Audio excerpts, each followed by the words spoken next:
Chu Zi walked out of the gate of Lincheng University with a displeased expression. She muttered, "Why did this mute come to pick me up?" She cast a disgruntled look at the young man waiting outside the gate and said, "Shinli, what are you standing there for? Drive the car already." Chu Zi threw the backpack at Shinli and snapped at him.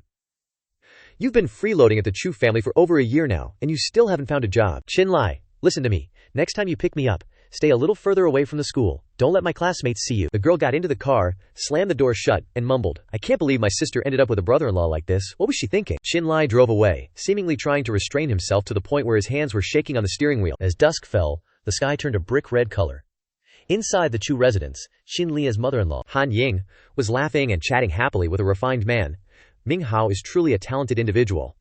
I knew I wasn't wrong about you back then," the man said. "If I hadn't been required to go abroad for advanced studies back then, who knows, Qing Yin and I might have ended up together." He looked upstairs and asked, "Auntie, where's Qing Yin? I don't see her." Han Ying replied, "Qing Yin is still at the company. She hasn't come home yet." The man in the elegant black suit is Chu Qing Yin's childhood sweetheart, Liu Ming Hao. He then asked, "Where's Qing Yin's husband? I heard he's mute, so he's always at home, right? I want to see which live-in son-in-law captured Qing Yin's heart." Han Ying said with a disdainful tone, "Are you talking about that mute Shinli? He just picked Xiandan up from school. He stays at home all day and does nothing. I'll tell Qing Yin to divorce him soon." With that, she shouted upstairs in a shrill voice, "Shinli, come downstairs to greet our guest. You sneak into your room as soon as you get home. Are you afraid to face people?" Seeing that Shinli didn't come out, Chu Zi glanced at his room and yelled, "Shinli, are you deaf now? Can't you hear my mother calling you?" Seeing the door slightly ajar, Chu Zi went over to peek inside, muttering, "He really thinks this is his home now, doesn't he?" Shinli was alone in his room, wearing only his underpants, practicing his cultivation, which scared Chu Zi half to death. She screamed, "Ah! Why aren't you wearing any clothes, pervert?" As Shinli cultivated, his body emitted a faint stream of qi. He slowly opened his eyes, reached out his hand, and thought to himself, 5 years. I've finally succeeded. Shinli opened his mouth, trying to move his jaw, and he uttered a sound. Ah, it's been 5 years since I spoke. It really feels like it's been a long time. The voice outside shouted again, "Shinli, get down here now. How many times do I have to tell you?" He got up and put on his clothes. The drops of spiritual energy that escaped from Shinli's body during his cultivation fell on the flower on the table, causing the flowers to bloom. Shinli slowly walked down the stairs. His mother-in-law continued to scold, "Shinli, are you deaf now too?" Liu Minghao looked at Shinli with a contemptuous gaze. He smacked his lips, snorted, and walked up to Shinli, extending his hand in a polite gesture. "You must be Shinli. Hello, I'm Liu Minghao." As soon as he finished his greeting, he leaned his face close to Shinli's and said, "I heard you're mute, and now you have to rely on Qing Yin to live. You're such a waste." He sneered, "Ha ha. Don't think. I don't know what you're thinking. You're living at the Chu family for the Chu family's assets. You're not worthy of Qing Yin at all. I can give you 100,000 yuan. Get out of the Chu family right now." Before Ming Hao could finish speaking, his expression suddenly twisted. Liu Ming Hao cried out in pain. Shinli squeezed his hand so tightly that he couldn't move it or pull it away. Shinli opened his mouth and said, "Oh, hello, I'm Shinli." After 10 years, Shinli, suddenly speaking, shocked Han Ying and Chu Zi. Han Ying blurted out, "Shinli, you can talk." Liu Minghao angrily said, "So you can talk? You knew how to talk but still pretended to be mute. You're a liar, deceiving Qing Yin all this time. Don't you feel ashamed?" The more he spoke, the more painful Liu Minghao's hand became. He screamed, "Ouch, mother-in-law." Shinli quickly ran over and shouted, "Shinli, stop it!" Just then, Chu Zi's phone rang. She answered, "Hello, what?" Chu Zi's expression suddenly changed. She said, "The police want to arrest my sister." Shinli quickly ran over, grabbed Chu Zi's wrist, and anxiously asked, "What happened to Qing Yin?" Chu Zi panicked and replied, "Something happened at the company. My sister is about to be arrested by the police." Shinli immediately turned and left, walking towards the door. The mother-in-law started screeching again, "Shinli, where are you going? Go back to your room and do your chores now. Don't go out and embarrass yourself." Liu Minghao hugged his still painful hand and hastily asked, "Auntie, what happened to Qing Yin?" Han Ying replied, "It seems there's a problem at Qing Yin's company. The police have surrounded the company and said they want to take Qing Yin away." Minghao said, "Don't worry, my family in Yangcheng has some connections. As long as we ask for a favor, it'll be all right. Let's go and see what's going on first." Han Ying expressed her gratitude. "Yes, Minghao, you're so thoughtful." At Tian Ying Company, the red-haired woman was loudly pointing at Qing Yin's face. "Let me tell you, today, it's either she goes to jail, or you compensate me with 100 million in damages." Madame Han Ying, holding her daughter's hand, said indignantly, 100 million? Are you robbing me?" Liu Minghao suddenly appeared from behind. He said to the red-haired woman, "This lady, Qing Yin, has already said it. Many people use this cosmetic, but only you experience this situation. It's clearly not a problem with the product. Coincidentally, I happen to be acquainted with the director of the police bureau." Before Ming Hao could finish speaking, the red-haired woman shouted, "Director of the police bureau, Let me tell you, I am Liu Wan, the mayor of Yangcheng is my cousin. Liu Minghao was taken aback. What? Chu Qingyin's mother also looked surprised. The mayor of Yangcheng. At that moment, Liu Minghao knew he didn't have the upper hand, and changed his tune. Oh, is that so? Come to think of it, this matter doesn't concern me much. Besides, Miss Liu Wan here is a customer. The company should take some responsibility, more or less. Just then, a voice suddenly rang out. Miss Liu, can I have 10 minutes? Shinli appeared. He stated clearly, if I can cure the blemishes on your face within 10 minutes, this matter is considered dropped. Is that alright? Chu Qingyin was extremely surprised. She turned around and exclaimed, Shinli, you can do it, Minghao said angrily with a provocative tone. A useless live-in husband like you dares to show off? You're really embarrassing the Chu family. Chu Qingyin looked at Shinli and said, Shinli, what do you want to do? I'm already troubled enough. Don't cause me more trouble. Shinli turned back and replied, don't worry, I'm different now. Occasionally, I need to fulfill my duty as a husband, right? Minghao sneered. Isn't it just being able to talk big? Still just a useless guy daring to show off in front of Qingyin? The crowd began to murmur. So that's the useless live-in husband of the Chu family? Wasn't he mute? Oh, a wife dependent like him dares to boast that he knows how to cure diseases? How ridiculous. How could the eldest miss of the Chu family fancy this kind of person? Ignoring the whispers behind him, Shinli stepped in front of Liu Wan. I have a way to treat the acne on this madam's face, Liu Wan said sharply. HMPH. Why should I believe you? Shinli said with certainty. If I can't cure it, I'm willing to bear all the consequences, anything. Liu Wan chuckled and replied, all right, you can try to cure me, but don't blame me for being ruthless if it doesn't work. Chu Qingyin anxiously chased after her husband. Shinli, what do you want to do? You just started being able to talk and already want to cause trouble for me. Shinli whispered to Qingyin. The acne on her face is actually caused by internal heat. If it's convenient, please help me prepare some Chinese herbs. Qingyin was doubtful. Is it really okay? Shinli replied. Probably, Liu Minghao exclaimed. Shinli, I'll see how you do it. If you implicate Qingyin, I won't forgive you. A moment later, Qingyin handed out the bag and said to Shinli, here's your stuff. Let me say this first. If anything happens, the Chu family will not take responsibility. Taking the bag, Shinli thought, the Chu family won't help with things like this, I understand that clearly. But the current me is no longer a mute Shinli who can only rely on the pity of the Chu family. After taking out the Chinese herbs and crushing them in a mortar, Shinli added a bit of spiritual essence to it. He said, okay, it's done. Shinli held the hot bowl of Chinese herbs in front of Liu Wan. It's ready. Would madam like to try applying it on your face? Liu Wan looked at the bowl with apprehension, and the people behind her secretly laughed in mockery. What? It looks disgusting? And it's still hot? Liu Wan covered her nose with one hand and gingerly applied some of the medicine to her face. She grumbled, Kid, you better not be fooling me, or you'll regret it. Seeing the Madame Liu fumbling for so long, Shinli directly slapped the medicine on her face with his hand. Don't worry, it's definitely effective. After applying the medicine to her face, Liu Wan covered her face and ran into the bathroom, muttering as she went. The crowd outside had another opportunity to mock. Ha ha ha, this kid is such a scammer, Qingyin also said with doubt. Is this really effective? Just a moment later, a loud scream came from the bathroom. Ah, brother, how did you do it? It's so amazing. Liu Wan rushed out of the bathroom. She couldn't help but be astonished. Her expression was both delighted and surprised.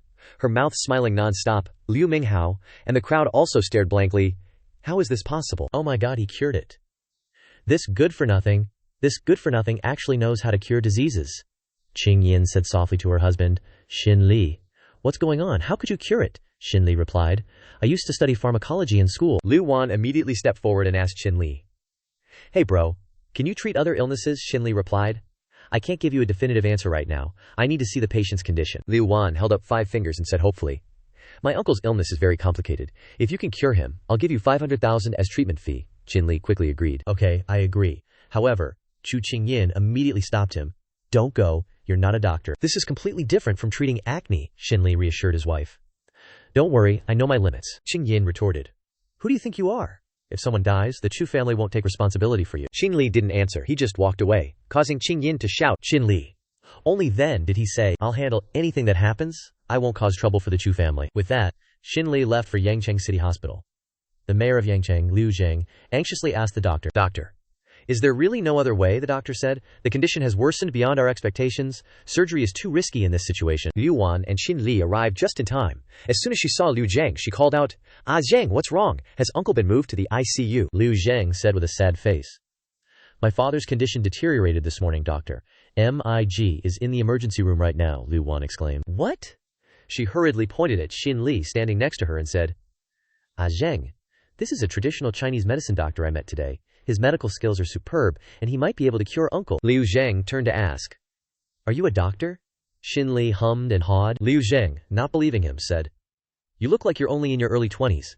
Can I see your medical license?" Shinli replied, "Sorry, I don't have one." Liu Zheng became angry and shouted, "Sis, are you kidding me? I won't let someone like that treat my father." Liu Wan looked apologetically at Shinli and said, "I'm sorry, Divine Dr. Qin, why don't you go back?" Just then, a flustered nurse ran out and announced, "The patient's condition is deteriorating. Emergency treatment is needed." Liu Wan and Liu Zheng exclaimed worriedly. "What?" Liu Zheng walked to the bedside, stuttering. "Dad?" He turned back to ask Dr. Mig. "How is my father?" The doctor lowered his head. "I'm really sorry, we've done everything we can." Liu Wan tried to persuade him again. "Zheng, given Uncle's current condition, let's let him take a look. Maybe he can cure him." Liu Zheng, still grieving, refused. "Don't add to the trouble. Even the best doctor in Yangzheng, Dr. Mig, is out of options. How can I let some kid who doesn't even have a medical license mess around?" Shinli stepped forward to the bedside and looked at Liu Zheng's father's condition. He said, "He can still be saved. If you delay any longer, it might be too late." Liu Zheng shouted, "Get out." Shinli tried to persuade him. "Mayor Liu, you can bet with me." Liu Zheng gritted his teeth, showing no goodwill. "Bet? What do you have to bet with me?" Shinli said, "If I can save him, then you apologize to me. If I can't save him, then treat me as a fraud and throw me in jail." Liu Zheng lost his temper and yelled, "Who do you think you are? Get out of here." Seeing the atmosphere becoming increasingly tense, Liu Wan had to say, "Enough, Mr. Qin, please leave." Shinli walked to the door. "Okay, I'll go, but I guarantee you'll regret it later." As soon as he stepped out the door, he saw Qingyin waiting for him. She said sarcastically, "Qinli, you were so determined to humiliate yourself. Are you satisfied now? Go home and stop embarrassing people." Qinlin turned to leave, when suddenly, chaotic sounds rang out from inside the room. "What's wrong with my father? Why is he convulsing?" The doctor panicked. This, quick, get the defibrillator. Beep, beep." The monitor showed no heartbeat. The doctor sighed and said, We've done all we can." Liu Zheng exclaimed, What? He was just fine a moment ago, how could he?" Suddenly, the doctor consoled, "Please hold back your grief."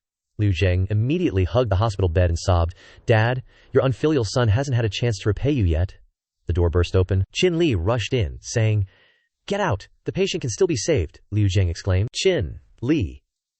Immediately he pulled out several needles from his person. 5 years ago, an immortal imparted a unique technique and knowledge of spiritual energy medicine to me. Spiritual energy radiated from Qin Li. Liu Zheng's teary eyes suddenly widened in surprise. "Am I seeing things? This young man seems to be emitting an aura." Qin Li quickly took out the needles. "Although it's kept me from speaking for 5 years, today if I can use it to save a single life, then what is this small endurance of 10 years compared to the needles being placed on the patient's chest?" The last needle was inserted into Liu Zheng's father's neck, and he immediately coughed, spitting out black blood. Liu Zheng cried out, "Dad!" Liu Wan exclaimed, "Uncle." Qin Li sighed in relief. "Luckily, I was still in time." Dr. Mig gaped in astonishment.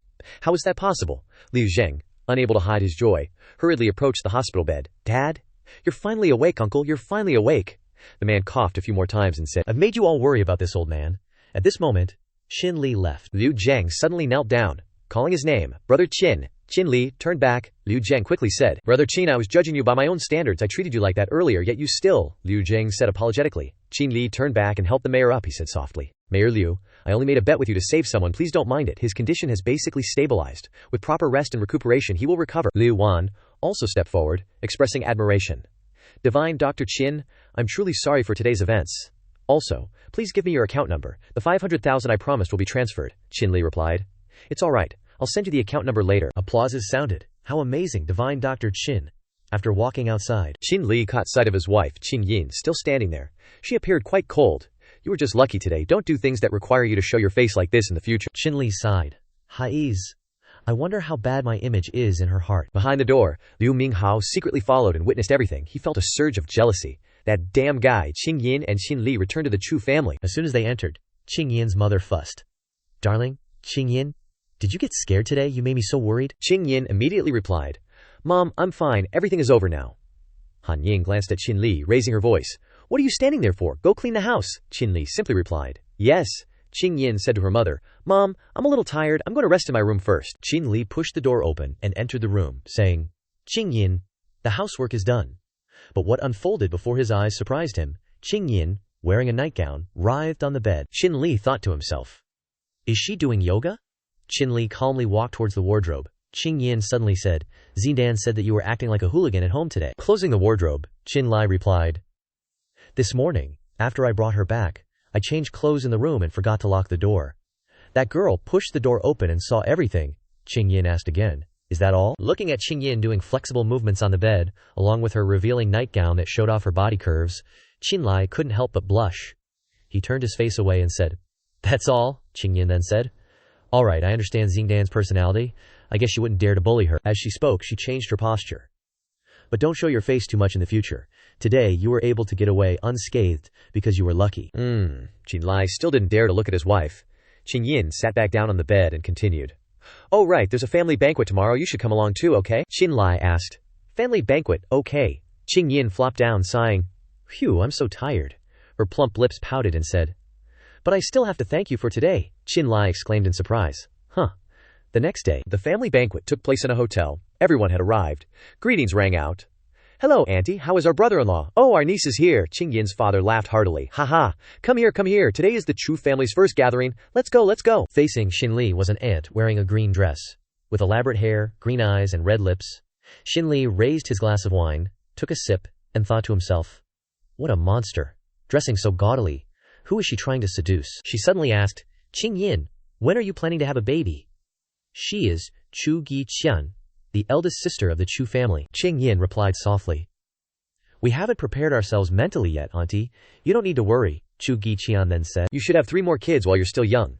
"Thank you for your reminder," Qingyin said. Chu Gi-qian then turned to pat her son-in-law, Cheng Wen, and said with a smile, "Oh, Cheng Wen makes me less worried. It wasn't a waste for this old woman to nurture Cheng Wen." Cheng Wen appeared modest. "Mom, you praise me too much, I'm just so." Han Ying, Qingyin's mother, said insincerely, "Eldest sister, your son-in-law is just average." Chu Gi-qian laughed loudly. Oh, that's right, but my Cheng Wen is upright, unlike others like our pitiful Qingyin. Ha. Seeing her mother-in-law looking smug, Cheng Wen stood up, brought a gift box in front of Chu Gi-qian's younger brother, and said, "Uncle, since this is our family's first gathering, I have a small gift for you." The man waved his hand and said, "Oh, come on, your presence is enough, no need to be so ceremonial." "Ah, Cheng Wen, you're so thoughtful." As he spoke, he opened the box to take a look, then exclaimed, "This is the Qinghua Daiyuan." Cheng Wen seized the opportunity to boast, "That's right. I know you really like porcelain, so I asked someone to spend $300,000 to buy this entire set of Qinghua Daiyuan for you, as a gift. I hope you like it." The man hugged the porcelain bowl, exclaiming, "What? 300,000? It's Qinghua from the Yuan dynasty?" The uncle and his wife looked at each other, holding up the porcelain bowl, sighing. "Oh, this Cheng Wen is really extravagant. Ha-oa. This is 300,000 of our precious money." Then, on the opposite side, under the eyes of the cultivator, Shinli suddenly noticed a dark aura emanating from the bowl. He thought, "There's something not right about this bowl. The evil energy of this object is too dense. I'm afraid it came from a tomb, and was nurtured by Ying energy to be refined. In this case, this Daiyuan is not only a forged cultural relic, but also an evil object." At this moment, Cheng Wen suddenly turned to Qinli, pretending to be happy, and said, "Oh, brother-in-law must have prepared a congratulatory gift, right? I wonder what it is." He just said the first sentence, and the next sentence was already a sarcastic attack. "Oh dear, I'm wrong. I forgot that you're disabled and a live-in son-in-law. You have to rely on the family. You probably don't have any money. Today it just so happens that I've been promoted to head of the department. We shouldn't have a falling out over this garbage. Ha. How much can a monthly worker earn? It's just a drop in the bucket.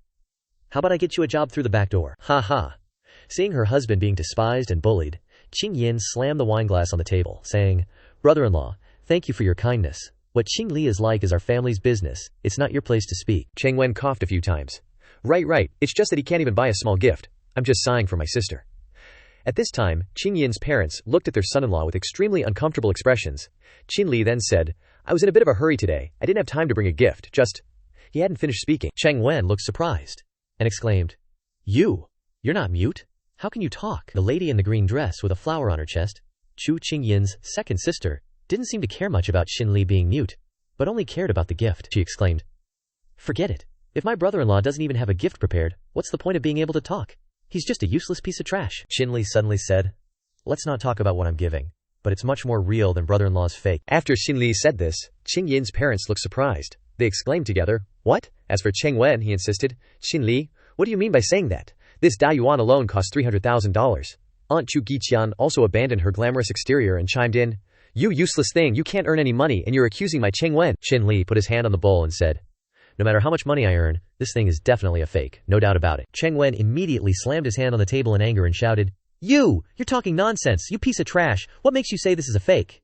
Cheng Wen tried to appear strong, but in his heart he was extremely panicked. He can see it? No, that's impossible. They guaranteed that no one could see it. Shinli stood up and calmly replied, Alright, let me prove it to you. Qing Yin's father also angrily scolded.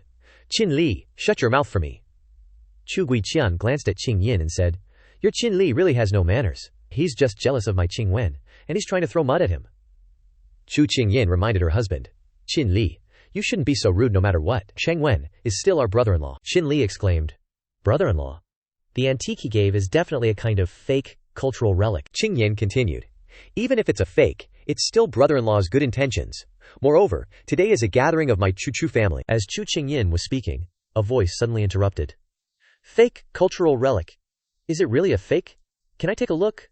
I wonder if I'm bothering everyone. Two men who had just appeared in front of the group were Liu Shijang and Wu Fang Mao. Cheng Wen exclaimed. Director Liu. He showed a fawning expression towards Liu Zhang. You must have come because you knew I was the head of the department. Let me introduce everyone. This is Director Liu of Yangcheng. Liu Zhang also eagerly reached out to shake hands, but it wasn't with Cheng Wen, but with Shinli. He looked happy. What a coincidence, I didn't expect to meet Mr. Qin here. Thanks to you for yesterday's matter. Shinli waved his hand in response. Not at all, it was just a small matter. Being snubbed, Cheng Wen couldn't help but be surprised. He spoke up and asked, Director Liu, Shinli was just a piece of trash before. How do you know his name? Hearing Cheng Wen call the divine doctor who saved his father a piece of trash, he was immediately indignant, and the blood in his body was gradually boiling. Liu Zhang glared and asked, What? A piece of trash? You little punk. Cheng Wen, a newly appointed head of the department. After rebuking Cheng Wen, Director Liu turned to Qin Li and said, Mr. Qin, what did Cheng Wen do to you? Qin Li laughed. Haha, no, it's nothing. He's my brother-in-law. We were just discussing whether this thing is a fake cultural relic or not. Liu Zhang looked at the bowl on the table and said, An antique? Isn't this the Qinghua Daiyuan? Old Wu is an expert in antique appraisal. Come and take a look. Wu Fang Mao then replied, Haha, I haven't appraised anything for many years, but even so, Qinghua was my specialty before. Old Wu stepped forward, picked up the bowl, and examined it for a while. He said, Looking at the color on the outside, it looks like a genuine product from the Yuan dynasty. Hearing this, Zhang Wen was overjoyed. He exclaimed, HMPH, it's been confirmed. I spent so much money it seems like brother-in-law was wrong this time. Ha, Shinli asked back. You also feel that this is a real thing? Wu Fang Mao felt uncomfortable after hearing Shinli's question. You dare question me? What makes you say this is a fake? Shinli asked again. Isn't it? Before Qin Lin's aura, Wu Fang Mao suddenly laughed. Ha, I finally know why Director Liu values you so much, he concluded. That's right, this is a fake cultural relic. This Qinghua Yuan looks real from afar. Looking closely, you can see traces of the glaze being a little old, the brushstrokes depicting the patterns. Although skilled, lack spirit, and are not clear and fluid. In fact, it's just a fake. A replica. Moreover, this fake thing has been in a tomb with corpses for a long time. It is extremely ominous. At this moment, Qing Yin's mother hurriedly shouted, Quickly throw it away! Cheng Wen's mother-in-law then turned to question her son-in-law. Cheng Wen, how could you give such a thing? Cheng Wen looked wronged and said, I didn't know. Wu Fang Mao was delighted and grabbed Qin Li's shoulder. I say, this little kid Qin Li is really something. This fake thing looks so real. And you could see through it. Your eyes aren't bad at all. Let's meet up sometime. Liu Zhang warmly invited Qin Li. All right, Mr. Qin is my honored guest. No need to stand on ceremony. I was just hoping to meet you. Let's talk as we walk. Qin Li turned to greet the Chu family. Mom and Dad, go ahead and eat. I'll be back in a bit. Seeing Qin Li so impressive, Aunt Chu Guiqian feigned envy. Oh, what a pity, Han Ying, your son-in-law actually has a good relationship with the mayor. He's much better than my Cheng Wen. Han Ying seized the opportunity to gloat. Haha, I didn't mean to. I was afraid of affecting the two families. Who knew Mayor Liu would come? How embarrassing. After entering the room, Shinli asked Liu Zhang, Mayor Liu, can you tell me what's going on? Liu Zhang said with a worried face, telling the truth. To be honest, my father was previously treated by Mr. Qin, and recently when I returned home, I also fell ill, but when I went to the hospital, they couldn't find anything wrong, Shinli thought. Will I be able to take your pulse in 2 months? Liu Zhang said, Yes, of course. After taking Liu Zhang's pulse, Shinli pondered. Indeed. Liu Zhang hurriedly asked, Mr. Qin, what exactly is it? Qin Li turned his back, walking as he spoke. Mayor Liu, rest assured, he can be saved. After the family banquet is over, I'll visit and solve this problem for you. Mayor Liu exclaimed with joy. That would be wonderful. I'll wait for you to come. After the family banquet ended, Shinli helped his father-in-law to the car.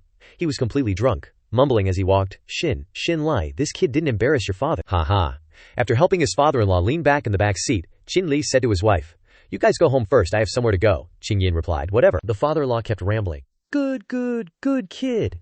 After the car started moving, Shinli's phone received a notification. The planned route, Mayor Liu's house, turn right ahead. As Shinli stepped into the intersection, he was blocked by a group of thugs led by Yu Minghao. He said, Shinli, we meet again. This time, I'll send you to hell. At this moment, Google Maps was instructing, "Go straight for another 50 meters." Liu Minghao said again. "You good-for-nothing Shinli, if you cut off 2 of your fingers today, I'll let you go." Shinli scratched his ear to hear clearly. He said, "So it's you, Liu Minghao." Liu Minghao stepped forward with a sinister expression. "Don't worry, even if you don't do it, I'll help you." With that, he shouted, "Brothers, cripple his hands and feet." The thugs, some wielding clubs, others holding sticks, rushed forward menacingly. Qin Lia's spiritual energy began to emanate. He kicked down the first one, then punched down the second one. Just like that, in the blink of an eye, he knocked down all the thugs. Qin Li even turned to Ming Hao and said, "Looks like you didn't bring enough people." Witnessing Qin Li's power, Liu Minghao couldn't help but be terrified. He muttered to himself, "What's going on? How did this mute trash become so strong all of a sudden?" Qin Li beckoned with his finger. "Come over here." Liu Minghao turned tail and ran. No, don't come here." Qin Li stepped over the thugs lying scattered on the road. He continued forward. Mayor Liu's house must be in this direction. As dusk fell, Qin Li arrived in front of a house. He thought, "This is it." Stepping past the stone lions in front of the gate, Qin Li felt a stream of dark energy escape. He reached out and rang the doorbell. A voice rang out from inside. "Coming!" Liu Zhang opened the door. As soon as the door opened, a wave of purple smoke with a sinister aura rushed out. Liu Zhang said, "Mr. Qin, I've been waiting for you for a long time. Come in quickly." He pointed to a room. "It's in that room." Stepping into Liu Zhang's house, Shinli felt that the dark energy was even stronger. "This situation seems more serious than I imagined." Liu Zhang quickly led Shinli to a room. Suddenly, a scream rang out. Liu Zhang hurriedly opened the door. He said, "Madam, what's wrong? Is Zhaoji having another attack?" Madame Liu sat slumped on the floor, her face panicked. "Zhaoji, he's flying." Before Qin Li at this moment was an extremely dense stream of dark energy. In the shape of a monster, it was lifting the boy up high, causing him to scream in pain. Liu Zhang said anxiously, "Mr. Qin, please take a look." Immediately, Qin Li took out 3 needles and said, "Don't worry, I'll save him now." The monster spotted Shinli. It said to him, "Don't touch me. Get out of here, get out." Shinli shot the needles towards the boy. The monster writhed, causing the boy to scream along. Then it released the boy, who fell heavily onto the bed. The boy lay on the bed, his mouth still emitting a stream of dark energy. His parents rushed forward, calling his name. Zhaoji. Shinli had to stop them. "It's not over yet." He took out another needle and thought, "Insert it between the eyebrows. The next step is to force it out and collect it cleanly." Seeing Qin Li preparing to insert the needle into her son, Madame Liu grabbed her husband's sleeve and screamed, "Liu Zhang, what kind of trash did you bring back? If anything happens to Xiaoji, I'll demand his life in return." Liu Zhang grabbed his wife's wrist, gritting his teeth. "Shut up," Qin Li realized. "This is bad. They're all affected. Looks like I need to hurry." Qin Li pricked his fingertip to draw a bead of blood, then quickly applied it between the boy's eyebrows, making him cry out. The evil aura was completely drawn out of the boy, and out of Liu Zhang and his wife as well. Madame Liu hugged her son, worriedly exclaiming, "Xiaoji?" The boy gradually woke up and called out, "Mom!" Qin Li stepped outside and said, "Don't worry, the boy is fine now. I need to find the source of the evil energy," Liu Zhang asked in surprise. "Evil energy?" Qin Li, while bending down to look under the bed, asked, "Has anything unpleasant happened in your home recently? Or have you received any gifts?" Liu Zhang replied, "Nothing unpleasant has really happened. But I did receive a pair of stone lions, which are placed in front of the door." Upon hearing this, Qin Li quickly stepped outside. Liu Zhang hurriedly followed. "Mr. Qin!" Qin Li arrived in front of the stone lions outside the door, thinking, "Found it!" With that, he took out a small stone filled with evil aura, which flew out, and said to Liu Zhang, "This is the cause of your illness." Liu Zhang pointed at the stone and said, "Is it this little stone?" Qin Li then explained, "Every time you enter and exit the door, you come into contact with it. This stone has a very strong evil aura. People who are affected by it become irritable and weak, and after a long time, they will get sick." With that, he crushed the small stone with his hand and said, "That solves the problem completely." At this moment, Madame Liu stepped out, looking embarrassed. "Mr. Qin, thank you for saving Xiaoji today. I apologize for what happened earlier." Qin Li waved his hand in response. "It's nothing, as long as the boy is all right." At this time, Liu Zhang said with delight and gratitude, "Mr. Qin, we were so lucky to have you today. Let me have the driver take you home, but before you leave, I have an idea. I don't know if Mr. Qin would like to open a medical clinic." Qin Li was quite surprised, and he exclaimed, Open a medical clinic?" Liu Zhang seemed very grateful, and he said, "My family's life was saved by you this time, so I'll set up a medical clinic for Mr. Qin as a gift of gratitude," Qin Li said with a smile. "Then thank you, Mayor Liu." He returned home, the moon already high in the sky. He mused in his heart, "If opening a medical clinic can help more people, then the skills I've learned won't be wasted. If I can find their parents in the future, they'll surely be happy for me." On the way back, looking through the car window, Qin Li suddenly yelled at the driver, "Quick, stop the car!" The driver braked sharply and asked, "Have you arrived?" Shinli leaned close to the window and saw the beautiful Chu Qingyin walking towards the building in front of him. Shinli thought, "It's so late, what is Chu Qingyin doing here?" The driver curiously rolled down the dark-tinted window and looked outside, exclaiming, "Oh, this kid has a good eye. Look, what family's young miss is that?" At this moment, a girl with fiery red short hair and a sexy, stylish outfit suddenly came out of the building. She waved to Chu Qingyin. "You're late," Shinli thought, "so she's meeting a close friend. I was overthinking it." Then, the scene that unfolded before Shinli made him stunned for a moment, his whole body frozen as if iced.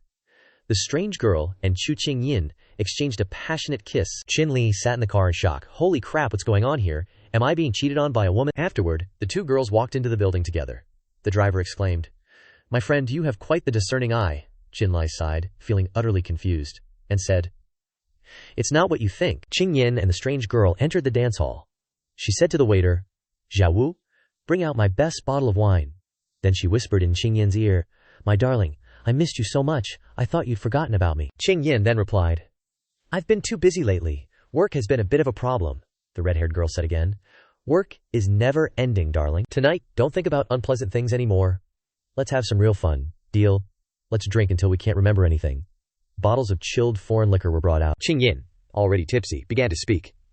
"You still understand me? If it weren't to avoid a family marriage in the beginning, I wouldn't have so much pressure." The red-haired girl then said, "Zhao Baobei has really been wronged. This glass must also be drained." Qingyin raised her glass and gulped it down, then couldn't hold on any longer, and leaned on the girl's shoulder. This girl helped Qingyin walk up the stairs to a room. The door opened to reveal Liu Minghao, who welcomed Qingyin into the room. The room had been prepared with beautiful blankets and cushions, and even a camera had been set up. Supporting Qingyin as she lay down on the gorgeous bed, Liu Minghao said, "Don't blame me." With that, he locked the door with a click.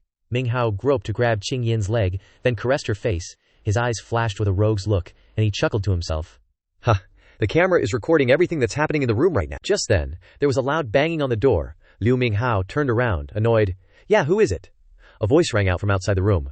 "Bring a safety measure." Liu Minghao snorted and said, "This young lady doesn't work too badly after taking the money." As Minghao opened the door, Shinli poked his head in and said, "Hello." Minghao stammered. Shinli. Why is it you good for nothing?" Looking towards the bed where Qingyin was lying, Minghao quickly covered up. "Shinli, don't misunderstand. I saw Qingyin was drunk, so I'm taking care of her." Before he could finish speaking, Shinli kicked him, sending him flying towards the sofa. Minghao immediately coughed up blood. Cough, cough. Qinli looked at him, his eyes as cold as ice, and said, "How do you want to die?" Minghao hurriedly knelt down and begged repeatedly, "Spare me, I'll get out of here immediately. I won't appear again. Spare me." "I wouldn't dare anymore, Grandpa Qin, Father Qin. Look, he beat me until I'm spitting blood." Shinli glanced towards Qingyin and the camera, saying, "All right then, scram. Don't show your face again in the future." Liu Minghao hurriedly scurried away. Thank you. But his petty nature never rests. He swiftly pulled out a dagger, stabbing Shinli sneakily. Die, quick as lightning. Shinli turned around, dodging the blade. He said, "I've let you off twice before, but you still haven't learned your lesson. Don't blame me then." Shinli pulled out a hairpin and, with one thrust, pierced through both of Minghao's eggs down there. "From now on, the nightingale will sing no more," Shinli said. "You reap what you sow." Finishing his words, he kicked Liu Minghao out the door. Shinli turned around to look at his unconscious wife on the bed. He thought to himself, "Good thing I saw it today." Shinli walked to the bedside, took out a needle, and pricked Qingyin's wrist. Gradually, she opened her eyes. Shinli hurriedly asked, "You're awake. How do you feel?" Qingyin replied weakly, "I feel." As she spoke, she suddenly realized her clothes had been pulled down. Qingyin jumped up and slapped Shinli hard across the face, scolding, "You're worse than an animal." Shinli looked up, retorting, "I just saved you, and you repay me with a slap." "What's the meaning of this?" Qingyin exclaimed in disbelief. "Saved me? You actually wanted to use force on me, and now you say you saved me. Even a eunuch wouldn't believe your lies." Shinli stood up and walked towards the door, saying, "Believe it or not, it's up to you." Then he slammed the door shut. Qingyin threw a pillow at the door, shouting, "Shinli, you're a jerk, you!" She sat down, frustrated, sobbing quietly. Suddenly, the camera beeped. Qingyin turned around and saw the camera placed beside the bed. The scene shifted outside. To the sky, Shinli's phone rang. He answered, and a voice came from the other end.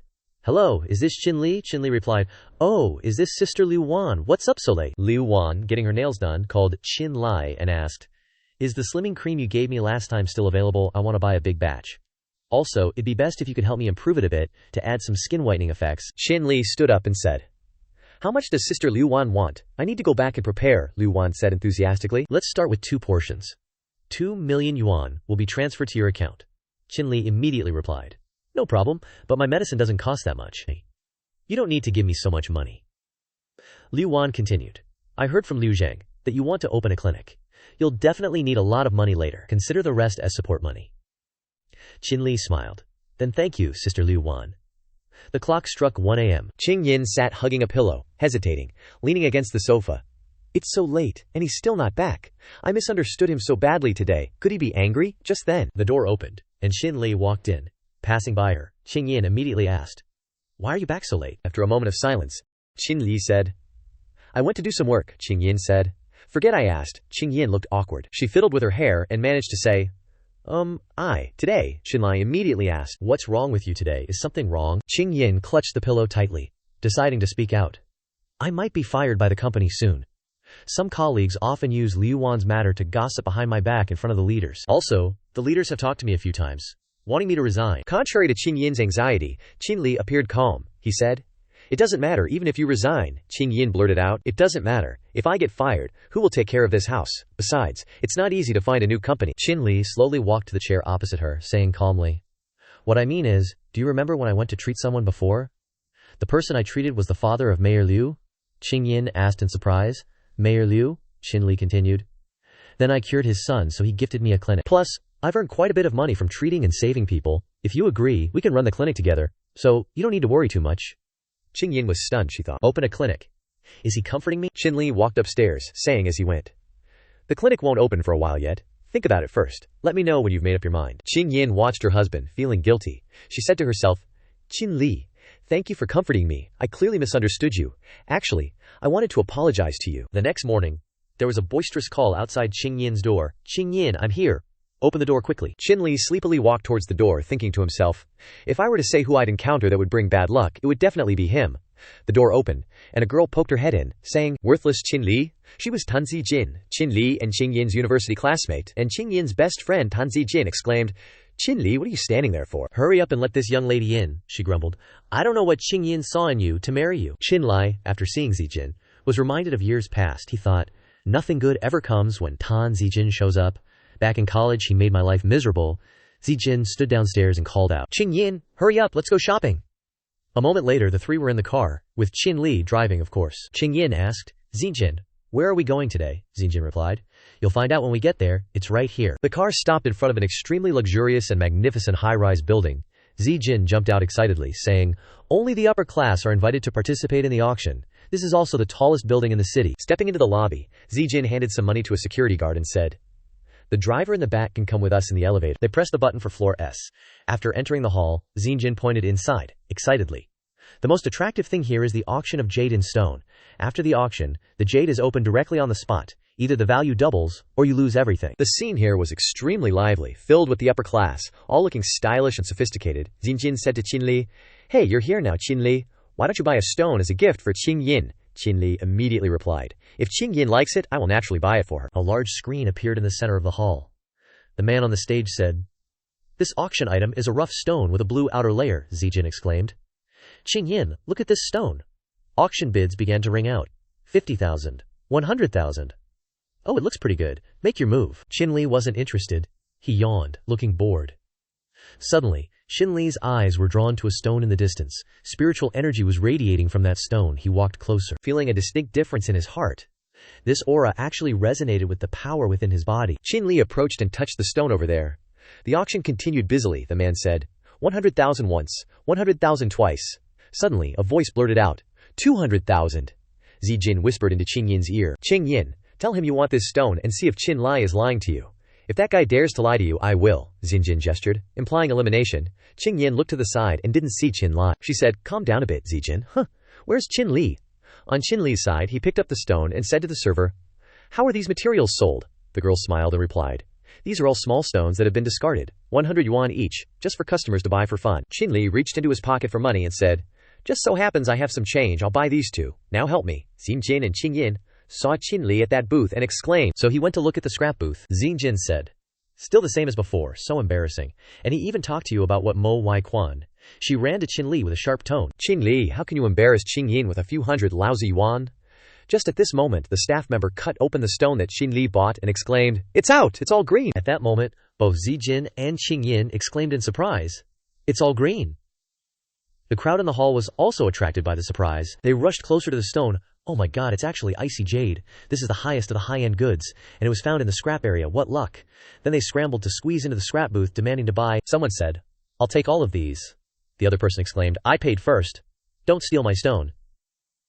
At this point, a lady in a red dress approached Shinli and said, Handsome, sell me this, 300,000, and there will be a reward too. Another man came to offer a higher price. I'll pay 500,000, and there's a reward for you too. Shinli remained silent. Suddenly, an old uncle exclaimed, 5 million. The lowest price for that stone must be 5 million. The old uncle in the brown suit appeared. The crowd stirred. Who is this? This is a big shot in the jade industry. In Yang Cheng, Elder Tan Zijin's father, chairman of Tan Ji Cheng Yang Jewelry. He walked up to Qinlai and said, Young man, will you sell me this stone for 5 million? Qinlai immediately replied, I bought this for Qingyin, you can ask her. Qingyin was quite surprised by Qinli's words. Zijin hurriedly exclaimed, Wow, this is also the first time I've seen such high-end goods. Dad is really generous. At this time, Qingyin smiled and replied, Good jade should be given to those who understand it.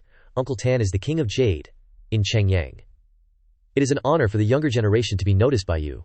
Elder Tan burst into hearty laughter. Ha ha ha, Qingyin still knows how to talk. I'll have the finance department bring the check to you later.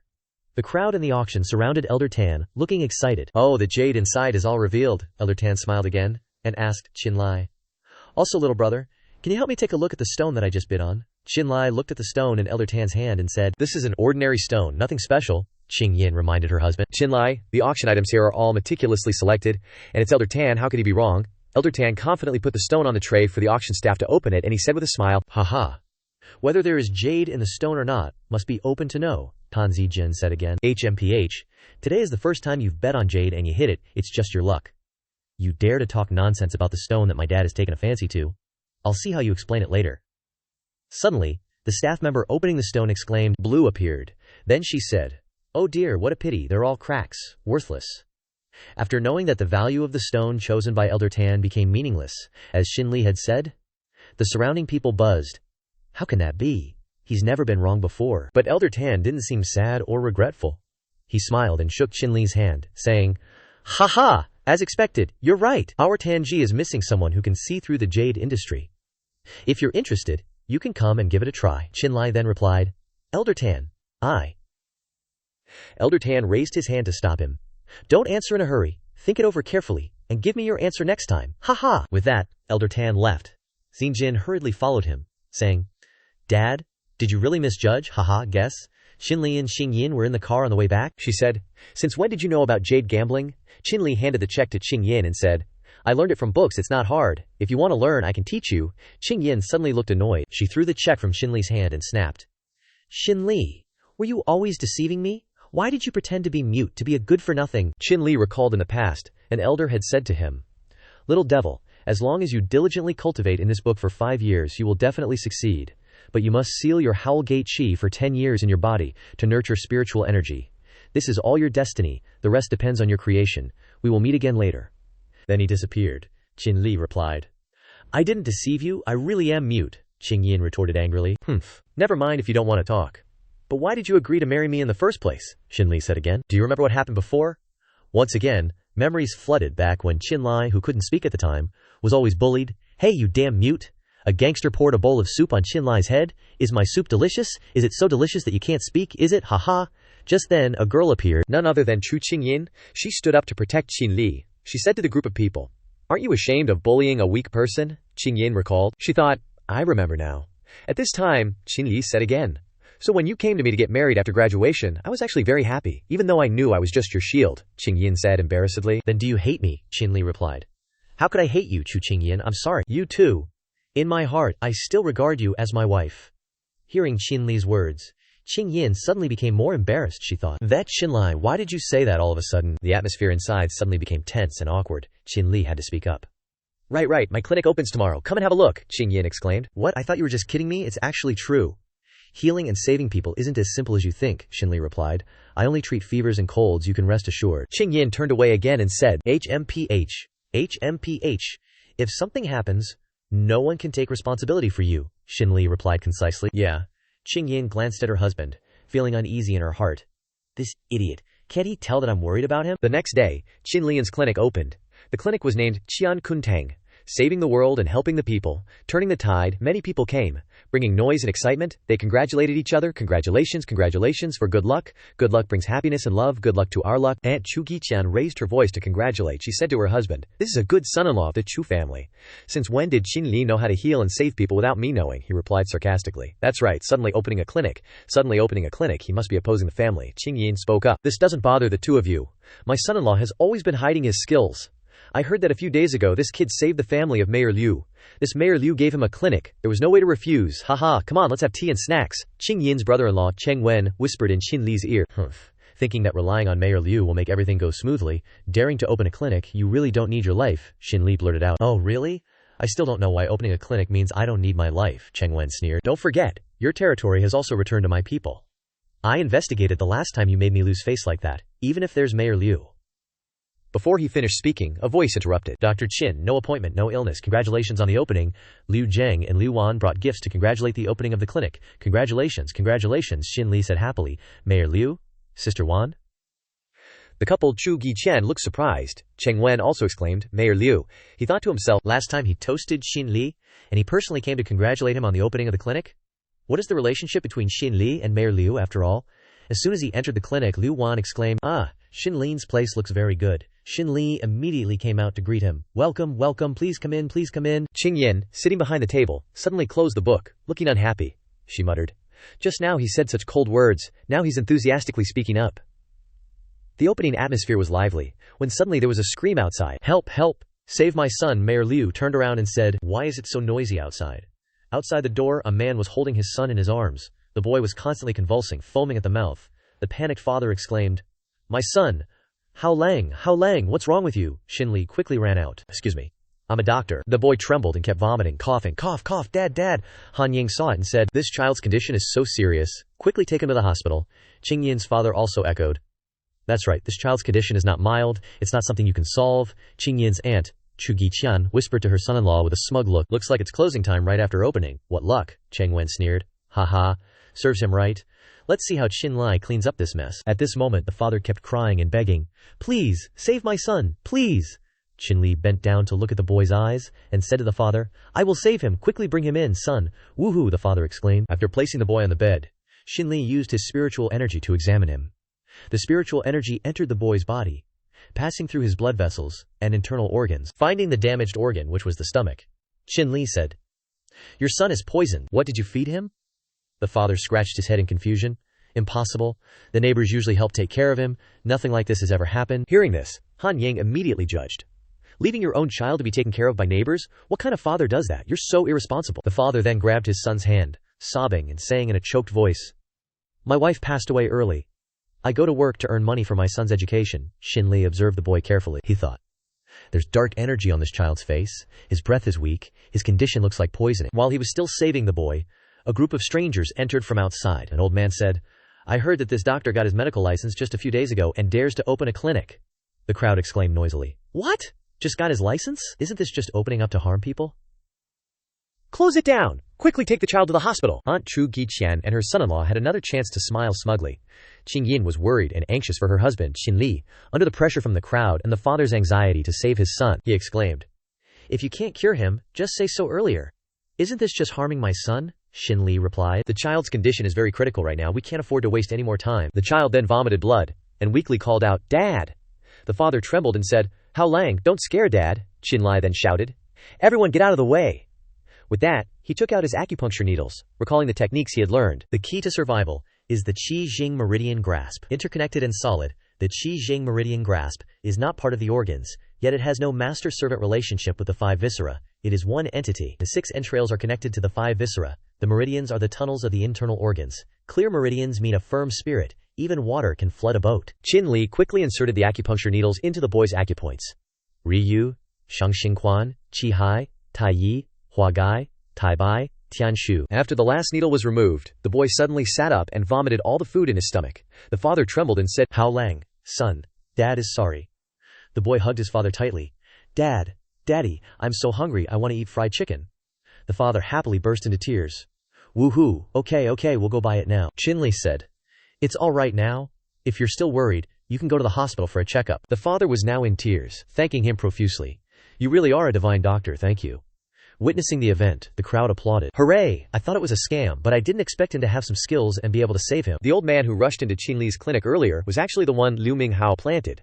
With the failure, he angrily punched the wall. Damn it, I didn't expect him to be able to save that kid. Wanting to ruin his reputation, clearly gave that boy so much pesticide. The old man stroked his beard and said, Don't rush. Let him play around a little more. It's getting late. The crescent moon is like a hook hanging in the starry sky. A man walked out of Shinli's clinic, calling his wife. Hello, honey. I met a divine doctor. We can definitely conceive tonight. Inside the clinic, the fan had stopped spinning. Shinli looked tired. I'm exhausted. Let's lock up and go home. As Shinli stepped out of the front door, there was a sudden noise in the backyard. Shinli looked around. Appearing behind a tree was a girl covered in injuries. With a blood-stained knife in her hand, Shinli asked, Are you here for a consultation?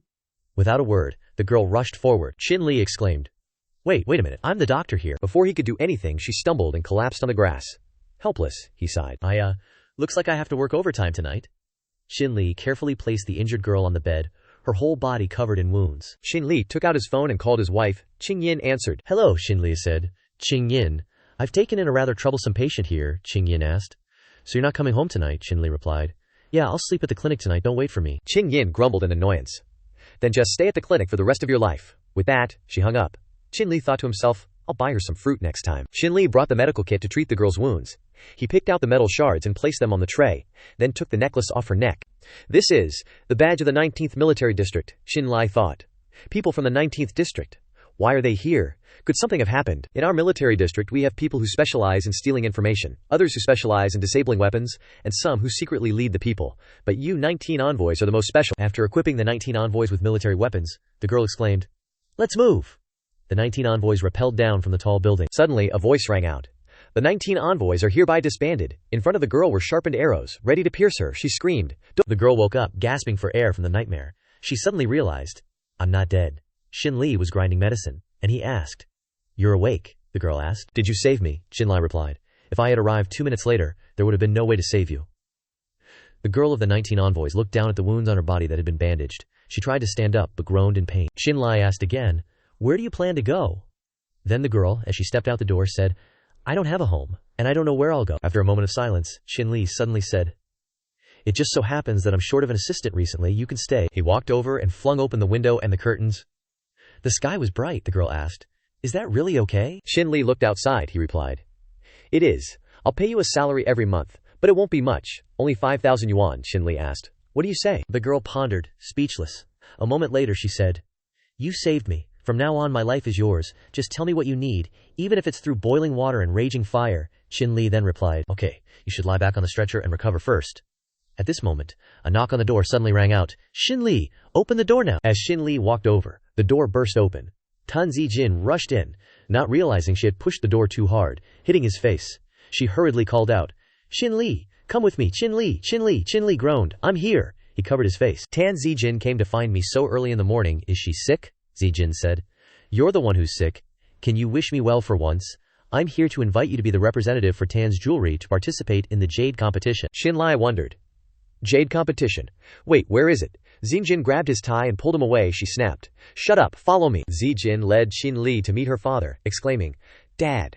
When Tan Lao saw Shinli, his face lit up with joy. He shook his hand and said excitedly, Ah, Mr. Qin, I finally waited for you. Shinli rubbed his head apologetically, saying, I've kept Tan Lao waiting.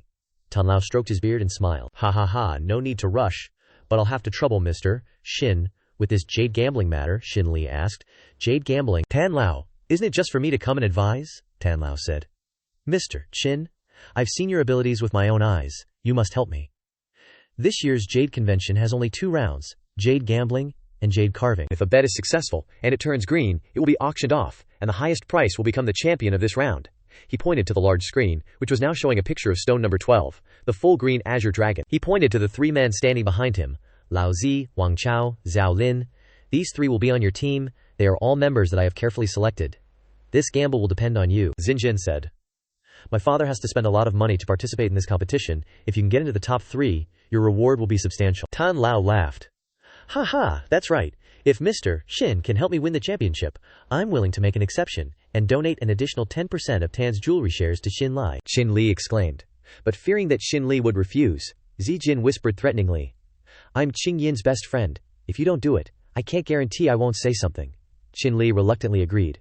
Then I'll try my best. At the rough stone plaza, Wang Chao sneered, "Hey kid, a little brat really wants to pick stones." Shinli humbly replied, "Since I'm here, I want to try my luck." Old man Zhao Lin said, "If Mr. Qin is interested, then the 1,000 yuan that we have left is all here. Take it and play with it." Shinli held the card in his hand, wondering, wasn't it said that there were several million? Wang Chao threatened, "Kid, have you ever seen so much money?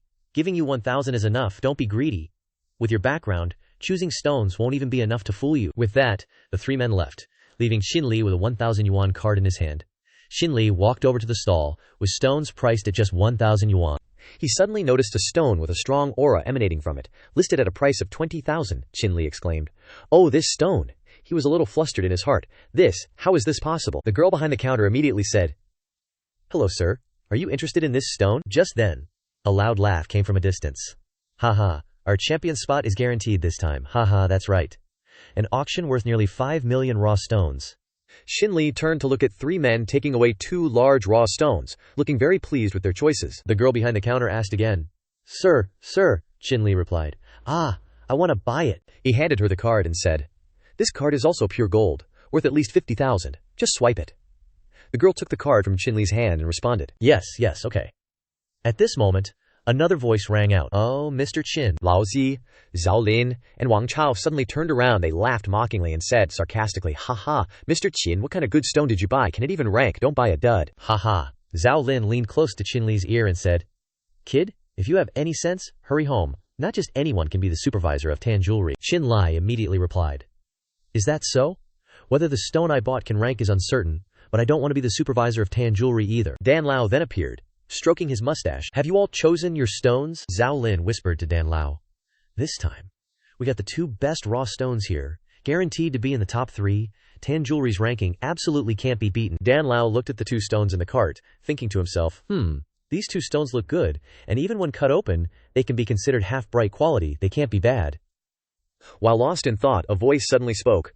"Oh, isn't this old Dan? I snatched a supply from your hands last time, and you still dare to come here and gamble." "What? Still not compensated enough?" Qianzong appeared, a fat man with a double chin, hugging the waist of a beautiful girl as he walked over, followed by his underlings who had also chosen several medium-sized raw stones. Dan Lao said, "No need for Qianzong to worry." He suddenly smirked. "TCH. Didn't expect you to have to find someone new to help you out. Seems like Tan Jewelry really doesn't have anyone. I advise you to take your people and leave now. At least you won't lose face. Jiangcheng isn't a place for Tan Jewelry. Quickly pack up and go back to your Yangcheng." Haha. Zhao Lin leaned close to Dan Lao again and said, "Dan Zong, rest assured and leave it to me. I will definitely suppress this guy." At this moment, the host's announcement came from inside the venue. "Esteemed guests, participating in this jewelry grand competition. Participating teams, please pay attention. Our raw stone gambling competition officially begins. I am the MC for this event, Shin Ran. Please draw lots for the competition." Dan Lao asked Shinli, Chin brother, "Where is the stone you bought?" Shinli raised the wooden box containing the 20,000 yuan stone and said, "It's here." Zhao Lin and the others burst into laughter. "Haha, are you sick? You still dare to bring out a 20,000 yuan stone?" Haha, Dan Lao thought to himself. This price can only buy waste material. This kid is still too naive. No wonder I didn't consider him. The raw stone cutting competition began, and the host exclaimed, "Oh my god, am I seeing things?" The first contestant has already cut out the first piece of jade, all green, and one piece is Emperor Green Jade. Truly beautiful. The crowd scrambled to bid. 30,000? I bid 38,000 yuan? I bid 40,000. I want to buy this. Old man Zhao Lin thought to himself. The first contestant already auctioned at this price, and the competition has just begun. The host said again. Today's competition is truly intense. The current rankings are 63 million, 52 million, 42 million, 10 million. She pointed towards the stands and said, "And the last participating contestant is Tan Jewelry. They brought their own raw stones to participate in the competition." Zhao Lin pushed the cart containing the 2 raw stones, praying in his head, "Produce green, produce green, produce green. It must produce green." Shinli watched the stone being cut open by Zhao Lin and thought, 2 families, several million, what a waste. Amidst the excitement of the crowd and Dan Lao, the stone was completely cut open to reveal a white rock, and Zhao Lin's group wept silently. How could this be? How could it be like this?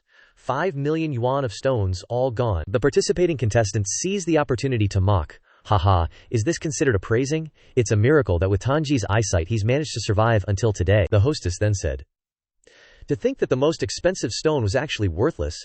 Tanji has really disappointed us this time," Elder Tan exclaimed. "Tanji is finished. It's Qinli's turn," the hostess announced. "Wait, Tanji still has one uncut stone left. Elder Tan sat below with a pained expression, crying out desperately. Shinli paused. Don't lose any more face. Shinli took out the stone and cut it open himself. As soon as the stone was opened, the hostess exclaimed, "Wow, it's Emperor Green, Emperor Green." Such an unremarkable stone actually yielded Emperor Green. I thought Tanji was beyond saving. Zhao Lin and his group looked frustrated, filled with jealousy and envy. Only 20,000 and it's full of green? What kind of dogshit luck is that? Elder Tan exclaimed regretfully. If that 5 million had all been in Shinli's hands, Shinli could have won the championship for Tanji. But the matter wasn't over yet. The hostess exclaimed again, "Wait, what's he doing? He's cutting Jadeite again. Oh my god, he's crazy." Elder Tan quickly stood up, waving his hands. "Shinli, stop!" But no. Shinli continued to cut the Jadeite into smaller pieces. Elder Tan stared in astonishment. This is, the hostess exclaimed again. Unbelievable. What am I seeing? Jade. Within the Jadeite, there's actually a Phoenix Blood Jade. The last Phoenix Blood Jade auctioned for 10 billion. Shinli took out the Phoenix Blood Jade and said, "This is the Jade Stone that Tanji chose." The hostess then said, "Oh my god, this is the rare Jade within Jade that takes thousands of years to form, natural Phoenix Blood Jade. To have the fortune to witness this Jade's emergence, I feel my life is worthwhile." The crowd below began bidding against each other. "I bid 80 million. I bid 1 billion. This Jade is mine. 1,200,000,000. At this moment, sitting in the upper stands, a young man in a gray suit stood up and said, "This person can actually unearth a rare Phoenix Blood Jade." The old man sitting beside him, with a sallow complexion, suddenly coughed a few times. Cough, cough. The young man quickly approached the old man, saying, "Grandpa, your illness seems to be getting worse and worse." The old man replied, "I'm old. My body is becoming more and more useless." Unable to suppress the cough, he coughed again, and blood splattered out. The auction ended, with someone bidding 20 billion, sealing the deal. The hostess smiled radiantly and said, "Congratulations to Tanji. Chubao won the championship this time with a 20 billion auction. This competition has really opened people's eyes, and the price of 20 billion will become an unsurpassable legend." Elder Tan called out, "Xin Xiansheng, I'm truly grateful to you today." He bowed deeply, saying, "If it weren't for you, Tanji would have nothing left today. I apologize for doubting you," Shinli replied humbly. "Elder Tan is too kind. I don't take it to heart," Elder Tan then said. "To express my apology, I will represent Tanji in giving you all the auction money from the Phoenix Blood Jade today." Shinli was stunned and exclaimed, "Elder Tan, I." At this moment, Tan Zijin said, "Hey, Shinli, don't refuse. You're now our family's benefactor. Today's competition has exploded Tanji's brand, and will be expanding many times over in the future. Please accept it." Suddenly, a group of men appeared behind Shinli. The man leading the group stepped forward and said, "Xin Xiansheng, hello. Jiang Xiaoye, the host of this competition, sincerely invites you to the Jang family for a meal, and Xin Xiansheng must come. We are very honored to welcome you." He handed Shinli a business card that read, "Jiang Corporation, Jiangcheng." Jiang Jun sat in the car. Shinli took out the invitation card, thinking to himself, "Jiang Jun, huh?" The driver announced, "We've arrived. Xin Xiansheng has arrived." Shinli entered the Jiang residence. Everywhere were security guards standing guard. A guide led Xin Xiansheng, "This way, please." He arrived in front of a door and knocked a few times. "Knock knock, young master. Xin Xiansheng has arrived." The eldest son of the Jiang family, Jiang Jun, opened the door, excitedly saying, "Xin Xiansheng, I'm very honored that you've come. Please come in, please come in." Inside the room was also Jiang Guozhong, Jiang Jun's grandfather, an old man with white hair and beard sitting in a wheelchair. Jiang Jun pulled out a chair, inviting him to speak. Xin Xiansheng's performance in today's competition truly opened Jiang's eyes.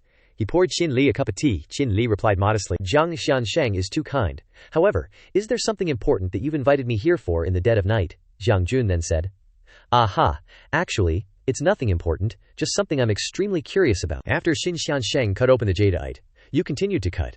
Unless Xin Xiansheng already knew there was a Phoenix Blood Jade inside. Shinli smiled and said, "Well, when I picked up the jadeite, my hand felt a warmth, and I also felt something was unusual, so I was curious to cut it open and see what was inside." "Oh, so that's how it was," Jiang Jun replied. "I want Xin Xiansheng to help me find a Phoenix Blood Jade, I wonder." As Jiang Jun spoke, the old man coughed a few times. Cough, cough. Shinli glanced at the old man Jiang Guozhong, and then asked, "What is it?" "Is there something strange about my body?" Shinli replied. "To be honest, your condition has worsened, if not treated, I fear." Jiang Guozhong then asked, "Oh. Unexpectedly, Mr. Shin is also proficient in medicine." Shinli responded, "I have a clinic in Yangcheng. If you don't mind, I can take your pulse," Jiang Jun exclaimed. "You're a traditional Chinese medicine practitioner." The old man then said, "We have already sought out many famous doctors, but none have been able to cure it. If Mr. Shin knows medicine, you can try." Shinli stepped forward and reached out to take the old man's pulse, thinking, unexpectedly, the evil energy has rapidly seized his essence. Shinli channeled a strand of his spiritual energy into the old man's body, then spoke.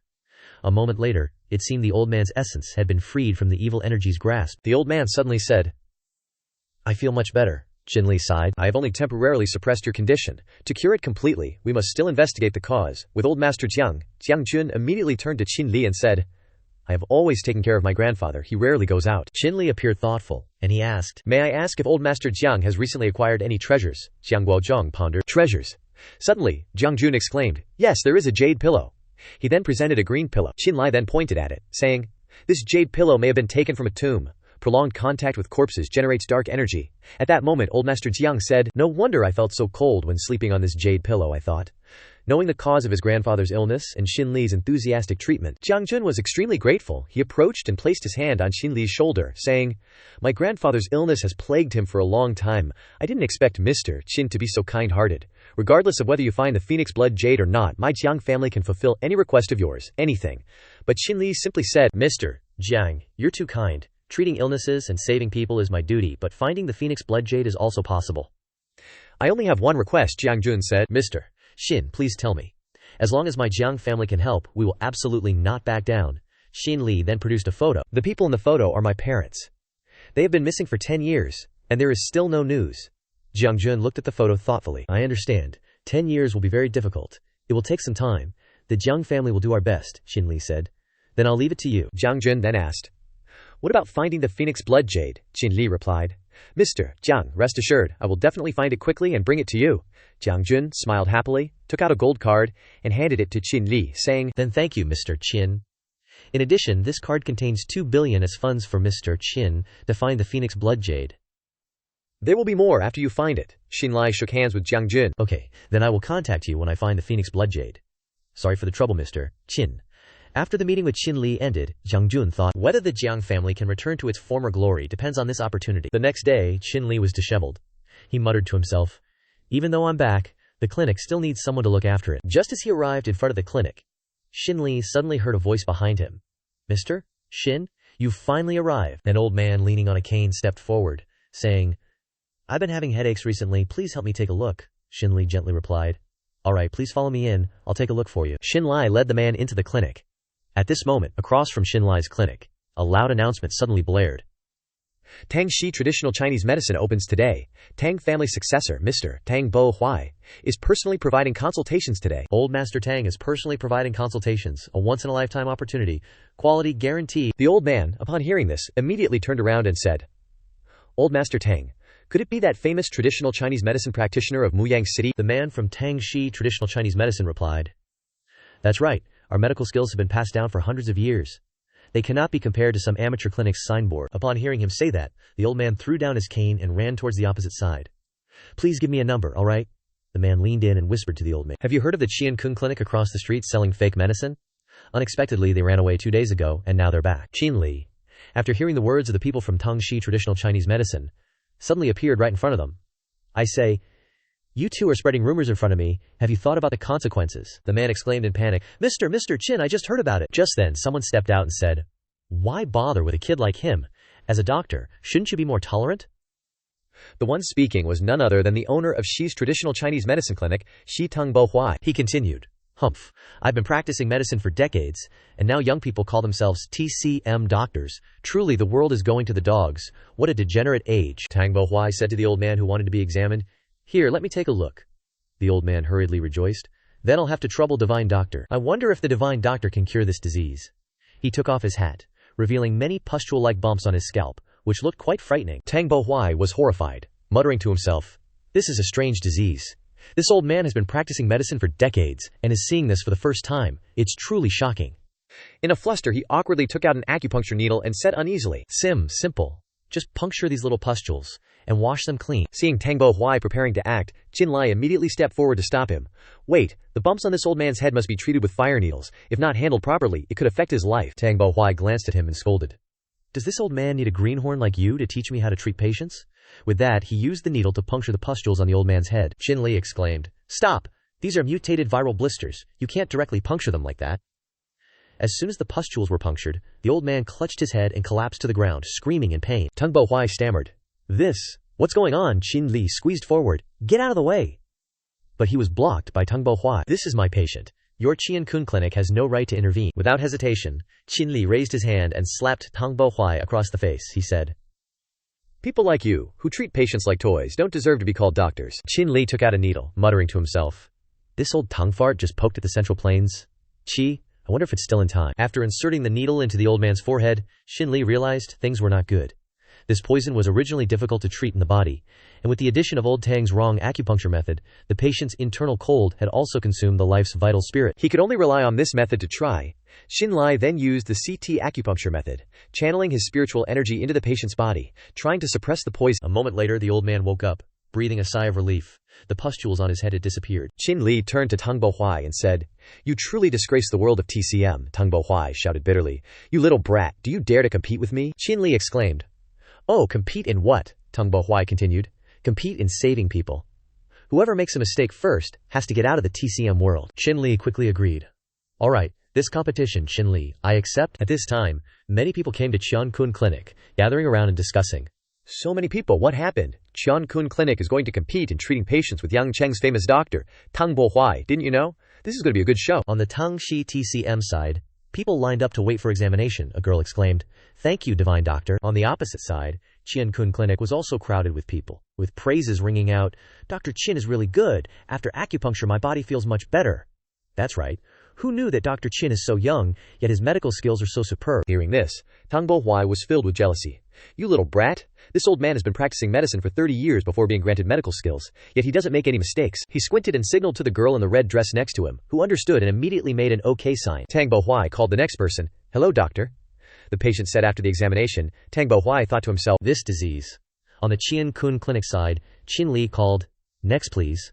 The girl in the red dress, Tang Bohuai's person, sat in the chair, pretending to be tired, and said, Doctor, I've been feeling headaches, dizziness, and brain swelling recently.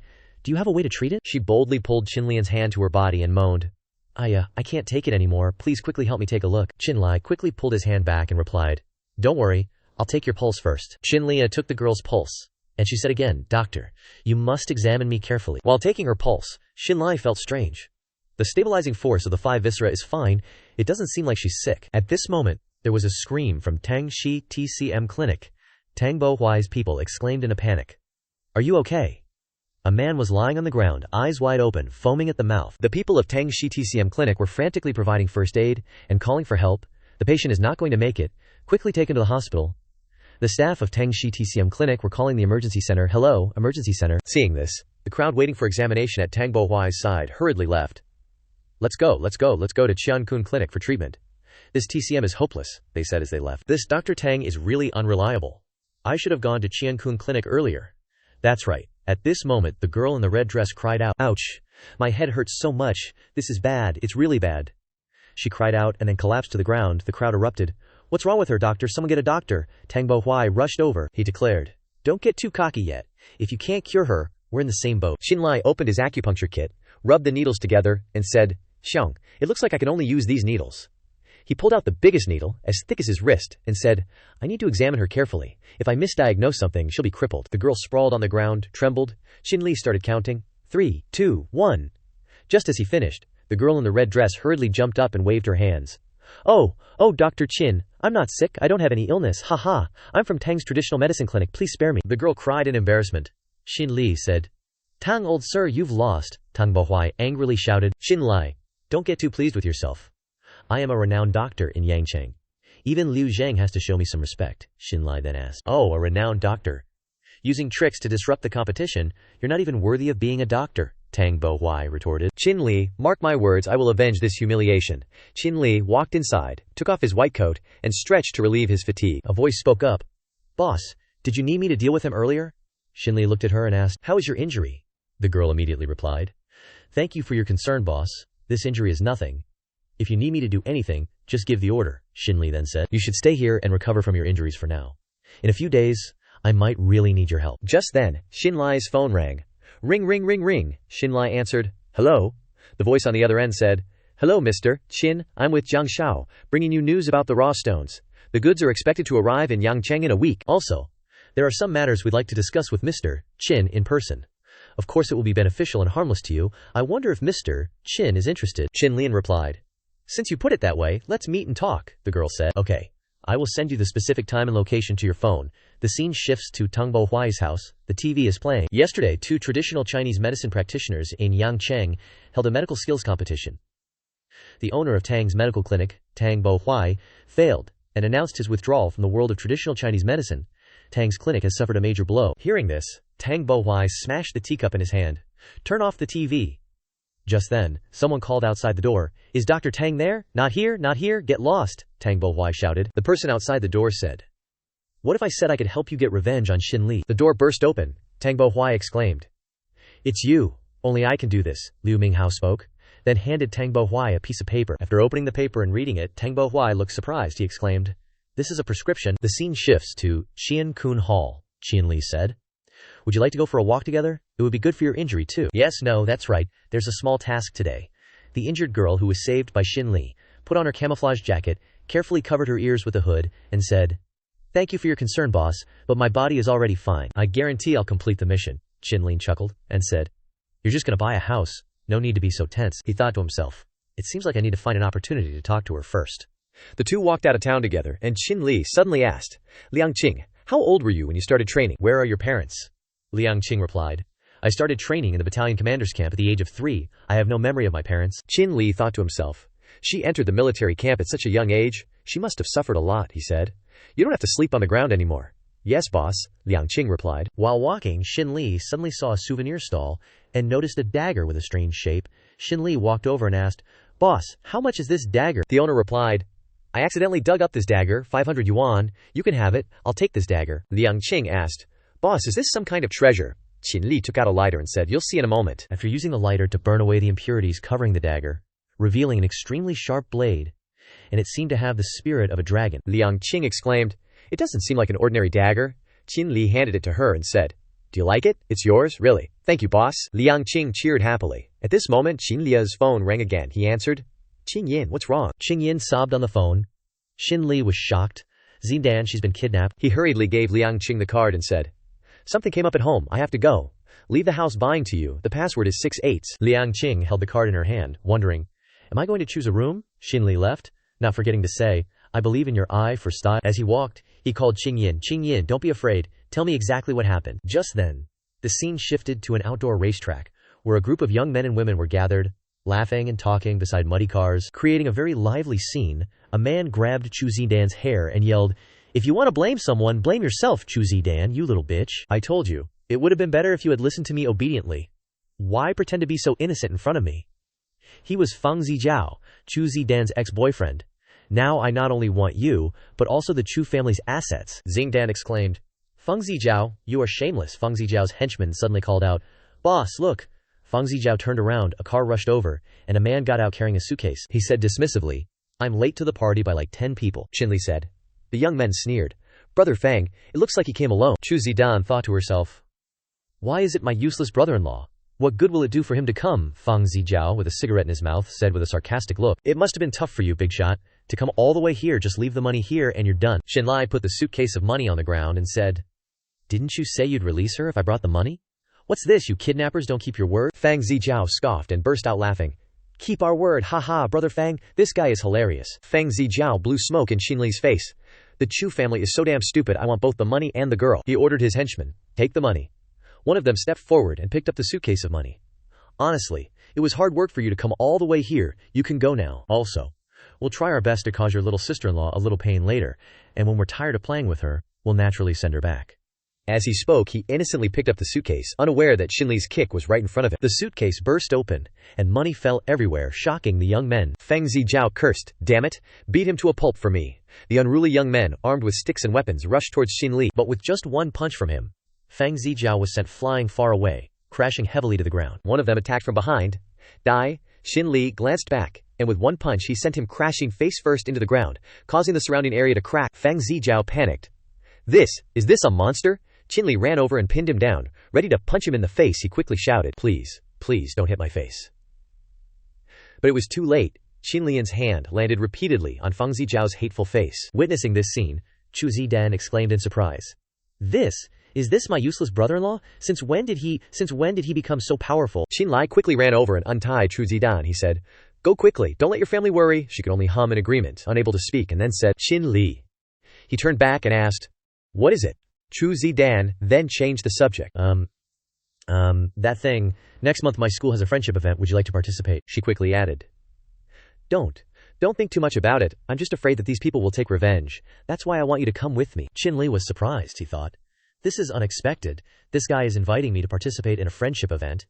Shinli then replied, "Yeah, sure, if I have time, I'll go." The next day, back at Yi Clinic, Liang Qing said to Shinli, "Boss, the task you assigned has been completed. Today you can go to the Tianhao Villa to complete the procedures." Shinli blurted out. Oh, so fast, he thought to himself. It's also time to give Qing Yin a home. Staying at her parents' house all the time isn't right. He said to Liang Qing, let's go now." "Yes," Liang Qing replied. The two drove to the villa together, and on the way, Qin Liao's phone rang again. "Hello." The other end of the line said, "Shin, my friend, guess what good news I brought you?" Zhang Jun said. "In Jiangcheng, I bought 10 shops and gave them to you, to use as a traditional Chinese medicine clinic. I've already written your name on them." Shinli was surprised. "Huh? What? 10? 10 stores?" Jiang Jun continued. "No need to be so surprised, it'll still take some time for renovations." "Well then, thank you very much, young Master Jiang," Shinli replied. Jiang Jun appeared affable. "Thank me for what? Brother Qin is a great benefactor of the Jiang family. Besides, I'm waiting for you to come visit Jiang City." "That's right. Whenever you come to Jiang City, I'll gift you a villa," Shinli said. "I've already bought a villa, so don't bother yourself, young Master Jiang." At this moment, the two had arrived at the Tu Ngan Tianhao building. The receptionist respectfully greeted them. "Welcome, esteemed guests. Miss Liang, why have you suddenly come? Why isn't Boss Qin with you?" Liang Qing pointed to Qin Li beside her, saying, "Manager Yang, this is my boss Qin, the very person who bought the Tiantun Hat Hao Villa." Qin Li, the female employee, exclaimed, "You're the one who bought the luxurious Tiantun Hat Hao Villa." Looking at Qin Li, the saleswoman thought, this guy is probably just a kept pretty boy being backed by a sugar daddy pretending to buy a villa. President Zhao also wanted to buy Tiantun Hat Hao and even offered me a 500,000 fee. She pushed her glasses up her nose and said, "I'm so sorry. The Tiantun Hat Hao you reserved last time has already been resold. Please leave. We will transfer the money back to you," Liang Qing indignantly said. "I clearly paid first. On what basis are you transferring it to someone else?" the female salesperson replied. "On what basis, you ask? Tiantun Hat Hao is the best villa in Tianhao. Naturally, it will be sold to the most deserving person." Hearing this, Qin Li immediately said, "Is going back on your word the motto of your Tianhao?" The female salesperson shamelessly said, "So what? What qualifications do you kept mistresses have to live in our Tianhao villas?" Just then, another young woman walked over, and she agreed. "That's right, Tianhao only accepts noble identities and clients with high status." Following behind the girl was a group of black-clad bodyguards showing off their power. She was Jiang Chushui, Jiang Jun's half-sister, in charge of Tianhao villas. The female salesperson cheered excitedly. General Jang, why are you here?" As soon as she finished speaking, Jiang Chushui raised her hand and slapped the female salesperson directly in the face. "Don't talk nonsense, mister. Qin is the most esteemed guest of Tianhao." The girl turned to Qin Li and said, "Hello, Mr. Qin. I am Jiang Chushui, the person in charge of Tianhao. Young Master Jiang has shown me your picture. I was the one who contacted you about the news of the primal stone last time." Qin Li exclaimed. "Oh, so it was you?" Jiang Chushui bowed apologetically. "I'm sorry, Mr. Qin Yu. My people have offended you and made you unhappy." Qin Li calmly waved his hand. It's all right, the female salesperson, hugging her face, said embarrassedly. "So Mr. Qin knows our General Jiang." Qin Li then spoke up. "Who I know is not important. What's important is that I would appreciate it if you didn't give the villa I bought to someone else." The girl hurriedly bowed, showing remorse. "Mr. Qin is right, I will never do it again." Finishing speaking, he turned to leave. "I'll come when you guys have finished the procedures," Jiang Chushui said after him. "Sorry, Mr. Qin. I will handle the villa for you quickly." Jiang Chushui turned around and ordered the bodyguards, "You." Pointing at the female salesperson just now, she ordered, "From today onwards, I don't want to see her again." The scene shifted to the front of the Qiankun Clinic's hall, where the police were also present. A girl with a face full of pustules was complaining to the police. "This clinic sells fake medicine. Look at what it's done to my face." The girls behind her, with the same pustule-covered faces, exclaimed, "That's right. I also use medicine from this place, and my face turned like this too." The doctor is unscrupulous, deceives people, and doesn't care about the lives of patients at all. Qin Li just walked in, scoffing. "What's going on? Why are there so many people?" As soon as they saw Qin Li, the girl shouted, "It's him, the fraud who sells fake medicine. Arrest him quickly." The blonde girl with the face full of pustules said, "The fake medicine seller has finally arrived," Qin Li hurriedly asked. "Fake medicine? What fake medicine?" She replied, "My face turned like this after using the skincare product you sold." Qin thought, "Skincare product? I gave Liu Wan 200 million worth of it. Could it be?" He suspected something. The girls urged the chief of police. "Officer, he's a fraud, harming people for money. Arrest him quickly." The chief officer then said, "Sir, please come with us for a while." At this moment, Liang Qing stepped forward, to stop them. What do you want to do? The chief officer said. What else can we do? This kind of fraud must be brought back to the station for interrogation. Liang Qing was about to take something out of her bag, and the police hurriedly shouted, Hey, don't do anything rash. Hands up. At this moment, Shinli took out his phone and said, Don't be nervous. I'm just looking for witnesses related to the skincare product. The policeman stared intently at the phone in Shinli's hand. Witnesses? What witnesses? One of the policemen held the phone to his ear, saying, Hello, this is the law enforcement team of the Yangcheng Patrol Bureau. Xiangkun Tang is selling fake skincare products. The girl on the other end of the line exclaimed, What? Fake skincare products? That's impossible. Just then, Liu Wan arrived at Shinli's Xiangkun Tang, excitedly congratulating him. Dr. Chin, have you released a new skincare product? He hastily replied. How could I? I gave you all the topical medications I had before. Liu Wan smiled gleefully. Ha ha. I've used up all of those already. Look at my skin. I thought you'd released a new topical cream. But, speaking of which, do people also want to buy Qiangkun Tang's medicine? Liu Wan turned to ask the girls with pustule-covered skin. The chief officer immediately turned to ask Liu Wan. This young lady, were the words you spoke on the phone earlier true? Liu Wan presented her business card, saying, As a lawyer, I guarantee that everything I said is true. Okay? We will investigate this matter thoroughly, the chief officer said. If we discover that someone is lying, they will definitely be held legally responsible. The girls who had caused a commotion in front of Xiangkun Tang were horrified upon hearing this. Going to jail? No way. The chief officer roared. Speak! What exactly is going on? The blonde girl who had been making the most noise earlier quickly hugged the chief officer's legs, crying and wailing, I'll talk, I'll tell you everything. It was a person surnamed Tang who gave us a formula. As long as we falsely accuse Qiangkun Tang, we can receive 100,000 yuan. Shinli thought to himself. So it was him. The scene shifted to the Tang family's residence. Checkmate. Good move. Tang Bohuai was leisurely playing chess with Liu Minghao. Tang Bohuai said, General Manager Liu's chess skills are truly superior. That little brat can be considered dead by your hand. Liu Minghao smiled smugly. It's still Dr. Tang who is more skilled. You can make a topical medicine that causes pustules to appear all over the face in half an hour. The effect is truly excellent. Haha. Just then, the doorbell rang. Tang Bohuai stood up and went to the door. Okay, coming. Who is it? He looked through the peephole, but before he could react, the door was kicked open by Shinli, sending Tang Bohuai flying. Shinli strode in, exuding a powerful aura, and said, Dr. Tang, your injuries are not light. Let me examine you. Liu Minghao snapped sharply. You, weren't you arrested by the police? Shinli glanced at him. Oh really? So you were the one behind all of this? Liu Minghao readily drew his gun. You guessed right. But before he could do anything, Liang Qing swiftly lunged forward like a gust of wind and punched out one of Minghao's front teeth. She said, What kind of trash are you that you dare to play with guns? Minghao cried out in pain. You, what are you going to do? Shinli walked over. He calmly said, I just want to see if you can still move. Don't be nervous. Liu Minghao trembled like a leaf. In the end, both his and Tang Bohuai's hands were placed in handcuffs, and they were taken away in the government's car. The chief officer said, I'm truly sorry about today. We almost wrongly accused you, but don't fight anymore in the future. Shinli waved his hand in response. All right, you've worked hard. At this moment, his phone rang again. Shinli took it out to look. The message was sent by Jiang Chushui. Hello, Mr. Qin. The purchase procedures for your villa have been completed. You can move in at any time. Also, as an apology, I have made a reservation at Meilan Residence for this afternoon. I would be honored to welcome you. Shinli turned to Liang Qing and said, I have something to do this afternoon. Continue to monitor the situation of these two people. Yes, Liang Qing replied. In the afternoon, Shinli traveled to Meilan Residence Restaurant, VIP room number 1. He knocked on the door, and Jiang Chushui hurriedly came out to greet him. Mr. Qin, please come in. Shinli replied. Hello, Miss Jiang. In the elegant room, there was also a man sitting there. Jiang Chushui said, Please sit.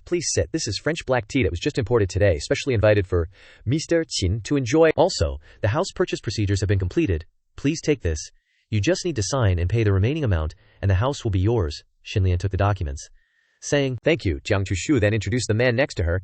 Next to me is Jiang Zi of the Jiang Corporation. Hearing that you were here, he specially came to meet you to discuss cooperation. Jiang Zi, the general manager of the Jiang Corporation's branch in Yangcheng, stood up politely and said, Hello, Mr. Qin. Li unexpectedly asked. Cooperation, Jiang Zi said. Hello, Mr. Qin. Jiang Chushui and I, just like General Manager Jiang, are subordinates of Young Master Jiang. I was just transferred to Yangcheng to be in charge of the Jiang Corporation's entertainment project. I hope Mr. Qin will provide guidance in the future. Shinli shook hands with Jiang Zi and replied, Mr. Jiang, you're too polite, but what did General Manager Jiang mean by cooperation just now? While Jiang Chushui poured tea, Jiang Zi said, I heard that you recently created a topical medicine that cured the pimples on the face of Mayor Lu's sister in Yangcheng. The Jiang Corporation wants to cooperate with you to develop that beauty topical cream. I believe that relying on the Jiang Corporation's famous brand resources in Jiang Province, we will definitely turn the beauty cream into a successful product. And also, after opening the company, you will be the major shareholder. Shinli was surprised, thinking he misheard. What? Me? The major shareholder? At this moment, Jiang Zi immediately said, "It's like this.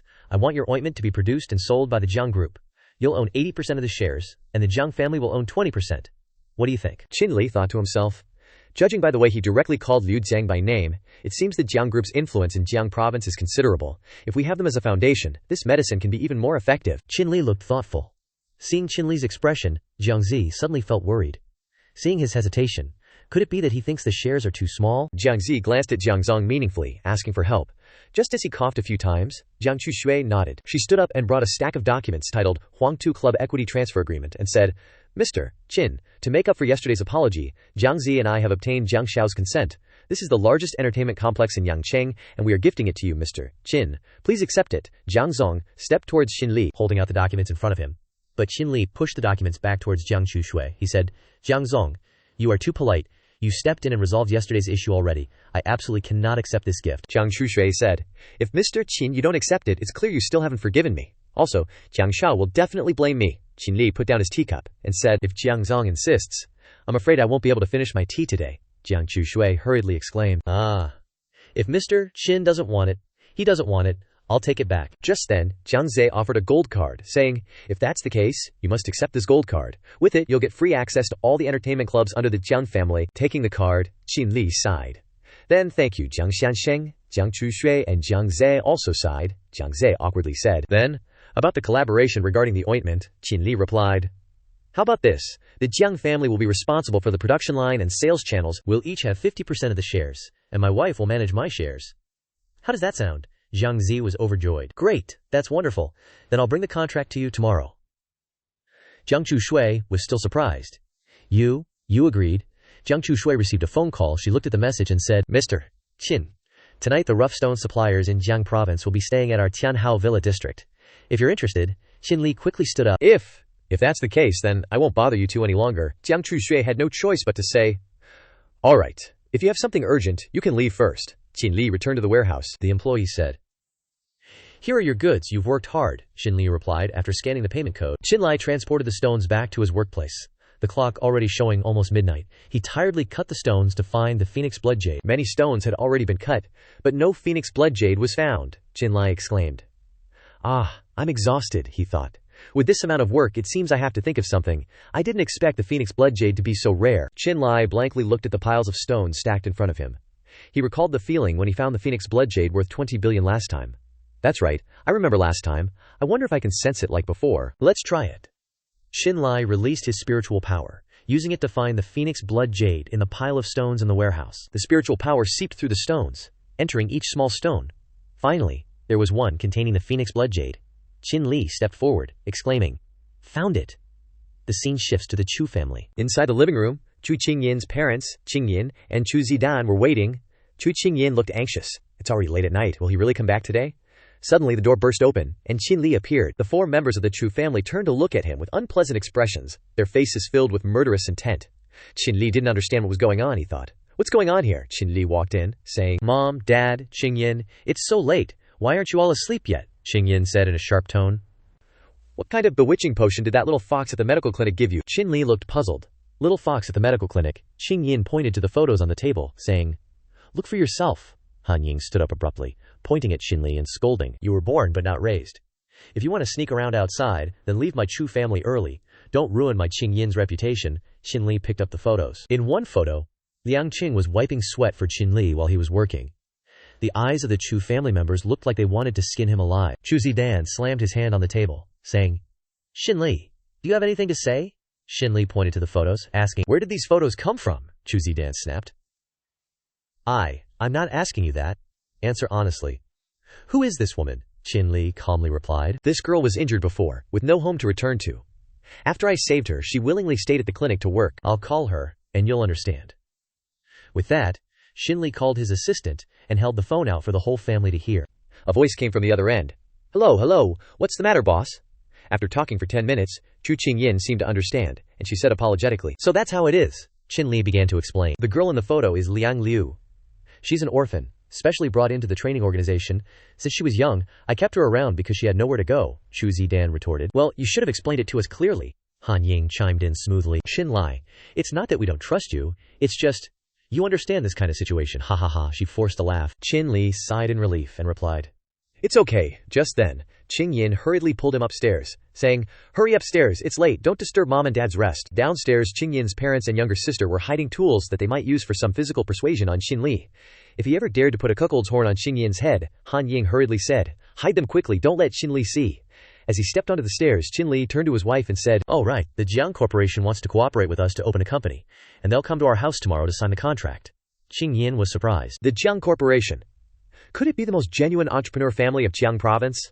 The next day, Jiang Zi brought the contract for Qingyin to sign. He said, "Ms. Chu, you just need to sign the contract." After Chu Qingyin signed her name, Jiang Zi said, "Congratulations, Ms. Chu, on becoming the CEO of the new company. I hope we will have a pleasant cooperation in the future." Qingyin replied cautiously, "You've worked hard, Mr. Jiang. I'll have to trouble you with things I don't understand in the future." Jiang Zi exclaimed with admiration, "Ms. Chu, you're too kind. I've heard Xin mention that you always help others. A special appointment into the company, the school's belle." An outstanding business graduate, Chu Qingyin, was touched and thought to herself, "So, that's how I always am," in his heart. Shinli went to Jiang City again today. Is it for opening the company? Jiang Zi pushed up his glasses and continued, "Isn't it because Jin found the Phoenix Blood Jade worth billions with his ability?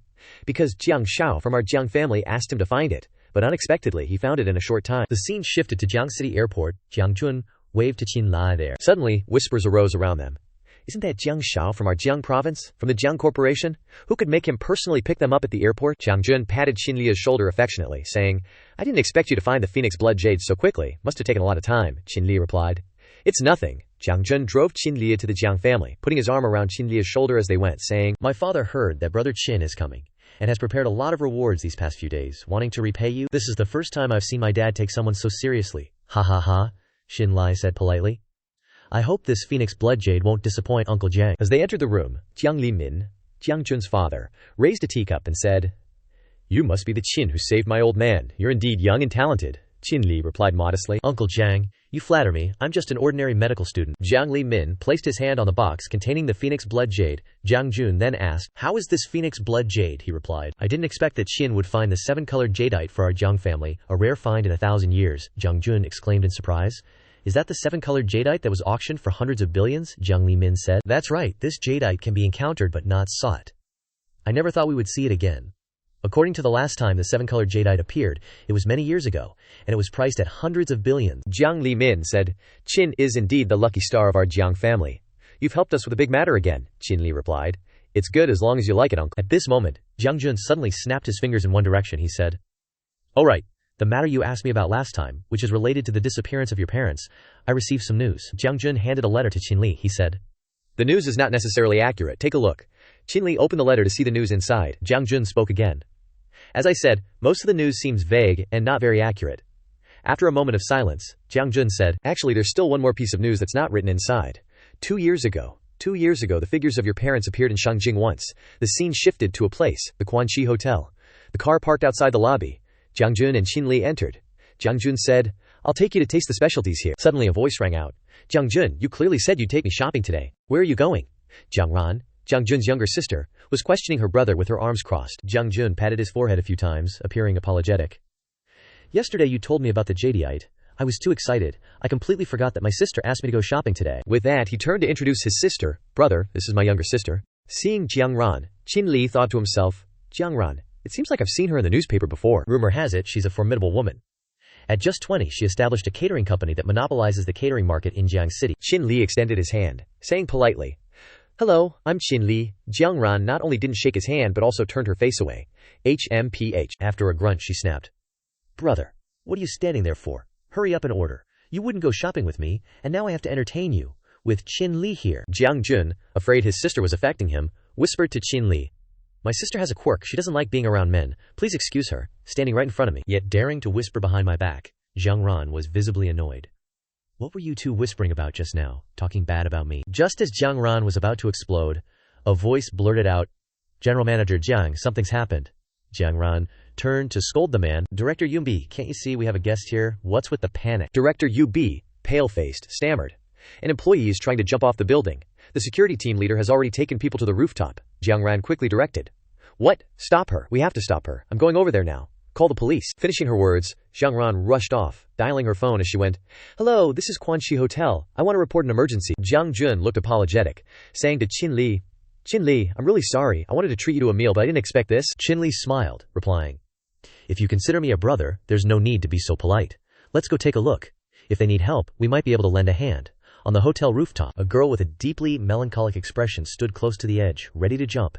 Security personnel dared only stand behind her, pleading, "Whatever your demands are, just say them. General Manager Jang is on her way and will try her best to meet them. Yes, please come down." The girl took another step forward. Jang Ran appeared, exclaiming, "Don't be impulsive. I'll try my best to fulfill any demands you have." A terrifying dark energy suddenly flickered in the girl's eyes. Shinli had already noticed, thinking, a surge of sinister aura surrounds this girl. This is probably not a simple suicide attempt. Jang Ran hurried towards the girl, saying, "Don't move any further. Come back." Shinli shouted to stop her. "Don't go over there. There's something wrong here." As Jang Ran ran up, the girl about to jump grabbed her hand, looking triumphant. "Gotcha." Then, she dragged Jiang Ran with her. As she jumped off the building, Jiang Jun cried out in horror, "Xiao Ran." Just then, Shinli darted forward, grabbing both of them with his hands. With the power of a cultivator, Shinli pulled both girls back onto the rooftop. Jiang Ran fell into Shinli's arms, causing him a pain that made him want to scream. At this moment, the girl who had been about to commit suicide suddenly turned around, an incredibly dense aura of dark energy radiating around her. Jiang Jun exclaimed, "Be careful." As this girl approached Shinli from behind, he quickly inserted a needle into an acupuncture point on her neck, and she fell unconscious. Shinli worriedly asked, "Miss Jiang, are you all right?" Jiang Ran suddenly realized Shinli's arms were around her. She startled and struggled free. "Hey, your arm!" Shinli quickly waved his hands in apology. Jiang Jun approached, exclaiming in delight, "Wow, brother, you're really amazing. You actually did it." Shinli replied, "It's nothing. I just sensed something was off earlier, so I anticipated it," the Jang siblings asked. "Something off?" Shinli said. "This matter is probably not as simple as it seems. I believe this building of yours has been arranged into a formation by someone knowledgeable in military strategy." Jiang Ran questioned. "A formation? Superstitious nonsense? Are you kidding me?" Shinli looked awkward, explaining, "It's not superstition. This building might even have a history of deaths." Hearing this, Jiang Ran angrily snapped, "Hey, watch your words. Even though you just saved me, you can't curse my hotel like that." Jiang Jun also found it odd, asking Shinli, "This is a bit strange, isn't it? Formations and the like are long gone." Jiang Ran ran towards the girl from before, asking Director Yu, "How is she?" He replied, "It seems she just fainted. Quick, call an ambulance." Jiang Jun turned back, saying, "Shinli, leave the rest to Xiao Ran." After returning to the hotel, Jiang Jun said again, "That was really dangerous just now. If you hadn't been there, Xiao Ran might have. The Jiang family owes you another debt." Shinli smiled in response. "It's nothing. You helped me so much before. Don't take such a small thing to heart." Shinli passed by a potted plant in the lobby, secretly leaving behind an object with spiritual energy to ward off evil. 5 minutes later, Jiang Limin brought back a master and said, "I also heard my daughter say that strange things have been happening here recently, so I troubled Master Cheng to come and take a look." Master Cheng stroked his beard and said, "Mr. Jiang, rest assured, if there really is a feng shui problem, this old man will naturally have a way to solve it. I need to take a closer look first." After observing the entire building, he exclaimed in shock, "This is," the master said. "It seems the person who set up this formation is no ordinary expert. There probably aren't more than 2 people in Jiang province who could break this formation." At this time, Jiang Ran was on the phone. She said, "Yes, immediately report the final test results to me. The costs will be handled according to labor accident laws." Jiang Limin walked in and called out, "Xiao Ran." "Ah, why am I here?" Jiang Limin said. "I heard there was trouble at your hotel, so I brought Master Cheng to take a look." As Master Cheng entered the lobby, he noticed the object Shinli had left behind while passing by a potted plant. He asked, "Who put this jade gourd here?" Master Cheng, with his Mediterranean hairline, fumbled in the pot, took out a jade gourd as if he had seen some secret, and immediately asked, "Where did this jade gourd come from?" Director Niu Bie heard this and recalled, I think it was left by the person who came with young Master Jiang." Jiang Ran was surprised to hear that it was that annoying guy. "What? It's him?" the Mediterranean master explained. "If it weren't for this jade gourd, I fear the people in this room would have died an unnatural death long ago." Jiang Ran gave a forced laugh. "Haha, really? A believer in science like her wouldn't believe those smooth-talking, vague fortune-tellers. What a fraud. If my dad weren't here, I would have kicked you out already." The Jiang family head didn't understand and asked, "What does Master Cheng mean?" The Mediterranean master didn't explain. He wanted to meet the person who left the jade gourd. Only the expert who left this jade gourd can break this fierce formation. The Jiang family head then asked his darling daughter, Xiao Ran, "Where's Qin?" Jiang Ran didn't care about the question and ignored where Qin Lai was. "I don't know, my brother took him away just now." Hearing that he was with Jiang Jun, the Jiang family head told Jiang Ran to call him immediately. Whether Jiang Ran wanted to or not, she had to call. She thought, "Is it really that serious?" A moment later, Jiang Jun and Shinli returned. As soon as they entered, Jiang Jun asked, "Dad, why did you urgently call us back? What's the matter?" Jiang Limin explained, "Master Cheng saw that there's a problem with Xiao Ran's hotel, but there's something we need to ask Xiao Qin." The Mediterranean master took the stage. Just now, I saw a wave of dark energy surrounding the hotel, but then I discovered that something wasn't quite right until I found this. He opened his palm and presented the jade gourd in front of Shinli. Shinli was slightly surprised.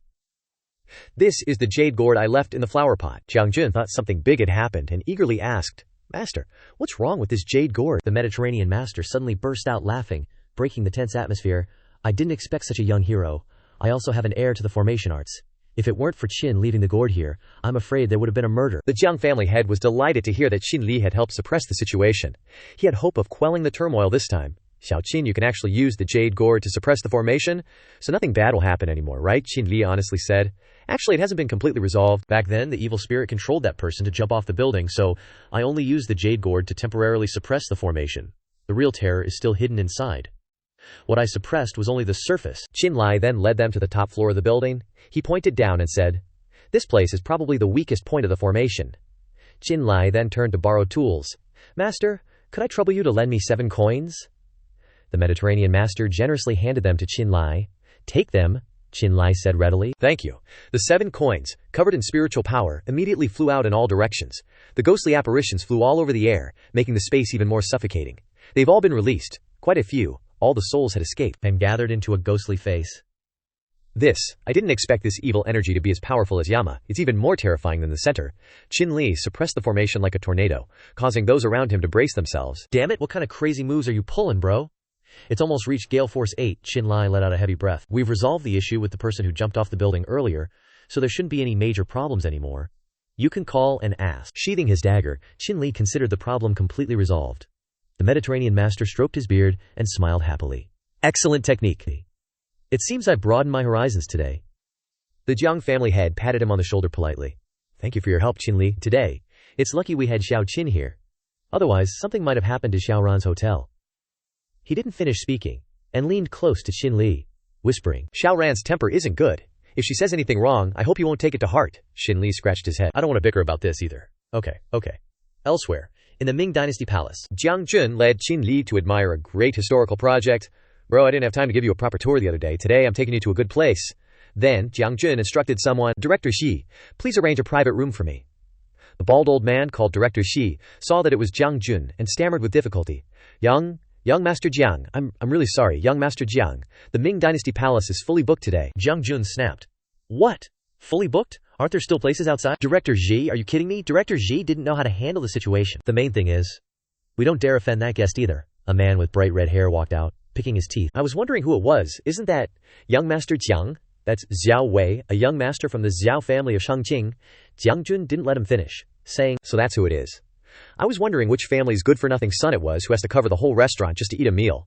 So it's young Master Zhuwei felt like he'd been poked at his sore spot, and he darkened his face as he pointed at Jiang Jun. What humiliation is comparable to Jiang Jun's? You're always mixing with this inferior crowd, and you can only throw your weight around in this small Jiangqing. Jiang Jun was furious, retorting, Xiao Wei, do you think you're all that? Do you really think your Zhao family is some big shot in Shangjing?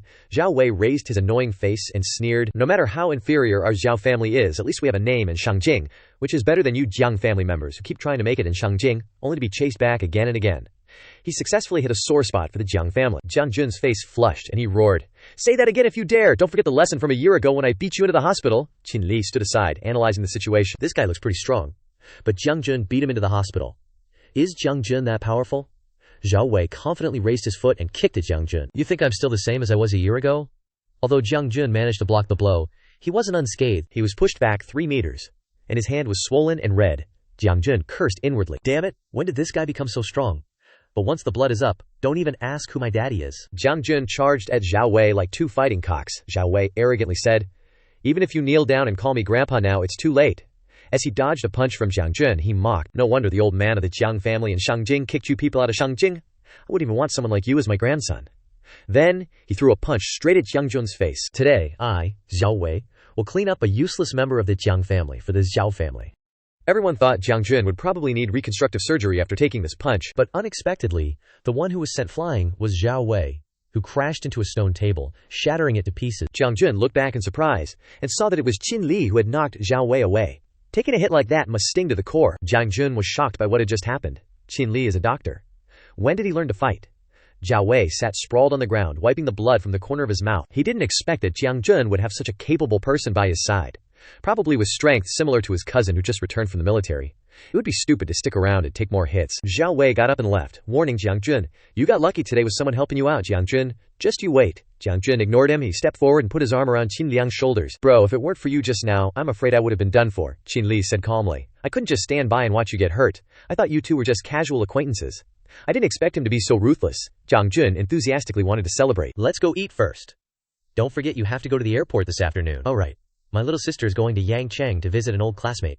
I'll have her fly on the same flight as you, and I'll have to trouble you to take care of her. Your little sister?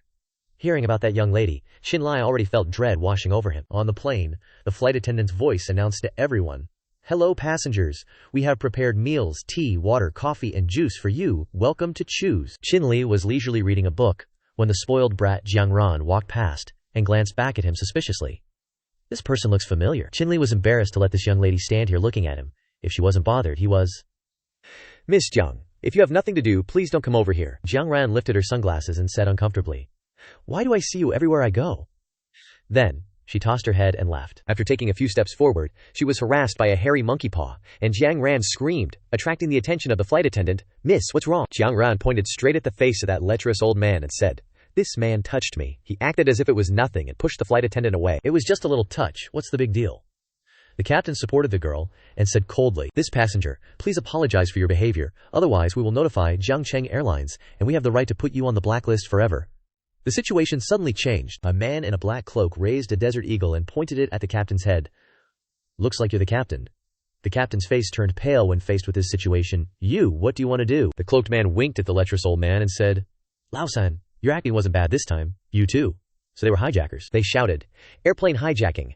Everyone put your valuables in the bag. If anyone doesn't hand them over, I'll blow their brains out." Jiang Ran, who had been loud just now, was now trembling with fear and had no strength to run. Suddenly, a hand reached out, covered her mouth, and pulled her away. It was Qinlei. "Don't make a sound. Follow me." Outside, the robbers were busy threatening passengers and didn't have time to care about others. "Be honest. Throw your valuables in here for me."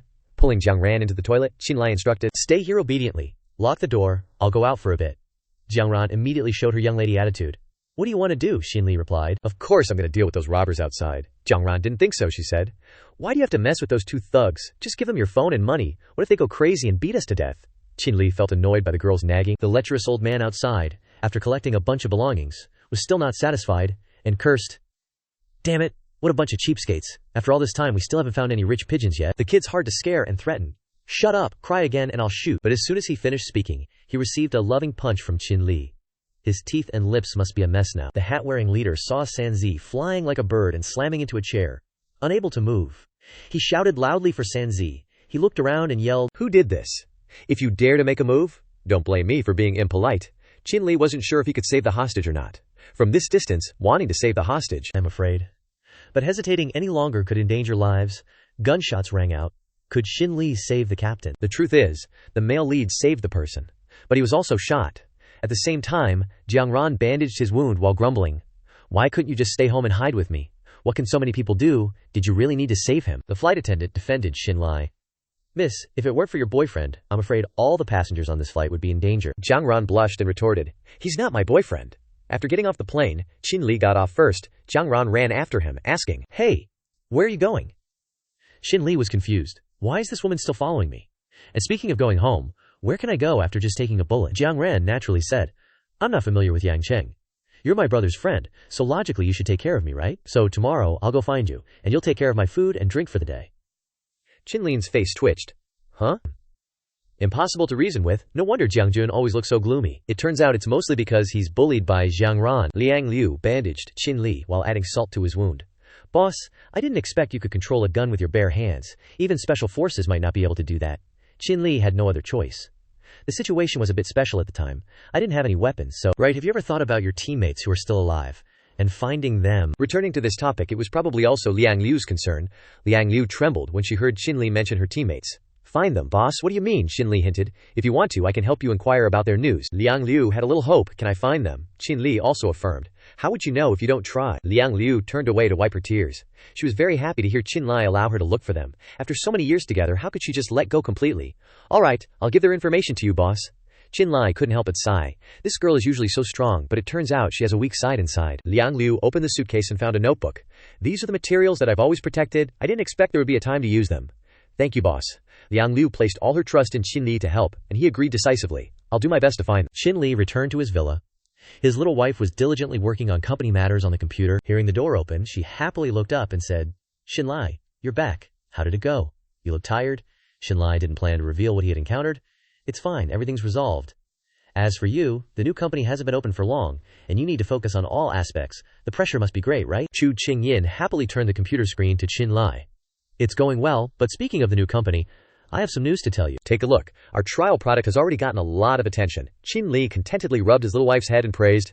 Very good, you're a natural fit for the cosmetics company. Chu Qingyin also said happily. I'm lucky to have you so I could have my own company, starting my own business. Suddenly remembering something, she said, Right. Yang Chengchao has a startup conference tomorrow. Leaders from my old company invited me to go, but I don't want to see them. Shinli then asked for her opinion. So, do you want to go? She didn't hesitate and said, Of course I want to go. It's the biggest opportunity for networking. Liang Cheng can learn some experience that can help us in the future. However, she hesitated slightly. But if I go, it'll be playing into their hands. Shinli knew the gravity of the situation and said, Don't they want to make you look bad later? Are they still worried that Jiangxi Corporation can't compare to Tianying Company? Chu Qingyin narrowed her eyes. How could it be? The gap between those two companies is huge. Hearing this, Shinli decided, okay, I'll go with you. While Chu Qingyin was showering, Shinli checked his wound again. He felt that the wound was much better. The bathroom door opened, and Chu Qingyin came out and saw the wound on Shinli's bare shoulder. She worriedly asked, You're injured, Shinli reassured her. No, it's nothing, just a small wound. Chu Qingyin reminded him. Be careful when you're outside, Dad still wants to hold his grandchild. Hearing about this issue, Shinli was flustered, I know. But holding a grandchild, Shinli hesitated shyly. He mustered the courage to ask directly, What's wrong, don't you like girls? In his heart he was scolding himself for asking things he should. Chu Qingyin lowered her eyes and recounted her past experiences. Actually, before I met you, I knew an upperclassman. In the end, I almost lost my life to him. Since then, I've had a fear of contact with men. I heard that the man committed harassment crimes. After that, I could only date girls. As a result, I didn't expect to be cheated by a girl. Understanding the reason, Shinli took Chu Yin's hand and comforted her. So that's how it is. Don't worry, I won't let anyone hurt you in the future. Hearing him say that, Qing Yin was touched. That he understood her. Shinli, I'm sorry for the things I did to you in the past. Shinli, you, let the things from the past be in the past. What about after that? Of course the couple is busy making babies. Chu Qingyin was still worried about Shinli, right? Your wound? How about tonight? Shinli immediately brushed off the issue. This is my only chance. A small wound, it's nothing, Qingyin whispered. Then, be gentle. After a long night, the moon departed, and the sun reigned. The janitor sighed about the arrival of a new day. The wind is really strong today, I have to sweep again. Inside the villa, Qingyin woke up early to prepare breakfast. She called out to Qinli, Come wash your hands and eat. Qinli asked awkwardly. Are you still sore? Do you need me to help you? Qingyin immediately refused shyly. No need, I'm fine. Upon hearing that, Qinli changed the subject to avoid further embarrassment. Then we'll go to the exchange event later, Qingyin said. After having breakfast, the two went to a luxury car show. Qingyin was confused as to why Qinli brought her here. Aren't we attending the exchange event? Why are we here, okay? Qinli looked around and said to Qingyin, I think we'll have more and more things to do later, and it's not good to keep using my parents' car. It would be better to buy a new one. Which car do you like? Qingyin looked at an eye-catching car with a high price tag and said, When I was little, I liked these kinds of cars the most. Qinli opened the car door, intending to sit in and experience the comfort of the car, when someone shouted, Hey! Who told you to open the car door? Don't touch it. Do you know how expensive this car is? Can you afford to pay for it? In his heart, this guy thought he had seen many people like this. He looks down on Shinli so much, when he gets slapped in the face, it will probably hurt a lot. Seeing that the person who came might be the manager, Shinli said, Sorry, I wanted to take a look first. By the way, is this car available for a test drive? Hearing this, the guy adopted an arrogant tone. You can have a test drive, but you have to pay first. What if you damage the car and we can't sell it? Besides, this is a national limited edition. Shinli still asked naturally. So, how much? The man looked at Shinli and muttered with an attitude of great compassion. Normally, it's 800,000, but I'll give you a discount for 600,000, Shinli. It's really the first time I've heard of paying half the money up front. The man replied. That's right, this is our lowest deposit standard.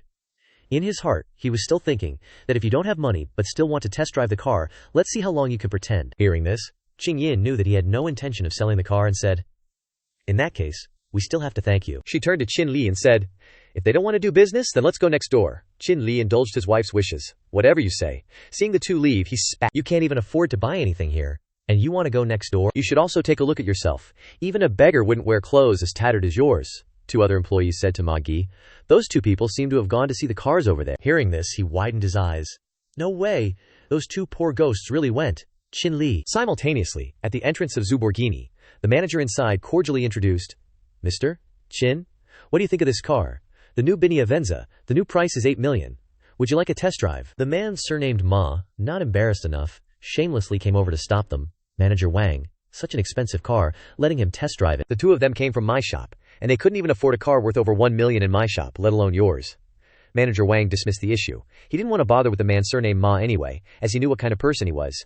It's okay, serving customers is our most basic job, Shinli said indifferently to the man surnamed Ma.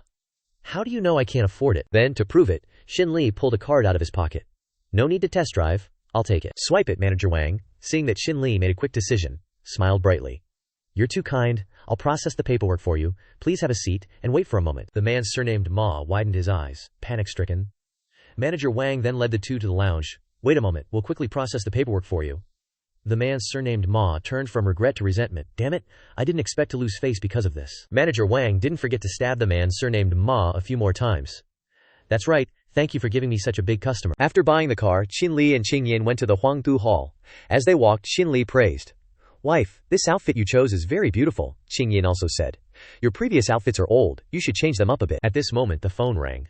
Seeing who was calling, Shinli felt exhausted. Crap, I forgot that there's still a little ancestor. He looked at Qingyin and said, I'll go answer the phone, wait for me here for a bit. Qingyin waited for Shinli in the hall. Shinli answered the phone. Hello, I'm attending the Yangcheng Entrepreneurship Conference. What are you doing here? Jiang Ran on the other end put on her young lady act. I can't come to the Yangcheng Entrepreneurship Conference. Besides, Yangcheng's economy is brought by the Jiang family. Qinlai helplessly agreed. Okay, if Ms. Jiang wants to come, then come. We are at the Majestic Beast Hall. President Jiang came out of the restroom and greeted Qinlai. Mr. Qin, you've arrived. Qin Yi returned the greeting. Oh, President Jiang, could you help me pick someone up? I'm not familiar with this place. President Jiang asked in surprise. Where? Qin Li explained. Jiang Ran from your Jiang family. She's on the second floor of Majestic Beast. Hearing it was Jiang Ran, she quickly went there. I'll go right away. The young lady came to Yangcheng Wen, and staying in a hotel outside. Qingyin was happily chatting with people at the party, when a sour voice cut in. Called you to come and you actually came. Truly a dog that listens to orders. Dressed so seductively, trying to hook up with some big shot, Qingyin said coldly. Manager Liu, please wash your mouth out.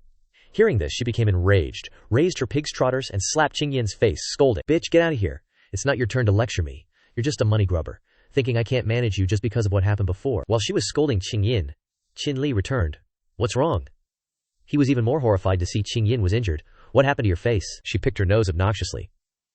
Oh, isn't this Qingyin's good-for-nothing husband? I'm helping you manage your wife? Shinli said coldly. You hit my wife. She raised her face and said, I hit her, so what? As soon as she said that, she received a punch from Shinli, her face distorted in ugliness. She flew into the seats of the other guests. Shinli said darkly, You hit my wife and you're still trying to reason. She wailed and started acting shamelessly. He's hitting people. Chu Qingyin and her good-for-nothing husband are hitting people. Baldy ran out from the start and shouted, What's going on? She pretended to be wronged. Lao Chen, you finally came. That bitch Chu Qingyin told her husband to hit me. He shouted loudly. Qingyin, apologize to her. You dare let your husband hit Manager Liu? Apologize. Now. Qingyin was also choked with anger at the level of hypocrisy of these people. Apologize. She's the one who should apologize. She started it first. Furthermore, I've already resigned from Tianying. He thought he was so powerful. Threatening Qingying. Don't think that just because you opened a new company I won't dare to do anything. I and the Jiang family have signed an agreement. We are now Jiang's people. Offend me, and you won't be able to survive in Yangcheng tomorrow. A surprise arrived. He got a one-way ticket to hell. Hearing that it was Jiang Ran, she said sharply, Oh really? So how do you think you should be dealt with for causing trouble here? Manager Liu was still busy showing off. Her eyes couldn't even see who she was talking to. Who do you think you are, daring to talk to this old lady like that? At this time, President Jiang stepped forward to introduce Jiang Ran's identity. Based on the fact that she is the young lady of the Jiang group, the bald old man saw the person behind her and was so frightened that his soul almost left his body. Jiang, President Jiang, why are you here? Manager Liu saw that the person who came was President Jiang and greeted her enthusiastically. President Jiang, hello, I am Manager Liu Xiu-Chin of Tianying Cosmetics Company. Next to me is our Director Chen. But President Jiang's main concern was her uncontrolled behavior and words just now. You were scolding our Ms. Jiang. She hurriedly covered up and blamed others. President Jiang, this is completely a misunderstanding. We came to participate in the exchange meeting. Who knew that woman would hit me? Baldy also chimed in. That's right, President Jiang. Look at Liu Xiu-Chin's beaten face. These two bullied Jiang's partners. You must manage them. President Jiang then asked, Tianying Cosmetics Company, right? They still think they're doing great. the bald man said. That's right, that's right. He immediately received a thunderbolt from the blue. Cancel the contract. Go to Jiang's to settle the damages and compensation. The two of them begged and pleaded. President Jang, did you misunderstand? No, that's not right. Shouldn't you be punishing them? Seeing them acting so recklessly, President Jiang made them unable to lift their heads. No, I was wrong. You offended the young lady of the Jiang family. Cursed the second largest shareholder of Jiang's in Yangcheng. Cursed our young master Jiang's friend. The old man felt like the sky was falling and the earth was shattering beside his ears. No, it can't be. Tu Qingyin was my subordinate before. How could she be a shareholder of Jiang's? In his heart he regretted it so much that his intestines turned green.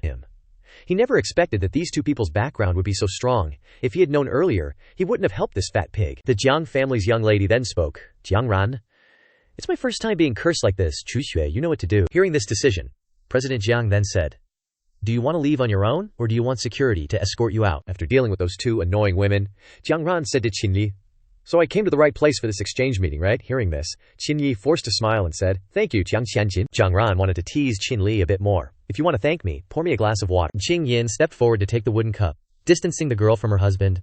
I also need to thank Miss Jiang Ran for today. Jiang Ran frowned as she sized her up. Qinli quickly introduced.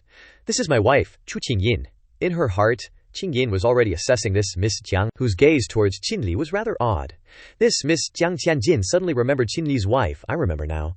My brother mentioned that Qinli was married, so it was you. The two women vied for the cup, and Qingyin finally got it. Jiang Ran had no choice but to awkwardly say, so you're Miss Chu? It's nothing for Qinli to do a small favor for me. Pouring a glass of water isn't such a hassle. Qingyin didn't back down, retorting, Miss Jiang has a very straightforward personality, but I still have to thank Miss Jiang on behalf of my husband. Afterward, they both turned their heads away. Qinli sensed something was off, and his intuition told him to quickly leave this place. Qinli cleared his throat. Are you trying to avoid me? Before he could finish, both girls simultaneously yelled, don't go anywhere. Qinli then made an excuse. I need to use the restroom. In front of the restroom door, Qinli helplessly ran his hands through his hair. These two women, and they say three women make a drama, CEO Jiang, who came in from outside, also wanted to tease him. So Mr. Qin is also afraid of this kind of situation. Shinli said helplessly. I still don't understand why they suddenly became like this. CEO Jiang bluntly said, that's because you're too outstanding. Suddenly, Qinli remembered a problem. That's right. I have something I want to ask you to give to Jiang Jie. Do you think it's convenient? CEO Jiang took the memory card. Shinli continued, I want to investigate the information inside about the employees. I want Jiang Jie to help me inquire about the identities of these people. It's very confidential and very important to me. CEO Jiang naturally agreed to help. Receiving Mr. Qin's mission, I will definitely deliver it to CEO Jiang personally. Then will Mr. Qin return to the banquet hall? Speaking of this matter, Qin Li felt really tired. I'll just wait directly on the road for Qing Yin to go home later. Qin Li asked about what happened after he left. What were you and Jiang Ran talking about for so long? Qing Yin still wanted to tease Qin Li a bit, saying, how did you cause trouble with the Jiang heiress? Don't listen to her nonsense. I'm not flirting with anyone. Miss Jang is a good person, but you still owe her a meal in your heart.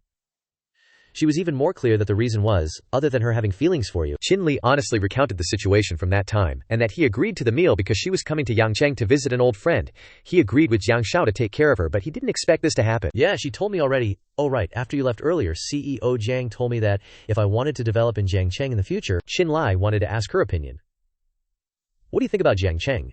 I'm not sure either, but I don't want to be a frog in a well in Yangcheng my whole life. If I approach a larger market in Jiangcheng and have broader resources, wouldn't that be great? You're very determined. What about you? What, do you want to go with me? If you want to go, I'll arrange things properly at Yi Clinic and go with you. The two of them finally arrived home. Standing in front of the door was Qing Yin's younger sister, and she had been waiting for a long time. Sis, you two are finally back. Once inside, seeing the luxury and beauty of the villa, her eyes lit up. Sis, did Shinli buy such a big villa? It's so luxurious. The richest second generation in my class doesn't even have this. Qing Yin scolded the girl as soon as she heard the way she called his name. What do you mean, Shinli? Show some respect. Call him brother-in-law. Xin rubbed her head that had been knocked, and called out, brother-in-law. Qinli was so happy that he was in tears hearing that. I've finally been acknowledged by my sister-in-law. This is the first time I've heard you call me brother-in-law. I'm so happy I forgot about the head knock just now. Xin then asked questions left and right. Living here is like the life of the rich. Brother-in-law, where did you get so much money? It wasn't by selling your looks, was it? Shinli immediately corrected her wild thoughts. Honest work. Don't think nonsense. You still haven't said what you came here for today? She then remembered her real purpose. I almost forgot if you hadn't reminded me. My school will be holding a joint conference in 2 days. Didn't you agree to participate last time? I couldn't find you these past few days because you were busy, so I could only run over here to find you. You're talking about that matter? I thought it was something terrible. I really thought this kid was just talking casually. Zindan didn't want him to refuse. She was afraid of being bullied. You won't go, will you? What if someone bullies me? Shinli suggested the simplest solution. If you're afraid, then tell the teacher, and don't go. Dan immediately refused. She was afraid, but she didn't want to run away.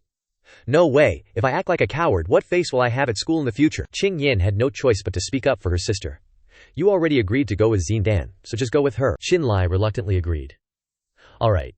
Zindan arrogantly turned her face away like a spoiled cat. Is that so? Even though she so tsundered her, this girl feels really awkward about how she treated the male lead. You don't hold a grudge about what happened before, right? She screamed in her heart, what am I even saying? Shinli naturally brushed aside her past mistakes. What are you thinking? Come help out. Today, I'm cooking for you two, hubby. I'm here to help you. Ooh, I want sweet and sour pork ribs. A month passed, and Shinli's clinic still steadily received patients. Shinli watched, as Liang Liu grew accustomed to her work. Liang Liu was becoming more and more docile. There's still no news about her friend for the time being. Telling her now would be too cruel. He cleared his throat. Well, what about the clinic after your boss leaves? Don't worry about that. My people will have another doctor come to fill in. That's right. I've asked someone to look for your friend. There should be news soon. I'll let you know when I have it. Alright, thank you, boss. He handed her the keys to the villa for her to stay in and take care of. Here are the keys. After I leave, you can stay in the villa as you please. I'll bring you to Jiangcheng after I settle down. Liang Liu was surprised. I wouldn't dare accept. Boss, you don't need to do that. I, Liang Liu, owe you 2 lives. If you let me stay, I'll take good care of the clinic. I see you as a friend. You don't owe me anything. Outside, Qing Yin shouted loudly, calling for him. Honey, it's time to go, or we'll miss the flight. Finally, he waved goodbye to Liang Liu. I'm leaving. If anything happens, call me. At the Li Ren Villa in Jiangcheng, movers were hurrying to move things. The supervisor instructed, be careful. Be careful not to drop anything. Inside the villa, Qin Li and Qing Yin were talking to Jiang Jun. Qin Laodi, I've lured you here, Jiang Ge. Long time no see. Thank you, Jiang Xiao, for helping us settle down. Cao Zi, don't be so polite. Qin Li is my brother, so I should help. Besides, the 2 of you are also cooperating with Jiang Xi. What is this little thing? I'll be troubling you in Jiangcheng in the future? You don't need to be so polite with me. We've already said we're brothers. That's right, Jiang Laodi. Today I've invited a friend I want to introduce to you. Wife, it seems you still have some things you need to take care of. You two go ahead. If you have things to do, let Qing Yin stay home and take care of work. At the Mingting Palace, the 2 walked and talked. This person is not only a doctor of medicine from Kaohsiung University, but he's also a divine doctor in our Jiangcheng. He returned to the country and opened a large clinic called Xingfengtang. I want you to come to Yicheng to open a clinic. He must be interested in introducing you two to Chinese medicine. Jiang Jun hesitated. But what? This person is pursuing my sister. But she rejected him. The reason is because of you. Qinli Ni didn't understand how he got involved again. Because of me. That's right, she said, you're her idol. If you want to move her heart, then reach your level. Jiang Jun opened the door and announced, we're here, Jiang Ran. Immediately noticed Qin Li. 2. Long time no see, Miss Jiang Ran. The white-haired man immediately asked with a stern face, you are the divine doctor, Qin Li, that Jiang Ran admires. Hello, I am Qin Li. After hearing Qin Li speak, he tilted his head and looked down on him. I thought it was someone amazing. Turns out he's just a country bumpkin. Qin Li's face was as if he had swallowed a fly. What did Jiang Ran say to him that made him look at him like he wanted to devour him alive? The white-haired man then opened his mouth to question Jiang Ran.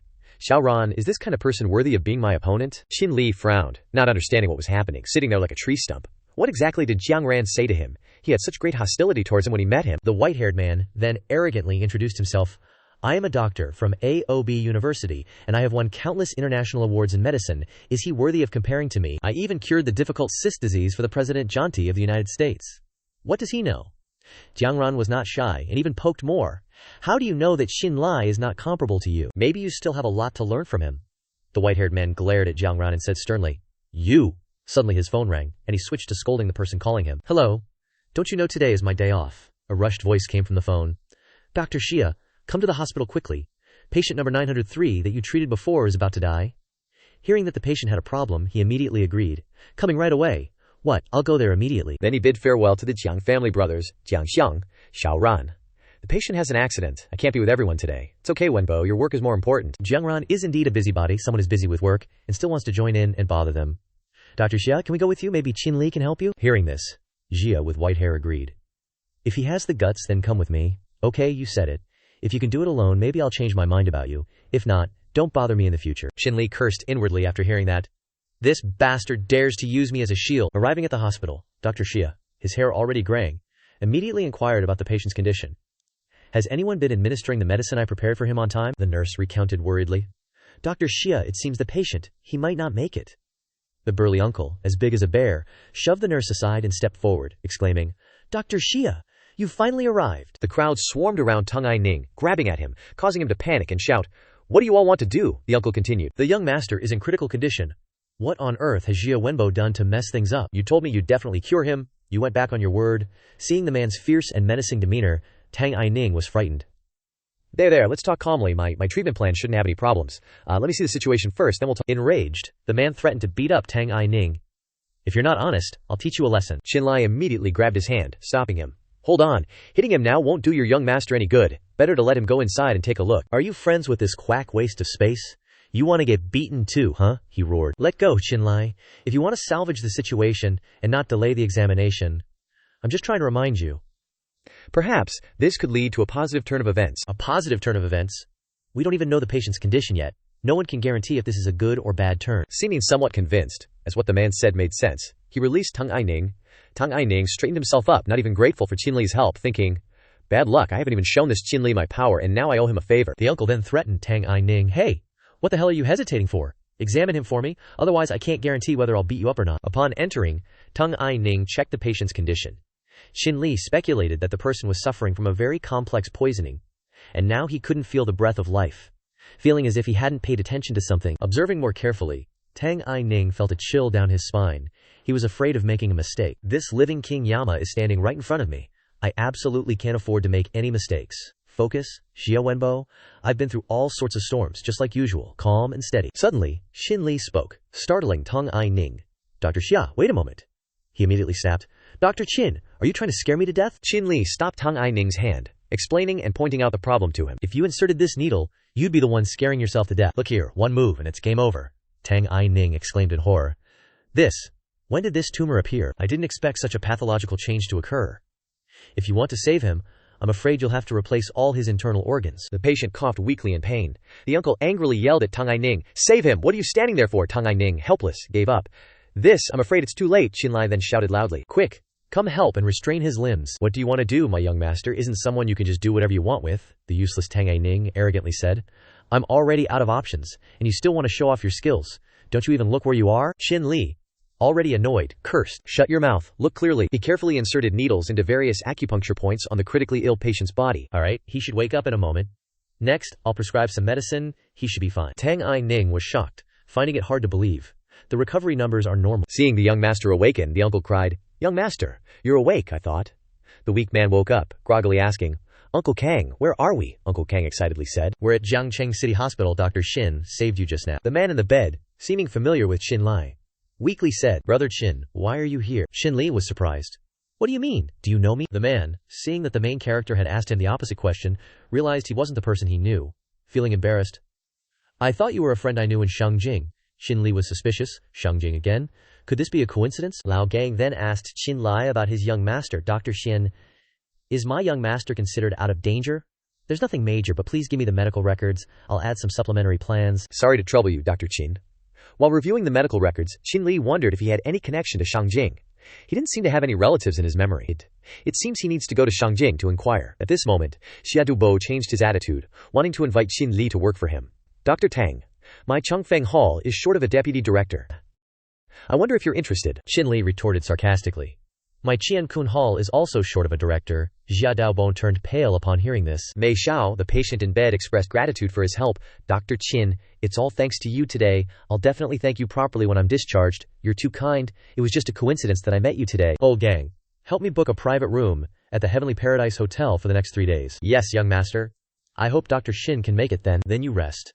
I won't disturb you any longer." Qinli returned with Jiang Jun, and on the way, Jiang Jun said, "That's right, guess who I saved just now? Seems like a big shot, not an ordinary person." Those bodyguards kept calling him young master with a northern accent. He might be from the Shu family in Shangjing, Qinli wondered. The Shu family?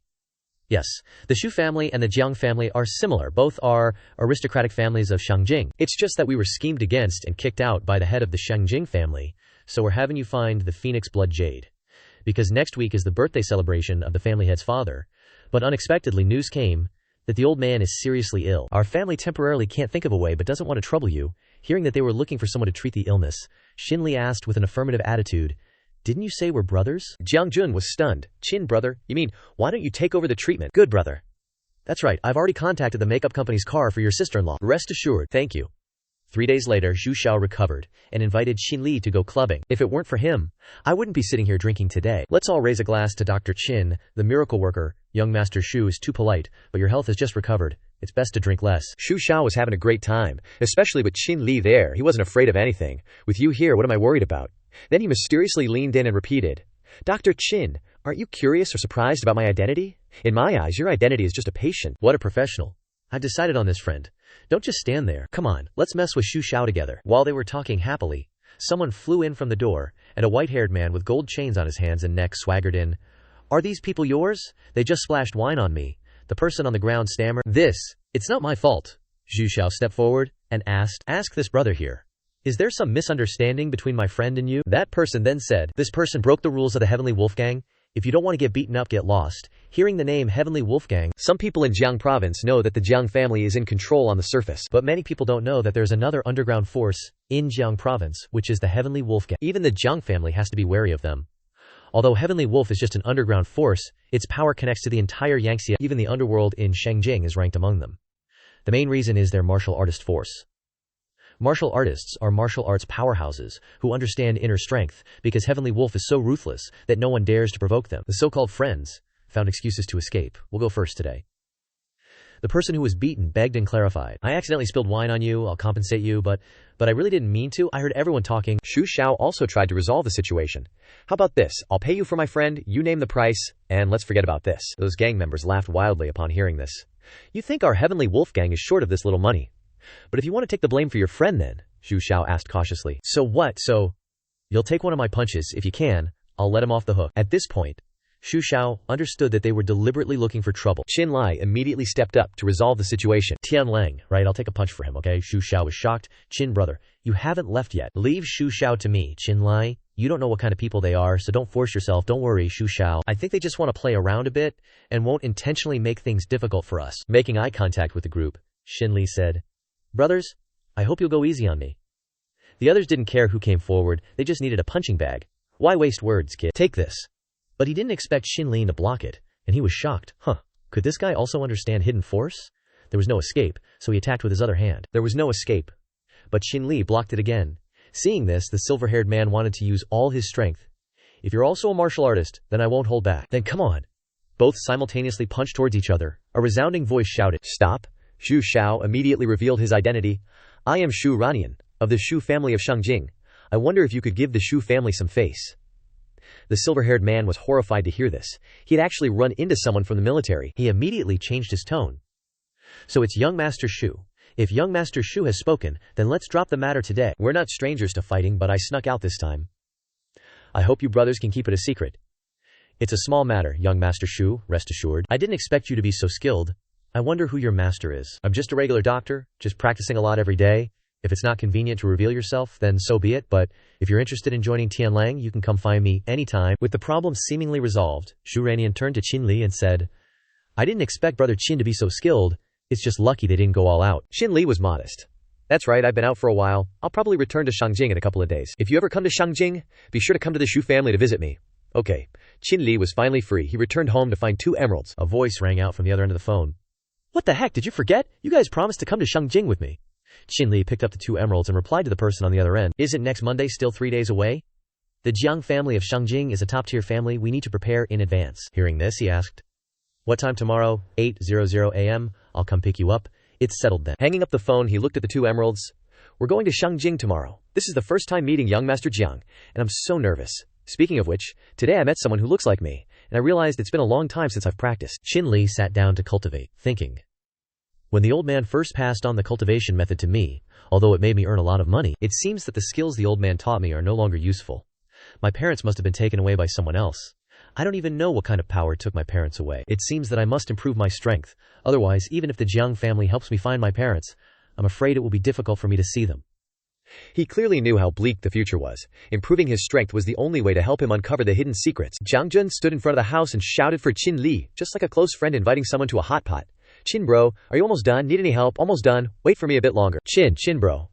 This is, Shinli explained. This is when Xing Yin came to Jiangcheng to help me buy clothes and some food. He suddenly remembered that he had forgotten to bring something. Ah, there's a pair of shoes I forgot to bring. Wait a moment, I'll go get them. Jiang Jun was already shocked by the pile of things. If you bring more, there won't be any room to sit. Don't bring any more. Leave it all at home. Shangjing has everything. They flew to Shangjing. Beautiful Shangjing was welcoming the two. In the car, speeding down the road, Jiang Jun suggested he take him to stroll around the city to the most famous places. Conveniently, to help him buy clothes, Shinli almost crashed when he picked up the price tag. It's definitely too expensive. This is over 100,000. Sir, hello. This set of clothes is 114,000. They went to a restaurant for lunch. Looking at the prices made Shinli even more hesitant. Are these prices in Shangjing really for normal people to spend? What is this? I'll take you to a place later. Where it turned out that the place Jiang Jun was talking about was a pizza club. A stylish girl sitting at the bar said, "Isn't this young Master Jiang? Long time no see, young Master Jiang is as handsome as ever." I just arrived in Shangjing too. Do you have any space? Yes, both of you please come in. Seeing the two of them enter, she immediately contacted someone. Hello? Is young Master Zhao there? The two from the other side are playing casually. After playing for a while, seeing Shinli winning constantly, Jiang Jun got a little annoyed. Are you really saying that you've never played pizza before? Your talent is too strong. I'm a little intrigued. You won all 3 previous games? I don't believe we can't win if we play another round. Let's do it another day. Aren't we attending the birthday celebration tomorrow? Hearing Jiang Jun sigh deeply, Shinli suspiciously asked, What's wrong? Isn't it about tomorrow's birthday celebration? If we want to go back, I'm afraid it won't be so easy. Could it be that someone is secretly blocking us? That's right. Back then, my dad was framed and had an accident, injuring someone from a major family. That's why we were driven out. Although we later caught the person who framed my dad, we still didn't have a chance to explain in front of the old master. So tomorrow I still have to trouble you to check on the old master's health. Okay, I'll find a chance to check tomorrow. Suddenly the door was pushed open. The person who came was Jiang Jun's enemy, the red-headed crane, Zhao Wei. Young Master Jiang, I didn't expect we'd meet again. Zhao Wei, it's you again. Zhao Wei immediately accused the team leader, it's them, they're causing trouble here, destroying public property. The vest-wearing old man immediately ordered, Men, take those two back for question. You should leave first. The Zhao family is targeting me. Hurry and find my dad to think of a solution. The Zhao family is very powerful. What? The Zhao family, although not considered a big family, has influence everywhere in Shangjing. Then how do they compare to the Zhu family? The Zhu family. Are you talking about the Shangjing Shu family? Although the Zihao family is good, they are far from the Xu family. Why are you suddenly asking that? Have you forgotten? I saved that person before. Stop them, Shinli immediately shouted. Someone, save me. Make a phone call. Zhao Wei thought Shinli was bluffing, and laughed loudly.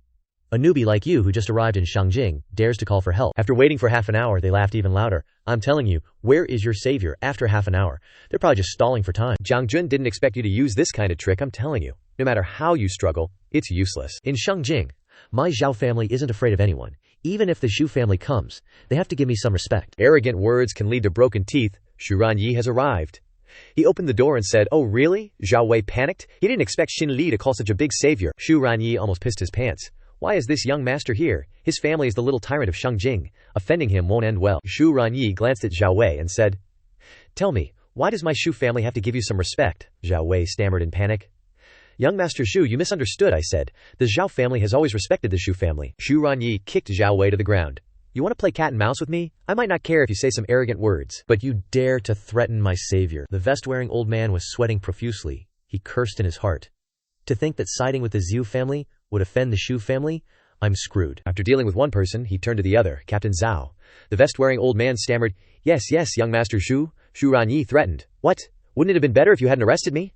He immediately denied and blamed Zhu Wei. Young Master Zhu, don't joke with me, I was just confused for a moment. He threatened me. If I didn't listen to him, he would harass my family. Hearing this, Zhao Wei cursed at him. You son of a bitch. Hearing this, Xu Ranyi kicked him. Did I let you speak? It's best not to have a next time get lost. They scrambled away on all fours. Yes. After chasing away the group, Xu Ranyi made a new friend with Jiang Jun. So you're the brother Jiang that big brother Qin mentioned. If that's the case, then we're all brothers from now on. Big brother Qin, when did you arrive in Shangjing? Why didn't you tell me? I just arrived too, but I have to thank you for today. Why are you being so polite, brother?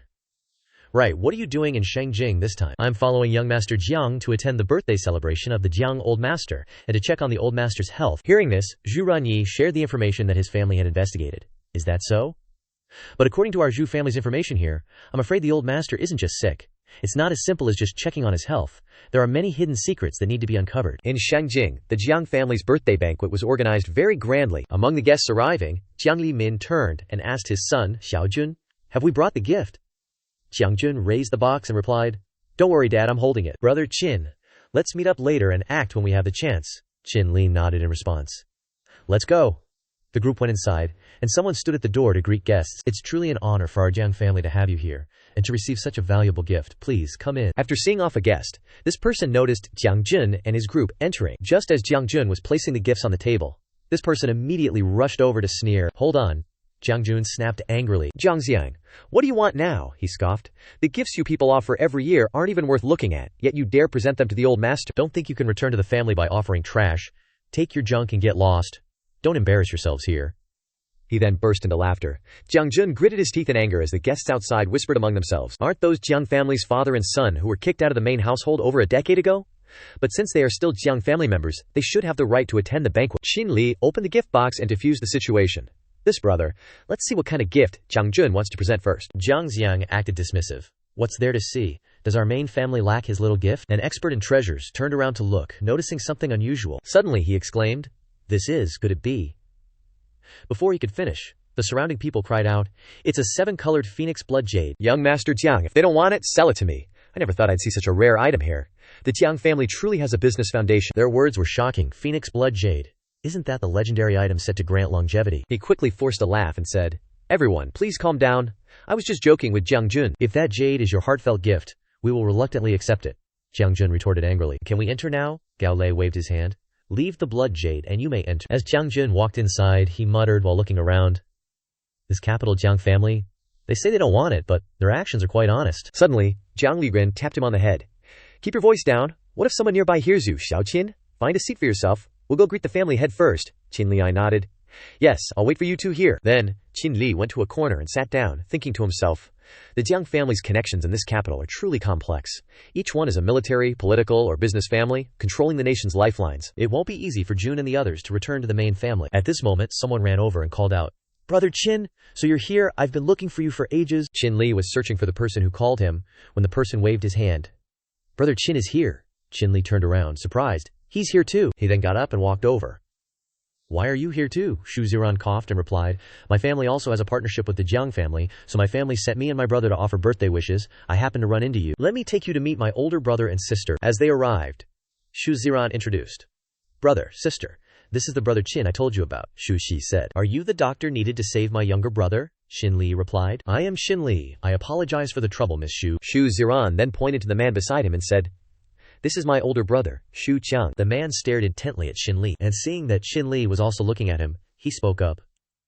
"What is it? Is there something on my face, Dr. Qin?" Shinli apologized awkwardly. "My apologies. Just a professional habit." Shu Qiang was intrigued. "Professional habit? Does Dr. Qin perhaps sense that I have some ailment?" Shinli replied. "If I'm not mistaken, older brother Shu must have just returned from a mission." Shu Qiang nodded. "You guessed right. Continue." Shinli continued. "Although your inner energy appears pure, the accumulated wounds over the years have caused your internal organs to be inflamed, resulting in a difficult-to-treat ailment. Therefore, based on your health condition, you absolutely cannot continue to take on dangerous missions." Both Shu Ran and Shu Shi exclaimed in alarm. "Big brother, are you sick?" Qinli warned. "And if you miss the opportunity for treatment, you may live with the illness for the rest of your life." Inside the Jiang family's estate, Shu Qiang remained nonchalant after hearing Xinli's warning. "Live with the illness for the rest of my life? Seems like you're just a fraud." Qinli, unfazed by the rebuttal, replied, "If Big Brother Shu doesn't believe me, then I won't say any more." Shu Ran, standing to the side, grew anxious. "Big brother, I've personally witnessed Dr. Qin's skills. How about you let him take a look?" Shu Qiang snapped. "Shut your mouth. Just take care of yourself. It's not your place to interfere in my affairs." In his heart, Shu Qiang was worried. Other families are always eyeing the Shu family, and now is not the time to admit that my health has problems, otherwise. But Shinli didn't argue. He turned around to say goodbye. "Young Master Shu, I've met the person I needed to, so I won't disturb you any longer today." Seeing him leave, Shu Ran hastily followed. Big brother Qinli and I looked at him, puzzled. "What is it? Is there anything else, young Master Shu?" Shu Ran replied. "That's just how my big brother treats everyone. Don't take it to heart." Shinli shook his head. "It's all right. Big brother Shu must have his own difficulties." Hearing this, Shu Ran felt relieved. "Big brother Qin is so understanding. I have something to do today. Let's arrange another day." Qinli responded and left, while Shu Ran seemed to realize something. Could it be that Big Brother has a hidden difficulty and doesn't want to seek treatment? On Qinli's side, he wandered outside, searching. Young Master Jiang has been gone for so long. Could something have happened? What is that place? Why is there so much baleful aura? I didn't expect that the Jiang family's mansion would have hidden evil. He stared intently at the room, emitting a thick, baleful aura, its black wind evil water killing chi. The door pillars also have locust trees. While observing, he noticed someone looking from inside the room. The person on the bed made him break out in a cold sweat. He used his skills to pick the lock, then opened the door and stepped inside. As soon as his foot landed, a formation appeared on the ground. Shinli exclaimed in shock. Crap, it's an evil spirit array. The turbid energy surrounding him pounced on Shinli. Golden needles appeared on his hands. Shinli used them to shatter the miasma, each needle carrying extremely yang energy, invading the aura of the array. This formation is similar to the aura of the Jang family hotel last time. The miasma is getting heavier and heavier, making him uncomfortable. Why haven't these things stopped? The old man taught that all things in the universe have certain rules. Fortunately, I learned how to break formations from the old man in the beginning. After searching for a while, he spotted the eye of the formation. Found it. Shinli gathered all his strength and charged towards it. The needles he released acted as guardians, protecting him and disintegrating the surrounding turbid energy. Shinli reached out towards the skull, pressing the needle into its third eye. After a while, the miasma was resolved, and then he finally breathed a sigh of relief. The person who set up this formation is truly skilled. Luckily, I cultivated before coming here. He looked at the old man on the bed and said, "Why is this person being suppressed by such a powerful formation? Luckily, I discovered it early." After taking his pulse, he used silver needles to pierce directly into the old man's central key. The turbid energy within the old man flew out. As soon as he was freed, the old man's eyes snapped open. Shinli smiled. "You're awake." The old man looked at him, puzzled. "Who are you?" Shinli helped him up while saying, "I'm just a doctor attending the longevity banquet." The old man sat up and replied, "So that's how it is. It seems I almost died at my own longevity banquet." Shinli was shocked. "You're Master Jang? Isn't today your longevity banquet?" Master Jang sighed. "I've been playing senile and muddled. Who knew I'd be harmed by my own subordinates?" Shinli was puzzled. "What do you mean?" Master Jiang irritably said.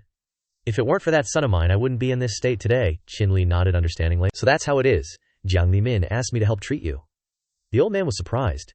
"Limin and the others don't blame me, and are even trying to find a way to cure me. But besides treating me, they still have hopes for the Jiang family." Shinli nodded with difficulty.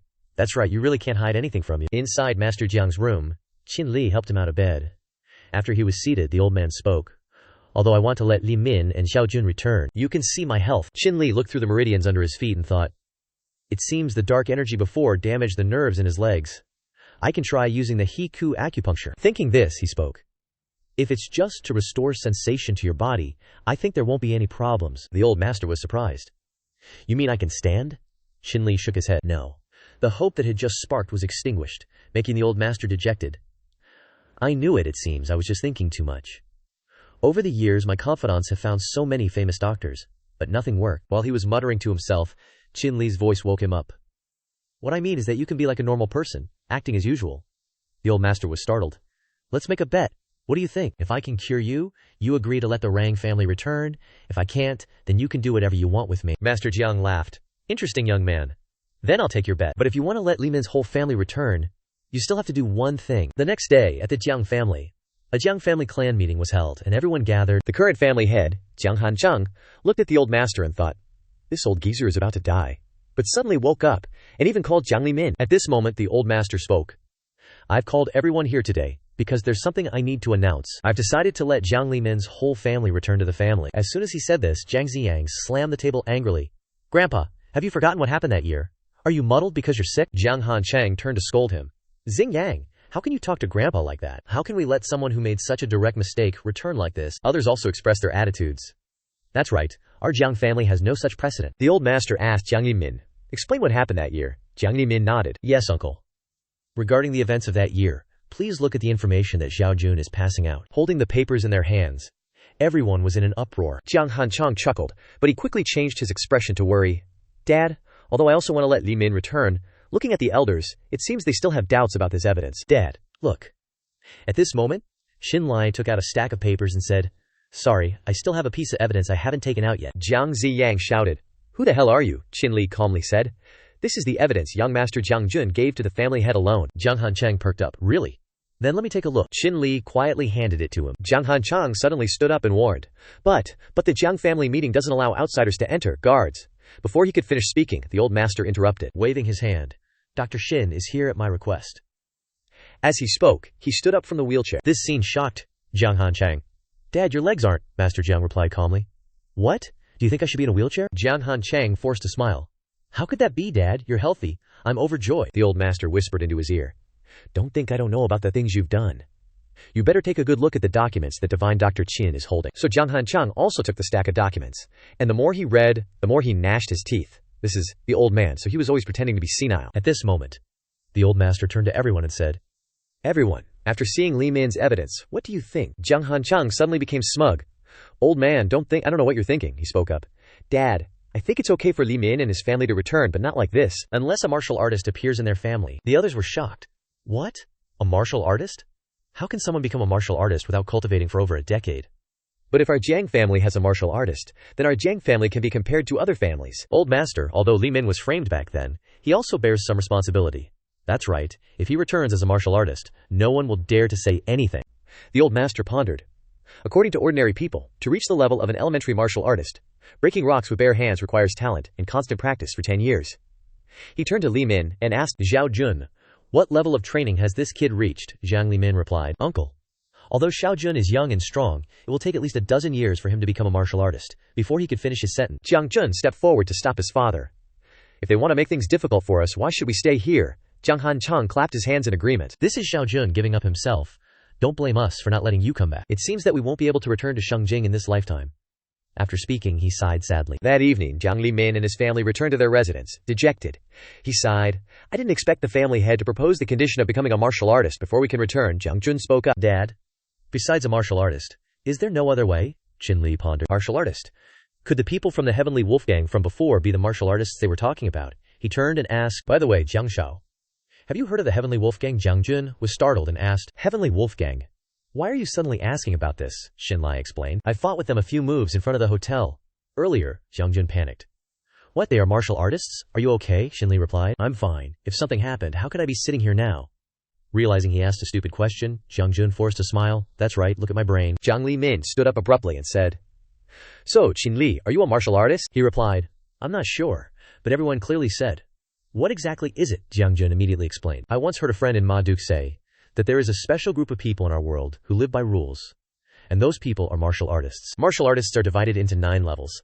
The lowest level martial artist is like practicing at home, while the third level can break rocks with their bare hands, and high-level martial artists can even move mountains and fill seas. At that time, I thought my friend was just boasting. Chindi, are the people of the Heavenly Wolfgang as good as I said? Shinli replied. Not as exaggerated as that, just better than ordinary people. Jiang Jun was disappointed. Okay then. As if remembering something, he asked excitedly. So Chindi can break rocks with his bare hands? Shinli forced a smile. I haven't tried it. But if you want to reach the level of breaking rocks with bare hands, it's not impossible. Jiang Li Min was surprised. Xiao Qin has a way to help us, Shinli replied. If the family head has a request, I also have a way. We can try. That night, Jiang Jun walked out of the bathroom in a daze. Suddenly a fragrance wafted over, confusing him. What's this smell? It's midnight. Who's doing something in the kitchen? After fiddling around for a while, Shinli pulled out a medicinal pill. That's right, this smell is like what the old man said in the book, exactly the same. Jiang Jun asked sleepily.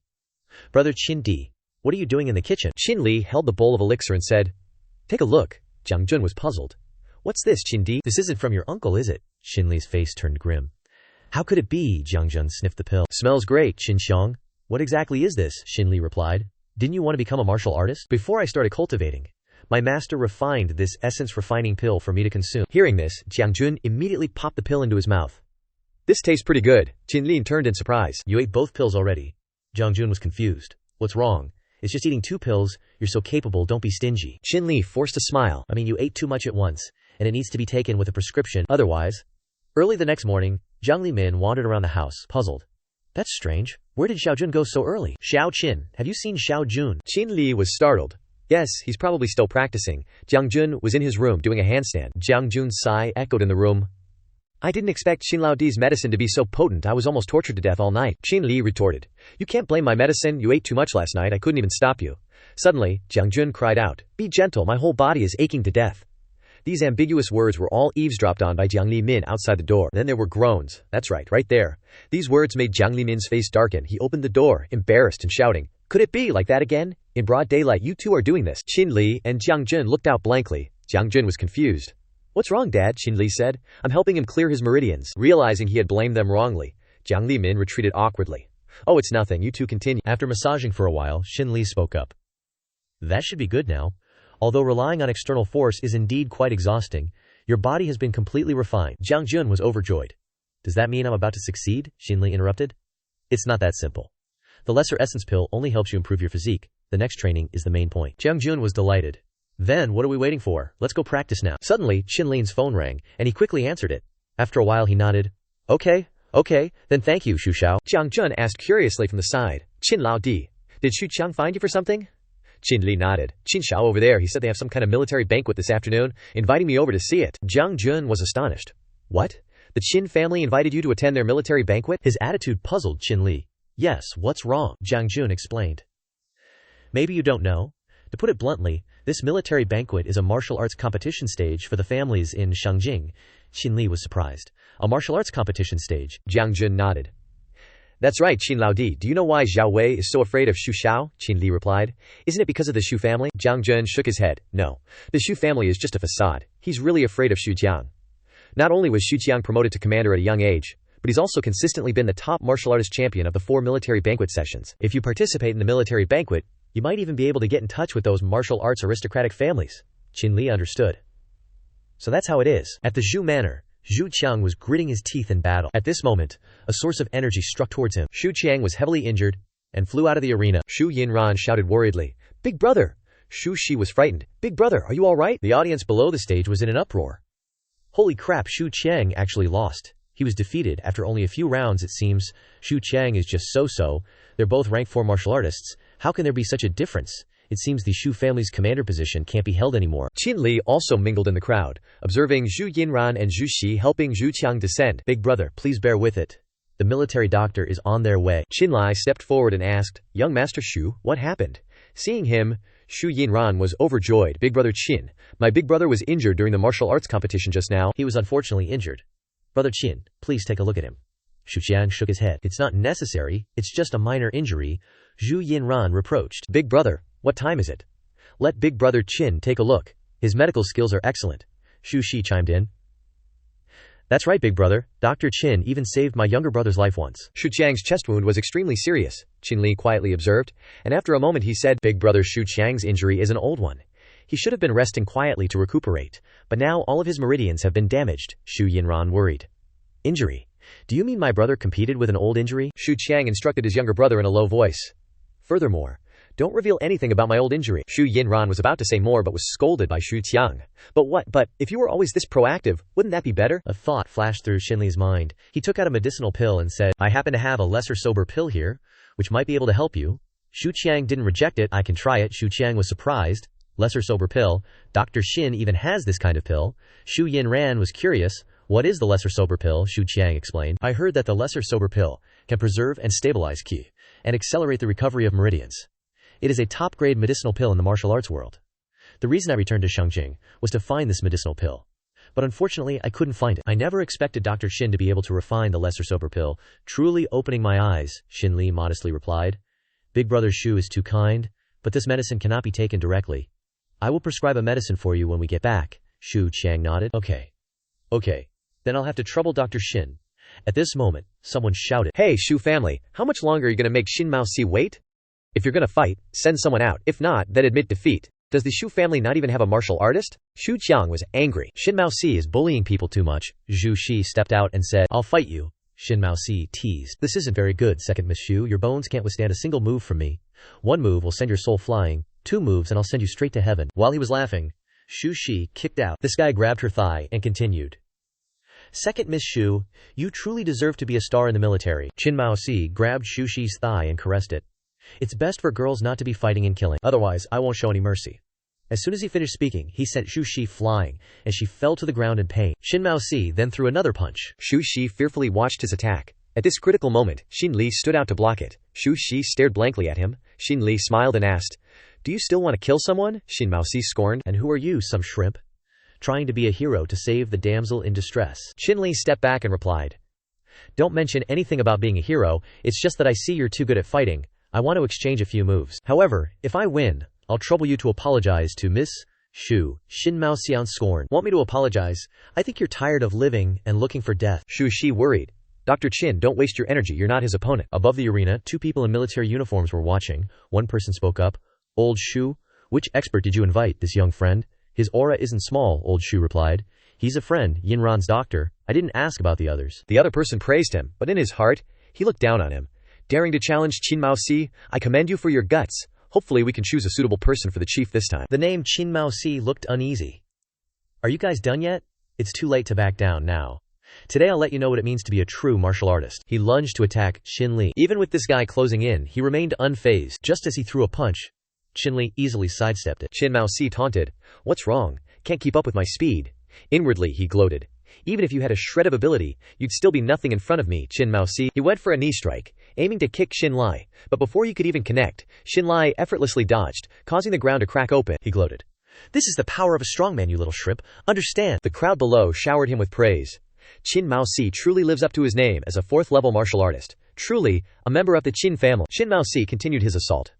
Prepared to be finished with just one move, Shinli easily intercepted his punch. He gently landed a punch on Qin Maozi, and yet, the guy went flying. Seeing him soar off the stage stunned the crowd. The force was so great that Qin Maozi couldn't regain his footing. He slammed into the barrier ropes, the impact stretching them taut before they recoiled, sending Qin Maozi flying again. He was tossed from one side to the other until his momentum finally waned, and Qin Maozi crashed to the ground. Kong Qiang and the others were speechless. Spectators on the platform exclaimed, "This young man's performance is quite intriguing," Kong Qiang mused. "Just what kind of person is Qin Li?" Kong Yinran cheered excitedly.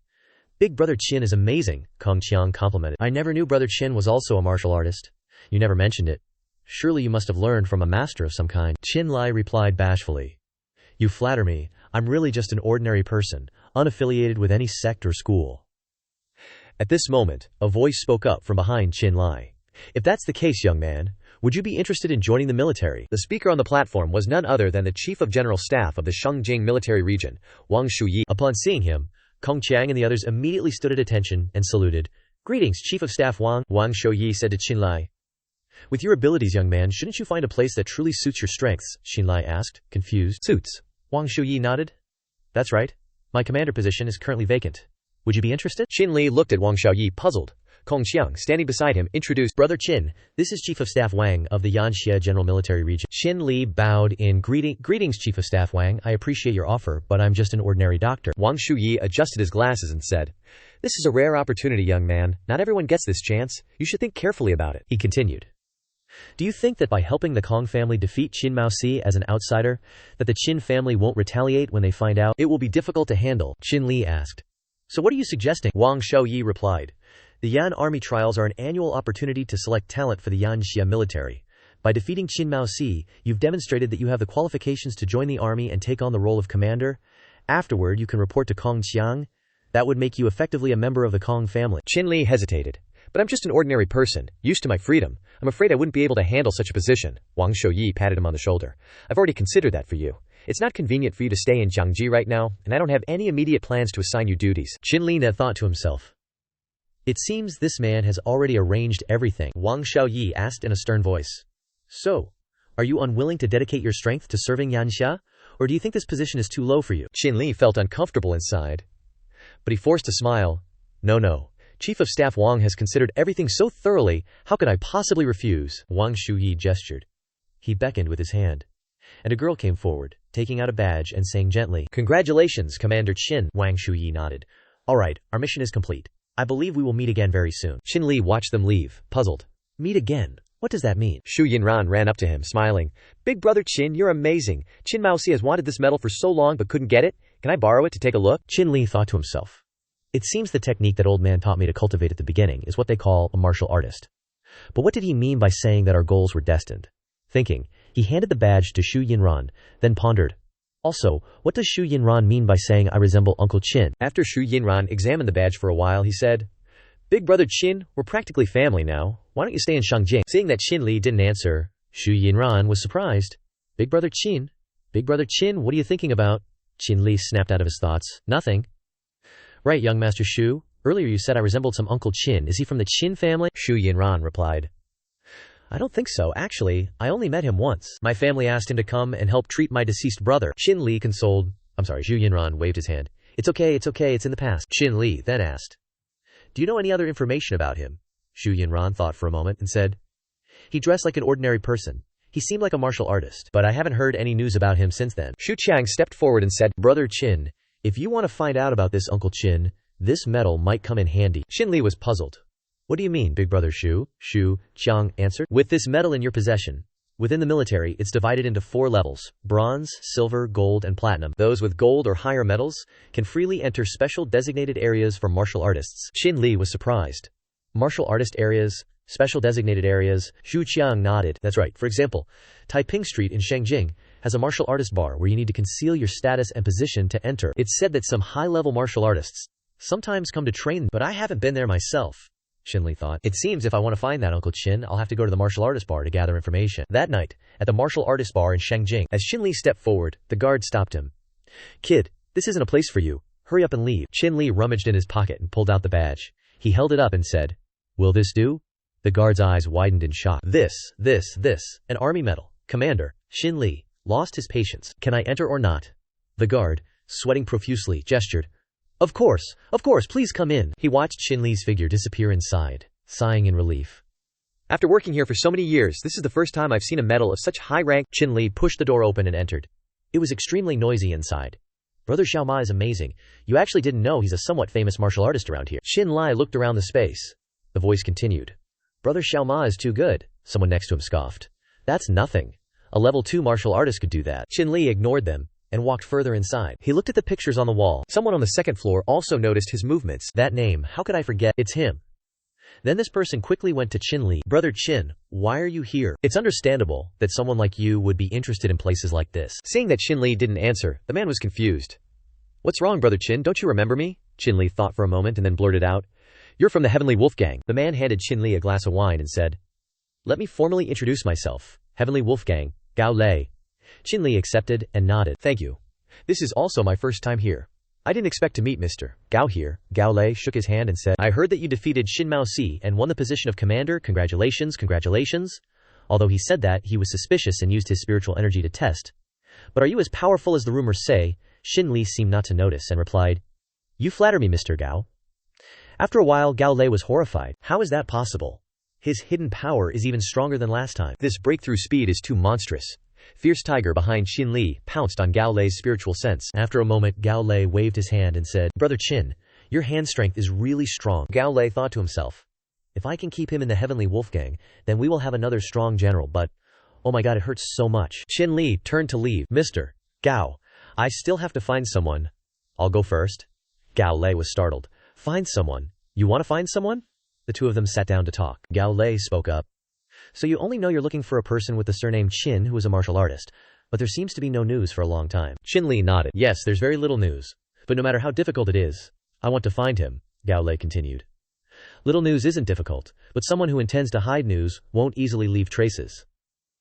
That's the hardest thing, but it's not impossible. There's someone who might be able to help you. If you trust me, you can come with me. Gao Lei led Shinli to the elevator. After a series of card swipes, the two of them went inside. Shinli looked at the floor number and was puzzled. Going down. Where are we going? Gao Lei replied. You're going to meet someone now. Someone who used to work collecting intelligence. That person may be able to help you. After a while they reached the 5th basement level. Shinli looked around and asked, Isn't this a martial artist bar? Why does it look? Gao Lei said. It doesn't look like a martial artist bar, does it? In fact, where you're standing is only a part of it. These things were all established by the elders of the Heavenly Wolfgang. There are a total of 10 floors below. The further down the number, the greater the power and authority. But it is said that the martial artists on the 6th floor have gone to other places to develop. Welcome to the central base of the Heavenly Wolf. The door opened. Inside were extremely advanced equipment. Shinli was surprised. I always thought the Heavenly Wolfgang was just an underground force, but it seems there's another force. Gao Lei pointed to the person sitting in front of the computer and said, The person I was talking about just now is him. Seeing Gao Lei enter, the man stood up. Boss, Gao Lei said. Xiaofeng, I have a friend who wants to ask you some questions. Shinli then spoke. Hello, I want to find a martial artist surnamed Shin, who looks roughly like I do now. I only have that little bit of information, could you please investigate? Xiaofeng looked at him and thought, he wants a martial artist surnamed Shin, isn't that a coincidence? Then, he brought up Shinling's image, and asked, Can you mention some places he's been to, or some things he's done? Shinli murmured. He was invited by the Shu family to treat their late young master, does that count? Xiaofeng nodded. Probably, let me try. Shinli was secretly shocked. No way, you can find something with just that. Suddenly, he saw something on the table. Shinli asked, This badge looks a bit familiar, doesn't it? He asked.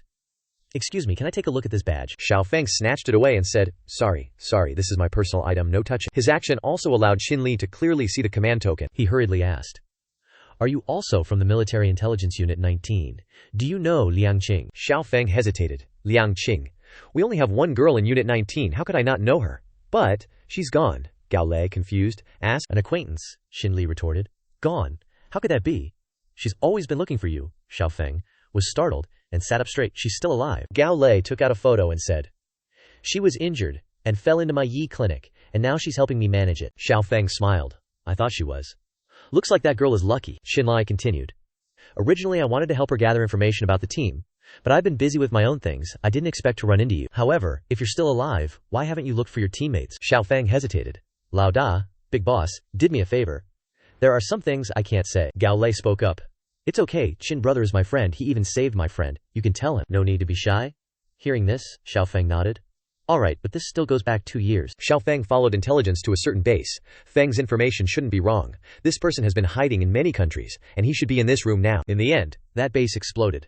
There will be no more Military Intelligence Unit 19 in this world. I lost my life back then too, but luckily, I met Lao Da. Now I just want to find out the identity of that traitor, catch him, and restore the reputation of Unit 19. But because the mission is very mysterious, the only breakthrough is the commanding officer of that year's mission, a 9th-level martial artist with the surname Qin that I've been investigating." The screen issued a warning. Shinli, confused, asked, "What's going on?" Xiao Feng performed a series of operations and said, "It seems the person you're looking for has an unusual identity, and may even be the same person I'm looking for." The screen displayed a series of codes. Xiao Feng observed for a moment and said, "Information related to him has been protected by high-level intelligence. It can't be cracked within an hour and a half." Shinli, confused, asked, "What do you mean by high-level intelligence system?" Xiao Feng replied, "It's the top-secret system controlled by the Lianjia military. It's very difficult for outsiders to decipher." Within, Shinli was even more confused. What exactly is this person's identity hiding that it's so secretive? However, it definitely has something to do with the military. Continuing the investigation might give us a direction. Gao Lei took out something and said, "Xiao Feng is right. Although it's very difficult to crack, it's not entirely impossible to find someone if we want to." If the Tianlang gang didn't have some ability, how could it have achieved its current success in Yanhong? "Brother Qin, take a look. This is the Tianlang gang's internal network system." Shinli looked at the screen in astonishment. "So the Tianlang gang isn't a dark force at all, but just a covert organization with authority and combat power?" he asked. "Mr. Gao is so enthusiastically helping me, you must have some conditions, right?"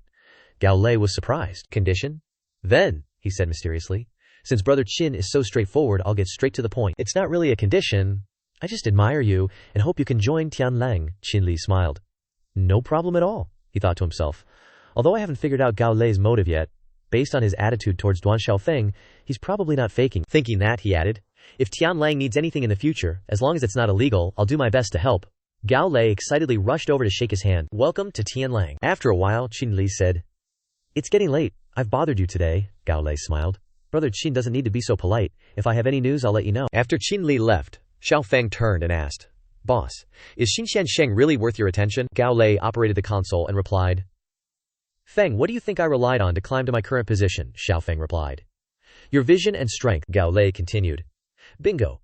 Exactly. Even the family is so respectful to him, let alone us, and Tianlang needs as much insurance for the future as possible." As for Qinli, he slowly left the bar, texting as he walked, "Liang Qing will be happy to hear this news." At this moment, the noisy crowd around him accidentally bumped into Qinli's hand, causing his phone to fall. Just as Qinli was about to pick it up, someone ran ahead, and a woman picked up the phone and handed it to him. Seeing her, Qinli was surprised. "Xu Xiaoji, what are you doing here?" Zhu Shi replied. "I came to find you." Qinli was puzzled.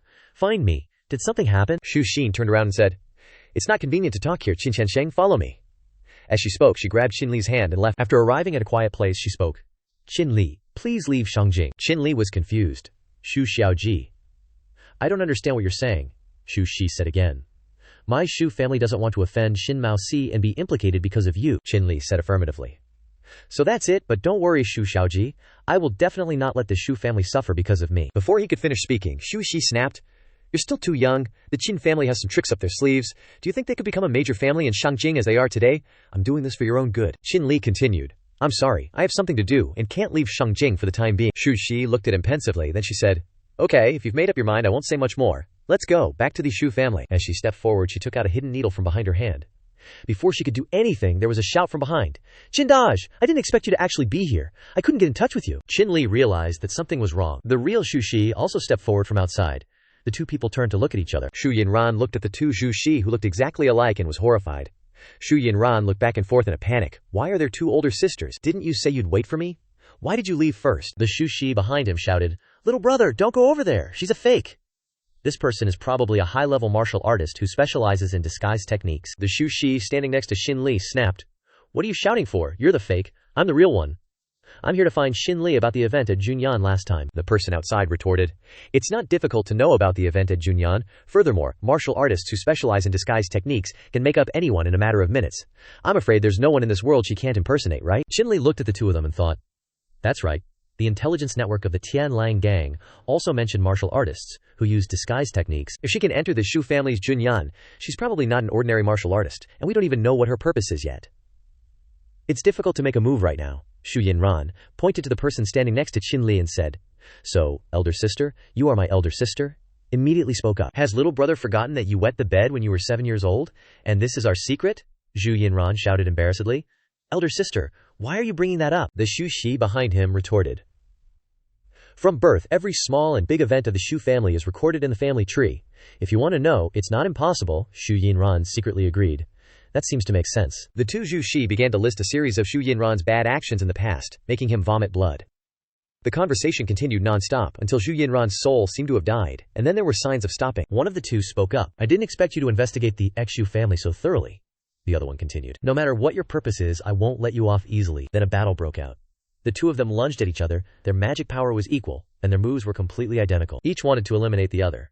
At this moment, Shinli stepped forward to stop them. He simultaneously used a formation to check their meridians. After a while he spoke. If we can't distinguish the real from the fake, then we'll rely on this method. Sorry, Miss Shu. After speaking, he pierced both of their hands with golden needles. Shu Yinran panicked behind.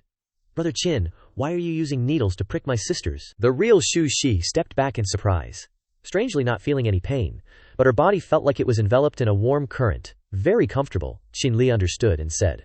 As expected, if it weren't for Miss Shu's damaged meridians, I'm afraid it would have been difficult for me to distinguish the real from the fake at the Junyan banquet. Only Miss Shu's injury can't be faked by anyone.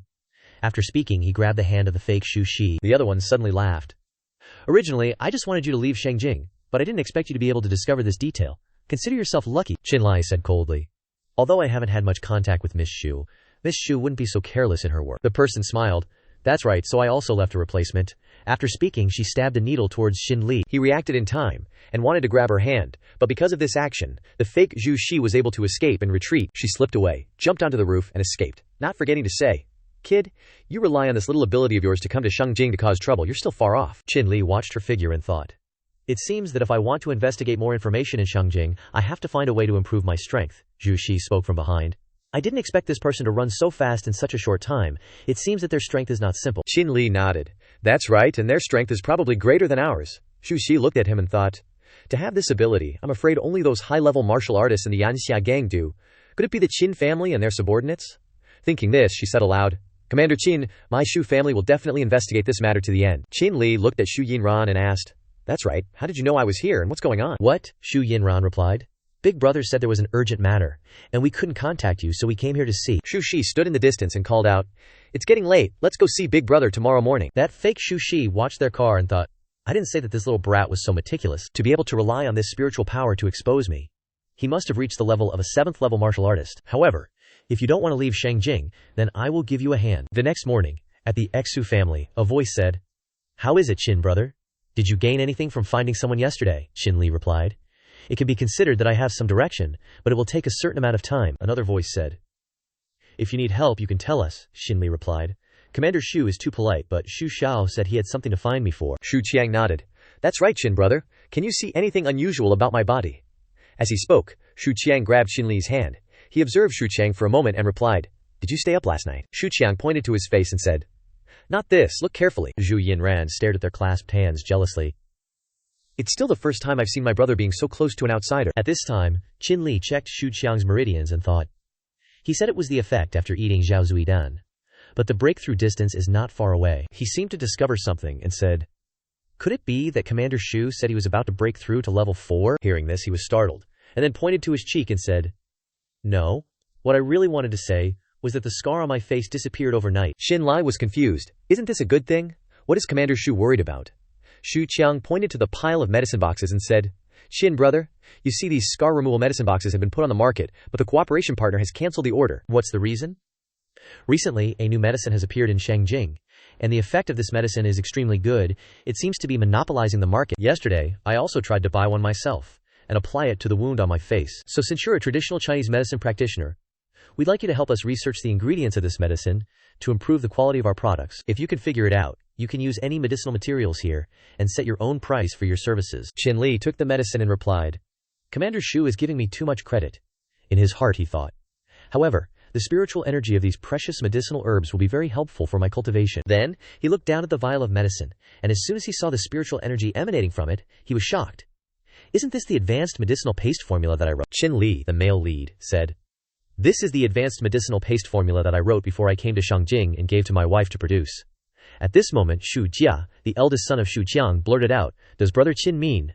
And then he froze. Shinli continued, If I'm not mistaken, this product is developed by my wife's company. Shu Jia, the eldest son of Shu Qiang, looked a little surprised, and then said softly, That's right, if you have the ability to refine high-grade elixirs like the marrow cleansing pill, then this product could also be. I was confused. A slightly worried expression appeared in Shu Qiang's eyes. Suddenly, a woman's voice sounded in the room where they were talking. Brother Qin, you're married. Her voice revealed surprise and confusion. But it didn't stop there. Another woman's voice rang out.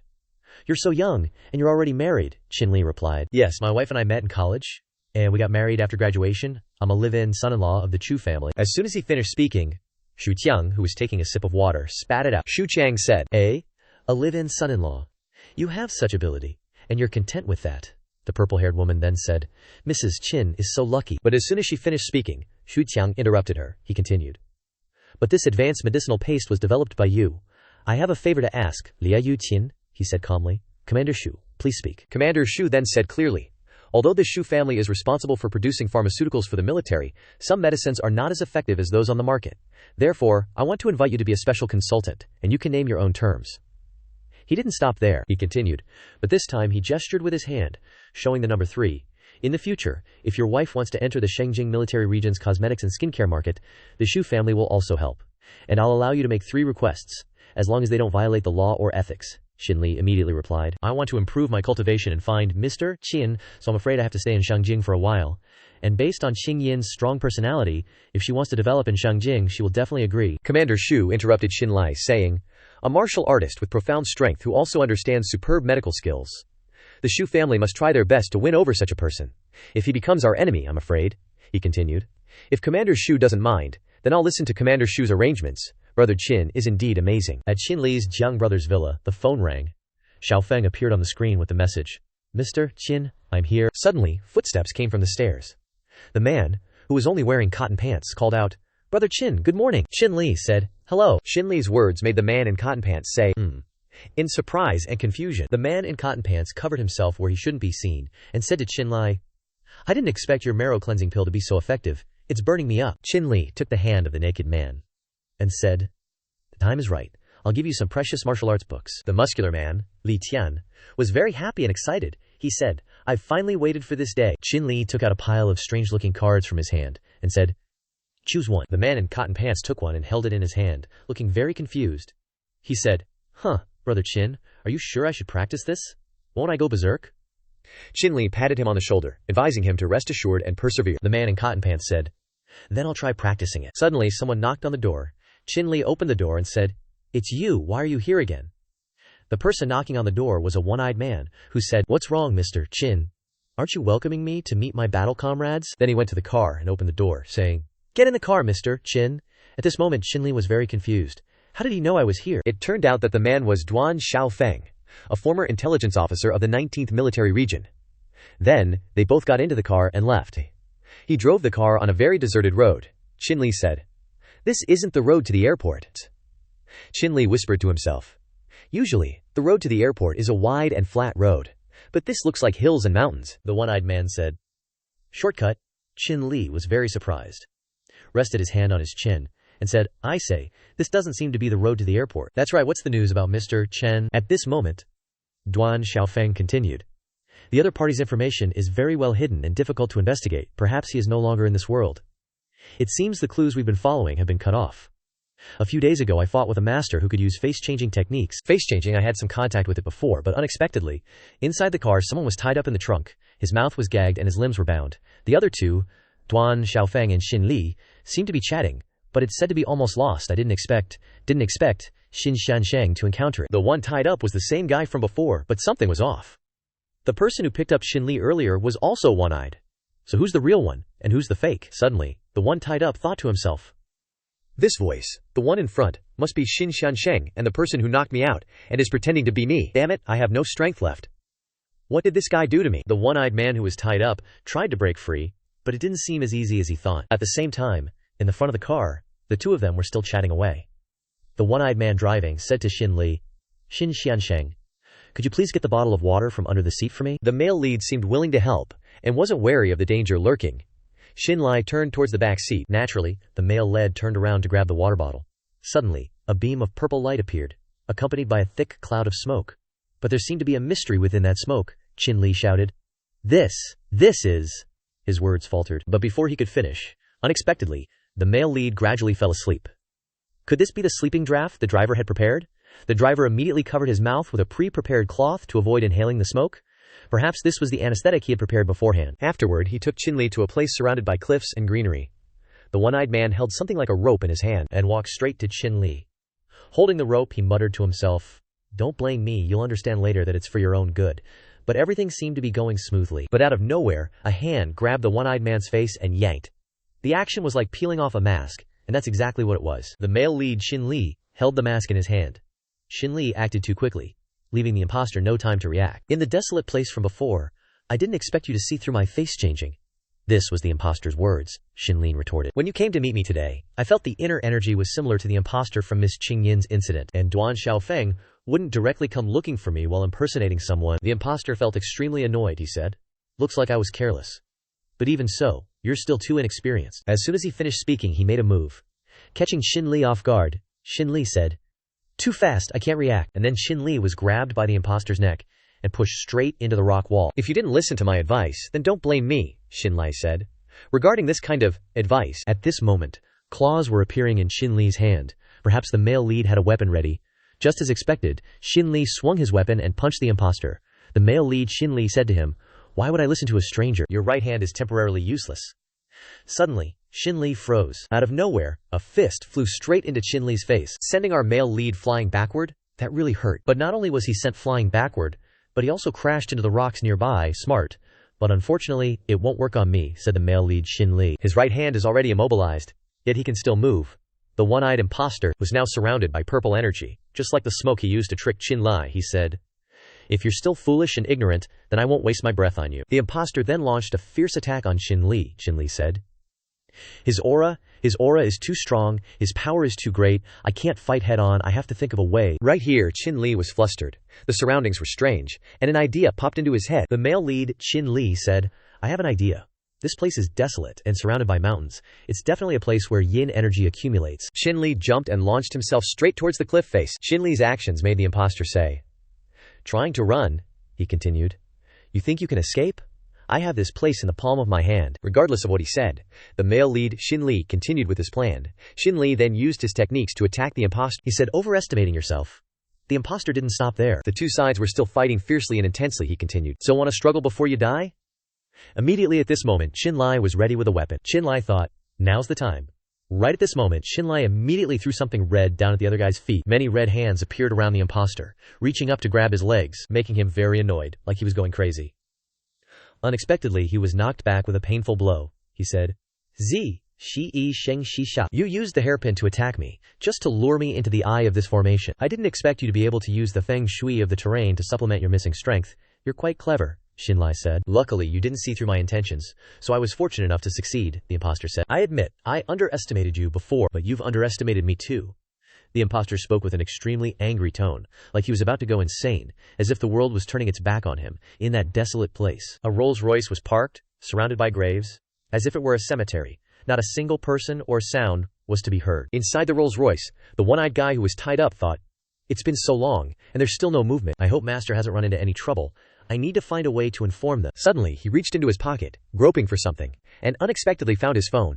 He tried his best just to get the phone out. At this moment, the two of them were still fighting each other. The mysterious person said, You underestimate me too much. But Shinli continued to use his techniques to launch an attack. But unexpectedly, the imposter countered with a blow that caught Shinli off guard. At this moment, Shinli was very confused. He said, "What? How is this possible?" Suddenly, like a whirlwind, the imposter rushed forward like a storm. "If I want to achieve good results, I can only stimulate this brat's fighting ability to the extreme. Start over." At this moment, Shinli was shocked to realize that, without thinking too much, Shinli was attacked with a very painful and excruciating blow. This attack was extremely powerful and fierce, causing Shinli to fly far away. The imposter said, "Brat, today I'll show you what a true martial artist is." The imposter flew into the air and then swung a fatal blow at Shinli. That source of power made Shinli unable to resist. Everything seemed to lead to despair and helplessness. His chi pathway has been damaged. He probably won't be able to gather chi again. Panting sounds echoed everywhere. Shinli sat slumped down like a stone. Shinli said, "You clearly could have killed me just now. Why didn't you do it?" Shinli was furious, his hands clenched tightly together, as if all his hatred was concentrated at this moment. The imposter. He said, "Brat, you've been beaten into this state, and can still maintain such a clear mind. I'm not afraid to tell you. My purpose is to cripple your meridians, so you'll get out of Shangjing." This person wholeheartedly wants to drive me out of Shangjing and only wants my cultivation technique. This was what Shinli was thinking. Could it be someone from the Qin family? Must be. And then the imposter said finally, "I hope this brat can hold on, don't get beaten to death by me." Suddenly, a mysterious female figure appeared out of nowhere, and then the woman's hand threw out a sharp iron knife. The sound of the knife flying startled the imposter. He flung his hand, and the knife fell to the ground. "Wang View is too much." At this moment the woman spoke up. "Go now." The woman wore a very mysterious mask. The imposter from before spoke up. "Leave. You ruined my good deed and still want to leave." He immediately launched an attack from behind her. Unfortunately for him, she was decisive and swift, yet still couldn't dodge his iron fist completely, sending her flying. Who would have thought she'd land on top of Shinli? At the same time, her mask fell off, revealing her face. She immediately asked Shinli, Are you okay?" Shinli was stunned to see this beautiful woman. It was actually Liang Qing. The imposter hadn't given up yet, continuing. "This time, no one will bother us," Shinli resolutely retorted. "You're right. I was just about to test my real strength anyway." The old imposter thought to himself. Only severely damaged Tianzhong can unleash such power. This is a genius. And then, exactly as he predicted, Shinli went berserk, unleashing a barrage of fierce palm strikes to counterattack the old imposter. The old man exclaimed, "You truly opened my eyes, but it's time to end this." At this point, the imposter fled, leaving Shinli gasping weakly on the grass. As the imposter left, he thought that he can do so much. Now he can only rely on himself. On the field, Jiang Jun was practicing, book in hand, twisting and turning. He was filled with doubt. "Is this really how you practice? The technique that Shin Laodi gave me? Why do I feel like these poses are just so weird?" Jiang Jun continued holding the pose. "Is it like this or like this? Looks like I need to ask Shin Laodi." But a glum expression appeared on his face as he sighed. "It's been 7 or 8 hours. Why hasn't Shin Laodi made a peep?" Shinli was focusing all his attention on cultivating inside the room. Spiritual energy surrounded him as he closed his eyes. Shinli recalled what happened before. That person could have killed me, so why did he transfer his power to me instead? What exactly was his goal? But if I can't cultivate this ancient spiritual energy, I'm afraid I won't have a chance to know the answer. Jiang Jin was studying the technique book when the sound of the gate opening caught his attention. From afar, Qing Yin and Liang Qing entered, each carrying a large pile of things. Jiang Jin was surprised. "Sister-in-law, what is all this?" Qing Yin explained. "Yesterday, the doctors couldn't figure out what was wrong with Shinli, but I'm still worried, so I bought some things." Jiang Jun took the things from her hands. Qing Yin politely said. "Still have to thank my sister-in-law for being so thoughtful," Qing Yin asked. "Has anything happened to Qinli while I was away?" Jiang Jun carried the stuff, walking away, he said. "I have been watching out for him, but there has been no activity at all." A burst of red energy suddenly soared, illuminating the area. This ancient energy was so strong that it shattered the bricks and stones at the door of the room. The three of Jiangjun entered inside, and they were suspicious because of the shake of the area. What's going on? An earthquake? Looking up to see smoke coming from the room above, Jiangjun speculated, "It seems to be coming from Qinli's room." Qing Yin was very worried when she heard this, and she shot up the stairs. "Qinli, are you okay?" Qin Lin turned to look at the flustered faces of the three. He replied, "Yeah, I'm fine. But why did you suddenly come to Shangjing?" Qin Yin was a little slow to react to his question, she explained. "If it wasn't for Liang Qing calling me last night, saying our new herbal medicine is selling very well in Shangjing, I was originally planning to come in a few days to surprise you." Jiang Jun suddenly raised his hand to speak up. He said, "Qin bro, if Liang Qing wasn't happy at all with the person next to her, she pulled him out of the room." Returning the private space to the young couple, Jiang Jun was still dumbfounded. Beautiful Liang, what are you doing?" Qing Yin walked over to sit next to her husband. Qin Li rubbed her head apologetically and said, "So I've been busy and haven't had time to visit you." Qing Yin turned her head away and said angrily, "How many more things are you hiding from me?" "I feel like you never think about me." Qin Li tried to smooth things over. "Qing Yin, it's not that." Before he could coax his wife, a pain struck from his heart. Qin Li clutched his chest and spat out a mouthful of blood. Qing Yin didn't have any anger left. She asked worriedly, "Qin Li, what's wrong? Where does it hurt?" Qin Li reassured his wife. "Qing Yin, don't worry, let me check it out." "Okay," Qing Yin replied. He began to examine the spiritual energy inside his body. It turned out that, after breaking through, the spiritual energy had not been completely refined. It seemed that, if he wanted to integrate the true power, he still needed to find the heaven-defying treasures that the old man had mentioned. Shinli said to Qingyin, "It's okay, it's a normal phenomenon, probably from overtraining." Qingyin leaned against her husband's chest and said, "You scared me to death, I thought you were mad at me." She suddenly remembered something. "That's right, you helped young Master Jang become a martial artist. Can I also train?" Shinli was quite surprised. "You want to train too?" Qingyin was a little embarrassed. "I'm also your wife, and I also hope that one day I can stand by your side." Qingyin's eyes sparkled, and she said with firm conviction, "From now on, I have decided that my entire life belongs to you." Shinli couldn't refuse. "Fine, if you've thought it through so carefully, then let's give it a try." Shinli gently closed the room door, afraid of waking the sleeping Qingyin. As he went downstairs, he still saw Liang Qing there. "Liang Qing, you haven't slept yet." Liang Qing turned around and replied, "I just went to see Duan Xiaofeng." After he changed the intelligence, he investigated and found that the matter of Shiju that year was not simple. Qinli walked toward her and continued, "In the eyes of the military, you are all glorious warriors in Shangqing who work extremely hard." Hearing this, Liang Qing responded, "Understood, boss." She thought to herself, "Thank you for your concern, boss." Seeing that Shinli looked like he was about to go out, Liang Qing inquired, "Boss, are you going out?" "Yes, it concerns the old man from yesterday. I have to go there to check," Shinli answered. Hearing this, Liang Qing suggested, "Then shall I go with you?" Shinli stated decisively, "No need. I already have a plan," he calculated to himself. "Are they related to me? I'll know once I investigate." Outside the gate, someone was instructing his subordinates. "Apart from the Qin family head, no one is allowed into this room. Pay attention." "Yes," the other person replied. Inside the Qin family's secret room, Shinli intently stared at the book. He flipped through a few pages and pondered. The highest-ranked martial artist that appeared in the Qin family was only a level 5 martial artist. So it seems that person has nothing to do with the Qin family. Shinli flipped to the last page. He lifted the small piece of paper attached to the end of the cover, sinking into silence.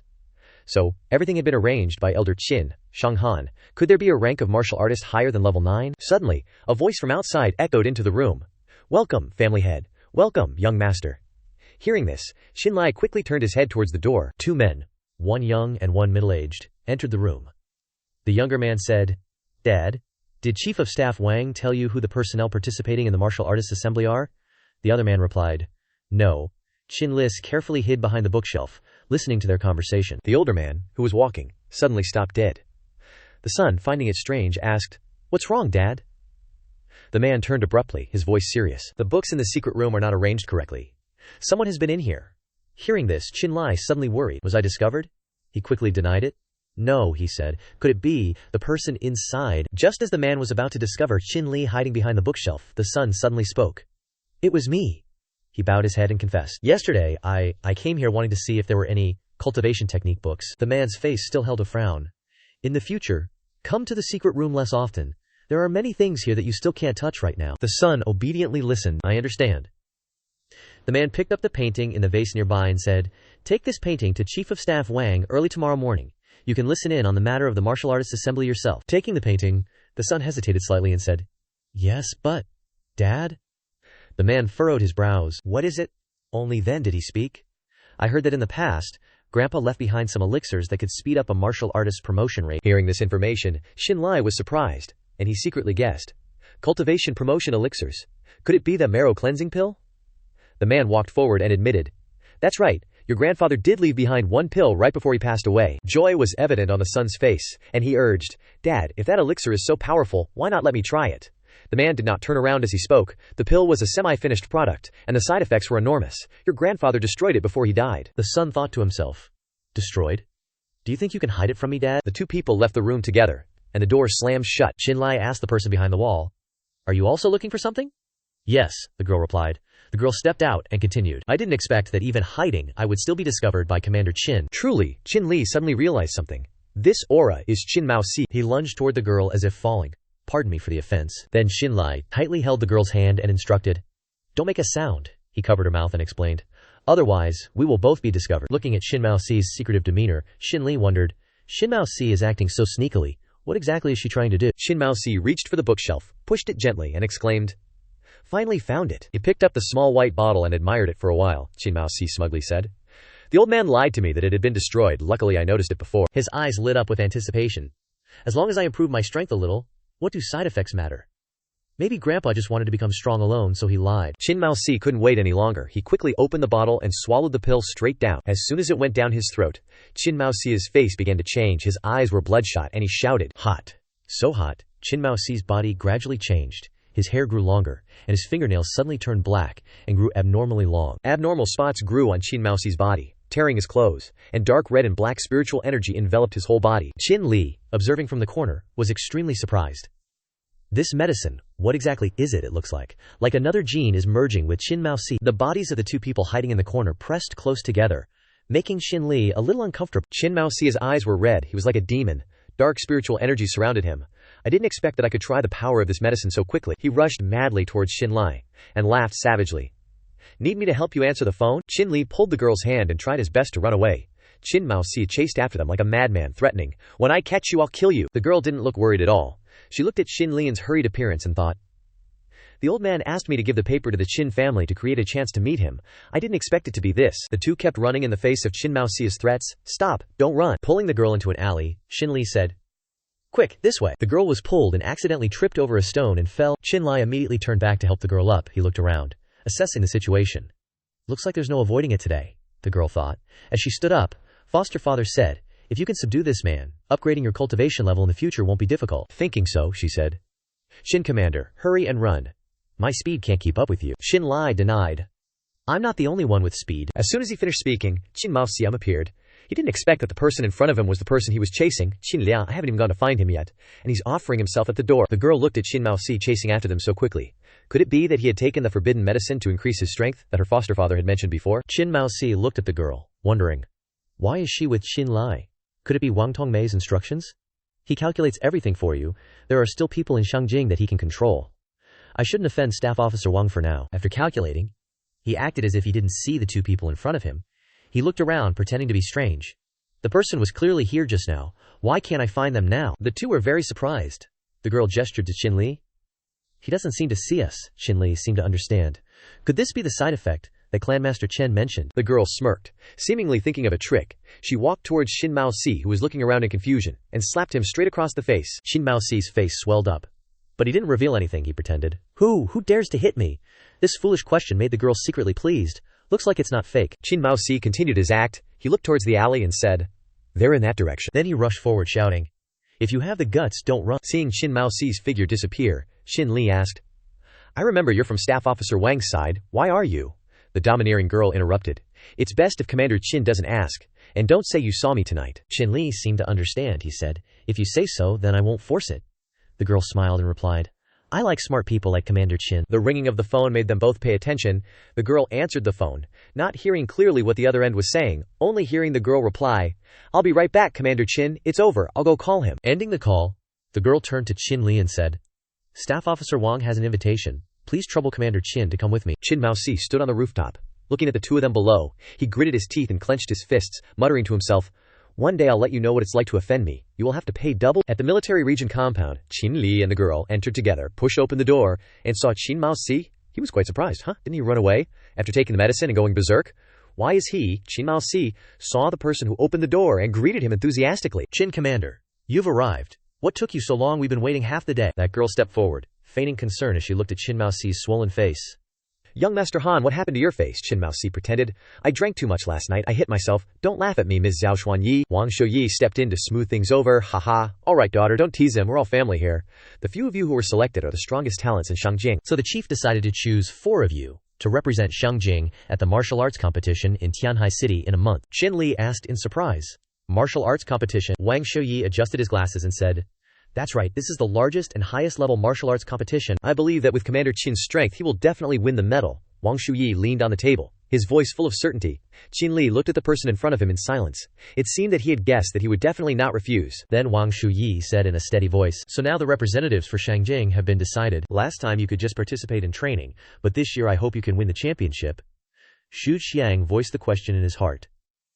"Is there something different about this year's championship?" Wang Shouyi answered. "This year's prize is a rare medicine, the Sacred Flame Lotus." Shinli exclaimed in surprise. "Sacred Flame Lotus? Isn't that a heavenly treasure that can help me refine spiritual energy?" Seeing Shinli's reaction just now, Wang Shouyi asked what's wrong. Knowing that he had let his guard down, Shinli quickly shook his head awkwardly. Nothing, it's just that I've never heard of this medicine before, so I was a little curious. Wang Xiaoyi said. I forgot that Commander Qin also has the identity of a divine doctor, so naturally he would be interested in these things. Zhao Xuanyi walked towards Shinli, Captain.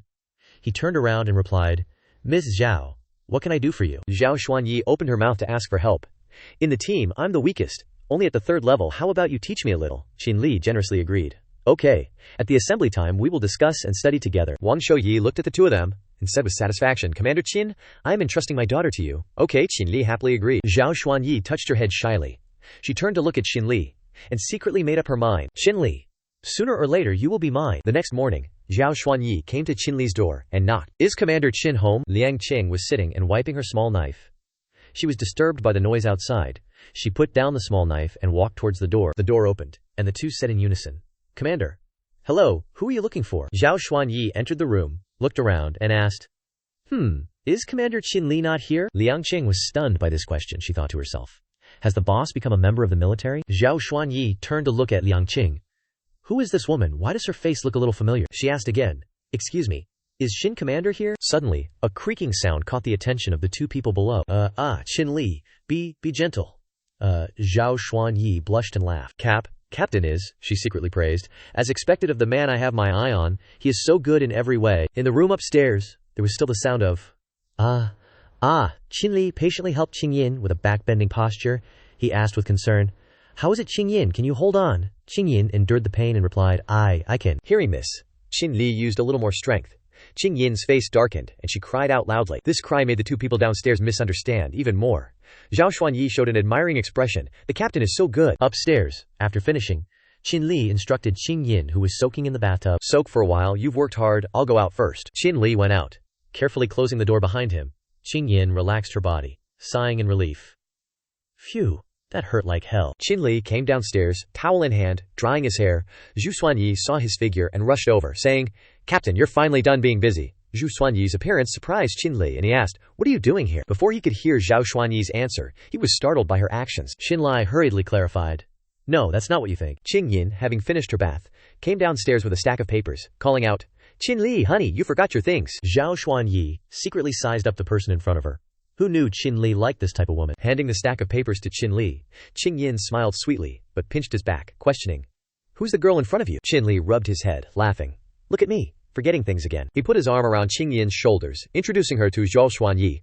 Let me introduce you. This is my wife, Chu Qingyin. This is Liang Qing, my friend. She works at the Italian embassy. Qinli pointed towards Zhao Xuanyi, saying, This is Zhao Xuanyi, like me, one of the martial arts competition participants from Shangjing. Zhao Xuanyi looked at the two of them, all lovey-dovey, and thought, So what if they're married?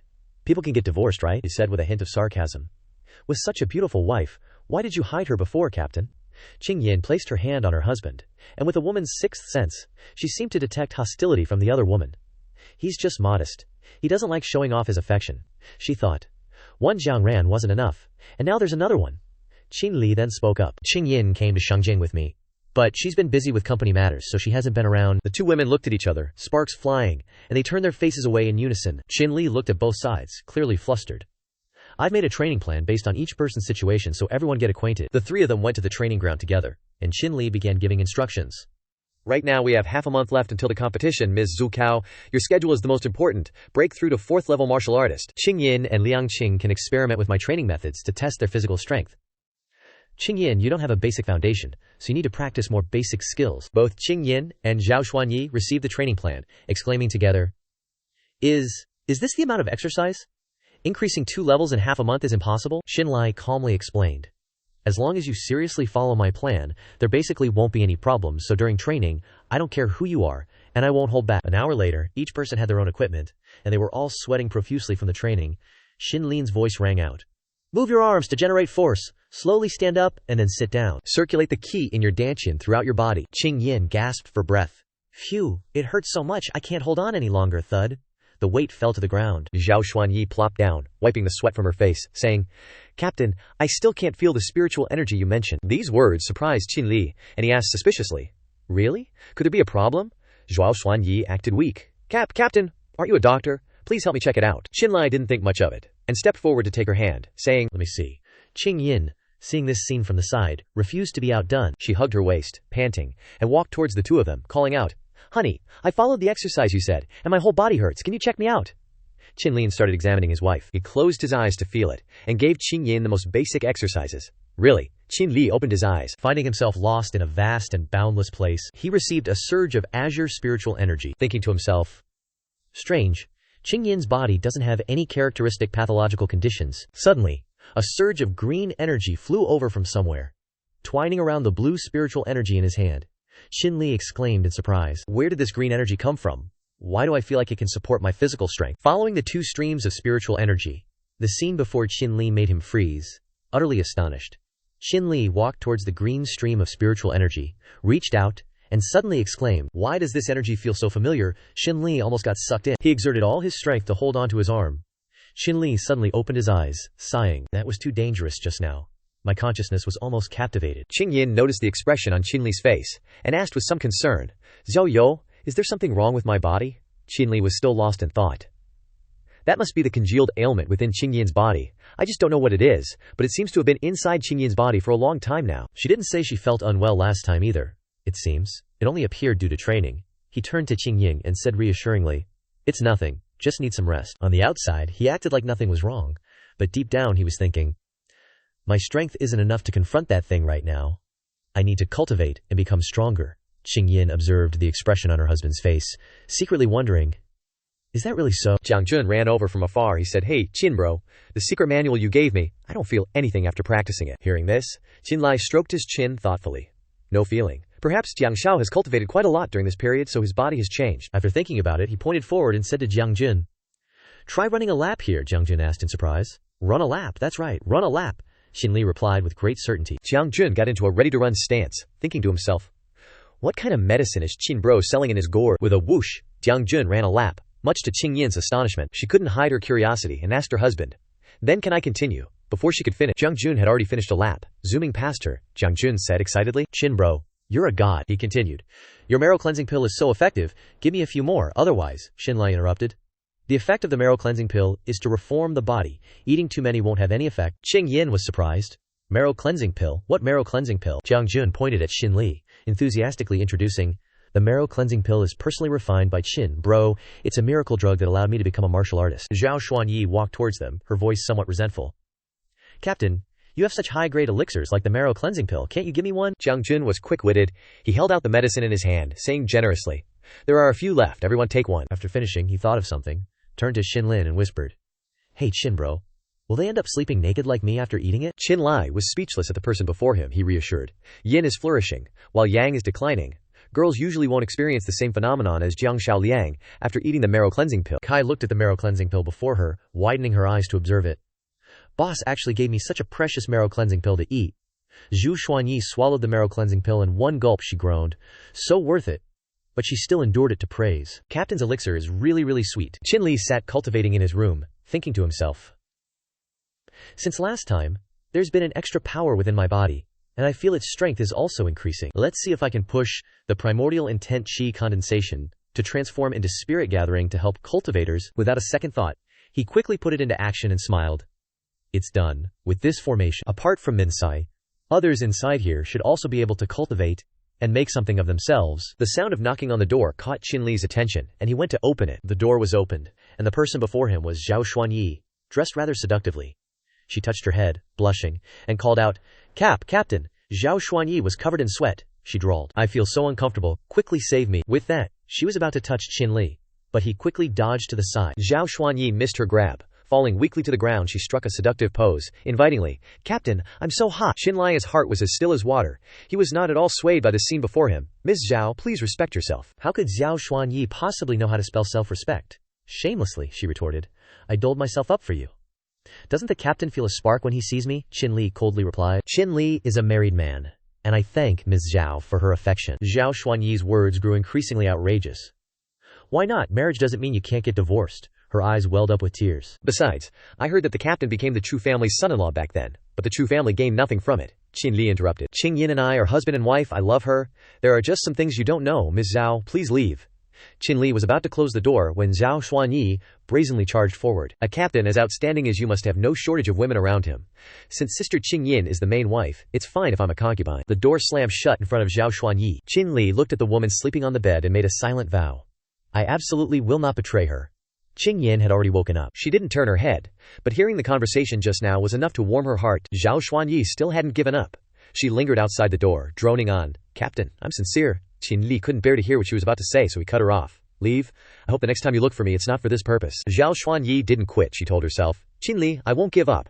1 month later, at the airport, a farewell scene unfolded between Qin group and Qingyin. She instructed Qin honey, be sure to stay safe in Tianhai City. Yeah? Qin replied to his wife. Zhao Xuanyi interjected. Don't worry, I will definitely take care of the captain in Sister Qingyin's stead. Qingyin thought to herself, isn't this just showing off in front of me? But outwardly she replied, then I'll thank you on behalf of my husband. Watching Qin group board the plane, Qingyin said to Jiang Jun, who was waving goodbye, let's go home. The two suddenly noticed something. Where's Liang Qing? He was just here? Xin Maosi looked around. On the plane, Liang Qing mumbled. Why do I have a strange feeling like someone's watching me? It turned out that Liang Qing was already settled in a seat nearby. She lowered the newspaper she had been using to cover her face as they passed by and said to herself, this lord must follow him. Zhao Xuanyi walked closer to Qin. She glanced at Xin Maosi and started to act as if an accident occurred between Xin Maosi and Zhao Xuanyi. She fell towards Qin, landing right in his lap. Zhao Xuanyi turned to scold Xin Maosi. Can't you watch where you're going? Don't you know to apologize? After bumping into someone, Xin Maosi was scolded harshly. He weakly mumbled, I didn't mean to. Zhao Xuanyi still refused to get up. She leaned on the shoulder of the person in front of her and said, I'm so sorry, Captain. Did I hurt you? Chu Chang coughed lightly. Ms. Zhao, you've mistaken me for someone else. Zhao Xuanyi froze on the spot. What is it you? Chu Chang cleared his throat and continued. Ms. Zhao, can you please stand up? Zhao Xuanyi felt extremely embarrassed. She immediately stood up and turned her face away. Qin, who was sitting next to her, was watching the show with amusement. At this moment he spoke up. That's right. Wang Shenzhu mentioned that Shangjing never won the championship before. Chu Chang replied. Yeah, right before the martial arts competition, we encountered a martial artist with a high cultivation level.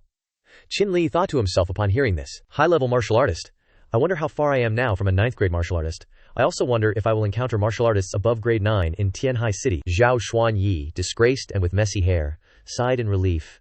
Phew. We're finally here. I'm exhausted. They had all landed safely on the bustling street. Zhao Xuanyi waved to Qin from the front. Captain, over here. Qin walked while thinking. It seems that the world of martial artists is even more complicated than I thought. On the other side, in the bustling noise, a voice spoke up. Shen. When? I'm warning you not to bully others. A man's arrogant voice rang out. I like it this way. What are you going to do about it? As he finished speaking, a girl with green hair fell in front of Qin. 3 other girls hurriedly ran over to help the green-haired girl up. One of them asked with concern, Captain, are you okay? The young man brushed his face and reminded her, don't forget that the martial arts competition this time is organized by the military of Tianhai City. My brother is the commander here. The arrogant person who had just spoken was the captain of the Tianhai combat team, Shi Wen. The green-haired girl said, you're violating the rules of the competition. Shi Wen burst out laughing. Rules. Let me tell you, I am the rule here.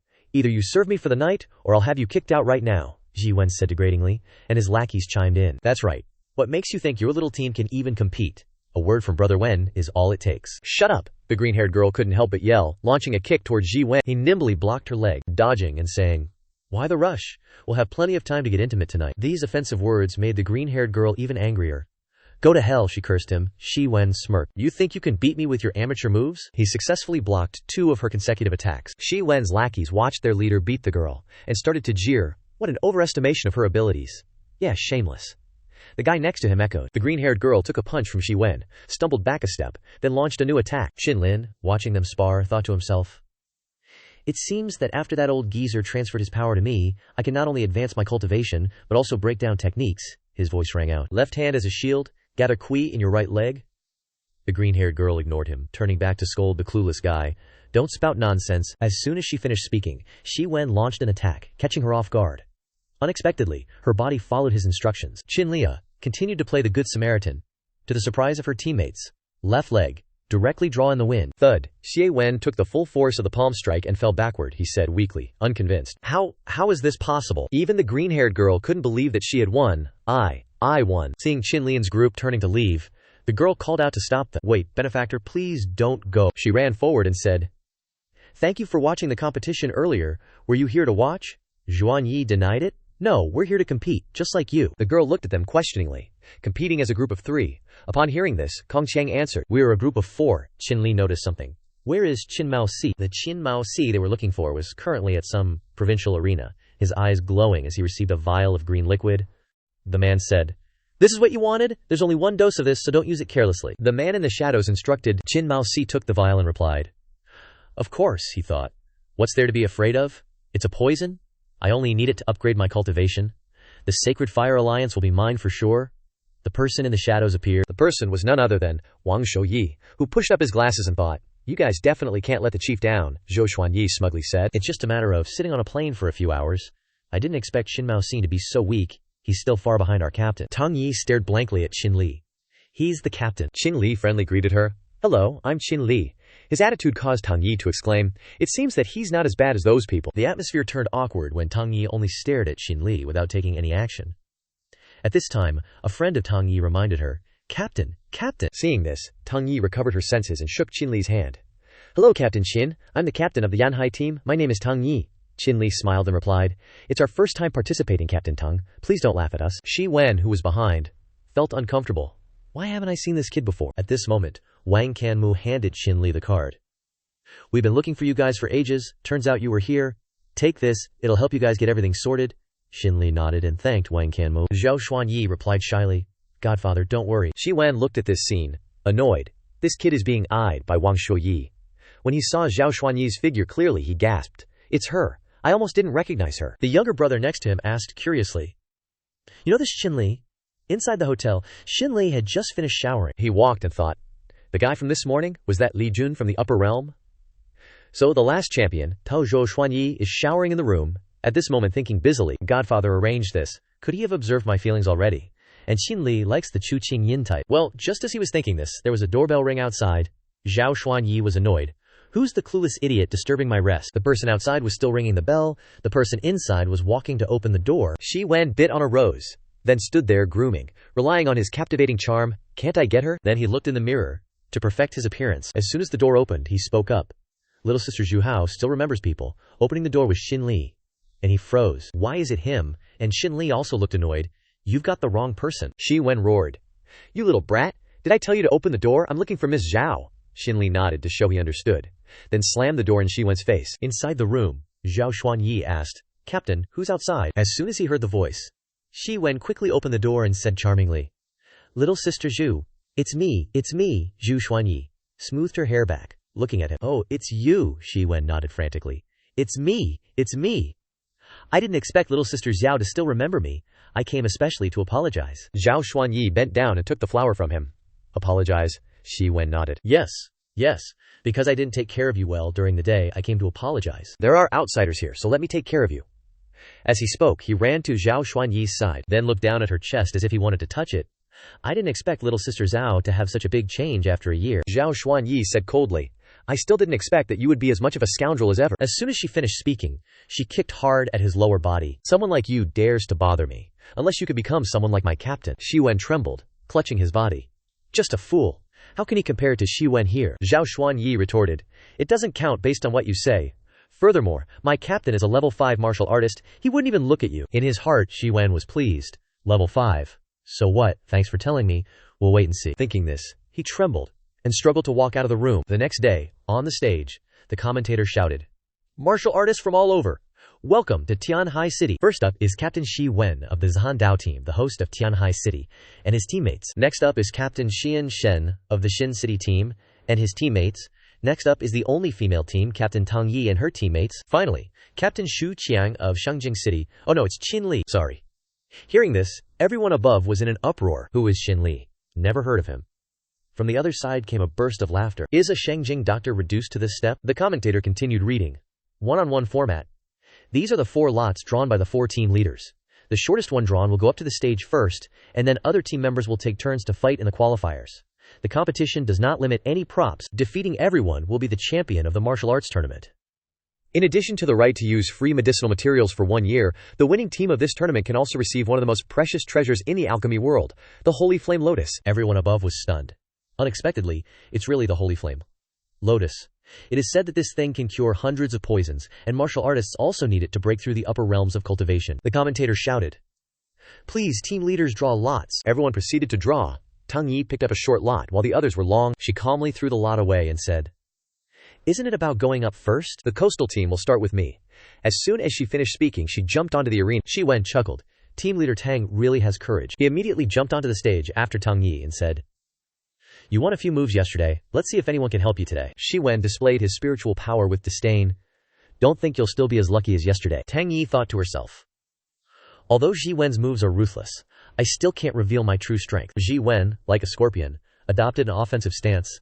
I still want to see how you play. People above were discussing. Tang Yi made Shi Wen a laughingstock yesterday. She's definitely gonna die today. What a pity for such a beauty. Shi Wen jumped up at this moment. He rushed towards Tang Yi with alarming speed. She looked at him in horror. Too fast. Just as Shi Wen kicked down, Tang Yi jumped up in time. Before she could do anything else, he attacked again. This time, she couldn't avoid it and was hit by his kick. Not letting Tang Yi fall to the ground, Shi Wen leaped up again.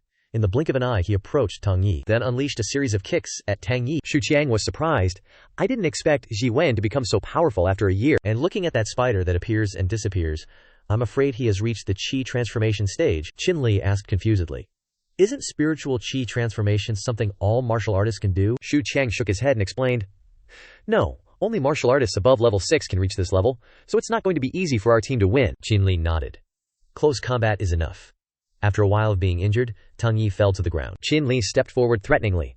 Admit defeat, Tang Yi. You can't possibly win by wasting your strength like this. Tang Yi tiredly sneered. Admit defeat.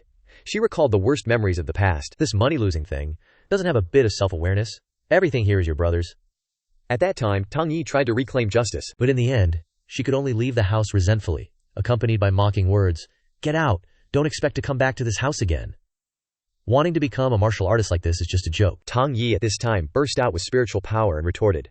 Why should I admit defeat? As soon as she finished speaking, she ran forward to counterattack, she jumped into the air, and then successively performed the 8 directions first technique to attack Shi Wen, finally ending with a punch to his chest. Shi Wen slammed straight into the ground, creating a large explosion. Shu Qiang was shocked. A counterattack. The others were also frightened. Tang Yi is only a level 6 martial artist. Isn't that something only a level 7 martial artist can do? But Shinli sadly looked at the audience. I didn't expect him to resist like that. Tang Yi, hugging her injured body, slowly walked over, and finally she knelt down on the ground. I guess I won. This time was too forced. I need to rest for a long time. Before she could even sigh in relief, a cold voice echoed from behind. You're celebrating a little too early. Tang Yi widened her eyes in shock. Shi Wen seemed completely unharmed, he scoffed. With your level, you couldn't even give me a tickle. Scorpion's spiritual energy erupted, and in the blink of an eye, Shi Wen had closed the distance. He leaped into the air, aiming a kick downwards. Goodbye. Tang Yi stared, rooted to the spot. This is bad, I can't move my body. Her teammates below rushed forward anxiously. Captain Shinli watched Shi Wen intently, lost in thought. He knew that the guy's leg bones were already fractured. Just as Shi Wen was about to attack, Tang Yi's teammates got close to him, pouring in more strength, then attacking each person as they came forward. Daring to launch a sneak attack, I'm asking for death. This guy noticed the hot bodies of the girls, and couldn't help but have a nosebleed. Not bad at all, Shinli mused. Although Shu Qiang and the others are only 1 or 2 levels below, the gap in strength is huge. No wonder Shu Qiang was so worried. Just then, a voice called out. Shinli, Captain Zhou Xuanyi stepped forward and said, How about I go next? Shinli asked. You want to represent Shang Jing in the first match? Zhou Xuanyi nodded.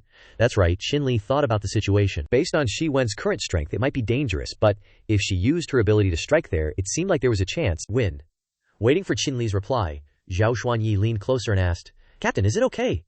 Shinli snapped back to reality and replied, Okay, but be careful. If things go wrong, you should do this. Shi Wen on the stage was extremely arrogant. Is no one daring to come up? After hearing Qin Li's instructions, Zhou Xuanyi said admiringly, I didn't expect the captain to be so thoughtful. Qin Li smiled smugly. Zhou Xuanyi jumped onto the stage and said, The second match will be challenged by this little lady. Brother Shi, please show some mercy. Shi Wen looked at her and replied, Sister Zhuhu, what are you saying? I'll definitely go easy on you, but if I accidentally ruin your face, I won't be responsible, hee. Zhou Xuanyi retorted sarcastically. We'll see about that. Have you already forgotten how much it hurt last night? Shi Wen's face darkened. Oh, if Sister Zhu wants to play, then I'll play with you. Shu Qiang watched Shi Wen's attacks, hoping she could secure the match, or at least lose less badly. Zhou Xuanyi easily dodged Shi Wen's punch, then dodged the kick and then arched her back to avoid the punch. Zhou Xuanyi smiled triumphantly. She pretended to kick at his lower body. But before she could do anything, Shi Wen had already clamped her leg and said, Sister Zhu, I won't give you a second chance. Zhao Xuanyi struggled, shouting, "Let go!" Shi Wen raised his hand high, wanting to strike. "Too bad, it's useless." Seeing this, Zhu Xuanyi waved her hands in fear. Wait, I surrender, Shi Wen grinned. You're surrendering so easily I haven't had enough fun yet. Zhao Xuanyi switched to seduction. "As long as you let me go, you can do whatever you want." With that, she thrust out her chest, then stuck out her butt. Ji Wen laughed loudly. "Really? You said it." Then he released Zhao Xuanyi's leg, gleeful inside. Although I didn't want to offend Staff Officer Wang, she offered herself up, so don't blame me. Before he could get too pleased with himself, a click sound rang out. Shi Wen sensed something was wrong. It turned out Zhao Xuanyi had kicked his broken leg hard. The guy yelled in pain, "What the?" Then he clutched his leg, hopping around trying to ease the pain. Everyone in the stands stared wide-eyed. What's going on? Before Zhao Xuanyi could celebrate, Shi Wen suddenly spun around. "Ms. Zhao, how was my acting?" Zhao Xuanyi was shocked. "Isn't your right leg injured?" "How could?" Shi Wen said smugly. "Surprised, aren't you?" "Because I've trained my bones to steel, advanced to martial warrior level 7. Your attack was just a waste of effort." "I was just toying with you." He swept out with his spirit energy, sending Zhao Xuanyi flying off the stage. The referee shouted, Ji Wen of Tianhai City wins. Next match. At this moment, Shinli put down his cup and said, "I'll take the next one." Before he could stand up, Shu Qiang stopped him. "Captain, let me go." Shu Qiang stopped Shinli and said, "I want to find a breakthrough too." Shinli nodded. "All right, be careful." Shu Qiang and Zhao Xuanyi switched places, brushing past each other. Finally, Zhao Xuanyi spoke up. This time it's the Shu family versus the Shi family again. Shinli was confused when he heard that. Again, Zhao Xuanyi replied, "Captain, don't you know? In the previous competitions, Shu Jiang always lost to Xie Wen." The Shu and Ji families are both from Junjiang, but their relationship isn't good. Xie Wen shouted from the stage. "No matter how many times you come, loser, I'll always win." Shu Qiang wasn't bothered by him, he roared. "No time for trash talk." As soon as he finished speaking, Shu Qiang unleashed a flurry of punches on Xie Wen, sending him stumbling backward. A murderous glint flashed in Xie Wen's eyes. "I didn't expect you to improve after all this time, but you're still too weak." In an instant, he suddenly appeared behind Zhu Qiang, one kick sending Shu Qiang skidding across the ground. "You think a level 7 martial warrior's diamond body is easy to break?" Xie Wen was extremely smug. Qin Li shook his cup. Bored. "It's over." Ji Wen leaped into the air, erupting with spiritual energy and roaring. "Your commander position is going to change hands." Shu Qiang trembled, trying to get up. Just as Xie Wen was about to strike, Xin Li's cup hit him in the face, making him roar. "Who threw that?" Qin Li leisurely raised his hand. "It was me," Xie Wen sneered. "What?" Captain Qin sees Shu Qiang about to lose and wants to interfere. Qin Li replied, "There are wins and losses on the stage. It's not shameful for Shu Qiang to lose to you with his current strength. Besides, I also want to test if your lower body is truly indestructible." Xie Wen's face darkened. He looked down at his crotch, his expression turning somber and terrifying for a moment. Then he burst out laughing, mocking, "Your technique is truly amazing." The people in the stands laughed along. "Isn't Shinli here to make a fool of himself?" "Totally." Tang Yue thought to herself, "A joke." Without powers surpassing Ji Wen's, who could knock him down unless their strength completely suppresses him. "I didn't expect to run into someone so strong this year."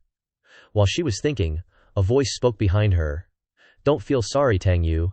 The taste of defeat isn't easy to enjoy." No matter who it is, the Tianhai team is bound to lose, no doubt about it.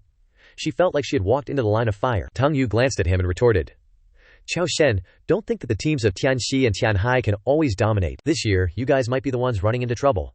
Just wait and see." Qiao Shen fell silent, at a loss for words. Qin Li stepped onto the stage and said, "I'll go," Shu Qiang reminded him. "Be careful," Xie Wen smugly thought. "So you're not a 5-star martial artist. I'll see how I take you down." Qin Li took a stance and said, "Please," Xie Wen boasted. "Captain Shin is a newbie, so I won't bully a newbie. I'll let you have the first 2 moves. You won't even be able to break through my defense." Shinli looked puzzled. "Let me have the first 2 moves," Xie Wen sneered. "What? Not enough? Should I let you have a few more?" The audience started commenting. "Shinli hasn't even fought yet, and he's already half lost." "That's right. Who told him to run into Xin Wen?" Qin took out gloves and said, "All right, but for safety, I have to wear gloves." Zhao Xuanyi, who was below the stage, cheered loudly. "Captain, don't hold back." The men around Xuanxing looked at her with confidence. Zhao Xuanyi flaunted her assets and replied to them, "Of course.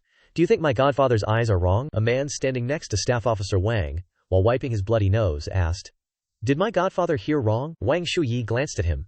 Seeing that this person didn't understand, he turned to his companions. "Who is this?" The other person whispered to him. "Don't you know? He seems to be Staff Officer Wang, from Shangjing." Wang Shuyi glanced at Xie Wen and said, "I didn't expect Xie Wen to have defeated several people so quickly. It seems he's much stronger than last year." Zhao Xuanyi comforted him from the side. "Godfather is worrying too much. Captain will take care of him quickly." "This is also Godfather's expectation, right?" Wang Shuyi smiled. "Of course," a voice shouted loudly. "It's about to start. I have to see if this Shinli is just all talk. Xi Wen, deal with him, and let Shang Jing see the strength of our Tianhai. Xi Wen challenged. Come on, I'm standing here. If you can make me take half a step back, I'll consider you the winner, Shinlin said to him. Then here I go. Xi Wen was still sneering. You really are. Before he could finish speaking, Shinli punched him in the stomach, sending him flying. He clutched his stomach in pain, and then spat out a mouthful of blood. He was shocked. My defense was broken. How is that possible? Could it be? He took out a vial of medicine from his person, and opened it while thinking. It must be because I've used up too much energy. Just you wait. Shinli understood his actions. No wonder Tianhai always has the upper hand, so they have elixirs. As soon as he finished drinking the spirit pill, Xi Wen stood up, and his spiritual power erupted again. Come on, if you have the ability, try again. As soon as he finished speaking, Shinli punched him in the face again. He continuously took hits from Shinli, and the audience was shocked. Why is Xi Wen so weak? He was utterly battered and bruised, wondering, isn't he a 5-star martial artist? He saw that Shinli seemed to want to continue hitting him, so he immediately cupped his hands and forced a smile. Captain Shin, I admit defeat. Please don't hit me anymore. But Shinli stood up and picked up the elixir, saying, You misunderstood. I just wanted to see this elixir. Xi Wen breathed a sigh of relief.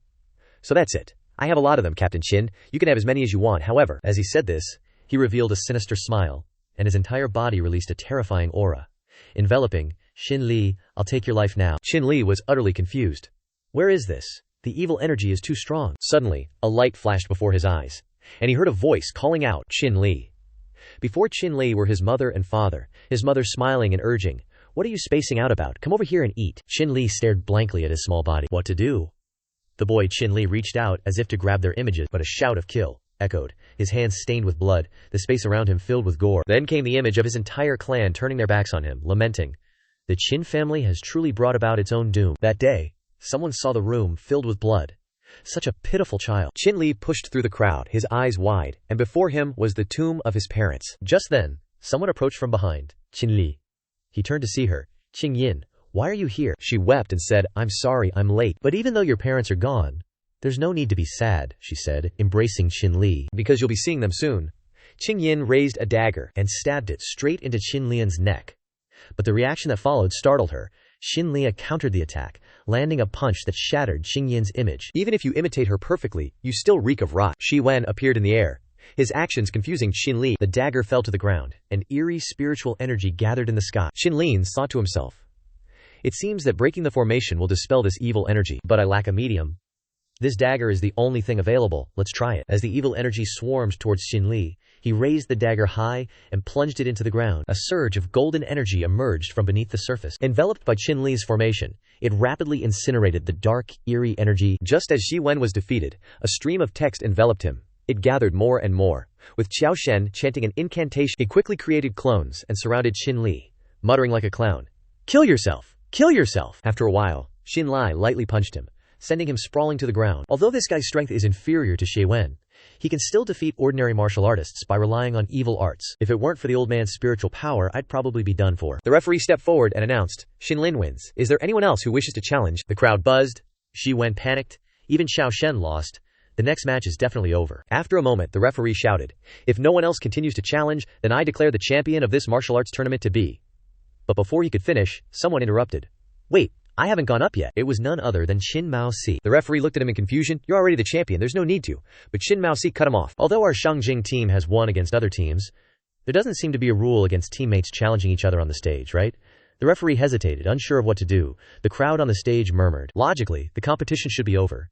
And even if that's the case, the honor belongs to Lei Wang.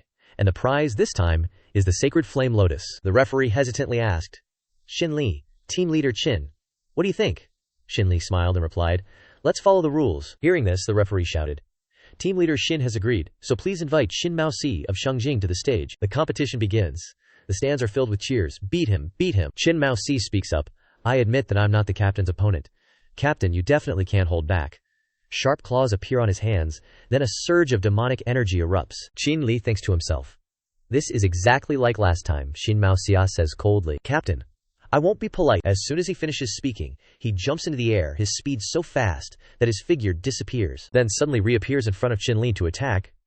Shinli thinks to himself, so he was pretending not to see me last time. He raises his hand and tightly grips Qin Maosi's fist, the two of them halting without any result. Shinli can't help but ask, If you could see me, then why last time? Qin Maoxi replies.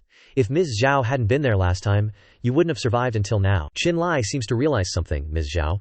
Could it be because of Staff Officer Wang? I didn't expect his strength to increase several times. After taking the medicine, Qin Maoxi kicks towards him, shouting, telling you now is so you die knowing why. Before he can kick, Shinli punches him in the stomach. The punch causes the medicine vial on Qin Maoxi's body to fall out, and as he falls to the ground, the vial shatters. Shinli notices it too. He bends down and picks up the pill. What is this? Qin Maoxi struggles to get up to stop him. That's my medicine. As soon as Shinli picks up the pill, it turns into powder and falls down. His eyes widen in confusion. Qin Maoxi feels pain in his heart. Wang Shuyi gave him this medicine, only one pill, to be used only as a last resort, otherwise it's forbidden. This further increases Qin Maoxi's resentment. Damn it! He worries about the remaining medicine residue, then pretends to scoop up the fragments and stuffs them into his mouth. Can't waste it. This action confuses the people on the stage. What's going on? After a while, Qin Maoxi suddenly laughs, a surging energy boiling within him, then erupting outwards, the great power causing Zhu Xuan to be shocked. What's going on? Wang Xiaoyi seems to have predicted that the medicine would take effect. Qin Maoxi rushes towards Shinli. You die. He continuously strikes out with his claws, and finally kicks Shinli. Shinli looks at the wound on his hand and sighs. So strong. What exactly is that pill? It can turn him into something that's neither human nor ghost. Qin Maoxi growls. Kill you. Then he rushes forward again. Shinli blocks each attack, his eyes flashing with killing intent. If that's the case, then I'll use another power of mine. As soon as he finishes speaking, the heavenly dragon appears behind him. On the stage are two amazing sources of power. Qin Maoxi pants like a monster, his whole body covered in demonic energy. His trembling claws cling to the ground. Qin Maoxi's breathing becomes louder and louder. Shinli becomes vigilant. Not good. The energy on his body is growing very quickly. It's about to break through to the acupoints. Qin Maoxi at this time is like a soulless person. He slowly stands up. His heart is surrounded by demonic energy. Even his brain is controlled by this thing. His eyes glowed with a deep crimson light. Just as he was about to lose control, Shinli retrieved his gold and silver force. The drug had already spread to his acupoints. If he didn't stop it, the consequences would be disastrous. At this point, all he could do was try acupuncture to stop the drug from circulating in his body and suppress the acupoints. Last time in the Qin family's secret room, he wasn't like this. This guy. Everyone held their breath, watching his actions. The two of them attacked each other relentlessly. Qin Maoxi launched a kick, and Shinli quickly seized the opportunity. Now, he released the golden needles, which quickly pierced his acupoints. Qin Maoxi froze, his body collapsing to the ground. It was over. The evil energy within Qin Maoxi slowly receded. After a while, he trembled and tried to get up. The referee was confused. Wasn't this guy about to explode a moment ago? Why is he lying down now? The referee started counting down, and everyone broke out in a cold sweat with each passing second. Wang Xiaoyi remained silent in contemplation, while Zhao Xuanyi and Xu Qiang waited anxiously. As the final second passed, Qin Maoxi was completely unable to stand up. The referee shouted, I declare Shinli the winner. Is there anyone else who wants to challenge him? Xia Wen angrily turned to torment his companions. Go on, aren't you guys usually so good? They whined. We're not as good as Brother Wen, it's better if we don't. After a long while, the referee spoke again.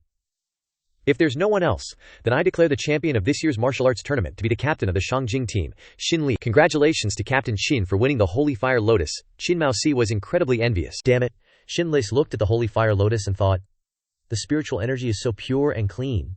Just being near it makes me feel the spiritual energy in my body increasing. Suddenly, a painful groan came from beside him. Shinli turned to see Qin Maoxi rolling around in agony. The drug was starting to backfire. This guy struggled to crawl towards the Holy Fire Lotus, his eyes filled with nothing but desire for the treasure. The Holy Fire Lotus is mine. Qin Maoxi's gaze was fixed on the Holy Fire Lotus, and he screamed.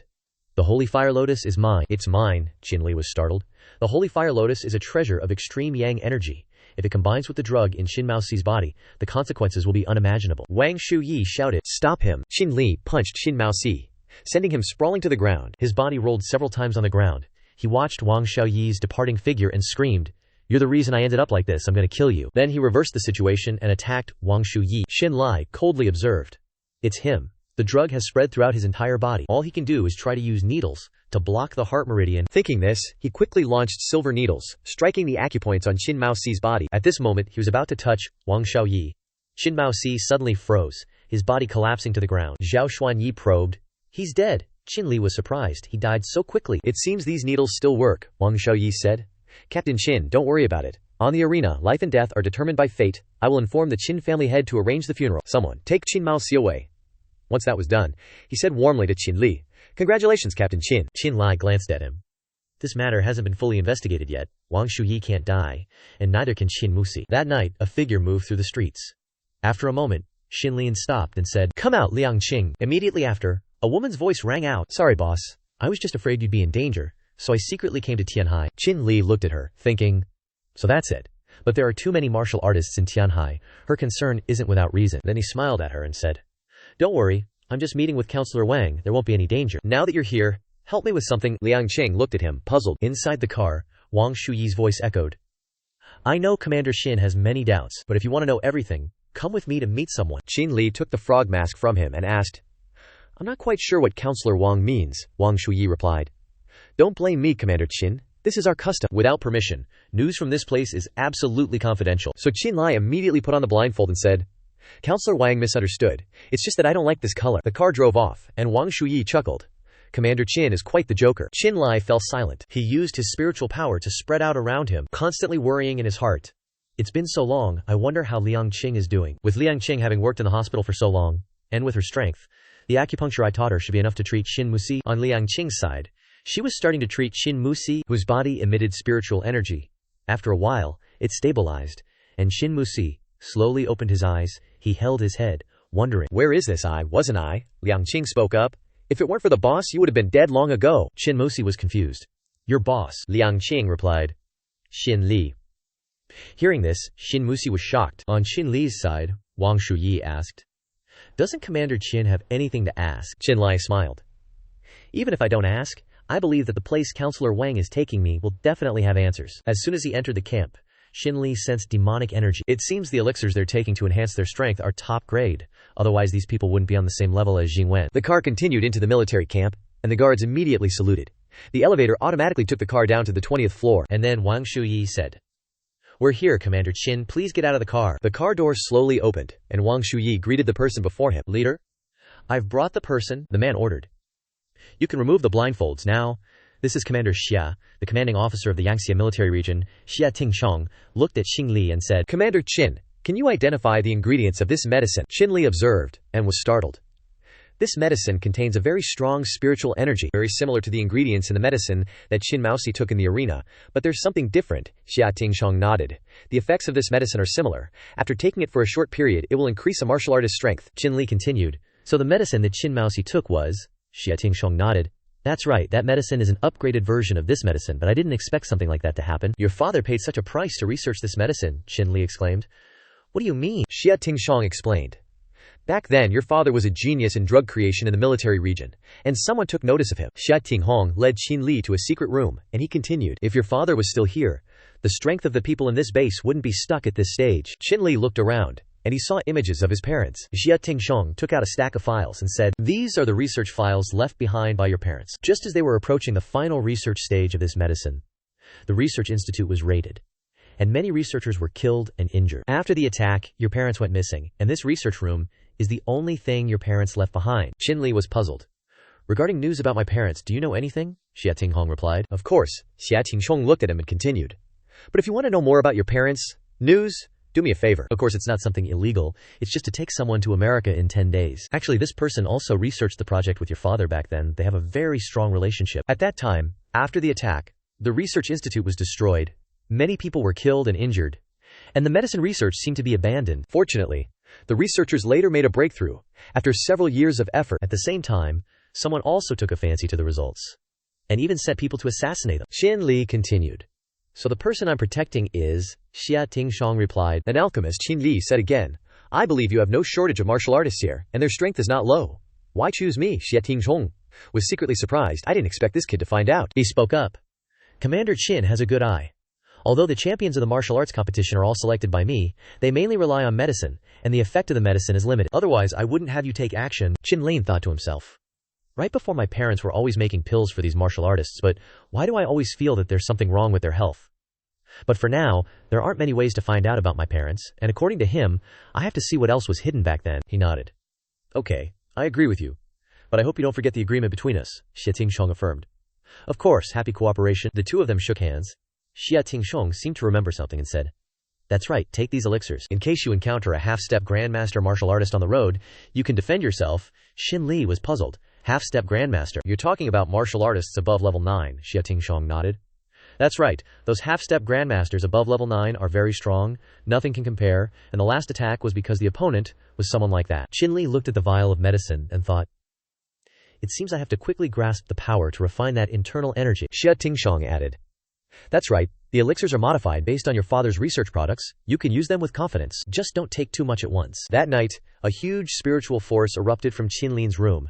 He was refining the Saint Fire Lotus. That Shin Master also told me that he would tell me everything after I broke through to level 9. Does he know Commander Xia, or is the appearance of Shin Master arranged by Commander Xia? From the time I received the military medal to the time I got the Saint Fire Lotus in the martial arts competition, it was all too smooth. As the sacred Fire Lotus was continuously absorbed into Qinli's body, his power was being merged. It seems that if I want to know what happened back then, I must quickly grasp the time to cultivate. Xinli condensed a medicinal pill, a process he carried out all night, until the early morning of the next day, when Xinli finally breathed a sigh of relief. I didn't expect the cultivation time to be so fast, but it seems that the qi in my body has been refined, and my body is much lighter. The ignorant music on his phone rang again, and he reached for the phone to answer it. Xinli was startled. It turned out that his body had been suspended in mid-air since who knows when. What's going on? He waited for the fall, sweating profusely. Zhao Xuanyi in the next room heard the movement and was confused. Could it be that the captain is cultivating some unique method? Qinli answered the phone. Qing Yin's voice. What's wrong? On the other end there was a panicked voice. Honey, please come home quickly. Mom and Dad and Xintan had an accident. I'm at Jiangcheng People's Hospital. The doctor said Xintan is in critical condition. Xinli panicked. I'm coming right away. He quickly ran to the car. Then he accelerated to the maximum, the car speeding down the road. As he drove, he worried anxiously. How could such a serious thing happen? Coincidentally, at this moment, a car was tailing him. Not just one, but several. Xinli immediately tensed up. Those cars had begun to attack him. Xinli urgently swerved, barely managing to bring his car to a safe stop. The group of people swaggered. Why is Dr. Qin driving so fast? Is he trying to save someone? But it seems that you won't make it back today at this rate, you little brat. You're really tough. Still okay after such a collision. Xinli coldly looked at the people in front of him. Who are you? They burst out with spiritual energy and replied, We're here to beat you up, kid. Get ready to receive my enlightenment hammer. Xinli released his spiritual energy to counter them. The strength of this group was not weak. It seemed it would take some time, he retorted. You're the ones who are afraid of getting beaten. Suddenly, two people appeared beside Xinli, the thugs, Hui Xing, Huang. Two more who aren't afraid of death. Liang Qing spoke up, covering her face. Boss, you go first. Leave this place to us. Beside her was Qin Mao Si, also concealing his identity. The thug attacked them. Looking for death will fulfill your wishes. Rest assured, these people are not ordinary martial artists. Before he could do anything, he was kicked away by Qin Mao Si. The others were immediately shocked. Xinli pondered. It's probably impossible any other way in a short time, so many martial artists. As they were thinking, Qin Mao Si reminded. Hey, if you don't go, you'll be late, the group shouted. Don't let anyone go. Kill them. Qin Mao Si urged. Even if we can't beat them, it doesn't matter. Just go.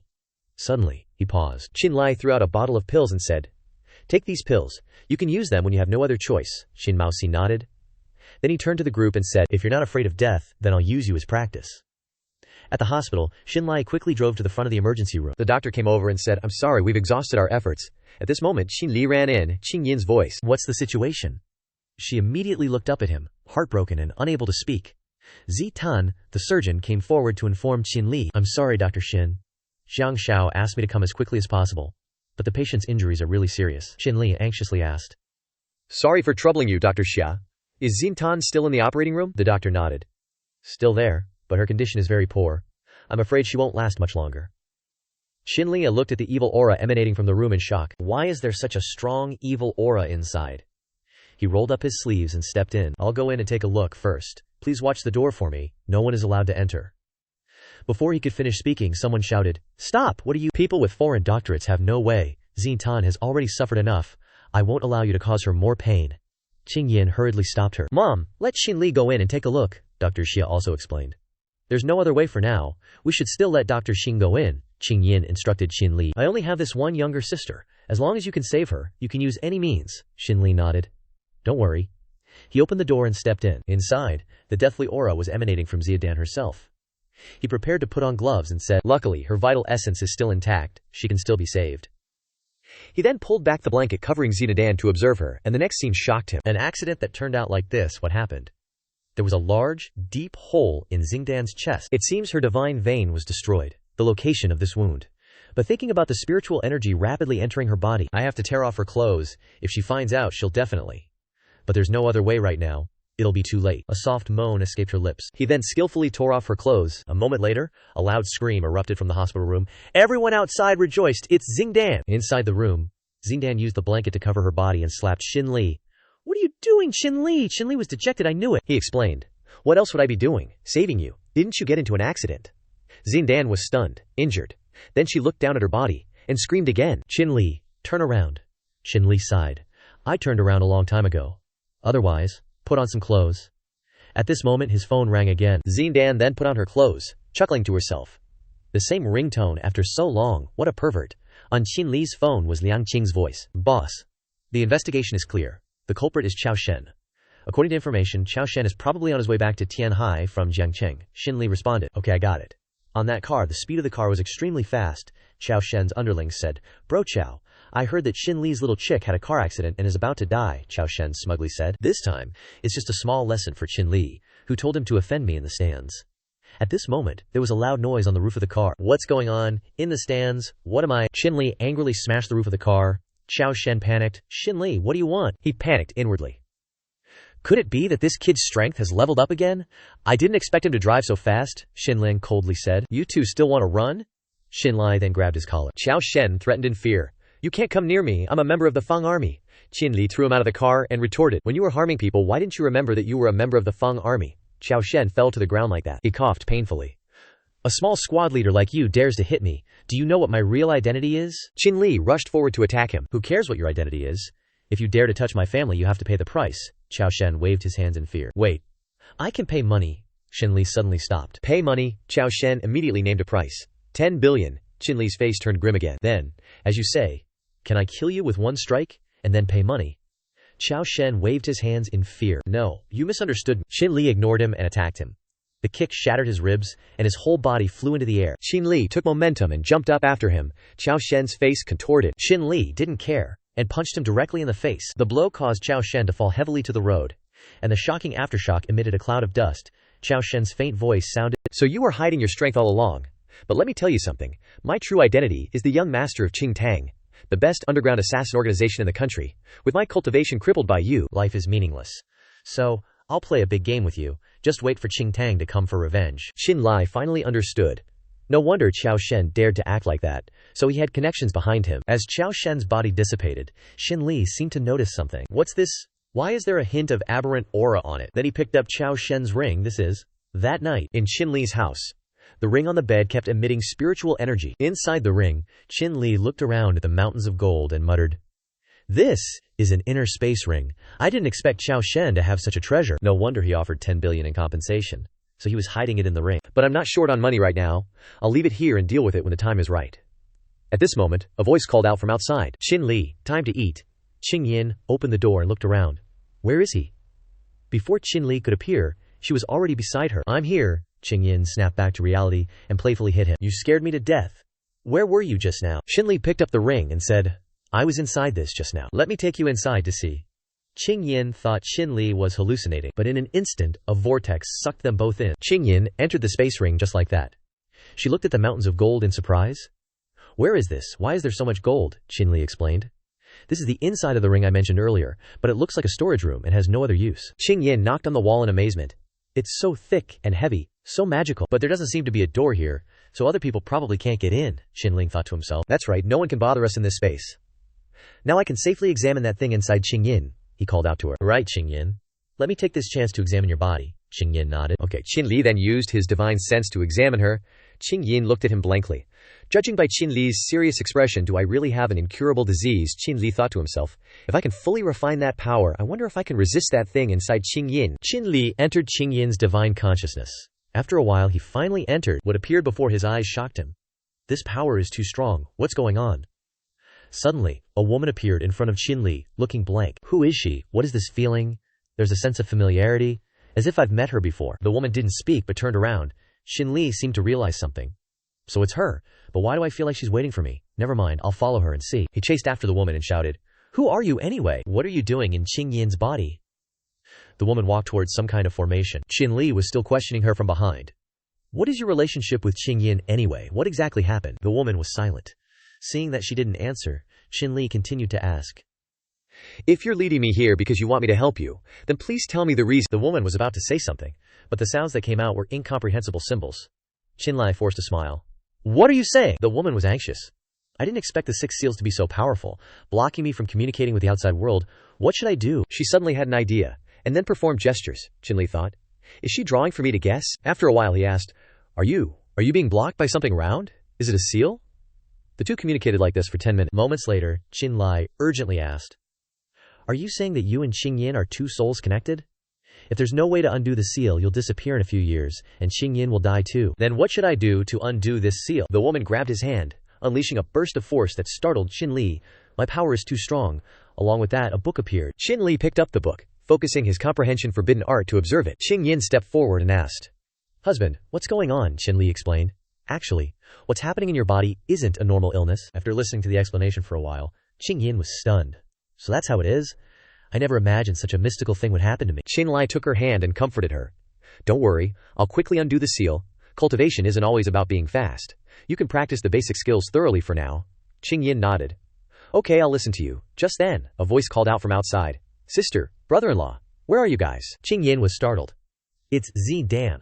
I almost forgot the main thing. As soon as they sat down at the table, Xingyin said, Hurry and try it. This is Jade's way of thanking you. Shinli smiled. Okay. Then I have to try it. Jade acted aloof. It's not like that. I just felt like it recently, so I conveniently called you two over to try it. In her heart she wondered, how are these two so unpredictable? They clearly weren't home just now, right? Xingyin stroked her head. Okay, it's been hard on our little chef. Your sister and brother-in-law will definitely eat everything. She picked up some food and said, This looks good. This one must be delicious, Jade explained.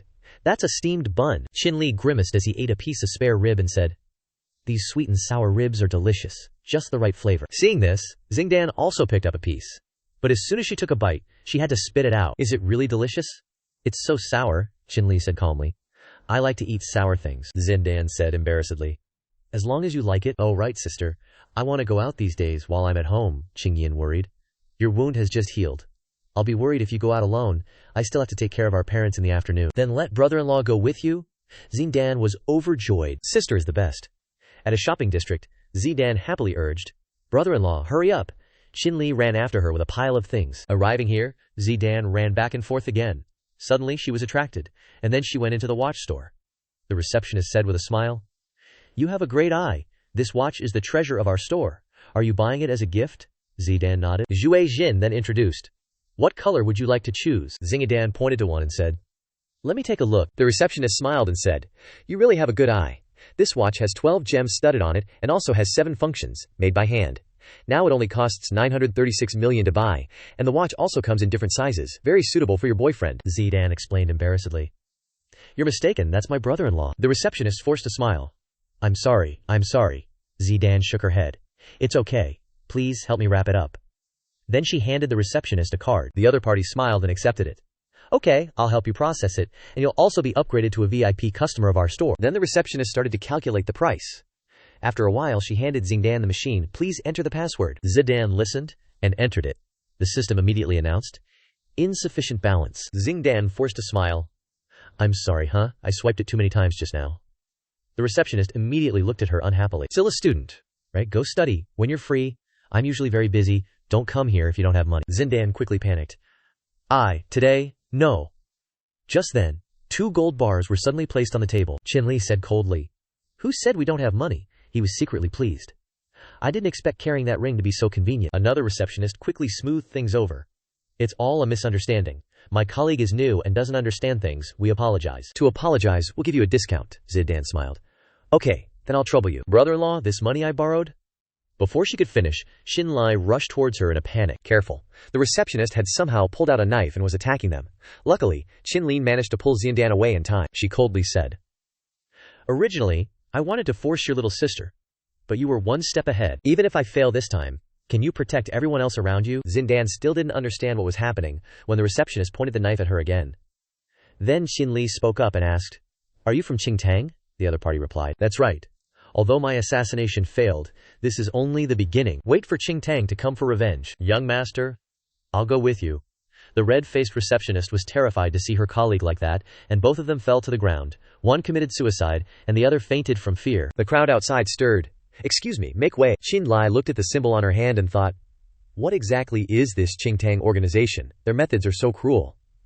Just then, someone said, who called the police? Zidan quickly replied. It was me, officer, I called. The policeman quickly took out handcuffs and moved towards Shinli, daring to do this in broad daylight. Suddenly, his face turned ashen. Qingtang assassin. Young man, you're really lucky. If she hadn't had a seizure, you probably would have fallen to the ground already. Shinli nodded. Yes. It was too dangerous. The policeman continued. If you two are all right, please cooperate with me and record the details. That evening, the matter at the police station was settled. Zidan walked behind Shinli, feeling lost. How should I bring it up with him? Shinli was also worried in front. I don't know if she'll agree if I do this. Shinli's back view continued to move forward. Zidan walked behind, troubled. After a while, both of them spoke at the same time. I have something to tell you/you. Both Shinli and Zidan said in unison. You go first, Zidan stammered shyly. Actually, I, Shinli asked worriedly. Are you feeling unwell? Zidan hesitated. No, actually, she hesitated in her heart. He's just my brother-in-law, right? Why can't I say it? This is so annoying, so strange. I clearly used to hate him, but he's my brother-in-law. I can't. Shinli looked at her and asked, hey, what are you thinking about? Stuttering like that isn't like you. Zidan could only avoid the question. It's nothing. Didn't you have something you wanted to tell me? Shinli was puzzled. Did this kid get hit by a car in class or something? A moment later he spoke. It's like this. Listen to me calmly. After a while, Zidan shouted, what? You want to send me to M.I.Guo? America? To study? Shinli explained. The people who want to harm you have a lot of power and cruel methods. Based on the current situation, I can't be by everyone's side, Zidan asked again. What about mom and dad? Shinli replied. I'll have them recover quickly and then bring them to M.I.Guo with you. This place isn't safe anymore. Going abroad temporarily is the safest option. Zidan nodded. Okay, what about my sister? Shinli replied. Qingyin. She has her own things to do. She's my wife, and I will protect her with all my strength, so don't worry. Zidan replied in disappointment. Well, that would be great then. In her heart, she sadly thought, Zidan, I'm so pitiful. Fate is truly mocking me. Shinli held her shoulders and said, don't worry, I'll pick you up soon. Zidan waved his hand dismissively. Who needs you to pick me up soon? I've wanted to go abroad alone for a long time. How free. But don't forget to send me some pocket money every month. Shinli happily nodded from behind. Okay, right. What did you want to tell me just now? Zidan shook her head. I forgot. That evening at Shinlin's house. The door opened, and Qingyin was delighted to see them. You're back. Go wash your hands and eat. Zidan sadly walked upstairs. I'm a little tired. I want to rest, Qingyin worriedly asked. What happened, sis? Why do you look so distracted? Shinli replied. I want to send her abroad to study, Qingyin panicked. What? After listening to the explanation, she sighed in relief. So that's what it was. Don't worry. I believe she'll understand you. In Shinlin's heart, he worried. Although the immediate safety issue at home is resolved, I still need to quickly unseal the seal on Qingyin. That night, he sat in his room reading the book. Isn't this the Celestial Realm Heart Sutra that person gave me? What is this about? Was that guy tricking me? When Shinlim opened the book, it was completely blank inside. No matter how he flipped through it, it was just blank paper. Shinli was puzzled. Blank paper. Could this book have been treated with something special? He burned the book and then threw it into cold water. After a while, he said dejectedly, Isn't this a wordless book? It's useless to hold it. At this moment, Shinli's phone rang, and a joyful voice came from the other end. Chin, brother, it's done. Early the next morning, Qingyin straightened her clothes, kissed Shinli, and said, I'll come find you after I take care of my parents' affairs. Please take my sister to the airport later. Shinli nodded. Don't worry, he turned and asked. Is there anything you haven't brought? She replied. That's all. I've brought everything I needed. The watch bought yesterday had been placed in his room by Zindan. As Shinli and Qingyin walked downstairs, Zindan teased.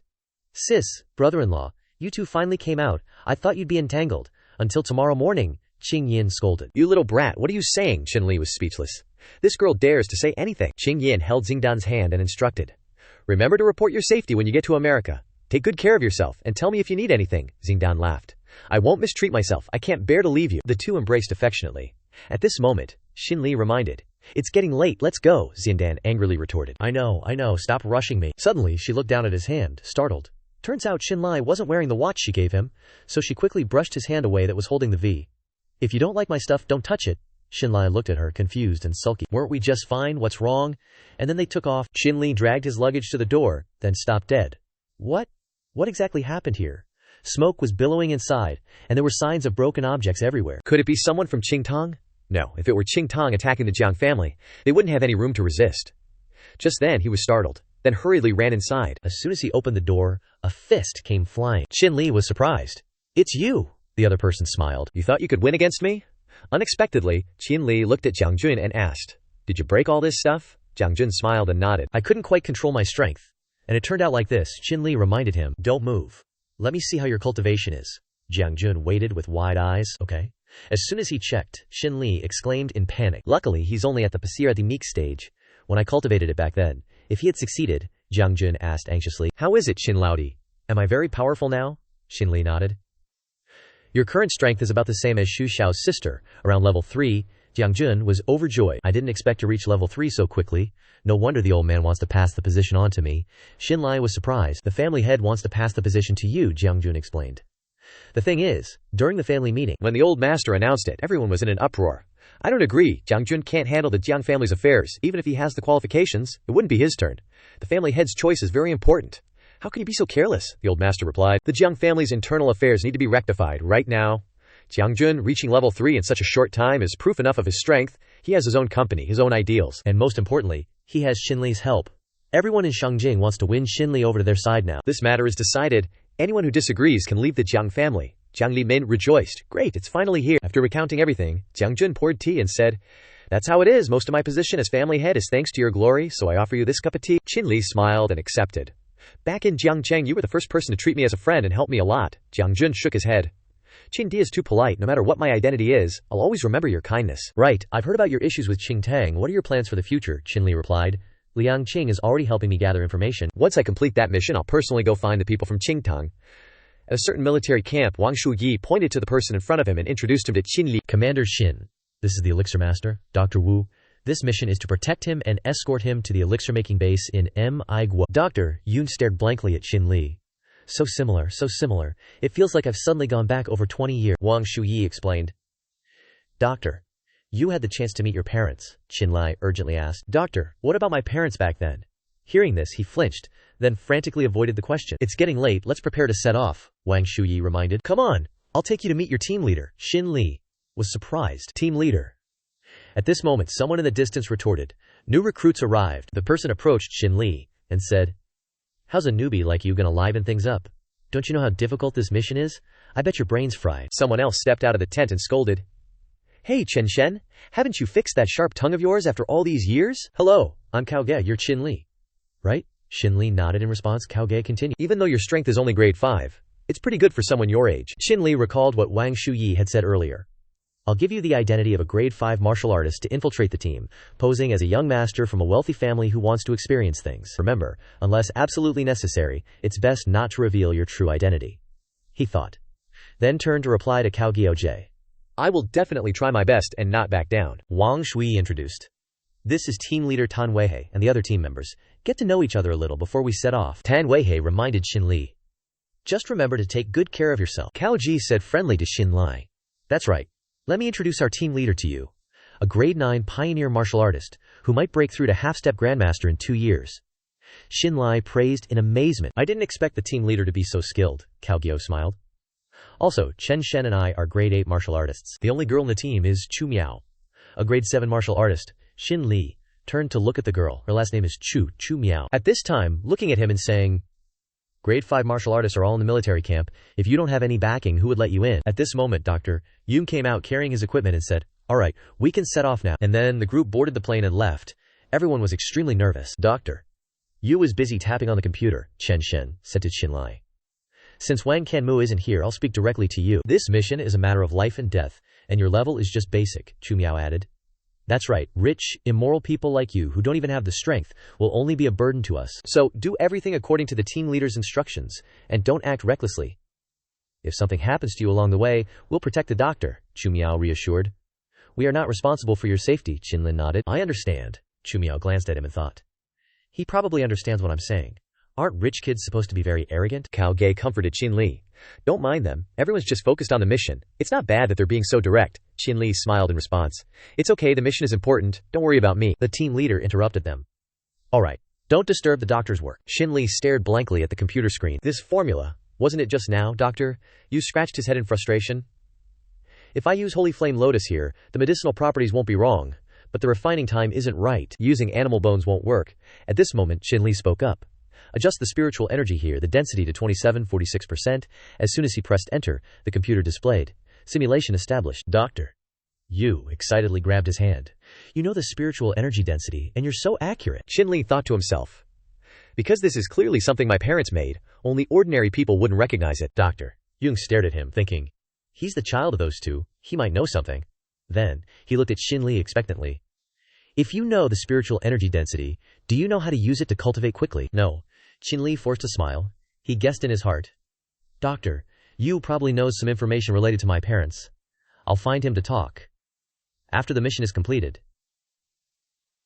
At this time the team leader spoke. Stepping in the dung, working carelessly, is very easy to fail. I guess there are so many people on the plane. The behavior of the doctor has long been understood by them. Everyone is immediately vigilant.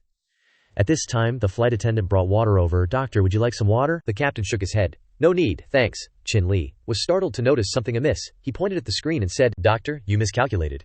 Hearing this, the doctor shot up from his seat. Miscalculated what? His action also helped you avoid a hidden weapon from the flight attendant. Everyone was shocked because of it. The flight attendant continuously fired hidden weapons while shouting, Die! The captain anxiously yelled. Not good, doctor, be careful. At that moment, the hidden weapon was already close to the doctor, when suddenly, a silver needle flew over, knocking the hidden weapon away. The captain stared blankly at it. After a moment, he worriedly asked, Doctor, are you all right? Dr. Yu shook his head. I'm fine. Scared me to death. The captain turned to look at Shinli, calmly picking up the needle. He pondered. I didn't expect this assassin to take advantage of the chaos to escape. They came prepared. The captain spoke up and asked, Was your hidden weapon a needle? Shinli nodded. That's right. The captain then asked, Did you discover that assassin just now? Shinli replied, Just now when I went to the restroom. I felt something on this person prick my face, so I reacted instinctively. The captain smiled. Lucky you had good luck, otherwise something big would have really happened. At this moment Chumiao spoke up. Captain, we searched the entire plane just now, but couldn't find that assassin. She's like she vanished, the captain reminded. Our top priority is to protect the doctor and guard against assassins. We should react calmly. Shinli observed the hidden weapon, thinking, This chi feels familiar, like I've seen it somewhere before. At Mi Guao International Airport, the group finally got into the car. Shinli reminded. Doctor, get some rest. You haven't slept for 2 days. The doctor happily said. I've thought of a formula. Come take a look. Shinli forced a smile. Doctor, calm down. In his heart the doctor thought, he's their child. He should know some of our research. The captain in the car in front reminded, Buckle up. Protect the doctor. After driving for a while, they encountered a roadblock. The captain yelled, Not good. Stop the car. The group was anxious, and the car nearly crashed into a drain pipe. People blocked them from behind.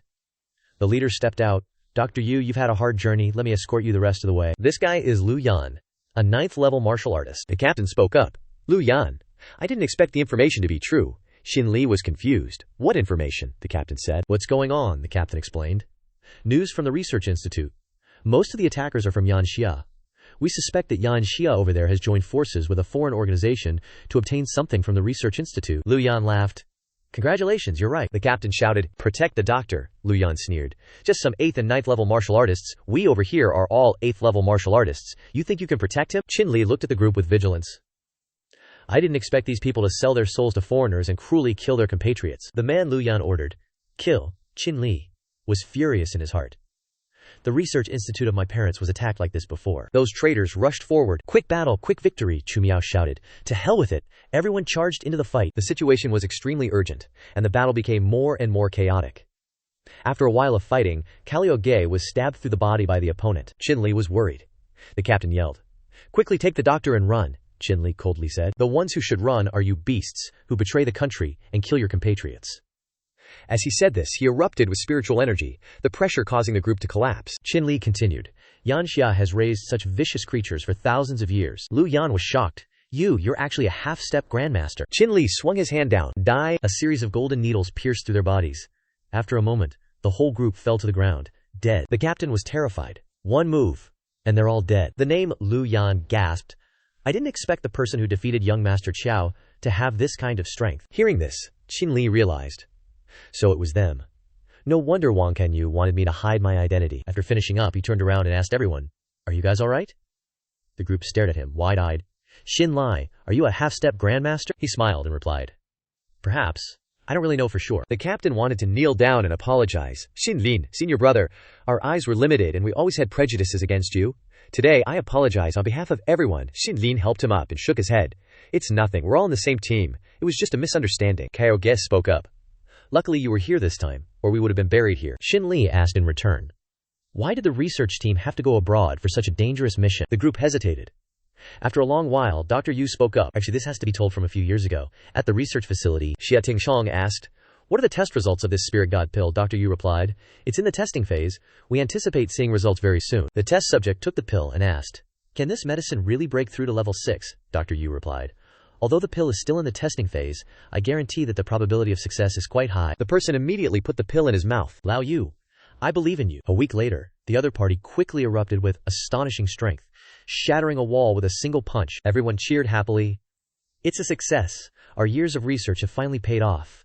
I'm almost an old man from being a young guy." Xia Tingchong clapped and congratulated. "Congratulations, everyone. You've all worked hard. I hope the doctors can help Dr. Yu even more." Everyone nodded solemnly. The test subject laughed. "I knew Lao Yu wouldn't let me down." "Lao Yu, do you have any pills here that are even more powerful?" "I want to become a level 9 martial artist," Dr. Yu replied. "There are some, but since the research is still inconclusive, I'm not sure if they will cause any side effects." The person smiled and said, "I'm going to the research exchange conference in Mi Guo next week, and there are more and more researchers these days. I have to quickly increase my strength." Dr. Yu nodded. "Okay, if you have any adverse reactions, remember to come and find me." The scene suddenly turned dark, and Dr. Yu's voice echoed, "I still regret it now. Why didn't I persuade him back then? If it weren't for his hasty pursuit of results, he wouldn't have." Dr. Yu stood in front of the test subject's grave, heartbroken. "I must successfully research the spirit peace pill." However, successive tests were created, but all failed. Dr. Yu was furious. Where is the problem exactly? Why does the success rate always stay around 5%? At that moment, a loud explosion occurred in the research room. Dr. Yu coughed. "Why is this happening when I'm relying on the method that Dr. Chen left behind?" Then, he threw himself back into research. After some testing, Dr. Yu was overjoyed. "So that's how it is. It seems that if I want to successfully research the spirit god pill, I can only rely on the clues left by Dr. Qin to go to the empire where spiritual energy exists, and then bring it back. Reality," Dr. Yu continued. "That's why I'm determined to research the perfect spirit pill, for the colleagues we lost, and so that those beasts won't appear again." Shinli understood. "So that's what it was," Dr. Yu then said. "As for us here, we're not far from success. Victory is right before our eyes." Hearing this, Chen Sen was overjoyed. "Really, doctor? Can I be the first to try the medicine this time?" Chu Miao added. "If you don't die, you'll be blessed." Dr. Yu replied. "They just need to refine the perfect spirit pill, and you guys can become top-tier martial artists." Suddenly, a loud shout. "Like hell you will." As soon as the words fell, countless hidden weapons flew from the sky. Qin shouted, "Protect the doctor!" The hidden weapons caused the group of people, including Chen Sen, to fall to the ground. Qin managed to protect the doctor in time. At this moment, the person revealed himself with a mask on his face. He angrily said, "Yungqian, how many more people do you want to deceive?" Qin was shocked, looking at the person before him. "It's you!" Even Dr. Yu was horrified. You're not dead." The person pointed at Qin and said, "If it's because of this kid, I could have died for sure." Qin was confused. "What do you mean?" the other party replied. "That chief wants to use you to complete your parents' research from back then, thinking of you as a good chess piece. But look at you, kid. You haven't suffered much, and you're already a half-step grandmaster at this age." Qin stood in front of Dr. Yu and said, "Even though I don't know if what you're saying is true or false, and I thank you for transferring your skills to me back then, I already promised someone to ensure Dr. Yu's safety, and I definitely won't let anyone harm him." Their eyes met, and finally the person sighed. "Fine, let the kid continue to be deceived. I might as well tell you the truth." Then this person took off the mask, and behind the mask was a terrifying face. Dr. Yu was horrified. "How did your face become like this?" The person scorned. "You hypocrite. Isn't it all you're doing? If it wasn't for his spirit pill, I wouldn't have ended up like this." "But it was indeed because of that spirit pill that I escaped that explosion," Dr. Yu shouted. "You're lying. The spirit pill was never given to you, but Ba Dao, you're just a traitor. Qin, kill him now." Qin was shocked. He turned to ask him, Who is he?" Dr. Yu was stunned. "Qin Bai Dao, how could this be?" Countless images from the past flashed through Qin's mind. He hesitated. "You, Ba," Qin Ba Dao sighed. "I didn't expect us to recognize each other in this situation." Dr. Yun fell into panic. "It's over. These two are grandfather and grandson. This guy wants to kill me. What if he listens to him? I have to take advantage of their conversation and run." Just as he ran to the door slammed shut. Qin Ba Dao coldly said, "Yu Qian, my business with you isn't finished yet. Didn't you say I was deceiving you? Look at this, what is it?" Dr. Yu looked at the token in shock. "How do you have Wang Dazhuang's military badge?" Qin Ban Dao replied. "You want to know? I'll tell you. Many years ago, in order to investigate the whereabouts of Qin's parents, I deliberately joined the military, listening for information. Until that time, I accidentally heard in that room, Xia Tinghong asked, 'What is it? Are you interested?' Yungqian was confused. Chief Yu, Xia Tinghong continued, 'Don't you always want to do great research?' I want to start a god-making project. Yunqian hesitated. With my ability to research the spirit pill, I'm afraid that, the more advanced the spirit pill, the stronger the side effects. I'm afraid no one will be willing to try it. Jia Tinghong coldly put down a chess piece and said, "Don't worry, I'll think of a way. Each year, choose the most outstanding martial artists for you to test the medicine on." Xinba Dao eavesdropped on the side, thinking to himself, Little Qin once said, although high-level spirit pills can increase strength, the side effects are also extremely strong. At best you can live for 3 years, at worst you'll lose your cultivation and explode and die. The disappearance of Shinli's parents for no reason is likely related to this spirit pill. It seems that I can only join their internal circle to get more information. A month later, Xinba Dao, in the identity of that year's drug tester, unhesitatingly drank it. It seems that only by doing this can I gain their trust. As soon as he swallowed it, the medicinal pill quickly ran rampant with raging power in Xinba Dao's body. Painfully, Xinba Dao asked, Lao Yun, is there something wrong with this medicine? Yun Qian fearfully made an excuse. It's okay, wait until you reach level 9. Xinba Dao finally died, and Yun Qian's voice echoed. Chief, this 12th experiment has failed. If we continue like this, I'm afraid, Xia Tinghong's voice interrupted. As long as there's a 1% chance, we can't give up, understand? Yu Qian replied. Understood. As the coffin lid closed, Xinba Dao began to stir. That was close. If I hadn't used the 9-needle revival to seal 8 acupoints, I would have really died. Then he pulled the needles out of his body, trying to refine the spirit pill within him. Xinba Dao's tomb suddenly lit up, with energy constantly radiating outwards. After a while, a huge explosion occurred, and Xinba Dao struggled to walk. That hurt like hell. But I'm finally out. As soon as he took a step, he noticed something was wrong, and then he screamed in pain. My face! The scream echoed in the tomb area. Returning to the present, Xinba Dao continued. After that, there was no news of Qinli's parents, and I was afraid you would kill Qinli, so I told Qinli the cultivation method. Yun Jian was surprised. I didn't expect you to be Wang Dazhuang from back then. Xinba Dao coldly said. I also didn't expect that after so many years you would still be crazy about spirit pills. As soon as he finished speaking, Xinba Dao jumped up to attack. Yu Qian was frightened. Wait. You can't kill me. Xinba Dao took out a golden needle and said, delaying won't get anyone to save you. Just as the needle was about to strike, Yun Qian shouted. Don't you want to know the whereabouts of Dr. Qin and his wife? Xinli was furious. His voice was very unpleasant. He said, What? You know news about my parents? The bald man with an unpleasant expression sighed and said, I've hidden them away for many years, and now I can finally hand them over to you. Upon hearing Yun Qian's words, Qinli said, What is this? His words were quite confused. Just then, Yun Qian opened his hand, revealing a purple jade. It was this jade that surprised Qinli so much. Yun Qian laughed loudly and continued, Ha ha ha, of course it's left for you. Yun Qian then flashed a sinister smile. But before he could understand Yun Qian's intention, he threw the jade towards Qinli. Immediately, Qinli's group panicked. Damn, there's poison in the smoke. Shinli realized the poisonous gas. Yu Qian was very pleased with what he had just done, and he provocatively shouted, Try the taste of my poisonous smoke. At this time, Captain Dan White. He said to his people, Doctor, why are you here? His men and the captain didn't even have time to react, as if he himself was helpless against the doctor. But the bald man was still calmly fighting back. It's all his fault for telling everything. Then none of you should think about living, he said, pointing to Xinba Dao, and it was still the same story. Yun Qian laughed like a madman and continued, I promised to let you eat spirit pills, so I'll use you as experimental subjects first. When I refine the underworld spirit pill, I'll kill you. As soon as he finished speaking, Yu Qian continued to laugh, ha ha ha. At this time, his subordinate Dan Wei He pointed directly at the old doctor and said, You're not human. Xinba Dao, continued Dan Wei He's words, years ago I discovered that he didn't like refining pills at all. He was only suitable for refining poison. But it shouldn't be like this, Dr. Yu Qian insisted. No, I am a pill refiner, not a poison refiner. When pill refining is unsuccessful, I will add a large amount of anesthetics and change to using stronger medicine, because in life doing good deeds always comes with losses, and failures always accompany it. But conversely, refining poison masters is so successful, leading to the result that everything refined is poison.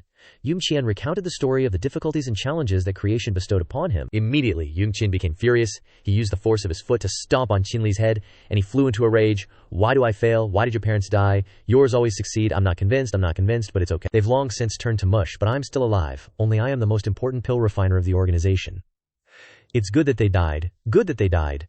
Yun Qian was very pleased that he had been able to kill so many people. Qinli went berserk and shouted at him. What did you say? Yun Qian seemed to have noticed something, and he said, The spiritual energy in this little brat's body is rapidly erupting, breaking through the suppression of the poisonous gas. Immediately, Qinli used all his internal energy to control and avenge the scum. Yu Qian! He seemed to be in a frenzy. He cried out, Where are the people? Where's Dan Wei? He just lay there and sighed. He said, No way, he's all right again. Suddenly, Shinli woke up like a whirlwind. He flew into a rage and shouted, "Someone like you is not worthy of mentioning my parents." He immediately turned his arm into a fist, charging straight towards that so-called Dr. Yu Tian. Yu Tian screamed in terror, "Wait, wait!" But Shinli didn't stop there, relentlessly slamming a fatal blow into that scum, Dan Wei. He watched their actions, wide-eyed. But Shinli was the most remarkable, Dan Wei. He muttered, This is the power of a half-step grandmaster." Shinli approached Dan Wei, helping everyone up, asking, "Are you all right, Dan Wei?" He replied, "We're fine. This poison shouldn't be too difficult to deal with. It's just unexpected that we were almost killed by the very person we were protecting." Uncle Ban disappeared again. He vanished so quickly. They left together. "The mission is over. Let's head back." From inside the wooden house, a voice spoke. "I can't believe such a fratricidal incident occurred. I misjudged him," Kong Qiang said to Shinli. "But we gained a half-step grandmaster. This is truly wonderful." Shinli just chuckled lightly in his mind. "I'll see how long you keep pretending to deceive me. If you want to play, then I'll play along," Shinli then said. "After the half-step grandmaster is the grandmaster realm. Is that the ultimate achievement in martial arts?" Kong Qiang immediately responded, "That's just what ordinary martial artists know. It's not really like that. The grandmaster realm is also divided into early, mid, and late stages. If the spiritual energy in the Danshin can gather into a flock, you can reach the pseudo-god realm, and after that the god realm. Accordingly, if you can break through to the god realm, you'll be called an immortal. And if you ascend to the Tao immortal level, you can break through existence within space. Currently, the peak power of our Yanjia is the 4 grandmasters." Shinli was stunned. "So that's how it is," Kong Qiang said. "You were an orphan since childhood, then a son-in-law looked down upon. It's truly commendable that you've achieved so much." Shinli said. "That's right, you promised me that after completing the mission," Kong Qiang continued Shinli's sentence, "I can tell you the news about your parents." "I'll tell you. The truth is your parents didn't die back then. They were captured by enemies. We rushed to rescue them." "I was also a half-step grandmaster. Your parents stayed in a laboratory of a Lian Xia member, doing experiments day and night. Because of their special identities, they've always been kept secret, even from you." At this time, Shinli became very happy. After hearing Kong Qiang's words, Shinli said, "I knew it. They definitely aren't dead." And then Dan Wei. He sighed. 5 years ago, after a medicinal pill rehearsal ended, your parents were hunted down by domestic forces colluding with foreign ones. Shinli was shocked and stunned by the sudden revelation. He said, "What?" Kong Qiang said to Shinli, "They are buried in the outer city Shujing Cemetery. There are 2 graves buried there, 1 male and 1 female." Kong Qiang led Shinli to the location of the 2 graves.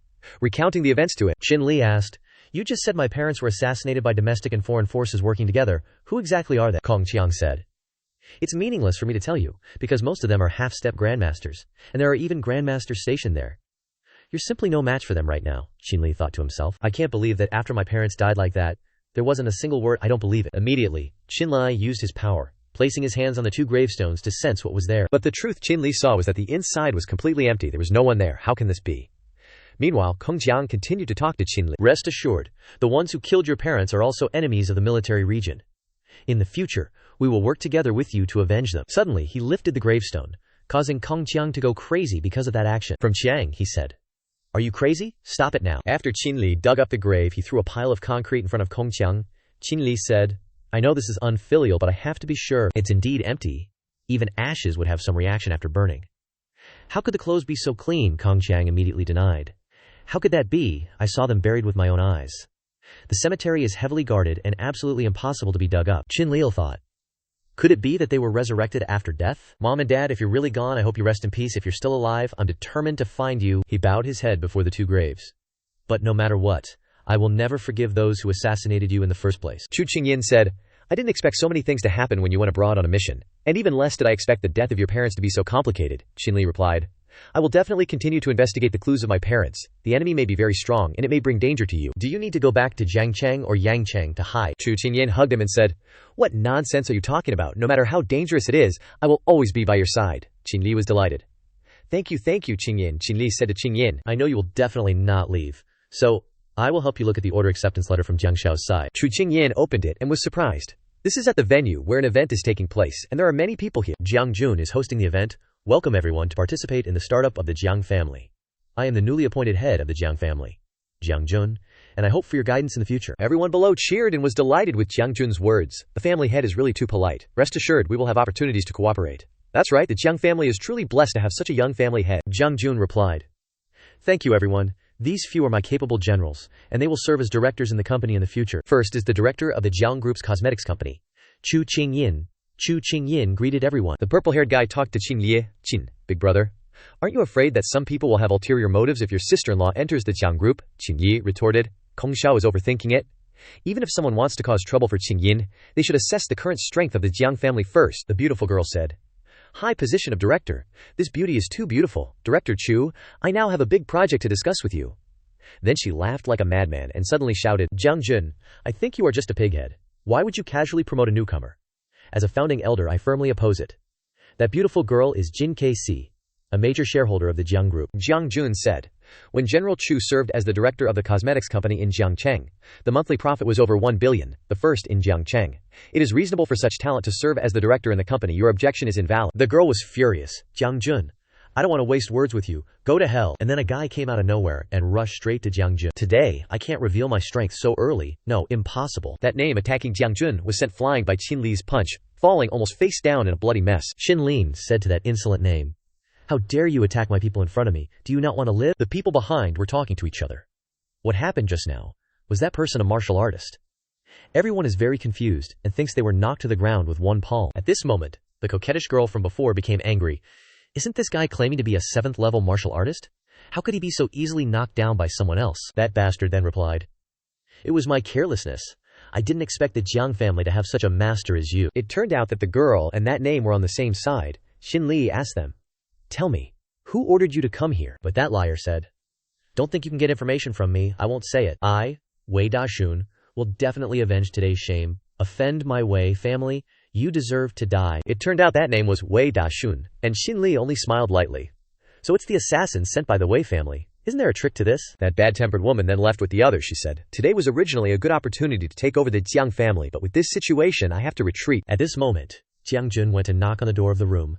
Wei Daojun must have received instructions from Jin Kc. Jiang Jun continued. The Wei family has shares in the Jiang group, and Jin Kc is an elder of the group, the representative of the Wei family.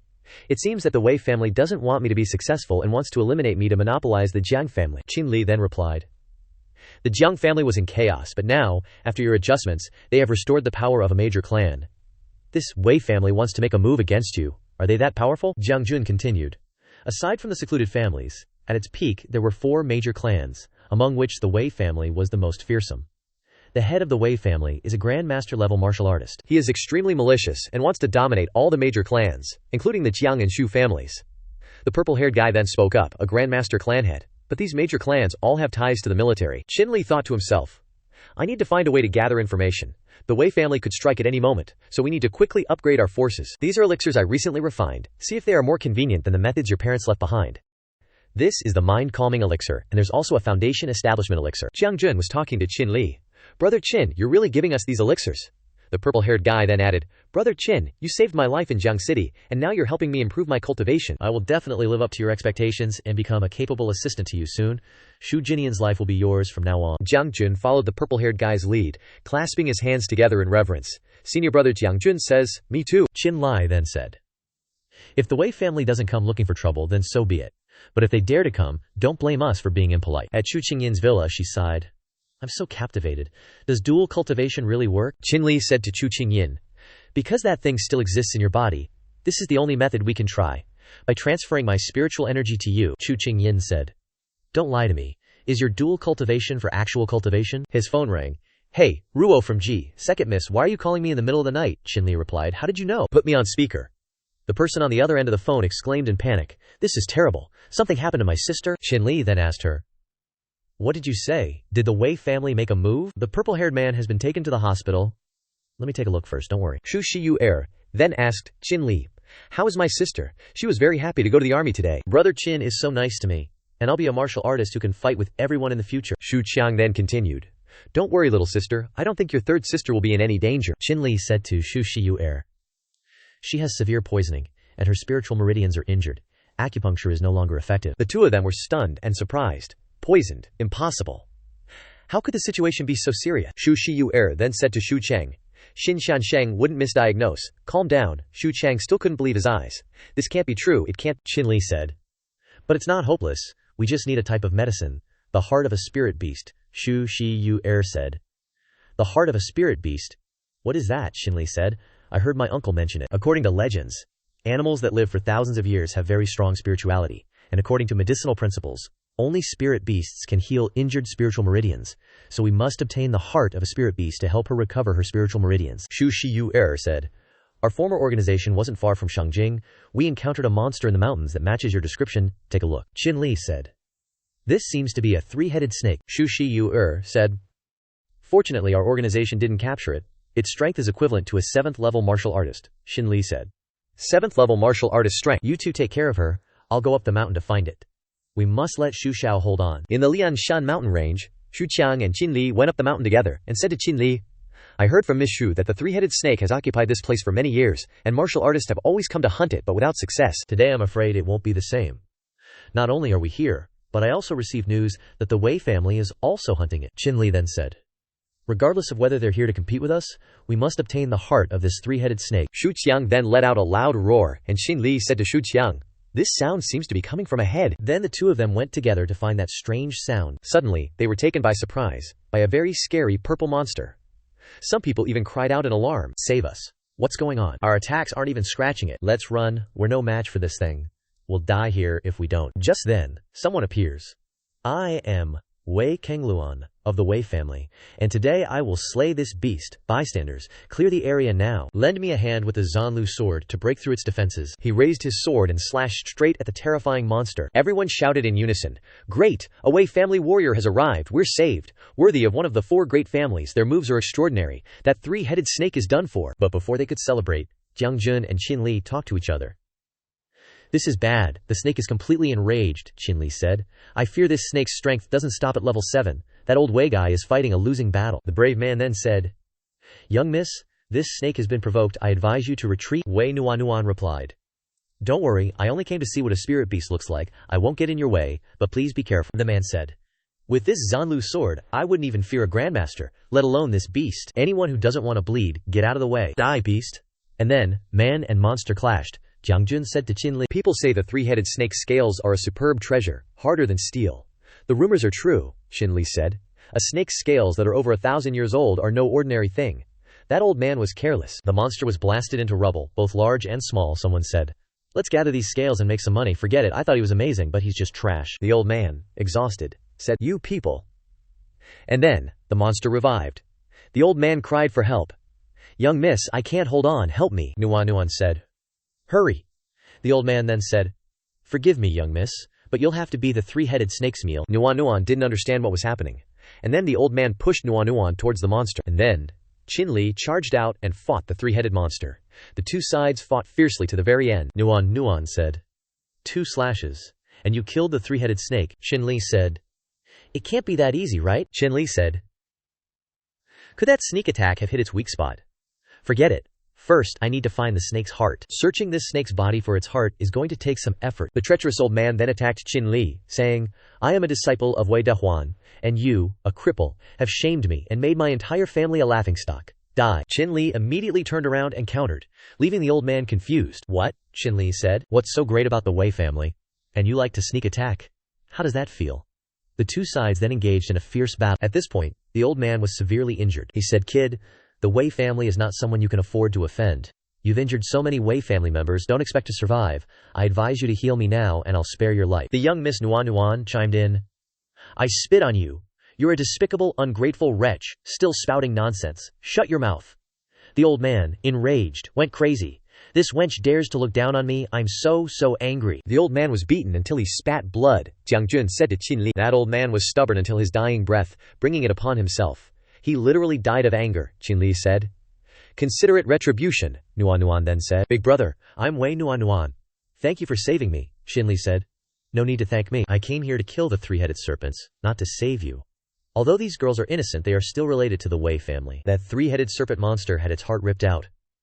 "Phew, I'm exhausted," Xu Qiang sighed wearily. "Finally, we got its heart out. It was so deep." Qin Li then used the ring on his finger to subdue the monster. Qin Li then said, "The entire serpent is a treasure. We shouldn't waste it." "Okay, got it," Jiang Jun then said. "You had a treasure ring, and didn't say so sooner, making me tired for half the day." Qin Li could only smile. He picked up the sword from the ground and said, "Long Lin, this short dagger isn't suitable for many people. I've always lacked a weapon. This old guy used a treasured sword called Xianlu sword." Jiang Jun then said, "Zanlu sword? Isn't that the legendary sword of kings among martial artists?"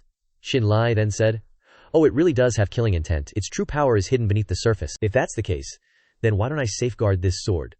Well, Hermeng, that girl. What's wrong? Shinli looked towards Nuan. What's with you? After being saved by a hero, you're being ignored. People are... Old Shinli, how come you're married so early? Shinli then called out. Let's go, quickly. Young Master Zhu is still waiting for the serpent heart to save him. Let's go. Jiang Jun was still regretting. Unfortunately, I don't have the good fortune of brother Lao Qin. Quietly, in the city, this is the elixir refined from the serpent heart. Shinli said, I'll heal him. Several people beside him strongly said, don't disturb him, Shu Shiyu said. My brother will definitely be alright. Immediately, Shinli put the pill into the purple-haired man. Shinli said to Shu Shiyu, young Master Shu will wake up in a few days after taking the elixir. Thankfully, we have Mr. Qin's this time. These were the words of Shu Shiyu. The girl Shu Shiyu then said, HMPH, big brother, where do you want to go? But her gaze was directed towards Shu Qiang. To settle accounts, Shu Qiang said with extreme hatred. Shu Qiang rushed into the room, asking repeatedly, why was my brother poisoned? You must explain it to me clearly today. Didn't you tell me to give him some medicine to cripple his cultivation? I did as you said. These were the words of that mysterious person. Shu Qiang said, I only have one younger brother left. I don't want him to become a martial artist, to go to war, so I wanted to limit his cultivation, to make him a normal person. But you gave me poison, almost taking his life.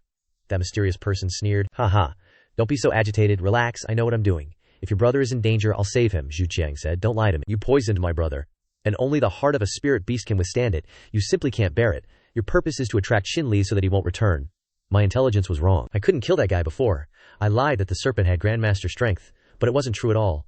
This time, I still couldn't kill that Shinli. Shu Qiang said, you and Shinli have no grudges. Weren't you good to him before? At first I also admired him, but then I found out that Peng Li is the child of those two. That mysterious person then said, it can't be helped. His parents owe me, so he has to pay. Shu Qiang said, Commander Shu, remember your identity, I warn you. Whatever grudges you have with Shinli, don't involve my brother. Or don't blame me, the mysterious person said. You're arguing back now, don't be so agitated. I didn't expect you to care so much about your half-brother. Shu Qiang left, but continued. It seems our years of comradeship end here.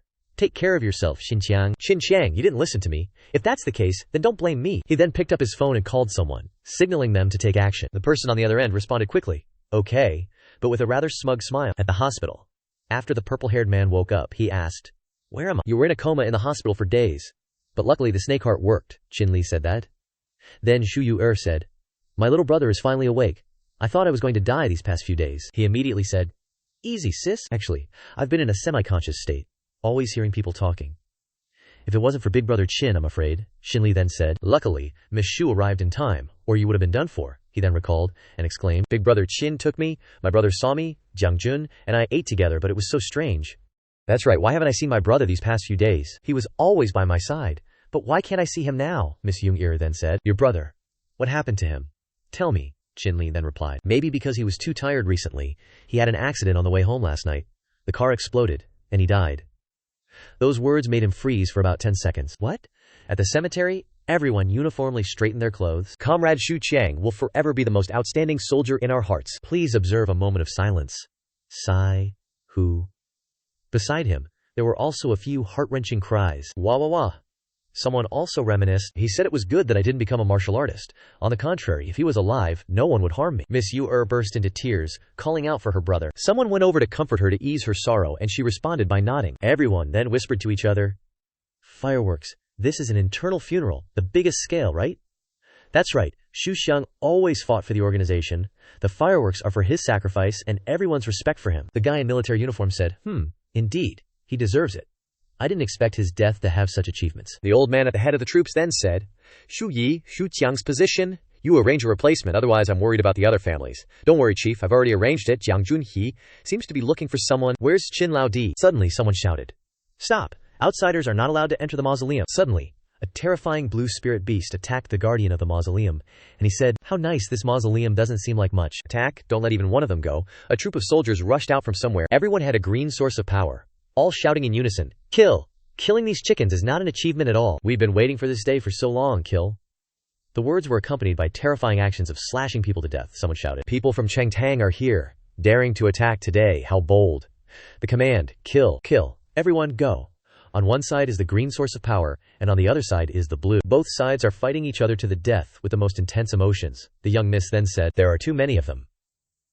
Immediately, the purple-haired guy said, sis, let's fight them. Wang Kanmu said. It's dangerous now.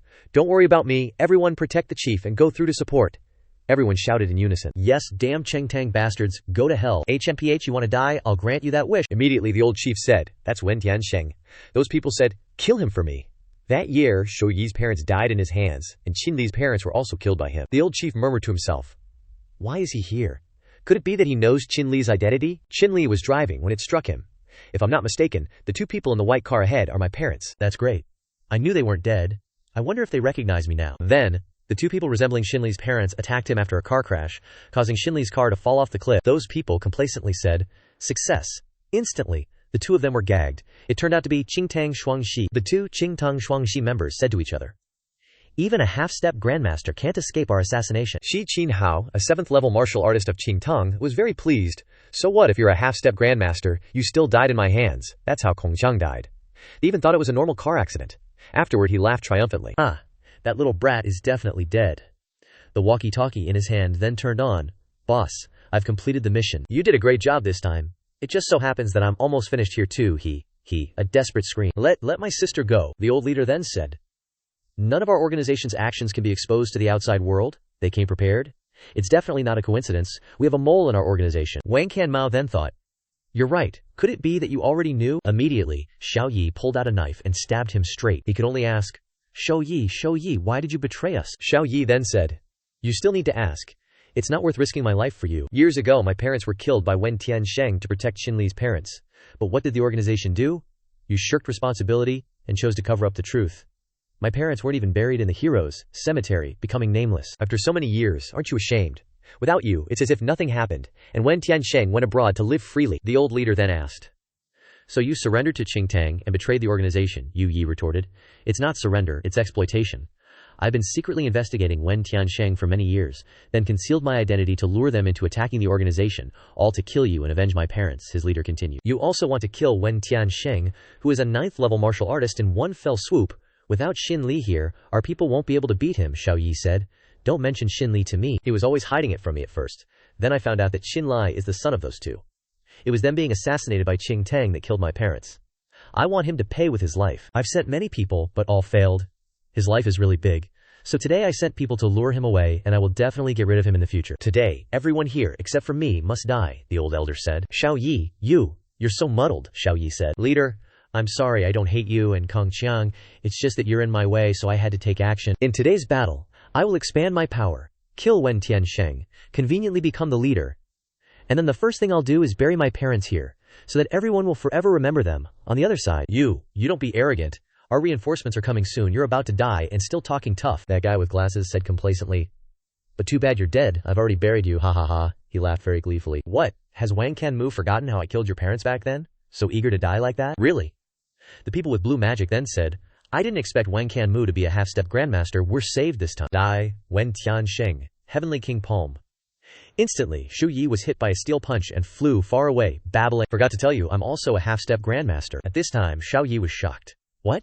You've never participated in a battlefield? Was everything just a facade? I don't care about a half-step grandmaster like you. Xiao Yi was furious. How is this possible? I don't believe it.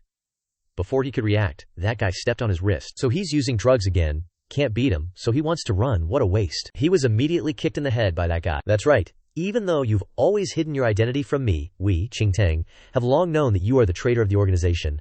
I really thank you for letting me know everything. At this moment, everyone panicked. Wang Kanmu betrayed us? No, impossible. It can't be true. That dark guy laughed. Do you think he dares to deny it?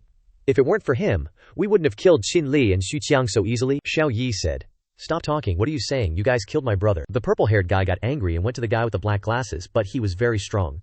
So what, do you have the ability to take revenge? The guy was attacked by him. The young lady approached her younger brother. You bastard.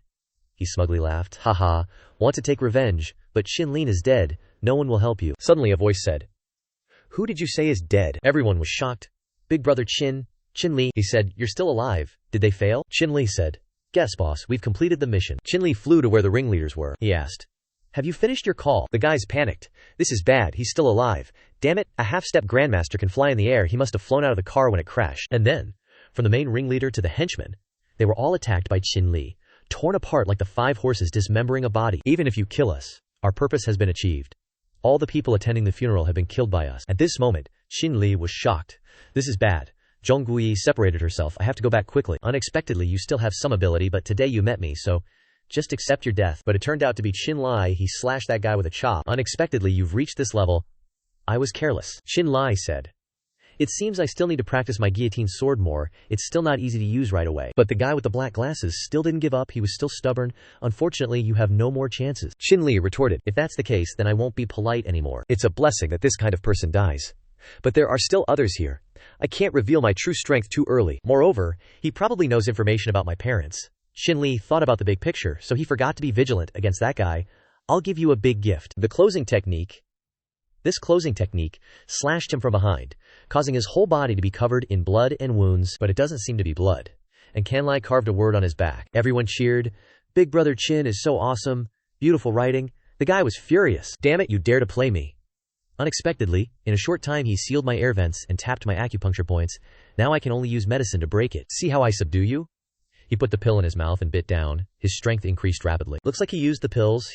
This feeling is great. He's regained his strength and is much more powerful now. His power has surpassed the half-step Grandmaster level. He immediately flew behind Shinli and used Thunderous Blast, sending Shinli flying face first into the ground. What kind of storms haven't I weathered? You think your cheap tricks can hurt me? Boss is awesome, boss. Kill him. End the match. His subordinates cheered wildly, boosting his morale. Shinli then said, no, I have to quickly think of a way to deal with him. He gloated. I thought you were so strong, but this is all you've got. 5 years ago, your parents were just like this, begging for mercy like dogs. Shinli said. What did you say? He continued. You want revenge, haha. Then he laughed like a madman. So that's how it is. Looks like you're just a pawn. Shinli then resisted, but it was enough to make him cough up blood. The pills made from the three-headed snake are too strong, but I don't care anymore. Shinli went berserk like a monster, wanting to take revenge with every last bit of his life. He then said, you think I'll give you time to recover? And then he attacked Shinli. But how is this possible? Your cultivation has increased again. Shinli countered. So what if it has? So what if it hasn't? Today you are definitely going to die. And then, with a whoosh, Shinli launched a fierce attack, catching him off guard. Shinli said, if you want to die, don't blame me. Shinli is too tired now. Luckily he had 2 pills on him. Everyone shouted, celebrating the victory. Brother Chin won, capture them all. Please spare me. Oh, I'm sorry. And on Shinli's side, the medicinal power is too strong. I'm about to not be able to move. You think winning against me is the end? That sentence frightened everyone. He seemed to be still alive, but gained an immense surge of power. He said, all of you, die for me. It's over. He was seriously injured and couldn't suppress the lightning within his body, like a gunpowder barrel about to explode. Everyone, get out of here! Shinlin urged everyone to get away. At this moment, Wang Xiaoyi sacrificed himself to attack that terrifying man, causing him to ask, Xiaoyi, what are you doing? Wang Xiaoyi replied, of course I'm killing you. What else, haha? Then he laughed contemptuously. Shinli then advised, Wang Canmao, quickly give up. Wang Canmao then said, Xialao, forgive me, young master. Shinli apologized, and then both his body and remains were blown to pieces. The leader then said, Xiaoyi, you were so foolish. Afterwards, Wang Xiaoyi and his father were buried in the mausoleum. 2 months later, at the house, someone was talking to each other. Strange. Eating the same pills. I went from level 3 to level 5. How did you go from having no cultivation to becoming a 7th level martial artist? Xu Xiao's spiritual veins are special, born with perfect meridian convergence. He shouldn't have been able to cultivate at all, Shinli said. But once opened, it will increase rapidly, like a phoenix rising from the ashes, also known as nirvana spiritual veins. The purple-haired guy then said, this time, Da Yao gave me the Ma spiritual veins, so my cultivation will surpass yours, Jiang Jun said.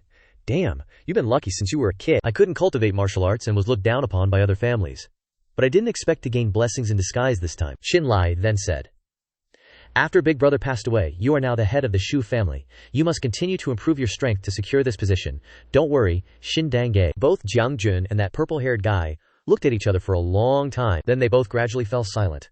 At the same time, they both said, please accept our respect. Shinli was very surprised. You too, this is. We have received many favors from you, with nothing to repay. From this day on, the Shu family and the Jiang family are willing to support you, through thick and thin. Shinli then replied, okay, I won't refuse. We are all good brothers. Lao Da. That's right, I remember.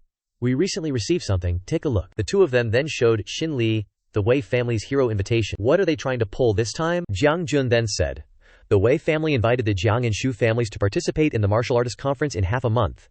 It's an invitation, but it's actually a seizure. The Wei family's ambition this time is really serious. Qinli then said triumphantly, seize what? Jiang Xiao and I will go and watch the fun. These families are all related to alchemists. It's a good time to inquire about my parents. News. From there, Jiang Jun said, Lao Dai and the Wei family head are both grandmasters. If they fight, A grandmaster battle would be terrifying. Shinli said to the two of them. This matter is decided like this. What else is there to keep you here for? Dajen. Then we won't bother you anymore, Shinli said. Take care, brothers. Shinli laughed loudly. These two finally left. Strange. I clearly have Qingyin in my mind, but I'm taking out a book to read instead. Husband? I've been a bit tired lately. Could you trouble yourself to give me a massage? Shinli stared at his wife, drooling profusely. Beautiful. My wife is too beautiful, Shinli then said. Annoying. And then what was coming, Shinli said. Wife, I'm coming. And then the two of them should do the things that any couple must face. On the other hand, a girl said, Damn that brat, I will. The beautiful girl then shouted, Ah. This venerable one will not forgive you. Shinli at this time felt that something was wrong. Shouldn't I be causing a big scene at such an important moment? Hey, why are you looking at me? The girl then glared at Shinli. That look made him feel like his mind was turned upside down. The girl in the green dress said fiercely, Shinli, go die. Shinli was chased and screamed. Shinli painfully said, A woman like you doesn't reason and just hits people. The girl in the green dress angrily shouted at Shinli. You dare scold me, stop for me, Shinli said with a surprised expression. Huh. You can understand what I'm saying. Shinli, his face furrowed, pointed at her and said, So, you can talk, I was wondering. The girl in the green dress thought to herself, puzzled. Could this kid have broken through recently and reached the Grandmaster realm? Otherwise, how could Shinli, looking confused, asked the girl in the green dress. What exactly are you doing? The girl in the green dress said with a fierce expression. Don't change the subject. Do you not know what you did just now? Shinli said, feigning surprise. Could it be that Qingyin and I just now? The girl in the green dress scolded Shinli furiously, adding, shameless. Shinli grinned happily and said, Sorry, it wasn't intentional. He thought to himself, I'm no match for her here, and I can't afford to cause a scene, otherwise, I'm afraid Qingyin will have to find a way to leave early. Shinli approached the girl in the green dress with a sinister expression. The girl in the green dress exclaimed in panic, Shinli, you dare come closer, you're really going too far. The girl in the green dress angrily channeled her energy and attacked Shinli, unleashing her Emperor Qi technique. Shinli unexpectedly dodged the attack. The girl in the green dress was severely wounded by Shinli's counterattack. Shinli thought happily to himself. My consciousness is back. That was too close. Chu Qingyin asked Shinli worriedly. Are you okay? Shinli said in surprise. Shinli, perhaps too excited, thought to himself. Strange, why do I feel a force calling to me, making me unable to suppress my excitement? He hugged Chu Qingyin, sensing the mysterious power. Chu Qingyin said, looking surprised. What is this? A surge of power enveloped Shinli. Shinli was practicing the first chapter of the Celestial Realm Heart Sutra from the Immortal Realm scripture. He cried out in pain. Ah, Shinli said, looking surprised.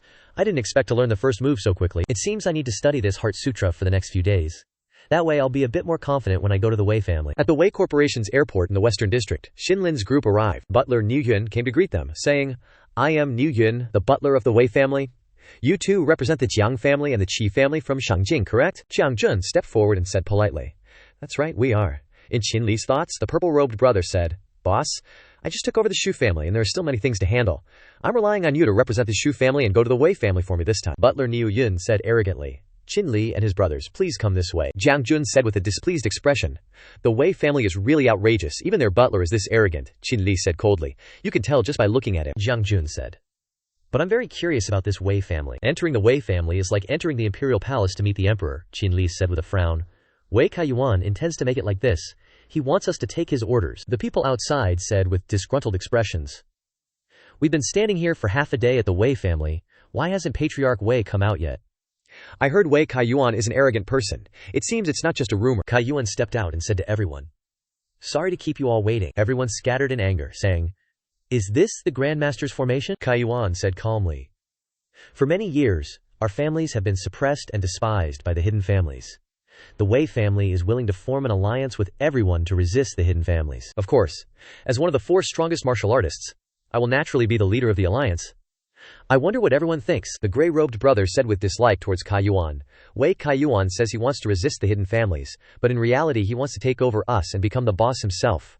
The blue-robed brother spoke to the gray-robed brother. If we refuse, we might not even be able to leave. The black-robed brother agreed. You're right, Wu Heavenly Master, according to Qinli's speculation, said to Jiang Jun, That Wei Kaiyuan looks very young.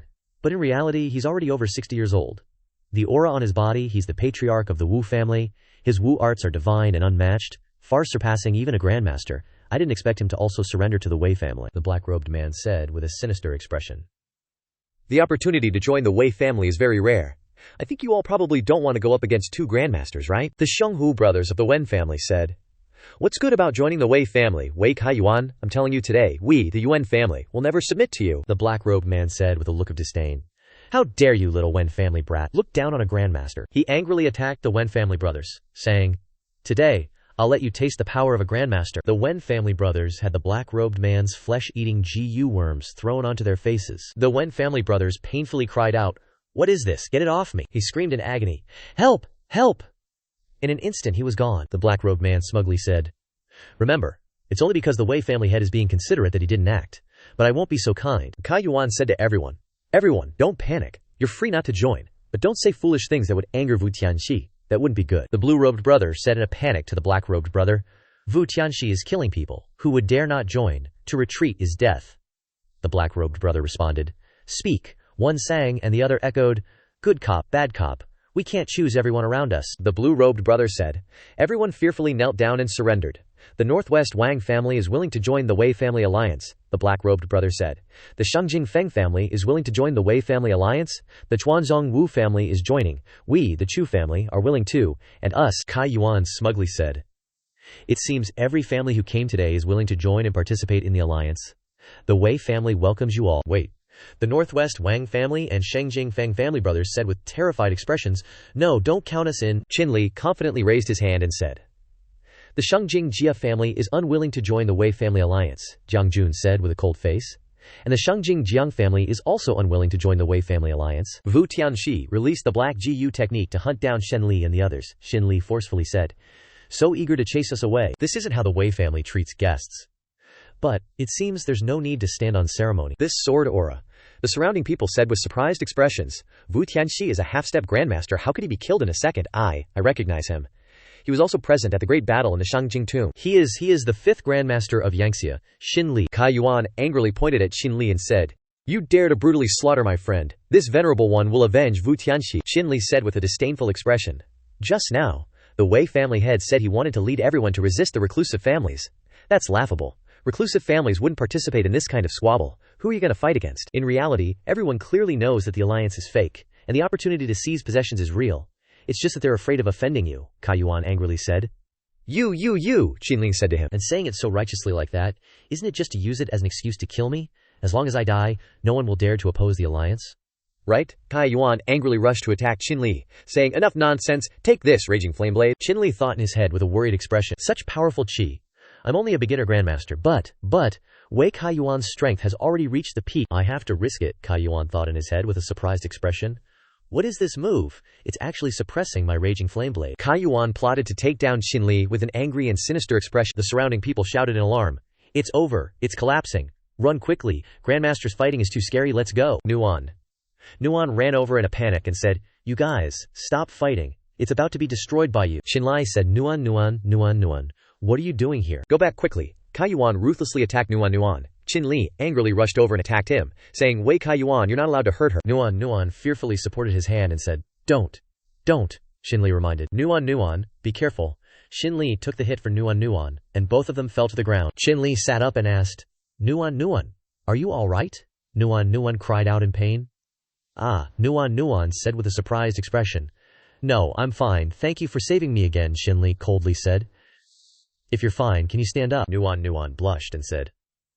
I'm so sorry, Yuan Kai said with a surprised expression. Nuan, you know him. Nuan said with a serious expression. Don't you know that Wei Kan Luan wanted to throw me to 3-headed snakes to eat? It's all thanks to Xin Xiansheng saving me. Kaiyuan suddenly angrily said. What? That beast dared to hurt my precious little sister. Where is he? I'll kill him. Nuan cooed. He's just digging his own grave, infuriating himself. Kaiyuan, with a surprised look, said, Really, I've been too busy lately to pay attention to the happenings at home. Not that he's good for anything anyway. Are you implying that he's lived long enough? Nuan pleaded with her brother, acting all spoiled. Look, Xin Xiansheng saved me. Please, don't make things difficult for him, okay? Kaiyuan said indulgently. All right, for Nuan's sake, I'll let today's matter slide for now, Nuan happily exclaimed. I knew you loved me the most, Kaiyuan thought helplessly. That kid has the Zhanlu sword in his hands. Continuing the fight would only end in a draw. Besides, I'm afraid others will find out, and the Wei family will lose face. Qin coldly turned around and called out, Jiang Xiao, let's go. Qin thought to himself, well, I've already disrupted the Wei family's plans, which counts as achieving my goal. I'll give Wei Nuan face. Jiang Jun stared fixedly at Nuan, unwilling to leave, causing Shinli to sigh. Late at night, Shinli sat cultivating the scriptures, thinking to himself, Since practicing the first chapter, I've gained a much deeper understanding of myself and this cultivation method. Looks like mastering chapter 1 is key. only then will chapter 2 unlock. He wondered doubtfully. But should I start with the left hand or the right hand first? So this move can utilize the spiritual energy of heaven and earth to activate it. Meanwhile, Wei family's Kaiyuan entered the forbidden area to report to the elder. Sorry to keep you waiting, elder. The stern-faced elder said, I never expected the Wei family's martial arts competition to be disrupted by some kid. Haha, you're really something. Kaiyuan said anxiously. Those families are being uncooperative.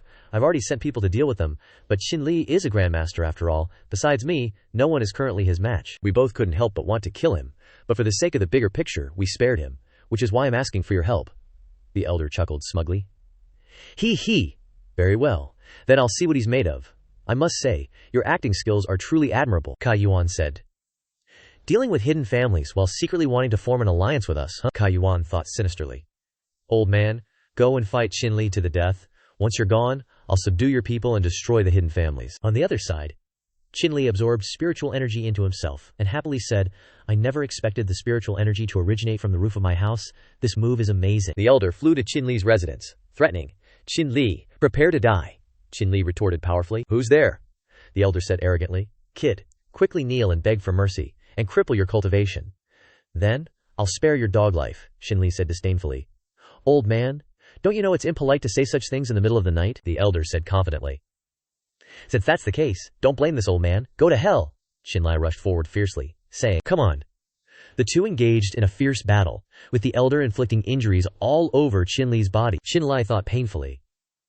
I never expected his strength to be so high. If I hadn't cultivated the second chapter and had the power of the Zanlu sword, I would be the one dead. I don't even know where that old man came from.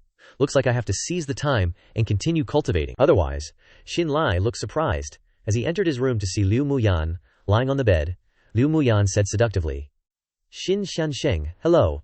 I am Liu Muyan, from the Huadong Liu family. Shinli thought painfully. Liu Muyan, one of the 4 great grandmasters. Why is she here? Liu Muyan said slyly. It seems Xin Xiansheng's injuries aren't light.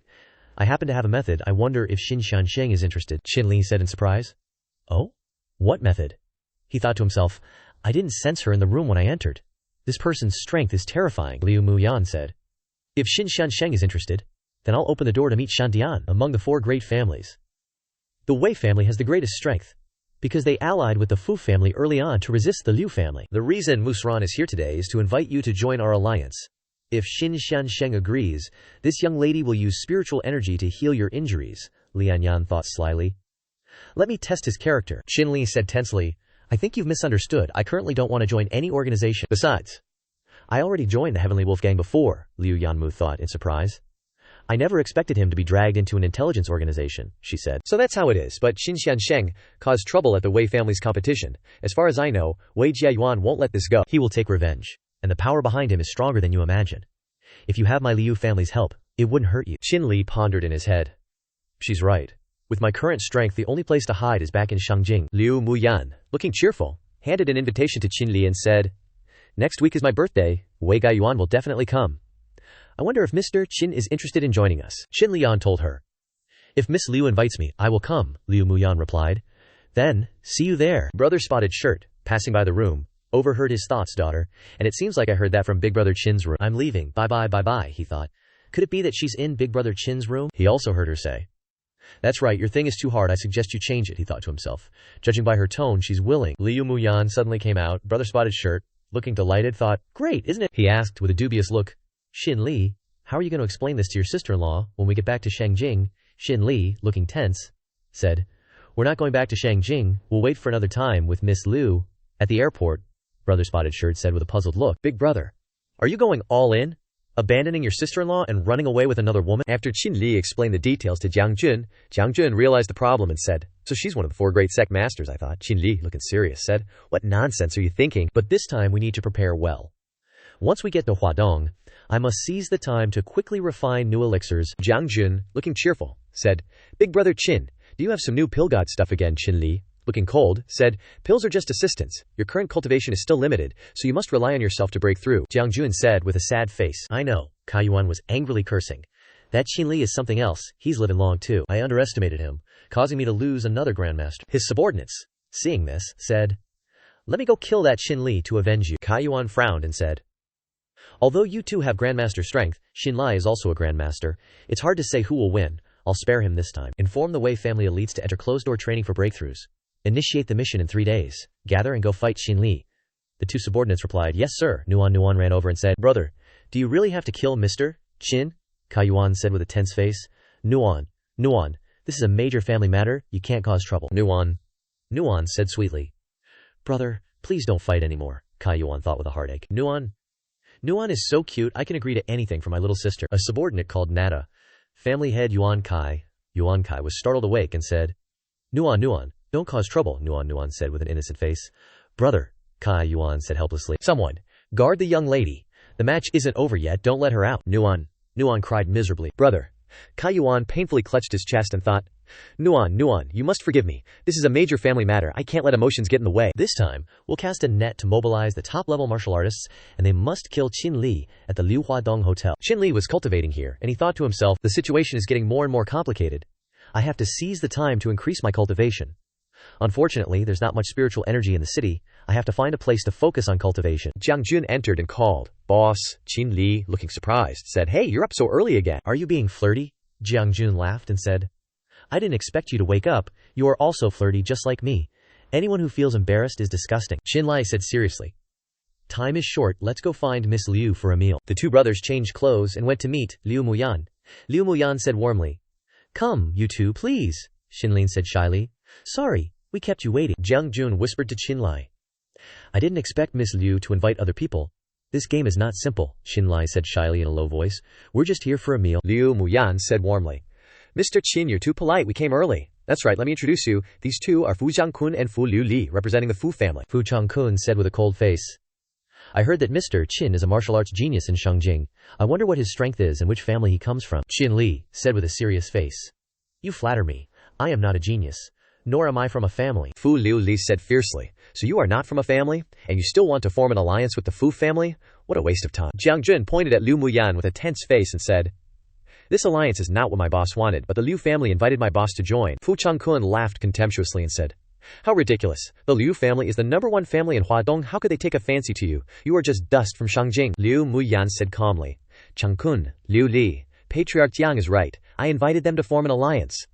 The two of them said in surprise, "What, Aunt Liu? Don't be fooled by him. This wild chicken with no background will be a disgrace to us." Liu Li said fiercely, "Changkun, go teach him a lesson and show him what a martial arts genius is." Changkun arrogantly provoked Jiang Jun. "You want to fight? Come here. A low-level martial artist like you wants to be my opponent." Liu Muyan shouted angrily. "Stop it," Changkun said fiercely. "Aunt Liu, don't interfere.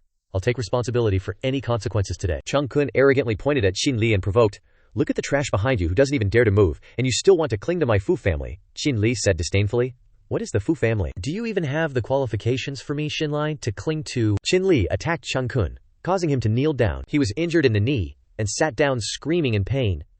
"My knee," Shinli said with a fierce face. "Go back and tell your family head I, Shinli, never wanted to ally with you." Liu Li pointed angrily and said, "You dare to hurt my brother, wait until I tell my father to beat you to death." Liu Muyan angrily slapped Liu Li and scolded, "Shut your mouth," Liu Li said with a puzzled face. "Aunt Liu, what is Shinli that you are protecting him like this?" Liu Muyan said confidently. "Because he is also a grandmaster alchemist and the leader of the Yangxia organization. Countless families want to win him over." The two siblings said with surprised expressions. He. Liu Muyan said humbly, "Mr. Qin, please don't be angry. What happened just now was the behavior of two juniors, and has nothing to do with Liu Ming." Shinli said with a tense face. "Miss Liu, you are too kind." Liu Muyan said with a smile, "Please come to the next room. I'll take care of something and be right over." "Please," she thought unhappily in her head. "If it weren't for Shinli, we wouldn't be able to get rid of the Wei family. These two kids almost ruined my plan." The two guards at the door of Nuan's room were bored and talking to each other. The one on the right said unhappily, "The elites of the Wei family have returned and are preparing to deal with Shinli. We are so strong, but we are guarding the door. It's not fair." The one on the left said smugly, "I am willing to stay and watch over the young lady. It's easy and fun, he." A voice came from the room. "Help!"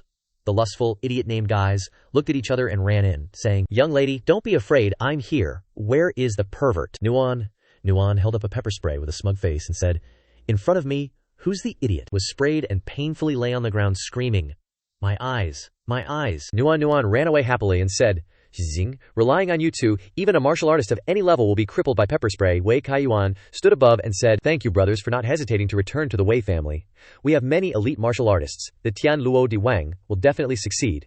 For the Xiong Wei of the Wei family, I have decided to take out the Wei family's treasure sword." He thought to himself, Xinli ruined my plan, and even allied with the Liu family. This time I must wipe them all out. Di Huo Dao, Nuan, looked down and thought, oh no. The Di Huo Dao has appeared, someone will definitely die. For thousands of years, the Di Huo Dao has occupied the West. Even if you give the knife and the flame mountain to burn, it will not be destroyed. Wei Kaiyuan held the Qing Dao tightly. He said loudly, "The ancestors of the Wei family are still here. I, as the 37th generation family head, take out this heirloom treasure sword to inform the Lord of the latest news." Qin has relied on the Liu and Fu families, now hiding at Liu Muyan's place. Can you believe he's acting like some hero? Turns out he's just a useless freeloader. Nuan, overhearing this, worried. I must find a way to save him, but I'm just a low-level martial artist. I can't face them head-on. At this moment, Wei Kaiyuan was still ranting. Then we'll just destroy the Liu and Fu families. That's right, the world will only remember the Wei family as the strongest. Suddenly, Nuan was overjoyed. I have a plan. A moment later she ran towards the group of people about to get into the car, but before she could reach them, someone shouted, "Stop right there." Nuan panicked inside. No way, I've already disguised myself like this, and I'm still discovered. The person slowly walked forward. I was saying you're scared to die? And you're only coming out now? You're always late. If you're really scared, you can follow Brother Li Yunfei. His strength will put your mind at ease. Realizing this person didn't know her intentions, Nuanan nodded with joy. You scared me to death. She said, okay, thank you, Brother Yunfei. In her heart she vowed, Qindegi, I will never let them hurt you. On Qin Yi's side, he said to Liu Muyan, Thank you, Miss Liu, for your hospitality. It's getting late, so Jiang Xiao and I won't bother you any longer. Liu Muyan replied. You're too polite, Mr. Qin. Then Muyan will not keep you. Just as she was about to leave, Qin Li said, Miss Liu, please hold on. By the way, do you know of any quiet parks in Huadong? Liu Muyan hesitated. There are some, but what does Mr. Qin want? Qin Li awkwardly replied. I ate too much. I want to digest. Liu Muyan chuckled. Just a stroll to digest, so that's it. There is a quiet park in Huadong, but it's usually deserted. That's Liu Shan Park. If Mr. Xin likes, I can go with you. Shinli shook his head. No need to trouble yourself. It's still early. I'll go alone. 3 hours later, a young woman standing on a high branch observed, and then said, Finally found you, Commander Qin. Shinli was still strolling on the street. He looked around and thought, This Liu Shan Park's spiritual energy is so abundant. Could it be related to the Liu family? Suddenly, something caught his attention. There's golden spiritual energy here. Then he entered an antique shop. The items inside emitted dense spiritual energy. Qin Li picked up the object emitting golden spiritual energy. This is it. He picked it up and asked the owner, How much for this bracelet? The person was still busy cleaning. Qin Li kept calling, Owner. At this moment the other party was startled. A masked girl replied, Take it as you please. Pay the money and buy it. Qin Li said again. But that's not good. Tell me the price. I'll buy this. The girl stammered and said, Then 50 million, cash or transfer. Qin Li's eyes widened in surprise. That's so expensive. Is it really? The girl angrily retorted. I'm a legitimate business. I pay taxes every year. Qin Li countered. How can that be? Forget it. I'll just consider it as paying taxes for Yanxia. In his heart he thought, She's disguised like this. Does she think I won't recognize her?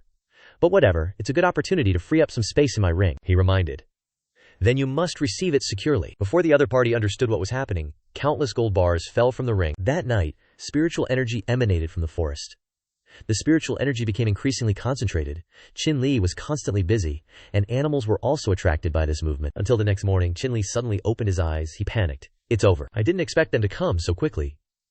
Ahead, the flickering spiritual energy of Wei Kaiyuan emerged. Inside the Fu family, a loud shout was heard. Old man, go to hell. The Fu family head tried to resist, he replied.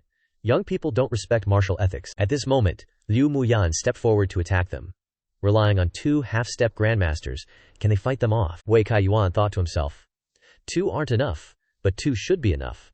There are so many of us we can crush them to death, even if we lose our strength. Next we need to kill Qin Li, then we can consider ourselves victorious. Where did that brat go? While he was busy searching, Qin Li suddenly appeared behind him. Who are you looking for? I can help you find them. Wei Kaiyuan hadn't understood what was happening yet and nodded. Okay, you know Shin? He turned his face to clearly see the person behind him, and he was startled. You're playing me. As he spoke, he attacked. Shinli drew his sword threateningly. Looks like you didn't learn your lesson last time. Wei Kaiyuan said arrogantly. I promised Nuan not to kill you, but that doesn't mean others won't kill you. As soon as he waved his hand, 2 figures immediately stood in front of Qin Li. Liu Muyan reminded him. Qin Shansheng, be careful. The Xiang brothers of the Wei family, combining their power, are no longer at the grandmaster level. You must not be careless. Shinli watched her fight and thought. The Liu family's head's abilities are indeed extraordinary. But if she said it like that, I need to be careful. The two Xiang brothers shouted loudly. Behold the strength of the Wei family's elite. Behind them was a giant bear, and they attacked with bear-like palm strikes. Shinli gritted his teeth. The pressure is too strong. He also charged forward with his sword. Nuan worriedly shouted from afar. Be careful, Yunfei. Next to her thought she was worried about the Xiang brothers, and joked, I can tell this is your first time on the battlefield, you're so nervous. Relax, that brat can't hurt the Xiang brothers. Nuan forced a smile. Really? That's good then. In her heart she worried and tried to think of a way to trick this guy away, then find a chance to save Tuan Dajia. Shinli kept retreating. He said tiredly, I didn't expect you two to really be thick-skinned. They laughed smugly. Of course. But the guy next to him reminded him, Dang, that brat is scolding us. Shinli charged again. But I'll show you my new move. He grabbed their chests with both hands, an action that confused them. What are you doing? Shinli smiled. Guess. Then Shinli used his spiritual power to strike their chests, causing both of them to be in pain. Brothers. Wei family was filled with mixed emotions. Yunfei was astonished. I didn't expect Shinli to be this strong, Nuan asked him. Then how do you compare to brother Yunfei? He forced a smile. The Xiang brothers even call me big brother. What is this? Shinli. Nuan acted surprised. Really? Yunfei affirmed. Of course. Nuan asked again. How can I believe you? Yunfei took out a sharp claw and said, This is my unique hidden weapon. Shinli will die without suspicion. Nuan was surprised. Then why aren't you going to fight? Yunfei showed off. Guess how many minutes it'll take for me to take down Shinli? Nuan was excited. Okay, perfect timing for me to see how powerful you are. While Yunfei was trembling and wanted to step into the battle, Nuan breathed a sigh of relief. Finally got rid of him. But Yunfei hadn't even done anything when he was sent flying out. He pretended to be seriously injured and said, Damn it, that Shinli dared to ambush me. Nuan was surprised. So fast. The two Xiang brothers had already fallen to the ground. Elite! I'm beating up the elite! Nuan praised wholeheartedly. Shindage is so strong, and I was still worried about him. She looked around, confused. Where did my brother disappear to? At this time, Wei Kaiyuan jumped high and used Earth Fire Raging Flame Blade. Shinli also realized the situation was not good. At this moment, Wei Kaiyuan's slash caused the ground to explode. Shinli struggled to hold on. Wei Kaiyuan scorned. You still dare to defend? You're definitely dead this time. Shinli's body was extremely exhausted. He could only sit still and take it. This is bad. My spiritual energy can barely keep up. Nuan was extremely worried. What to do now? Jiang Jun and Liu Muyan also noticed the commotion and panic. Wei Kaiyuan's ultimate move was getting closer and closer. Just then, Nuan rushed over in a fluster. Big brother, you can't kill him. Wei Kaiyuan looked at her in surprise. Nuan, why is she here? Didn't I lock her up? He paused and then asked. Why? Shinli is the Wei family's enemy. Nuan stammered. Because I'm pregnant with Shinli's child. Wei Kaiyuan asked in anger. You said you're pregnant with his child. Nuan nodded haltingly. Shinli's eyes widened in confusion. Jiang Jun seemed to have heard a thunderclap. Boss, when did you? Nuan said, sobbing. After he saved me at the three-headed serpent's place, he seduced me. I was young and didn't know any better, so I was tricked. Later I found out he was already married, but I was already pregnant with his child. What should I do now, brother? Wei Kaiyuan was furious. Damn it, Nuan picked up a knife from the ground and said, If you want to kill him, then you'll have to end me first. Wei Kaiyuan gritted his teeth and nodded. Okay, you go kill him, and I'll listen to you from now on. Just then, a voice laughed. Big brother, you are really something, even wanting to kill your own grandchild's father. Does the Wei family head want his own sister to never be able to hold her head up for the rest of her life? Countless thoughts flashed through Wei Kaiyuan's mind. Should I have Nuan get an abortion? No, that would be too harmful to her body. Then should she give birth to the child? No. Nuan would become a single mother. Then should I have Shinli marry Nuan? But Shinli is a beast who's already married. Then should I kill his wife? This idea kept repeating in his head. Nuan, on the other side, winked at Shinli to signal him to kidnap her and escape. At this moment he understood. No wonder the little girl suddenly said that, so that's what she meant. Jiang Jun was clueless and bewildered. Boss, why is Nuan winking at you all the time? Is she not feeling well? These words seemed to wake Wei Kaiyuan up, and he immediately ordered, Xiang brothers, quickly take the young mistress back. Almost didn't see any movement from them, he shouted again. Zhang Dai, Zhang But these two had already been knocked down a while ago. Wei Kaiyuan was furious, had enough sleep yet. Hearing this, the two of them opened their eyes wide, then quickly dragged Nuan away, leaving Jiang Jun dumbfounded. They're so fast. Shinli helplessly watched them go. At this moment, Wei Kaiyuan approached with his blade. This venerable one has decided. Whether you and Nuan are telling the truth or not, you must die today. As soon as he finished speaking, he jumped into the air, then swung his azure blade downwards. Shinli also jumped up to meet him. The weapons of the two collided, and in the end, Shinli was at a disadvantage, and fell to the ground. He suffered heavy damage. The spiritual energy in the barrier is being consumed too quickly. There's no time to absorb more. Am I gonna die here today? Liu Muyan wasn't doing much better either. My spiritual energy is almost gone, but releasing that move still needs some time. Thinking this, she said to Qin, Mr. Qin, agree to act out this play with me. You must act it out well. Qin was surprised and didn't understand what was happening when Liu Muyan suddenly stood up. Her movement startled the deputy family head. Could she be planning to use that move? Liu Muyan said to Wei Kaiyuan, family head Wei. I concede. The Liu family will be subservient to the Wei family. Wei Kaiyuan laughed triumphantly. Good, very timely. In that case, you go kill that little brat. Liu Muyan nodded. Of course. No problem. Little bro. Things have come this far, don't blame your big sis. As she released her hand towards the sky, a surge of spiritual energy surrounded Liu Muyan. She continued. If you want to blame someone, blame yourself for being too weak. The surging spiritual energy intensified, the power growing stronger and stronger. Liu Muyan cried out, Little brother, I'm coming, just hold on. The influx of spiritual energy rushed in, and Shinli was pierced through his body by it. Wei Kaiyuan watched this scene gleefully. Elder Fu, the Liu family has submitted. The Qi family still wants to fight. The Fu family head waved his hand. No fight, no fight. Even without this old man, others will continue to play with you. Wei Kaiyuan. He instantly sensed something was wrong. Zhang Kun's spiritual energy was now enveloping Shinli, seemingly empowering him. After that spiritual bath, I feel so much better, Liu Muyan said triumphantly. Sorry, Wei Kaiyuan, but compared to an old geezer like you, I still prefer younger men. In her heart, she breathed a sigh of relief. Luckily, he didn't see through my plan, otherwise, I'd be dead. But I don't have any strength left now. I have to rely on this kid. Wei Kaiyuan cursed inwardly. Damn it! This woman dared to give all her spiritual energy to that brat. He leapt into the air and swung down. I'll kill you all! Shinli prepared to meet the attack. He used his one pillar to support the heavens, to resist the sword's edge. Wherever it went, Wei Kaiyuan's attack disintegrated. The people creating the barrier were horrified as Wei Kaiyuan fell. Family head. The barrier they had created cracked wide open, and everyone panicked. The spiritual energy within Shinli continued to surge, and the holes in the barrier grew larger and larger. Finally, the shield shattered completely. Shinli said coldly, I've crippled your cultivation. For Wei Nuan's sake, I'll spare your life, Wei Kai. Yuan was shocked. You're showing me mercy. Remember when you killed that grandmaster last time? That was an elder of the Zhuge family. The Zhuge clan won't let you off. I hope you'll be just as lucky then as you are today. Shinli was surprised. The Zhuge family, Liu Muyan explained. The Zhuge he's talking about is probably one of the hidden families, with countless grandmasters. The hidden families even have pseudo-god realm experts. I heard they've recently announced their entry into the world, and it's sure to cause a bloodbath. Shinli nodded. I see. But I have to thank you, Sister Liu, for helping me defeat Wei Kaiyuan. This time, Liu Muyan waved her hand. This is the Liu family's secret cultivation method. It'll cause some temporary damage, but a couple of days of rest will fix it, Shinli continued. No wonder you asked me to act with you. The Fu family head then walked over. Mr. Qin, you truly are a hero. KZ was blind and offended you the other day. I've already disciplined him. If we have the chance to meet again, he will definitely apologize to you. Qin Lin shook his head. That was a small matter, it's long past. Family head Fu doesn't need to mind it. Liu Muyan suddenly ran over and hugged him, saying, 2 days from now is my daughter's birthday. Are you planning to use my things and not take responsibility? Shinli said awkwardly. How so? He was bewildered. Although he had borrowed the spiritual energy to feel like he was at his peak, he didn't expect it to completely disappear afterward.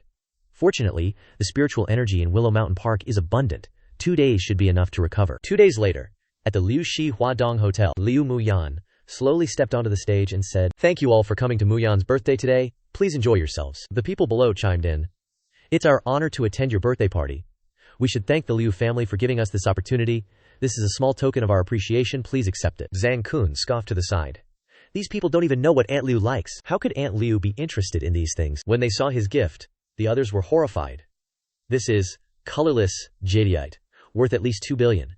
As expected of the Fu family, one of the 4 great families. Truly extraordinary. Liu Li mocked from the side. Qin Li, I'm just saying, you're still a grandmaster. Wouldn't you prepare anything before coming to eat? Need my help? The deputy family head scolded coldly. Liu Li? What did I tell you in private? Hearing this, she widened her eyes in shock. Brother Qin, I'm sorry. Qin Li smiled. I'm sorry to trouble Miss Fu to care. At this moment, Liu Muyan walked over. What are you all talking about that's so fun? Qin Li smiled and looked at her. Miss Fu and I were just joking around. Liu Muyan chuckled. Is that so? At this moment, Zhang Kun spoke up. Aunt Liu, happy birthday. A small token of my appreciation, I hope you like it. Zhang Kun looked at the gift in surprise. This is an emerging lotus flower, isn't this worth a lot of money? Zhang Kun showed off triumphantly. Just 2 million, it's nothing. As long as Aunt Liu is happy. Liu Li provoked. Brother Qin, what did you prepare? Take it out, and let's see. Shinli handed Liu Muyan a bracelet and said, happy birthday. This is a small token of my appreciation. Zhang Kun and Liu Li sneered. Brother Qin is so funny. What is this broken gift? Brother Qin is so special. Shinli wasn't angry, but smiled and said, that's right. This bracelet of mine is one of a kind. The guests around echoed, joking. Who are you trying to fool? Can this bracelet compare to our gifts? How ridiculous. This grandmaster is so funny. Shinli then said. This bracelet was bought by the roadside at Willow Mountain Park. I hope you don't mind it. Liu Muyan smiled. Gifts aren't ranked by value, thank you. She looked at the bracelet, puzzled. What is he doing? Could it be that this bracelet hides some secret? Liu Li continued to mock. Aunt Liu, what kind of joke is Qin Li playing? Zhang Kun scoffed. Dad, this guy doesn't respect the Liu family at all. We're allies. Aren't we going to teach him a lesson? The deputy family head nodded. This thing is not simple. Accept it. Just as Liu Muyan put it on her wrist, he unleashed his magic to attack her, angrily. Deputy family head? What are you doing? But immediately after, she was shocked. This bracelet emitted a formation. A protective barrier surrounded Liu Muyan. It's a defensive barrier magic item. Liu Muyan was overjoyed. Thank you, Mr. Qin. Thank you, Qin. Li smiled. I'm glad the Liu family head likes it. Zhang Kun said disdainfully. It might as well be dog SHT. Liu Muyan retorted. Not everyone steps in dog SHT. Zhang Kun turned to look at her with contempt. This flirtatious woman is hugging Qinli's ass. She's probably already climbed into his bed. Just as he finished speaking, he was slapped across the face. The person who hit him was Liu Muyan. She shouted, Zhang Kun, show some respect. Zhang Kun was furious. Even my dad has never hit me. The deputy family head shouted. Good hit. Aren't you going to apologize to the Liu family head and Mr. Qin? Do you want me to hit you? Zhang Kun nodded hurriedly. Shinli spoke up. There's no need for an apology, but Elder Fu, I'd like to inquire with you about the affairs of alchemists. The deputy family head replied. This is related to alchemy. This old man has heard of it but doesn't understand much. But I heard that alchemy, insect witchcraft and incantations, these bizarre and strange arts are thriving on the southern island and its territories. Perhaps there will be clues you seek there. Shinli was overjoyed. The southern island territories, thank you, Elder Fu. He didn't notice that someone was watching from afar. Zhuo Xuanyi had been paying close attention to his every move, and she exclaimed with emotion, I didn't expect him to be so powerful now. If I could cultivate with him, my cultivation would increase rapidly, and I might even approach his level. On the Wei family's side, a loud shout echoed from a room. Is anyone there? I've been calling for so long, why isn't anyone coming? This bunch of dogs who only care about immediate benefits wouldn't abandon me just because I've fallen from grace, would they? As he spoke, someone suddenly interjected. Wei Kaiyuan? There's no need to call out anymore, all your elite forces have already been eliminated. Wei Kaiyuan gasped in shock. I didn't even hear the sound. Could it be that they silently defeated my Weiji elites? Impossible, Nuan. Nuan hid in a corner, worried. What exactly is going on, brother? Suddenly, someone grabbed her hand and covered her mouth, pulling her away. It turned out to be Xiang Heir and Xiang Da, who reminded her, Young miss, you can't be discovered. Those people are patrolling meticulously, checking everything, leaving no one out. Xiang Er and Xiang Da urged. The enemy's strength is too great. We brothers will protect you to find a way out. Nuan still wanted to stay, but her brother is still inside. Xiang Da and Xiang Er hastily dragged her away. The family head can't be saved. Wei Kaiyuan cursed in the room at this moment. You bastard! I thought you'd deal with Xinli first. But I didn't expect you to attack me first. The opponent smiled. It's all the same. It's all the same sooner or later. After today, the Wei family of the western regions will no longer exist. But don't worry, we will defeat Xinli as well. To be precise, we've already made our move. At the Liu Shiro's hotel, Wei Kaiyuan shouted, What did you say, Liang Qing? Tell me slowly, Qing Yin. What exactly happened to her? On Xinli's villa side, Liang Qing replied anxiously. Just now, Sister Qing Yin, she encountered an assassin. I drove the assassin away, but she seems to have been poisoned. Xinli replied. Wait for me. At this moment, Zhao Xuanyi in a revealing outfit walked to the door. Commander, you can't escape this time. With this joyful union powder, we'll definitely be done for tonight. Before she could do anything, Xinli suddenly opened the door, causing her to be swept along. Xinli hurriedly instructed Liang Qing, help me take care of Qing Yin. Zhao Xuanyi was furious by the door. Qing Yin, you're thinking about that woman again. Chu Qing Yin. You forced me into this. Don't blame me. The next morning, at the No. 1 Cosmetic Surgery Hospital of Huadong, Zhao Xuanyi showed the doctor a picture and said, Based on this appearance, fix my face. Money is no problem, understand? The doctor nodded hurriedly. Yes, Zhao Xuanyi thought triumphantly. My husband, don't rush. I will soon be your new wife. In Shangjing, after examining Qing Yin for a while, Qin Li spoke. Fortunately, you told me in time. If it was any later, the poison would have entered the heart. I'm afraid. He was puzzled. But I came from Huadong to Shangjing at most 3 hours. This poison developed so slowly it must be related to the woman in Qingyin's body, right? A moment later he asked. That's right, where's the assassin? Liang Qing replied. In the basement, we've used all our tricks on him. This guy is tied up and begging for mercy. Liang Qing continued. Just before, you killed Wu Tianxi, who was Wei Kaiyuan's ally and also the South Island sect's elder of the Sanheitang. This guy is one of the people Sanheitang sent. Sanheitang didn't dare to cause trouble for you, so they sent someone to assassinate Sister Qingyin. How despicable, Shinli said. Qingyin was poisoned. Just before, Vice Elder mentioned that the witchcraft was related to the South Island. It turns out there's this level of connection. Qin Maosi angrily said.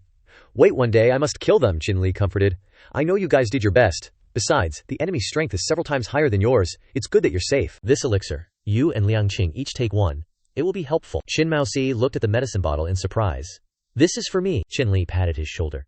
Next time, you can't miss these people. But the enemies in the future will be even more terrifying, relying only on the Shu family, Jang family. And the two of you will definitely not be able to resist. So I also invited a friend to help. In times of difficulty, that friend will lend a hand. In short, Shangjing will also come to visit the two of you, Liang Qing worriedly asked.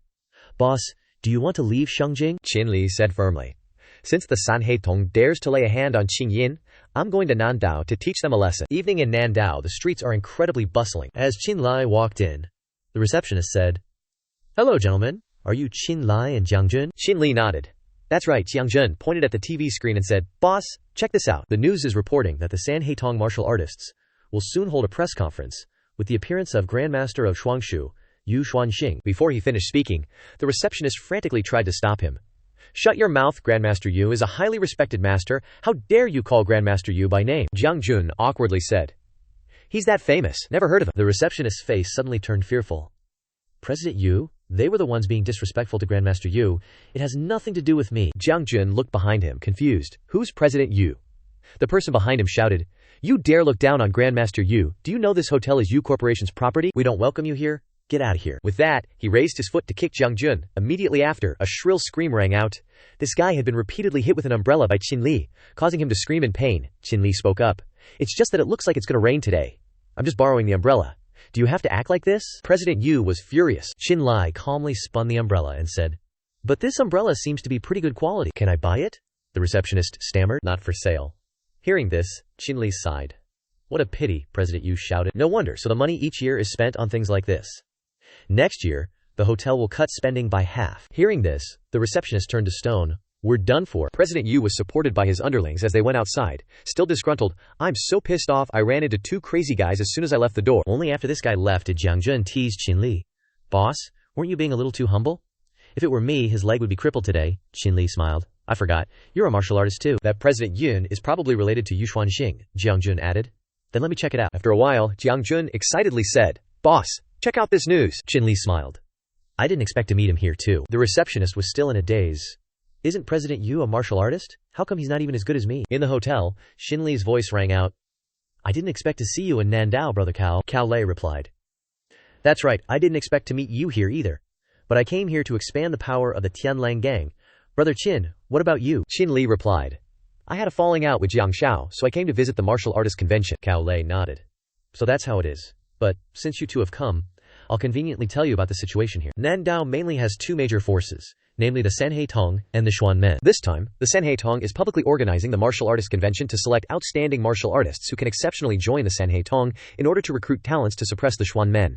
Therefore, many cultivators and small sects are interested. Except for the Xuanmen, all the major and minor gangs of Nandao are participating. The Tianlang gang has come to Nandao to develop, so it's inevitable to compete with the Sanheitong, so they frankly participated in the martial artist convention to openly show their strength. Qin Li smiled. So that's how it is. Then please register me for a spot as well, would you? I haven't done anything since I joined the Tianlang gang. Let me compete with the Sanheitong this time. Cao Lei was overjoyed. That's great. With you participating, the Tianlang gang will be even more powerful. I heard you're already a grandmaster. This martial artist convention will definitely rely on you. Qin Li replied. I'm also a member of the Heavenly Wolf gang.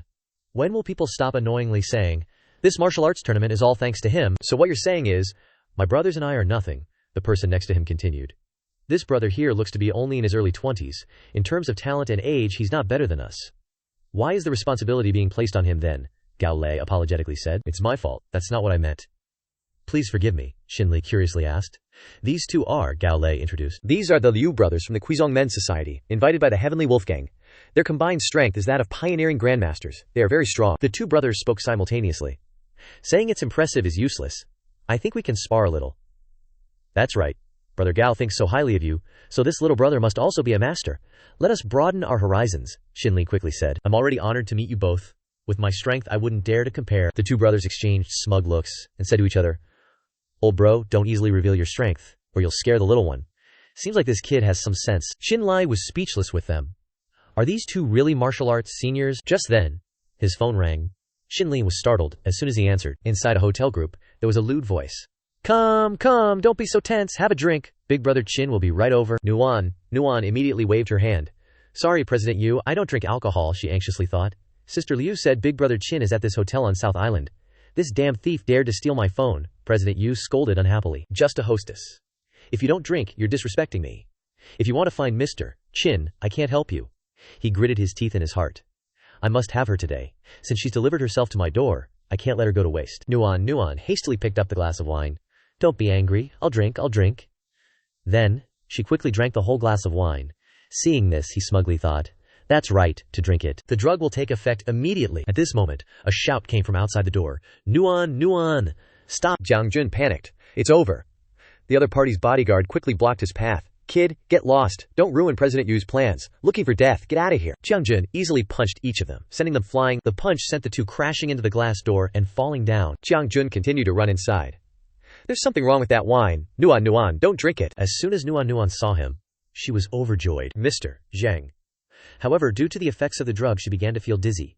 The glass in her hand fell to the ground and shattered, and she moaned incessantly. My body is so hot. Jiang Jun angrily said, Bastard. What did you give her to drink? President Yu kicked Jiang Jun in the stomach. Just a level 6 martial artist? What a piece of trash. The kick sent Jiang Jun crashing into the wall, and he vomited blood. President Yu continued to sneer. You almost ruined my plans, you piece of trash. Jiang Jun trembled and called out, Nuan, wake up. President Yu triumphantly picked up Nuan and walked away. Brother is taking you to see a great treasure. Nuan's body was still burning hot. Trying to persist, Mr. Jiang. Inside hotel room 666, Nuan lay on the bed, uncomfortably saying, It's so hot. President Yu began to laugh. Don't worry, brother will cool you down. Just then, the door to the room burst open. President Yu angrily shouted, Who is it? Shinli stood in front of the door and said, Me. President Yu cursed. Are you crazy? Is that punk still not done? Do you know who I am? Shinli ignored him and rushed over, and in a short time, he knocked President Yin to the ground so that he couldn't say anything more. Shinli reminded, Young Master Jiang, carry her away. Jiang Jun nodded. Okay. Seeing Nuan moaning, Jiang Jun felt extremely embarrassed. In the bathroom, cold water kept running. Nuan was soaking herself to cool down, Jiang Jun said smugly. Boss, will she calm down like this? Shinli praised. Good idea. He sighed in his heart. Luckily, it's just a normal drug. Acupuncture will do the trick. She should wake up soon. After a while, Nuan slowly opened her eyes.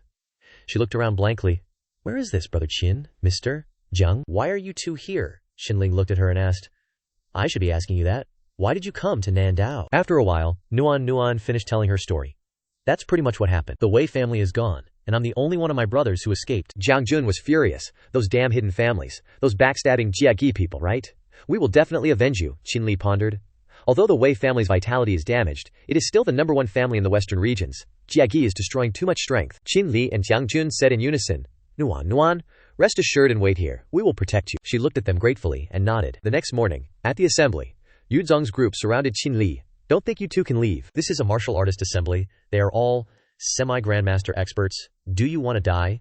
Just say it. Qinli took out the test papers and said, We are here to participate in the competition. Yu Zong was smug in his heart. Competition. Good, I want to see how miserably you will die. He pointed the way. The competition is over there. After walking for a while, Qinli stopped. Ahead, someone was shouting loudly. No wonder it's the Sanhe gang, they fight so well. The Liu brothers were beaten to a pulp. Both of them flew past Qinli and fell to the ground. Gao Lei hurriedly took Qinli's hand and said, Brother, you're finally here. Qinli thought as he walked. The Liu brothers are not weak, but I didn't expect them to lose so quickly. The audience above cheered. The Tianlang gang has brought up another stepping stone. A nobody dares to fight against Old Vu. Old Vu is the #1 martial artist in Nanchang. The Old Vu provoked Qinli. Young man, you have courage. I'll grind you to dust. Qinli asked puzzledly. Don't we need to sign a life and death agreement or something? Old Vu was stunned, and then he burst out laughing. Shinli continued to ask. Doesn't the arena have this rule? Old Vu chuckled. It's been so many years, it's the first time I've met someone who dares to sign a life and death agreement with me. Bring the life and death agreement here. Kid, if I accidentally beat you to death, don't blame me. After a while, Shinli stamped the life and death agreement and he smiled back. Same here. Old Vu was furious and he showed his strength and shouted, "Arrogant brat." Before he could do anything, a sword flashed past him. The man spat blood and was horrified. How is this possible? The people on the stage didn't understand what was happening. Shinli threw the man into the sky. Yu Zong was so shocked that he crushed the wine glass in his hand. No way. A beautiful young woman nearby praised this little brother's strength. Her bodyguard hesitated and asked, "Miss, should we let him?" The girl shook her head. No need. As soon as old Vu fell to the ground, two people dressed like him jumped up. "Big brother, don't worry, we will avenge you. You brat, dare to kill him, you go and meet the king of hell." Shinli smiled and asked, "Are you going to sign a life and death agreement?" In his heart he affirmed, "As soon as I entered, I sensed the GU poison on the bodies of Qingyin. They are the ones who cooperated with each other to create hidden weapons." Everyone on the stage panicked. What is that? After a while, countless GU worms flew over, and everyone was terrified. GU poison, it's GU poison. The Vu brothers, ultimate move, this place is not safe. Run quickly. What's going on? Are our spiritual energies being drained? The spiral poison worms are getting stronger. Shinli calmly circulated his energy. That thing kept advancing towards him. Right when it was within striking distance, Shinli unleashed a slash, and the two guys were instantly killed. Everyone was stunned. He won. Beng Tianlang actually defeated the Sanhe gang. President Yu looked at the person before him smugly. Back then, my dad killed 2 grandmasters with his bare hands. This time, he'll definitely kill that brat. Just as he finished thinking, Yu Xuanxing went up to the stage. "Young man, impressive. I'm Yu Xuanxing, the leader of the Sanhe gang. I admire talented young people like you. If you're willing to join the Sanhe gang, you can become the deputy leader." President Yu shocked. However, Qinlai casually shook his head. "Sorry, Leader Yun. I'm used to being free. I'm not interested in that kind of management. But I haven't seen Leader Yun make a move today. I wonder if I have the honor of sparring with you." Yu Xuanxing smiled. "If you're interested, I'll play with you here tomorrow." Shinli nodded. "Okay, I'll definitely be there tomorrow." At this moment, someone approached Shinli from behind. "Big brother Qin, you're amazing." Gao Lei also praised. "Brother Qin, good job." Shinli continued. "Let's go. That's all for today." Yu Xuanxing watched everyone's figures and thought, "I didn't expect Wei Kai Yuan's younger sister to be with him. Interesting." In the hotel, Nuan applied medicine to Jiang Jun. "Does it hurt? Should I blow on it for you?" Jiang Jun was embarrassed. That's not appropriate. Nuan didn't hesitate and started blowing on his wound. Jiang Jun's heart fluttered. "It's worth dying now." At this moment, Nuan said, "When I was little and got hurt, my older brother would blow on it for me like this. Does it feel better?" Suddenly seeing Jiang Jun cry, she worried. "Does it hurt a lot?" Jiang Jun shook his head. No, it doesn't hurt at all. It feels great." At this moment, there was a sudden knock on the door. Nuan was puzzled. "Isn't Big Brother Qin at the agreed location? Who could it be at this hour?" Jiang Jun guessed. "Maybe it's Gao Lei." Nuan ran to the door. "I'll go open it." As soon as the door opened, President Yu's hand reached in, and he immediately grabbed Gu Nuan. Jiang Jun shouted anxiously. Nuan. President Yu carried Nuan over his shoulder and said, "If you want to save this woman, have Qinli come to the Sanhe gang at the arena." After a while, Qinli arrived. He looked around puzzled. There's not a single person here. What's going on? At this moment, his phone rang. And as soon as he answered, Jiang Jun on the other end of the line said anxiously, "Boss, Nuan has been captured by the Sanhe gang. It's a diversion. They lured you here to capture Nuan. It's all my fault." Qinli gritted his teeth in anger. Sanhe gang. On the other side, Yu Xuanxing's group was already waiting. He said smugly, "The soul reaping formation is already set up. As long as Qinli enters, he's doomed." President Yu flattered him. "It's still Dad's plan that's the best. Capturing this little girl will control Qinli." Yu Xuanxing boasted. "Old Ginger is spicier. Without him, how could our Sanhe gang make a name for ourselves on Nan Island?" Nuan scolded angrily. "Bastards! You big bastards, let me tell you, the Wei family and Big Brother Qin are enemies. He won't come, so don't even think about hurting him." President Yu grabbed her hair and said, "I see you guys are very close, not like enemies at all. More like lovers, huh?" Nuan felt pain in her heart. "I've caused trouble for Big Brother Qin again. Should I not have gone looking for him?" President Yu taunted as he slashed her face with a knife. "You slut, aren't you using this face to seduce men? Let's see who you can seduce now that you're disfigured." He slashed her clothes with the knife. "I have to see what beauty you have. Such white skin, but it's getting dirty. Will Qinli still like you?" After teasing her, he kicked her straight to the ground. "Brothers, this woman is for everyone to try." The men surrounded Nuan, their eyes filled with lust. No, save me, Big Brother Qin, save me." At this moment, there was movement outside the door, and it was kicked open. Qinli and Jiang Jun appeared. "It seems you guys are tired of living." Jiang Jun worried. Nuan, she sobbed, announcing to the two of them, "This is a trap, Big Brother Jiang, Big Brother Qin, please don't go in." Qinli used his divine sense to observe his surroundings, and their formation appeared in his eyes. Qinli stopped Jiang Jun inside. "Something's not right, let me check it out first." Then Qinli slowly stepped into the formation. The formation quickly activated, and scarlet dark energy enveloped Qinli. The group inside smugly thought, "What an idiot. You can consider yourself enlightened to die in my formation. Shinli, go to hell. With that, Yu Xuanxing increased his magical power to the formation, and the evil energy quickly attacked Shinli. He smiled disdainfully. Just some ordinary, evil energy? Is that all you've got? Daring to target my woman, you're asking for death. He immediately unleashed a sword strike, and the evil energy was instantly blown away. Yu Xuanxing looked in horror as the attack flew back towards him, and a huge explosion erupted around him. He trembled and fell to the ground. So Qin Lin is actually Shinli. Headzong frantically crawled to Qin Li's feet. Big brother Qin Li, I was wrong. The families forced us to avenge the Heavenly Master incident. I didn't want to provoke you. Qin Lin ignored him and killed him. The families dared to harm my wife. I will definitely make them pay, but you cannot be spared. Jiang Jun ran over to protect Nuan. Big brother Qin is the best doctor in Yangxia. He will definitely be able to heal your face. Nuan nodded. Thank you both for saving me again. Yu Xuanxing's subordinates quickly pleaded, Boss, we were just following orders. We absolutely had no intention of opposing you. From now on the Sanhe gang will submit to the Heavenly Wolf gang. Please spare us a way out. Shinli smiled. Go find Gao Lei and register. The group quickly rejoiced. Yes, thank you big brother for not killing us. Shinli pondered. After they left, he spat out a mouthful of blood. Jiang Jun and Nuan supported him worriedly. Boss, are you okay? Are you injured? Shinli replied. I probably got hit by some kind of poison bug when I broke the formation. At this moment, a woman approached and said, You've been poisoned by the Sanhe gang's GU insects. If you don't quickly treat it thoroughly, it will at least cripple your cultivation, and at worst, you'll die. Shinli asked in surprise. Who are you? The girl introduced herself. I am Xia Yufei, the sect leader of the Xuan sect. I have no ill intentions. Mr. Qin, I saw you at the arena yesterday. Shinli Nai thought to himself. The sect leader of the Xuan sect. I didn't expect her to be there too. These past 2 days, Gao Lei has been saying that the forces of Nan Island are divided into two, and the Xuan sect is one of those forces. Although their reputation is great, their strength is ordinary. And at the highest point of Nan Island, the sect leader of the Xuan sect is a 30-year-old woman, so it was her. Then he asked, What brings sect leader Xia here? Xia Yufei replied. Mr. Qin shocked the Sanhe gang, and even broke the execution killing formation. Your abilities are extraordinary. But Yu Xuanxing is a schemer. I'm just here to help you, and I'd like to invite you to talk. The next morning, Xia Yufei brought a bottle of medicine, and said, Mr. Qin can use this medicine first. Before she could hand over the medicine, she was startled. You're all right, Shinli replied. I'm a doctor. I don't need sect leader Xia to bother with this kind of GU poison. But sect leader Xia has come here in person. It's not just to detoxify me, is it? Xia Yufei nodded. That's right. For many years, the Xuan sect has lacked someone with peak abilities, which has always worried me. I've searched the entire martial arts world but couldn't find a suitable person to choose until you appeared. If Mr. Qin is willing to come to the Xuan sect, I am willing to be your deputy. Shinli looked at her in surprise. Although the Xuan sect's reputation in Nan Island is not small, I don't like joining sects and forces.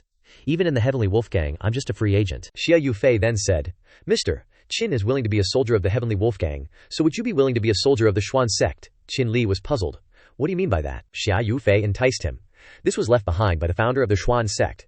If Mr. Qin has the ability, we will give you this ancient book to show our sincerity. Although I've mastered a few moves, I'm not proficient in them. Perhaps it will be useful to you. As soon as he opened the book, Shinli was surrounded by abundant spiritual energy. He exclaimed, I didn't expect that just by looking at it, the spiritual energy in my body would be so full. Then he nodded. I agree to your offer. In the future, if the Xuan sect has any matters, you can come to Shangjing to find me. Xia Yufei was overjoyed. Okay?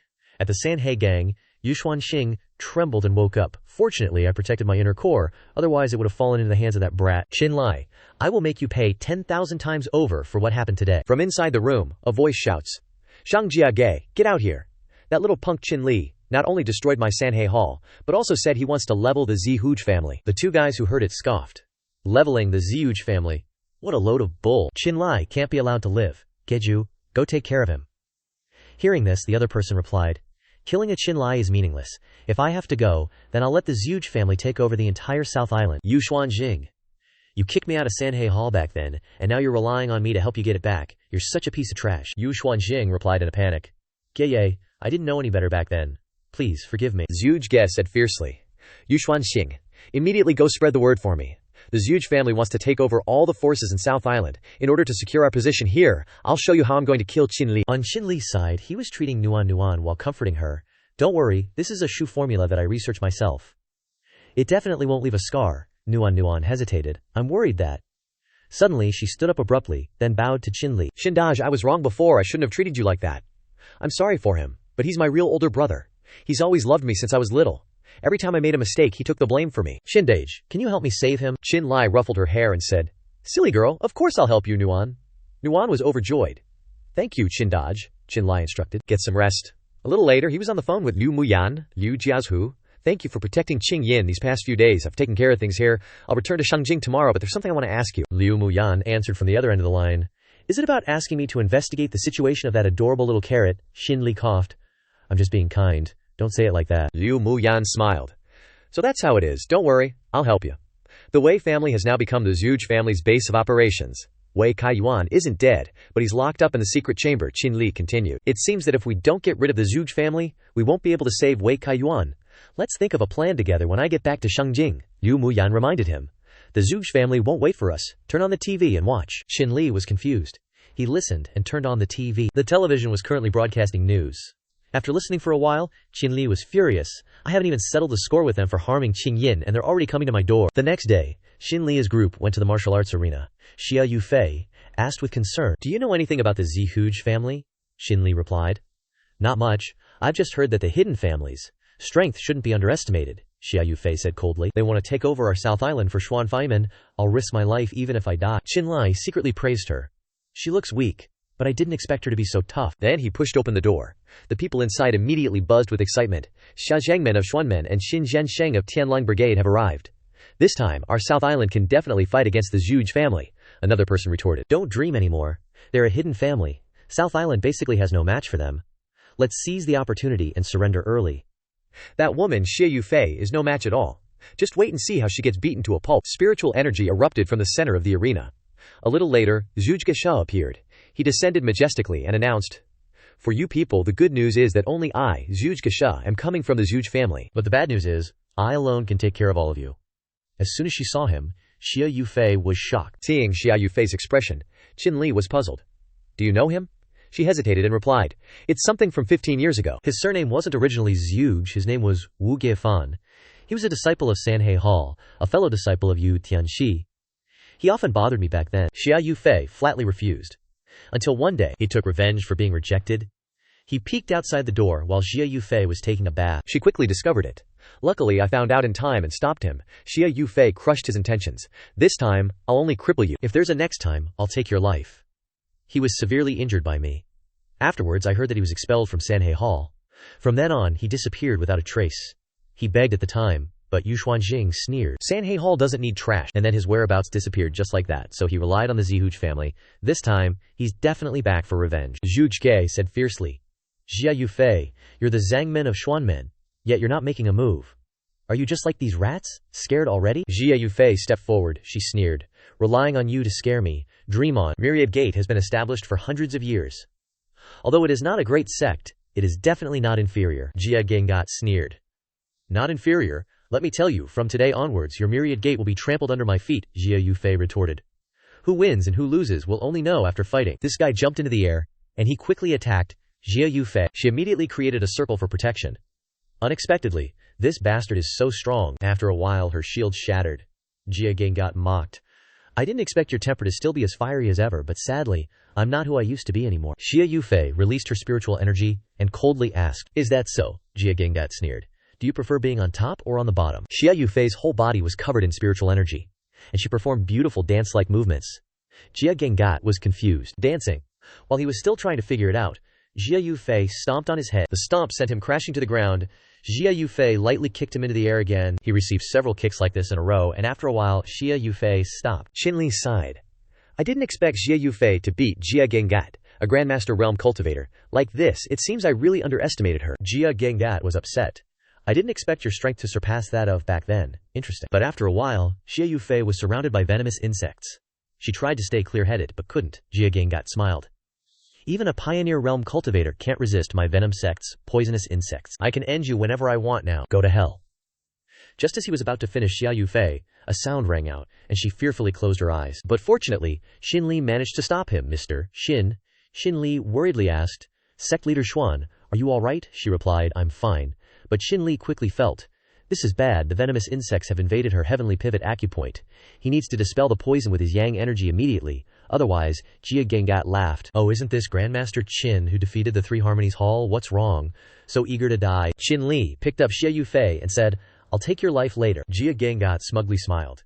Useless trash. All of you are useless trash. People from Nam Dao who weren't captured by the martial artists started panicking. We on Nam Dao are definitely doomed this time. That brat who saved Xie Yufei is in big trouble too. He's just courting death. 10 minutes later, in a hotel room, Shinli performed acupuncture and said, the poison has been dispelled. Rest now. Xie Yufei suddenly held him back and said, Mr. Qin, although I feel like I'm putting you in a difficult position, but it relates to the Myriad Gate and involves the safety of Nam Dao, I want to ask you. Before she could finish, Qinlai interrupted her through gritted teeth. Even if you don't say it, I will find the Jia family to settle the score. It's time to settle the score with the family that harmed my people. Xie Yufei didn't know he was referring to his wife and was moved. He said, I'm his person. In her heart, she imagined Shinli hugging her and saying, I really like you. Seeing Xie Yufei's face turn red, Shinli confusingly asked, Sect Leader Xuan, what's wrong? Xie Yufei shyly shook her head. Nothing, Shinli smiled and said, my acupuncture just now dispelled all the poison. You'll be temporarily fine for now. Rest, I'll deal with him. Xie Yufei nodded. Mr. Qin, be careful. The people in the audience were in an uproar. Shinli just ran away on some excuse. Is it still possible for us to go hug Jia Clan's thighs? Now, Jia Ngat was still bragging under the stage. Weren't you guys very powerful back then? Why don't you dare to come up now? Are you so afraid? As he was speaking, Shinli suddenly appeared behind him. Hey, are you done talking? His aura startled Jia Ngat. He turned around to attack and shouted, waiting for you. The spiritual energies of the two collided, creating aftershock. After a while, Jia Ngat's body retreated backward uncontrollably. He looked at the long streaks of footprints on the ground, shocked. The explosive force is too strong. I didn't expect that kid to be hiding so much power. That guy conjured a magic ball and said, you think you can take advantage of me just because you're an elementary grandmaster? After a while, his magic ball transformed into a white tiger. Before he could feel smug, he was startled, then horrified, and broke out in a cold sweat. Qinlai also summoned a similar white tiger, but with 10,000 times greater destructive power. Jia Gengat was terrified. Am I done for? The force is so strong. Qinlai threw a punch at his face, sending Jia Gengat flying. Xie Yufei proudly said, great. Someone behind them whispered, this Jia Gengat hasn't even made a move, and it feels like Shinli has already revealed his full power. Shinli might actually win. The person next to them remained indifferent. Oh really? Their movements made Xie Yufei turn her head and she became alert. I didn't expect to run into the hidden clan. It seems Xinxian Sheng's recent affairs have attracted their attention. They're probably here to see if Xinxian Sheng's strength is worth recruiting him. Suddenly, residual tremors erupted from the arena, shocking them. Jia Gengat, covered in injuries, angrily said, you've successfully pissed me off, Qinlai. You're asking for death. He took out his sword and spat a mouthful of blood onto it, immediately shrouding the surroundings in dark energy. Everyone was terrified. The people from the hidden clan were astonished. This is Yin Tya Chi Chi, Yin evil energy. Could he be related to the previous ancestor? Qinli below also tried to resist. The evil energy is too oppressive. Jia Gengat smiled smugly, controlling the evil energy towards Shinli. He suddenly smiled, lying on the ground as he activated a formation, and immediately a dragon appeared. It quickly absorbed all the demonic energy into itself. After a while, the demonic energy completely dissipated. Shinli grinned. Your move is just for show. Too bad it's useless against me, Jia Gengat angrily said. You're the first person to force me to this point, but you'll also be the last. He cut a line on his hand, causing blood to flow, and demonic energy enveloped the surroundings once again. Jia Gengat's entire being transformed into a terrifying appearance. Before you die, I'll let you see my true power. With that, he leaped into the air, continuously launching claws towards Shinli. He tried to resist. Inside, Shinli felt puzzled. He transformed into this kind of monster again. What have they done, exactly? Damn, the spiritual energy in my body and the evil energy are reacting.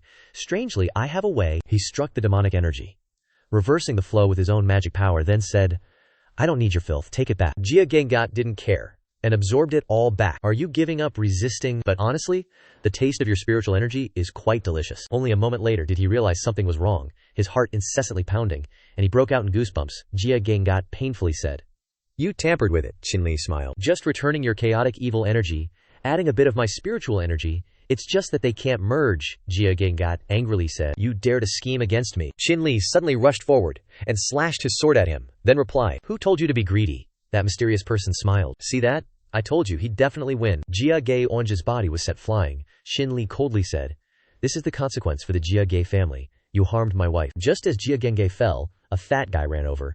Master Jia Ge, are you alright? This guy was secretly cursing in his heart. Useless trash. Just utterly useless. Just your bad luck. The fat guy grabbed Jia Ge-enge and said, Shinli dared to injure you like this. His touch caused Jia to lose his life force. He spat out a mouthful of blood and then fell to the ground, dead. The fat guy panicked. Master Jia, Shinli, this is a martial arts competition. How dare you kill someone under Master Jia? NJ was shocked. Dead. My sword wasn't fatal. And he's a martial artist, a grandmaster.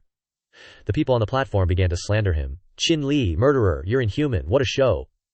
He actually killed Jia. He's completely disgraced the martial arts world. That mysterious person stepped out and said, are you all blind? When Jia Genjie wanted to kill sect leader Xie just now, why didn't you say anything? Besides, Jia Genjie wasn't any good person either. The martial arts world, from ancient times until now, has always respected strength. Are you only allowed Jia Genjie to kill people? But it's inhuman if others kill him? The people beside him discussed. Who is this person? Don't know. Shinli smiled and said, many thanks to this gentleman for speaking up for me, but I didn't kill Jia. Hearing this, the person was startled. Seeing Shinli approaching, the fat guy was terrified. What do you want? Shinli took out a silver needle and said, autopsy. Then he stuck the needle into Jia Genjie's hand. After a while he seemed to pull something out. Heavens, that Gu insect was actually extracted by Shinli. He held it up and said, this Gu poison is what killed him. Xia Yufei spoke up, I remember. This is Yu Quanxing's unique Gu poison. The fat guy still argued. You people really know how to play dirty. Sect leader Yu is dead. You want to bring out a dead person for evidence? The people next to him nodded. That's right. Who knows if you're playing tricks, Jia Genjie coldly said. What if I have a witness? He chased after the fat guy who was trying to leave, and blocked him. I haven't even talked to you yet. What are you running for? The fat guy struggled. I don't understand what you're saying. Let me go. Shinli peeled off his mask and said, just now, I saw you giving me a very strange look. As soon as the mask was removed, Yu Quanxing's face was revealed. Everyone was in an uproar. Yu Quanxing isn't dead. It really is him, Shinli accused. The people from the Jia family coming to South Island, you were the one pulling the strings behind the scenes, right? Yu Quanxing released a smoke bomb and said, all of you, die for me. Everyone who inhaled this stuff painfully suffocated. Realizing the situation was bad, Shinli quickly used his spiritual energy to surround everyone. After a while the smoke dissipated. The mysterious person walked over and said, the people here have all been poisoned to death. How cruel. Shinli bowed to him. Thank you for your help just now. I still don't know your name, the person continued. If you want to thank me, how about coming to my sect? What do you think? Shinli replied. Chin is used to freedom. I'm not too familiar with sects, the person said again. Without a sect or school, you're just a beggar, kid. I hope we'll have a chance to meet again in the future. With that, he threw out a business card. Shinli managed to catch it, and he was shocked when he saw the information on it. It's him. After a moment, the person disappeared. Xia Yufei came forward and asked, Mr. Chin, you can leave the rest for me to arrange. It's getting late. Should I help you book a hotel and you can rest for the night? Chin Ling startled. Huh. If I can stay here, then I'll be troubling you, sis. The two of them turned to leave. When Xia Yufei suddenly realized something was wrong, she spat out a mouthful of blood and fainted. Shinli hurriedly took Xia Yufei back to her room, puzzled. Strange. I clearly removed all the poison before. Why? After taking her pulse, he was shocked. That's not right. This pulse isn't affected by any poison. She isn't poisoned at all, but her pulse is weak, like that of a dying person. The only way to save her now is with acupuncture, he continued. But to increase her spiritual energy, I have to remove her clothes. There's no time to hesitate. He took out a cloth and blindfolded himself, then slowly began to undress Xia Yufei. All the clothes on her body had to be removed. Shinli slowly helped her sit up, then performed the final steps. Xia Yufei's clothes slowly fell to the ground. Shinli quickly began acupuncture, inserting a needle right between Xia Yufei's breasts. As soon as the needle pierced her skin, spiritual energy began to flow into her body. Xia Yufei's body was like a phoenix flower, and her entire being quickly recovered. After a long while, Xia Yufei slowly woke up. She looked blankly at Shinli, who was performing acupuncture on her. Chin, Mr. Chin, you. Shinli smiled and said, you're awake. Don't move. I'll remove the needle. After a while, the two of them didn't speak. Shinli said, I had no choice but to undress you just now. Xia Yufei immediately interrupted. I know my condition. I don't blame you. I was born with a yin life force. It's already a blessing. I've lived this long, it seems I can live a little longer now, Shinli continued. So you put in the effort to invite me to Xuanmen, wanting me to help you? Xia Yufei smiled and nodded. Yes, am I too cunning? Shinli asked back. What if I said I could cure you? Xia Yufei was startled. Mr. Chin is joking, right? This isn't a disease, it's my destiny. When I was young, my master took me to countless experts, but none of them could do anything. Shinli asked her. Have you heard of a spirit pact? Xia Yufei was confused. Spirit pact, Shinli explained. Someone taught me this before. Simply put, it's using a contract to transfer the life force of one person to another, sacrificing their lifespan to increase yours. Xia Yufei shook her head. Who would be willing to give up their life? Before she could finish, someone came in and said, I'm willing. As soon as she saw him, Xia Yufei shouted, No. Shinli turned to leave. Discuss it between yourselves. and come find me when you've decided. I have other things to do. Yu Xuanxing on the other side called the Zhuge family for help. Merchant Zhuge. Shinli plotted and killed Zhu Geige.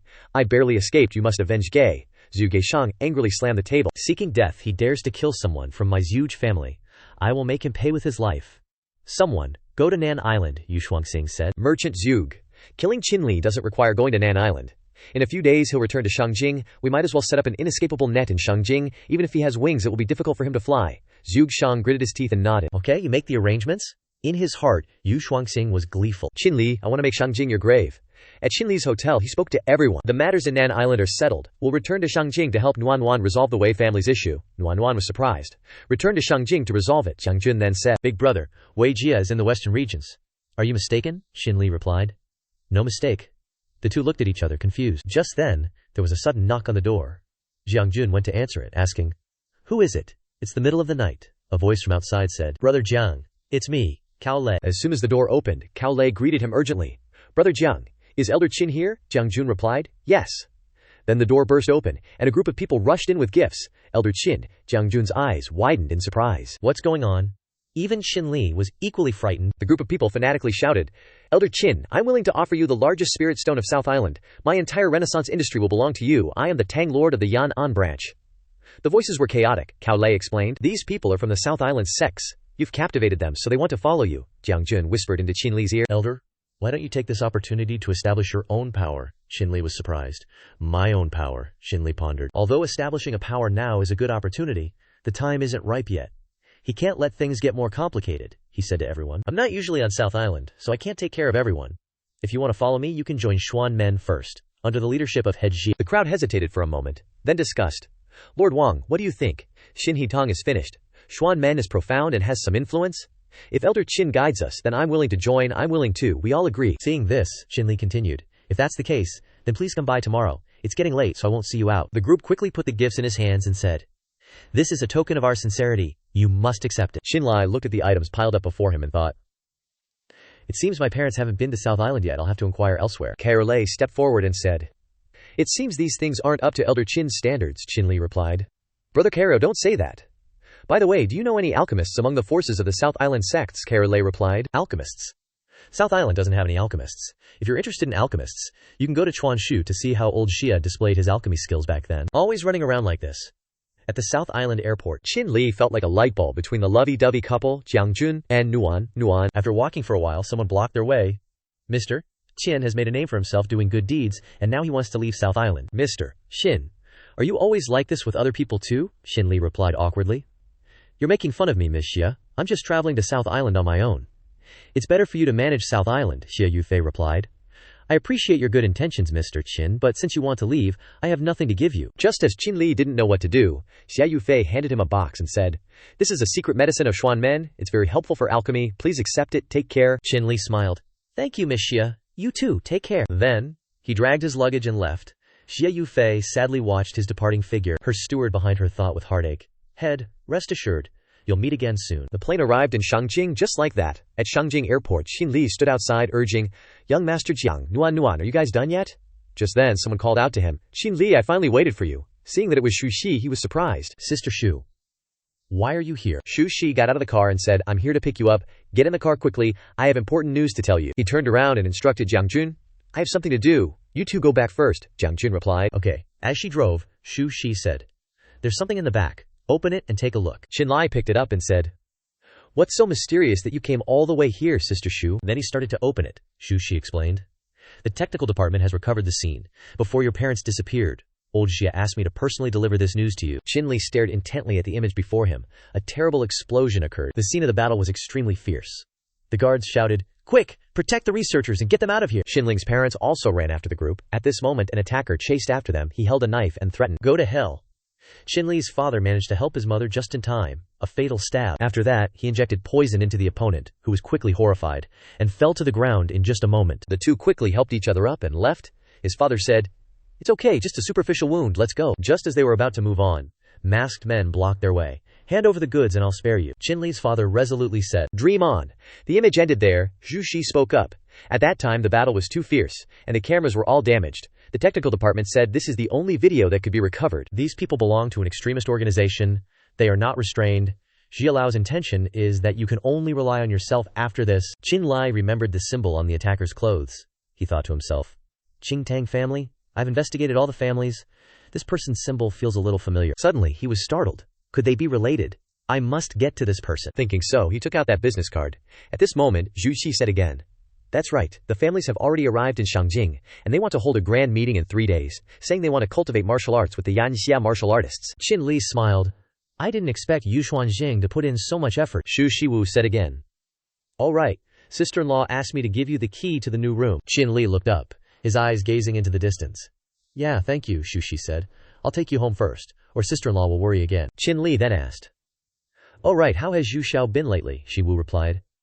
My brother recently had to leave to manage the Shu family's affairs, otherwise, with his personality, he would have come to pick you up already. In the Chu family's villa, Chu Qingyin was sitting and grooming herself. She wondered, why hasn't he come back after so long? Could it be that he already knows? Just then, a sweet voice rang out. Honey, Qingyin was overjoyed, and quickly stood up exclaiming, he's back. She dropped the makeup box and ran out to hug Shinli tightly. Honey, you're finally back, I missed you so much, she said in a coquettish voice with a hint of resentment. You were gone for so long I thought you ran after another woman, Shinli replied. How could I? He sensed something was off. Qingyin, why are you like a different person? She was never this enthusiastic before. Could it be? Qingyin hurriedly pulled Qinlai into the room. Honey, I've warmed up the bed for you. Qinlai looked surprised, he said. Qingyin, what do you want to do? Qingyin said shyly. Aya, do I really need to spell out what I want to do? Shinli then said. Honey, I know, but according to our calculations, we shouldn't be intimate these few days. How about I check your body first? Qingyin replied. You're so bad, but I like it. Shinli took Qingyin's hand, saying, Show me your hand. Shinli placed his finger on Qingyin's wrist, taking her pulse. She asked, Honey, how am I? Will it affect us? He said, Let me confirm a bit, Qingyin asked, anxiously again. Honey, are you finally done confirming? Shinli suddenly pushed Qingyin's hand away, saying, There is no spirit energy of that person in your body. You are not Qingyin. Who are you? Just then, a girl identical to Qingyin walked in from outside the door, carrying a handbag with belongings. She said, Husband, you're back. As soon as she entered the room, seeing a girl identical to herself, Qingyin was shocked and flustered. Who are you? Qinlai quickly said. Qingyin, let me explain, Qingyin quickly replied. Husband, you don't need to explain. I trust you. Qingyin placed the handbag on the floor, she said. How nice, even if you have surgery to look like me, my husband won't like you. The girl impersonating Qingyin said indignantly, What's so lovable about you? Right before the commander suffered at your house, did you comfort him even once? He's just lingering on your appearance. Only then did Shinli realize. Commander? So she's Zhao Xuanyi? Qingyin stood up sharply and pointed at the girl, saying, I wasn't right before, but in the future I will love him 1,000 times, 10,000 times more, and make it up to him. But this is a matter between husband and wife. It's not your turn to interfere. The girl then shouted, Love him. Do you even understand what love is? I had cosmetic surgery for the commander, but even I'm willing to die for him. Finishing speaking, she took out a dagger and said, Look carefully. Finishing speaking, she was about to raise the knife to cut her artery. Qingyin saw this and quickly snatched the girl's hand, controlling the knife. Then, a slap across her face, warning, a person like you who doesn't even know how to love herself, fundamentally understands nothing about love. You're only trying to satisfy your own desire to possess him. Someone who truly loves him wouldn't cause him trouble. Qingyin turned away, saying, Leave. I don't need to know who you are, and I don't want to know who you are. Tears streamed down her cheeks as she choked out. Oh, and then she ran out of the room. I hate you all. At that moment, Shinli stepped forward, placing his hands on Qingyin's shoulders, looking at her with loving eyes. What you said earlier, Qingyin immediately responded. That's right. These are the words from my heart. You probably haven't eaten since you got back, right? Come help me out. Yeah, okay, Shinli replied. After the meal, Shinli was sitting in meditation when the phone suddenly rang. Shinli answered. Hello, a hurried voice came from the other end. Qin Xiansheng, please save our headmaster. We're at the Grand Hotel in Shangjing. Shinli jumped out of bed. Speak slowly. Don't rush. I'll be right there. He didn't know what the other end said, but Shinli looked panicked and he exclaimed, What? Then he ran out of the room. At this moment, he was in the hotel room. Before him was the headmaster of Xuanmen, Xie Yufei. She was lying on the bed, her eyes dull and tired. Xie Yufei weakly said, Xin Xiansheng, you've come. I'm sorry. I'm unwilling to trade my life, but I'm glad I could see you before I go. Shinli stammered. How could you become like this in just one day? Uncle Zhang quickly knelt down and said to Shinli, Qin Xiansheng, I took the liberty of bringing the headmaster to Shangjing. In fact, the headmaster's body is weaker than you think. My life isn't worth anything, but the headmaster can't die, Shinli replied. But the spiritual energy needs both sides to agree, otherwise it will be difficult, Uncle Zhang said again. Xin Xiansheng, then persuade the headmaster. She will listen to you, please. Shinli sat down beside the headmaster Xie Yufei's bed, and he said, If it can protect Uncle Zhang's life, are you willing? Xia Yufei asked suspiciously. Are you coaxing me? Shinli honestly said. I will do my best to save Uncle Zhang's life, but whether he can recover to his original state depends on his good fortune. Uncle Zhang bowed his head and replied, It's good to be alive, even if I can't live a full life. It doesn't matter, I'm already old. He said to Headmaster Xia Yufei, his voice full of gratitude. Years ago, I was just a beggar, riddled with illness. If it weren't for your father, his voice choked. This kindness, if I don't repay it, I won't be at peace even when I go to the Yellow Springs. Xia Yufei said, Uncle Zhang, don't say that. Over the years, if it weren't for you standing behind me, supporting me, Xuan Men would have declined long ago. Shinli then said, Spiritual energy is originally a secret technique, and you have to pay the corresponding price. But I'm here, so I will definitely try to save Uncle Zhang's life. The uncle smiled. Headmaster, Master Qin has guaranteed it. Let's begin. I've been ready for a long time, Xia Yufei replied. Okay, I'm ready, Shinli said. Then I'll start. After he finished speaking, he took out an object, then threw it high into the air, and spiritual energy began to escape from the three of them. Shinli stretched out his hands and said, Come. A surge of spiritual energy surrounded the three people, and the exchange began to take place. Waves of primordial spirit swept through the entire building. Shinli said, Form spiritual energy. Headmaster Xia Yufei opened her eyes, and before her was Uncle Zhang. Looking at him, his spiritual energy had decreased a lot, and Uncle Zhang collapsed on the bed. Xia Yufei cried out, Master Qin, please save my Uncle Zhang. Shinli said, Quickly help him lie down straight. After helping Uncle Zhang lie straight on the bed, Shinli took out a needle. Xia Yufei prayed silently. Uncle Zhang, you absolutely must not have anything happen. Uncle Zhang's face had turned ashen. Shinli quickly used a secret technique to apply needles to Uncle Zhang for 3 hours. 3 hours later, Xia Yufei was anxiously restless. It's been more than 3 hours. Will Uncle Zhang be okay? No way. Nothing can happen to Uncle Zhang. Master Qin has already guaranteed it to me. It's all because I'm useless. Even harmed Master Qin. At this moment, perhaps due to the damage to his primordial qi, Shinli also vomited blood. Xia Yufei exclaimed, Qin. Uncle Zhang suddenly woke up and called out. Sect leader, Xia Yufei, turned to him and said, Uncle Zhang. Shinli responded, My qi and blood are a little disturbed, nothing serious. He quickly put a spirit pill into his mouth, then turned to Uncle Zhang. Although I managed to save your life, I can probably only extend your lifespan by about 10 or 20 years, Uncle Zhang smiled. Thank you. That's more than enough, Mr. Qin. I truly don't know how to thank you for your great kindness and virtue. Xia Yufei clasped his hands in salute. Qin, thank you so much. If you ever need us in the future, Uncle Zhang and I would not hesitate even to die. Shinli waved his hand dismissively with a smile. All right. With sect leader Xia's words, today is considered worthwhile. But Uncle Zhang needs a place with abundant spiritual energy to recuperate. I advise you two to return to planet Azure immediately, Xia Yufei replied. Okay, then we'll return to planet Azure. Tonight, we've troubled you. The scene shifts to in front of the Chu family's house. Shinli pushed the door open and entered, looking tired. He thought to himself, looks like I still forced it too much. Qingyin, who was sitting in the room, saw him return and hurried over. Husband. What's wrong? Qinlai replied.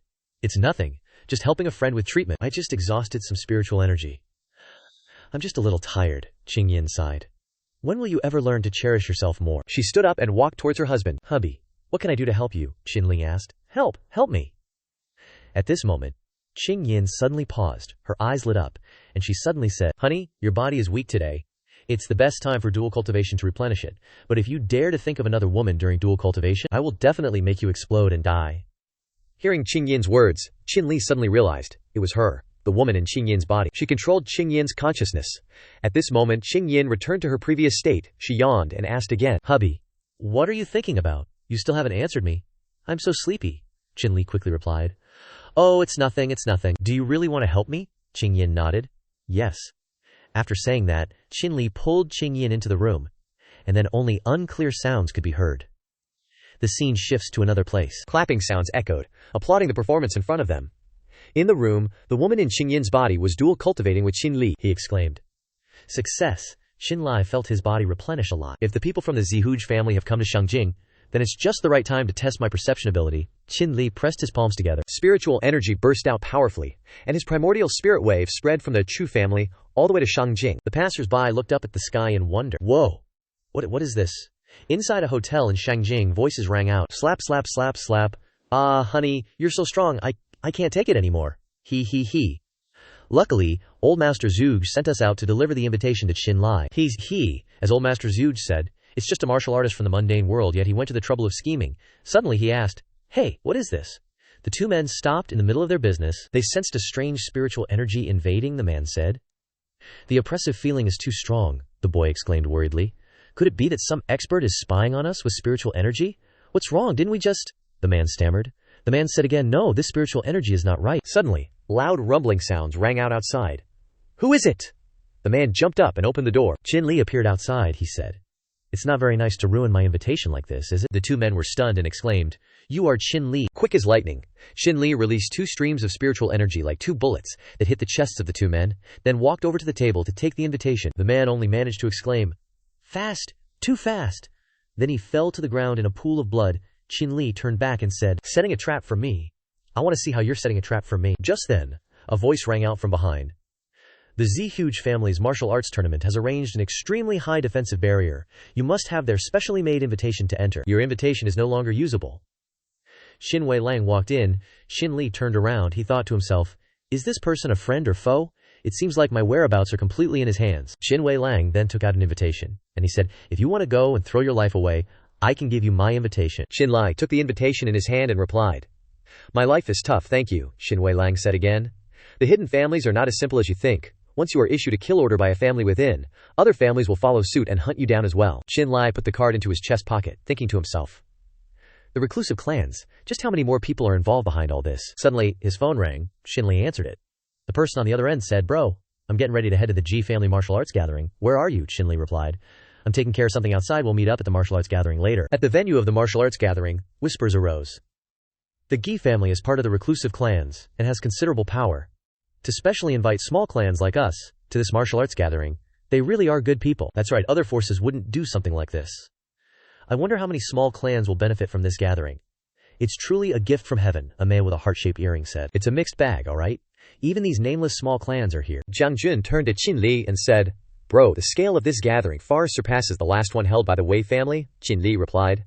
After the Ji family took over the Wei family, they must have realized the Wei family didn't have any useful connections, so they're using the Wei family's name to recruit talent. Suddenly, a wave of martial artists, with 10 times the fighting power of ordinary people, flooded the mortal world, immediately disrupting the balance maintained by a few major families. The Gindi family's emergence has made these small families eager to rise up. I fear the martial arts world will not be peaceful from now on, he thought to himself. The only way is to quickly force the reclusive clans back into seclusion. At this moment, shouts rang out, Quick, look over there, that's the Gemini family's patriarch. Pay respects to Elder Gemini. Xinli looked in the direction everyone was cheering.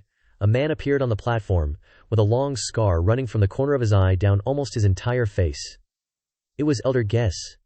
He spread his arms and said to the families attending the gathering, You're all too polite, please, make yourselves at home. Suddenly, Xinli leaped onto the platform, standing in front of Elder Gide and said, Elder Gide, I've heard your name for a long time. Elder Gide paused slightly and said, You're Xinli, Xinli replied. That's right. Elder Gare suddenly burst out laughing. Ha ha ha, I've been hearing about you ever since you killed Yu Tianqi in public.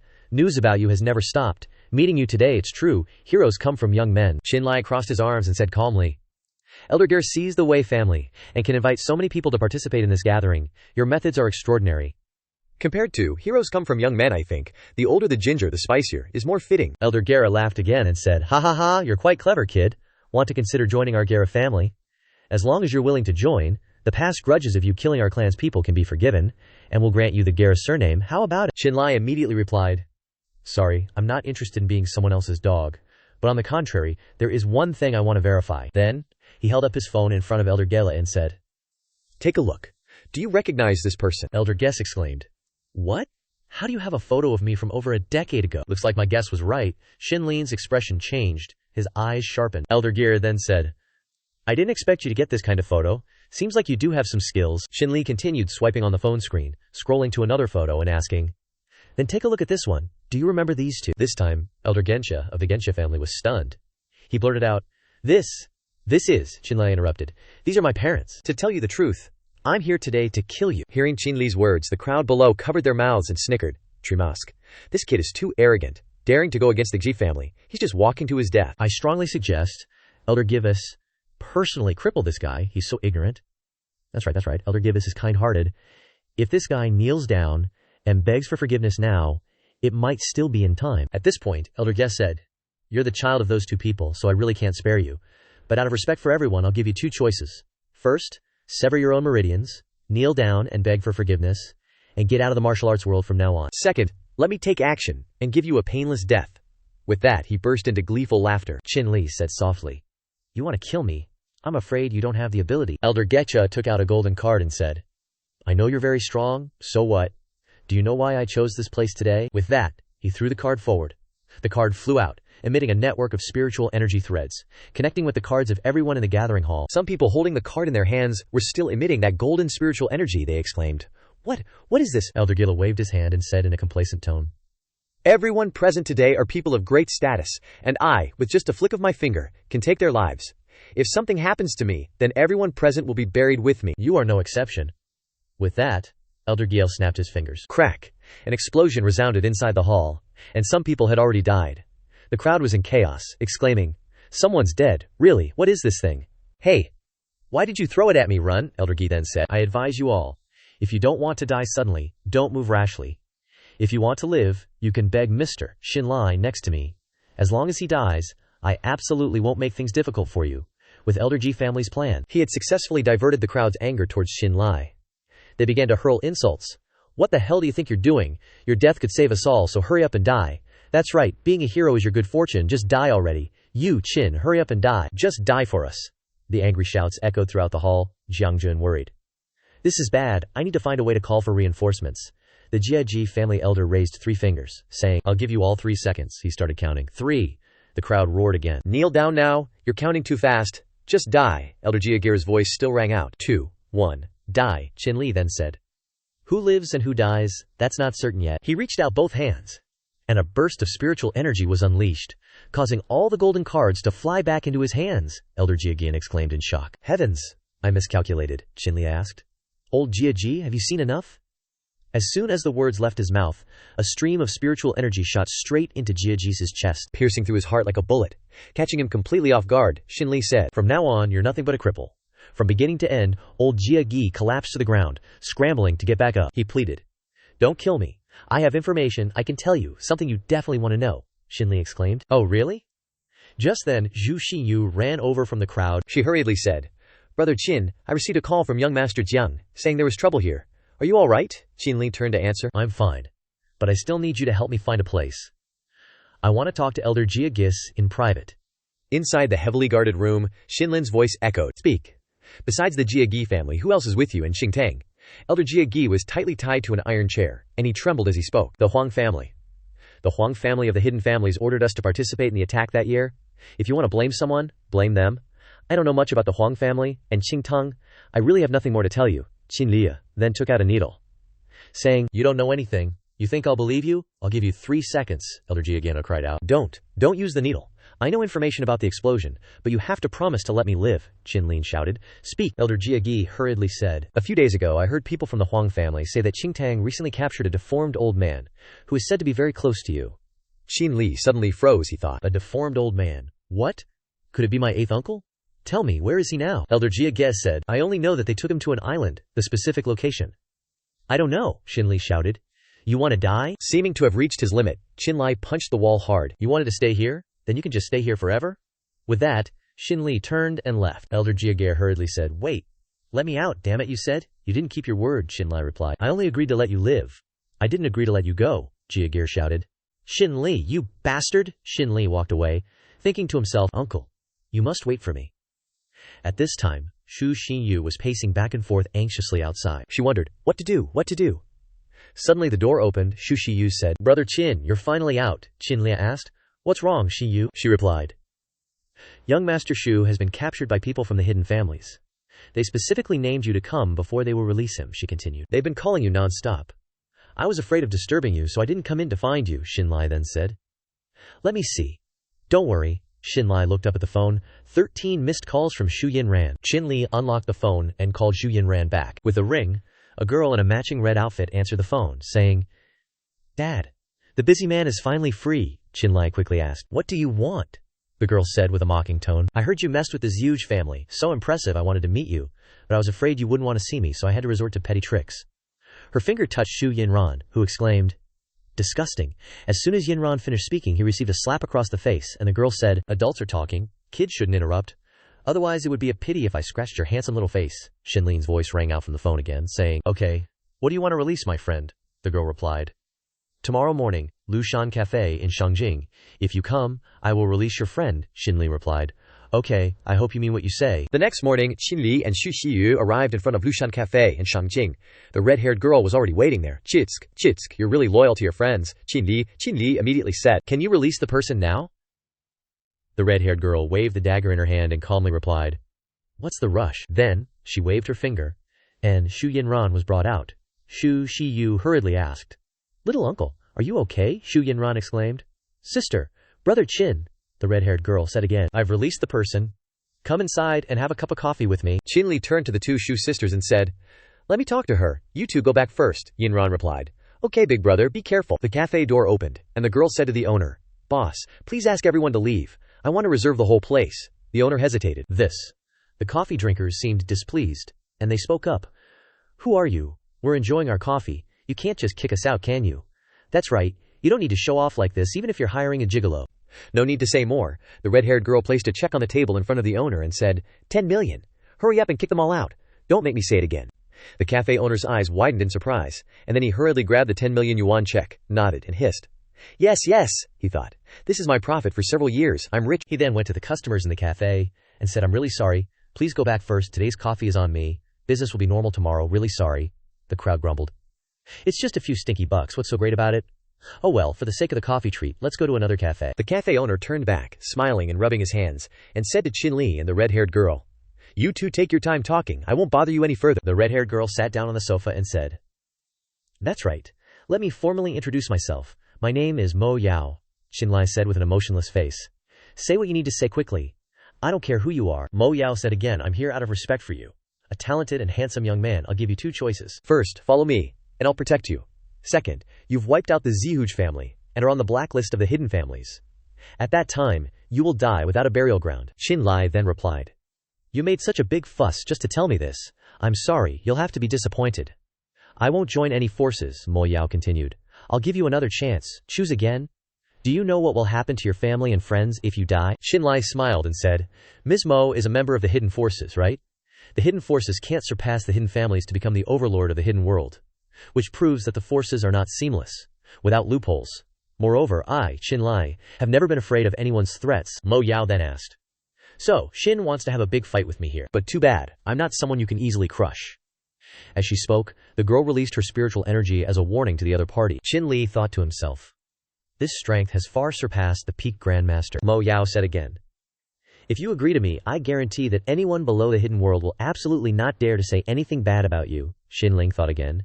It seems Xin Weilang was right. The girl continued. Moreover, there are still many people in the hidden world who are more powerful than me. They won't care about your life or death like this. Xinli stood his ground. I still stand by what I said. You're not someone I can easily crush. I, Xinli, am not a weakling to be manipulated by others. If you want revenge, please feel free. I'm determined to see it through. With that, he stood up and walked towards the door. Mo Yao angrily exclaimed, If you don't respond to either threats or enticements, then don't blame me. As Mo Yao's words ended, Xinli suddenly felt danger approaching, and he quickly dodged to the side. Mo Yao's dagger plunged into the ground with a thud. She said again, As expected of someone I have my eye on, your reaction ability is pretty good. Xinli then took action, he replied. You attacked first, so I won't be polite anymore. He drew his sword to block the attack from Mo Yao. The cafe owner, who had been sitting outside the door, admiring the check, suddenly heard a noise and glanced into the cafe. Oh my god, what's going on here? The doors and walls of the cafe began to crack. A surge of primordial energy erupted outwards, causing a massive crowd to gather. The shop owner yelled, Holy crap, what's going on in there? A curious girl held up her phone, filming the scene. Are they filming a movie or something? This is my first time seeing this. The man beside her was already on the phone. Hello? Is this the Shangjing Patrol Division we're at? Meanwhile, the shop owner dejectedly stared at his cafe. Repairs are going to cost a fortune. There goes my 10 million profit. The surrounding crowd frantically yelled, Run, it's collapsing. Just then, a loud explosion rang out, as two figures were blasted from within. The cafe was practically destroyed, collapsing right before the shop owner's eyes. He collapsed in anguish. I'm done for, I've lost everything. The crowd behind him was still gawking, their eyes glued to the battle raging high above. One man exclaimed, Are those two fighting Yaomen? The building collapsed, and they're totally fine. Hearing the word Yaomen, the shop owner suddenly perked up, even raising a finger in excitement. High above, Mo Yao said to Qinli. Not bad, having this kind of strength in the mortal realm. Xinli retorted. You're pretty strong too, just not very bright. As soon as he finished speaking, Qinli created a barrier around himself. Mo Yao thought, Since when did he? She pointed her blade at Shinli, saying, "You think you can beat me just by putting up a barrier? How laughable." Shinli smiled slightly and replied, "What are you thinking? I'm just worried about accidental injuries." Hearing Shinli's words, the girl appeared agitated. As he finished speaking, she spun the blade in her hand. Unforgivable. With that, she launched the blade forward, and a massive dragon-shaped phenomenon hurtled towards Shinli. But Shinli easily caught the blade between two fingers, stopping it in its tracks. Mo Yao cried out in shock. "How is this possible?" Immediately after, Shinli unleashed his ultimate move, a gigantic dragon phenomenon, saying, "Here's a long and big one for you." Overwhelmed by the sheer power, Mo Yao couldn't withstand it, falling from the sky and crashing into the rubble. Shinli landed on the ground, declaring, "You lost." Mo Yao fell, coughing up blood. Her life energy floated in the air. She cursed, "Damn it." Then, she launched small vortex projectiles as a distraction. Shinli easily dispelled them with a wave of his sword. Looking towards Mo Yao, where only dissipating smoke remained, he said, "Ran away." Mo Yao's voice echoed from somewhere. "I underestimated you. I may not be able to kill you, but you won't have peace in the future. We will immediately issue a kill order. From this moment on, the entire hidden realm will be your enemy." "Haha, I want to see how long you can last," Shinli immediately retorted. "You want to kill me? We'll see if you guys have the strength. Already I hate the Yaoman." The shop owner's voice rang out as he raised two fingers, expressing his admiration. Shinli worried inwardly. "This girl is just stirring up trouble for me. And old Ba is still around. It seems I can only ask him for help." Just then, another voice rang out. "I didn't expect the spiritual energy fluctuations just now to be caused by you and that woman." Shinli turned and asked, "It's you. Do you know Mo Yao?" Shinwei Lang replied. "I don't, but I was watching you two fight just now. Her moves looked a little familiar." Shinli immediately said, "So you came to watch the show?" Shinwei Lang coughed and continued, "I usually don't casually intervene." Shinli then asked, "Speak, what did you come to find me for?" Shinwei Lang placed a phone in Shinli's hand, saying, "I almost forgot the main thing. Take a look at this." As soon as Shinli picked up the phone, the image that hit his eyes was Old Ba in a laboratory pod. He couldn't help but feel distressed. Shinli exclaimed, "This is Old Ba," Shinwei Lang continued. In order to pry into the secrets of advancement, Xingtang has captured many talented individuals from the Hidden Realm to conduct human experimentation overseas. But with Old Master's strength, he shouldn't be easily captured, Shinli thought to himself. Could it be that the transfer of power weakened Old Master Ba's strength? He blurted out a question that had long been in his mind. "Who exactly are you?" Shinwei Lang pushed his glasses up the bridge of his nose and replied, "Who I am? Can't you really guess? Let's put it this way. Shinba Dao is your grandfather and also my grandfather. We are all people from the secluded Shin family, including your parents."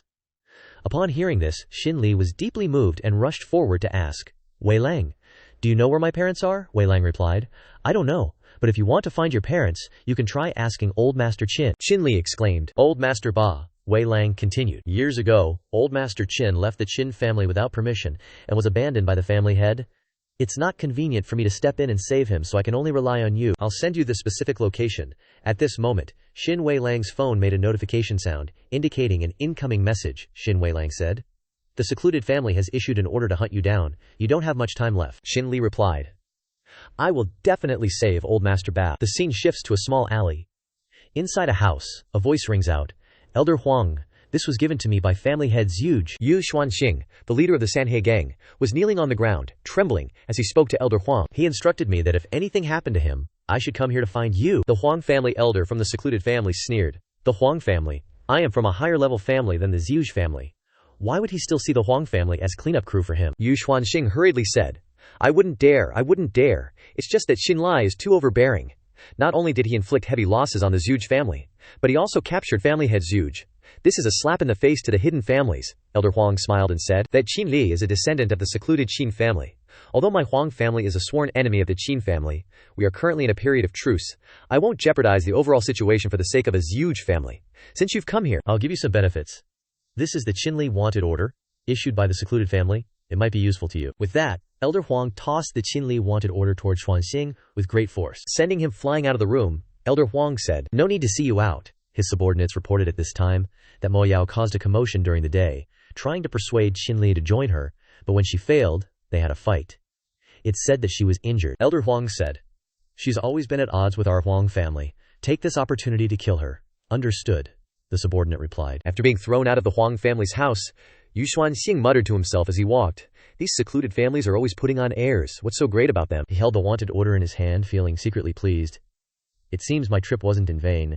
With this information, it'll be easy to deal with. I can blend in with the assassins and secretly kill Shinli, HMPH. Shinli, you wait. I, Yu Xuanxing, will avenge the grudge of you killing my adopted son and destroying my Sanhe gang. Shinli returned to the villa, and Qing Yin's voice rang out with concern. Darling, what's wrong? Shinli washed his face under the tap. I'm a little tense. Qing Yin was by his side. Are you scared? The martial world is a world where the strong prey on the weak, with constant infighting. He really didn't let Shinli finish his sentence. Qing Yin interrupted. Don't say that. I'm just afraid that I don't understand your world, and will drift further and further away from you. As she spoke, she used a towel to wipe the water droplets still clinging to Shinli's face. On the contrary, I hope you'll tell me everything that happens. Suddenly, Shinli said, Don't make a sound, someone's coming. Indeed, outside Shinli's villa, a group of assassins had surrounded him. Be careful, he instructed Qing Yin. Stay inside.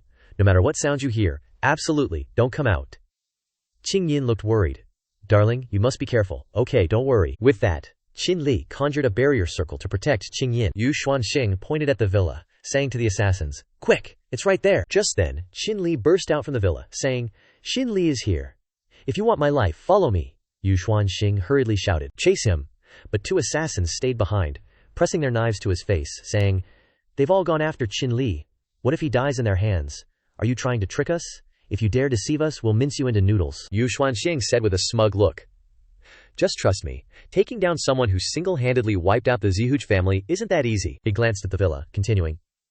Besides, Shinli's wife is still in there. The remaining assassins stormed into the villa and ransacked it, saying, No one on the 2nd floor, not even a shadow on the 1st floor. That bastard Yu Xuanxing really tricked us, didn't he? It's too late to chase after Qinli now, damn it. Qing Yin, hiding in her room, thought, could these people be here to kill Qinli? At this moment, Yu Xuanxing went to Qing Yin's wardrobe, opening it to indulge his perverted desires. As soon as he saw the nightgowns and the row of lingerie, Yu Xuanxing exclaimed, Holy crap, this son of a BTCH Qinli is quite lucky. He picked up a thong, admiring it as he said, If I find his wife later, I'm definitely going to enjoy her first. Before he could satisfy his perverted desires, Yu Xuanxing was dragged out, his head slamming into the doorframe. He cried out, Ouch. The assassins surrounded him, some with knives and others with swords pointed at his face, saying, Where's the person you mentioned? You dare trick us. Blocking our path to fortune will tear out your tendons and skin you alive. Yu Xuanxing quickly replied, Everyone, calm down, listen to me. Before he could finish, another voice shouted, We got her, we caught the woman. A girl who looked exactly like Qing Yin was brought out under the control of the assassins. She cried out, Who are you people? Let me go! Yu Xuanxing, thinking he had victory in his grasp, said with excitement, That's her, with her we won't have to worry about not catching Qinli. The girl then screamed, Where's Qinli? Why isn't he coming out? Did he send you people to bully me? You jerk, you heartless bastard. The assassin gently stroked the girl's hair, teasing, If Shinli doesn't want you anymore, why don't you come with me? Qing Yin, standing within the barrier, suddenly realized this voice was her. Oh no. The assassin standing next to the girl exclaimed, Aya, how could we bully you? We'll only love you. He reached out his hand, intending to act like a rogue. When she bit him on the hand, unable to contain his anger from the pain, he yelled, Damn it, she refuses to drink a toast, so she wants to drink a forfeit. This BTCH doesn't know what's good for her. So he drew his sword and stabbed the girl in the stomach, causing her to fall to the ground. Yu Xuanxing hurriedly shouted, Why did you kill her? Outside, Qinli was still dealing with the assassins, using his spiritual power, quickly defeating them. Qinli breathed a sigh of relief. Phew, these hidden assassins are really hard to deal with. Suddenly, there was a rustling in the bushes. Behind Qinli, he muttered to himself, Still more. Inside the bushes, the girl stepped out. The 2 exclaimed together, It's you!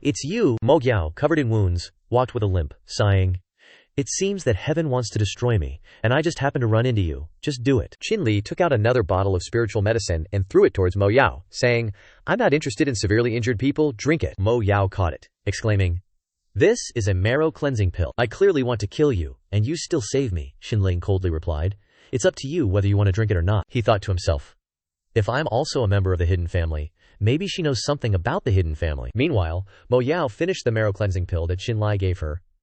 Her wounds healed miraculously, and she exclaimed in surprise, I didn't expect this marrow cleansing pill to be even more effective than the ones I used before. The girl said, Hey, I don't want to owe you any favors. I'll cancel the kill order. I, Mo Yao, have never canceled a kill order for anyone before.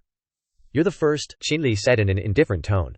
So what? Mo Yao got annoyed and shouted, If you hadn't injured me, the Huang family wouldn't have taken advantage of the situation. I wouldn't owe you anything either. And you, the first one, are acting like this. Qinli replied, Your hypocrisy is quite impressive. At this moment, a voice echoed from a branch of an ancient tree. Elder, should we still take action? Elder Huang silently observed Qinli and Mo Yao leaving. He said, No need. That kid is from the Qin family. Let's not escalate things. Consider him lucky. Let's go back. Mo Yao and Shinli returned to the villa. He said, "Can you please stop following me? We're not that close."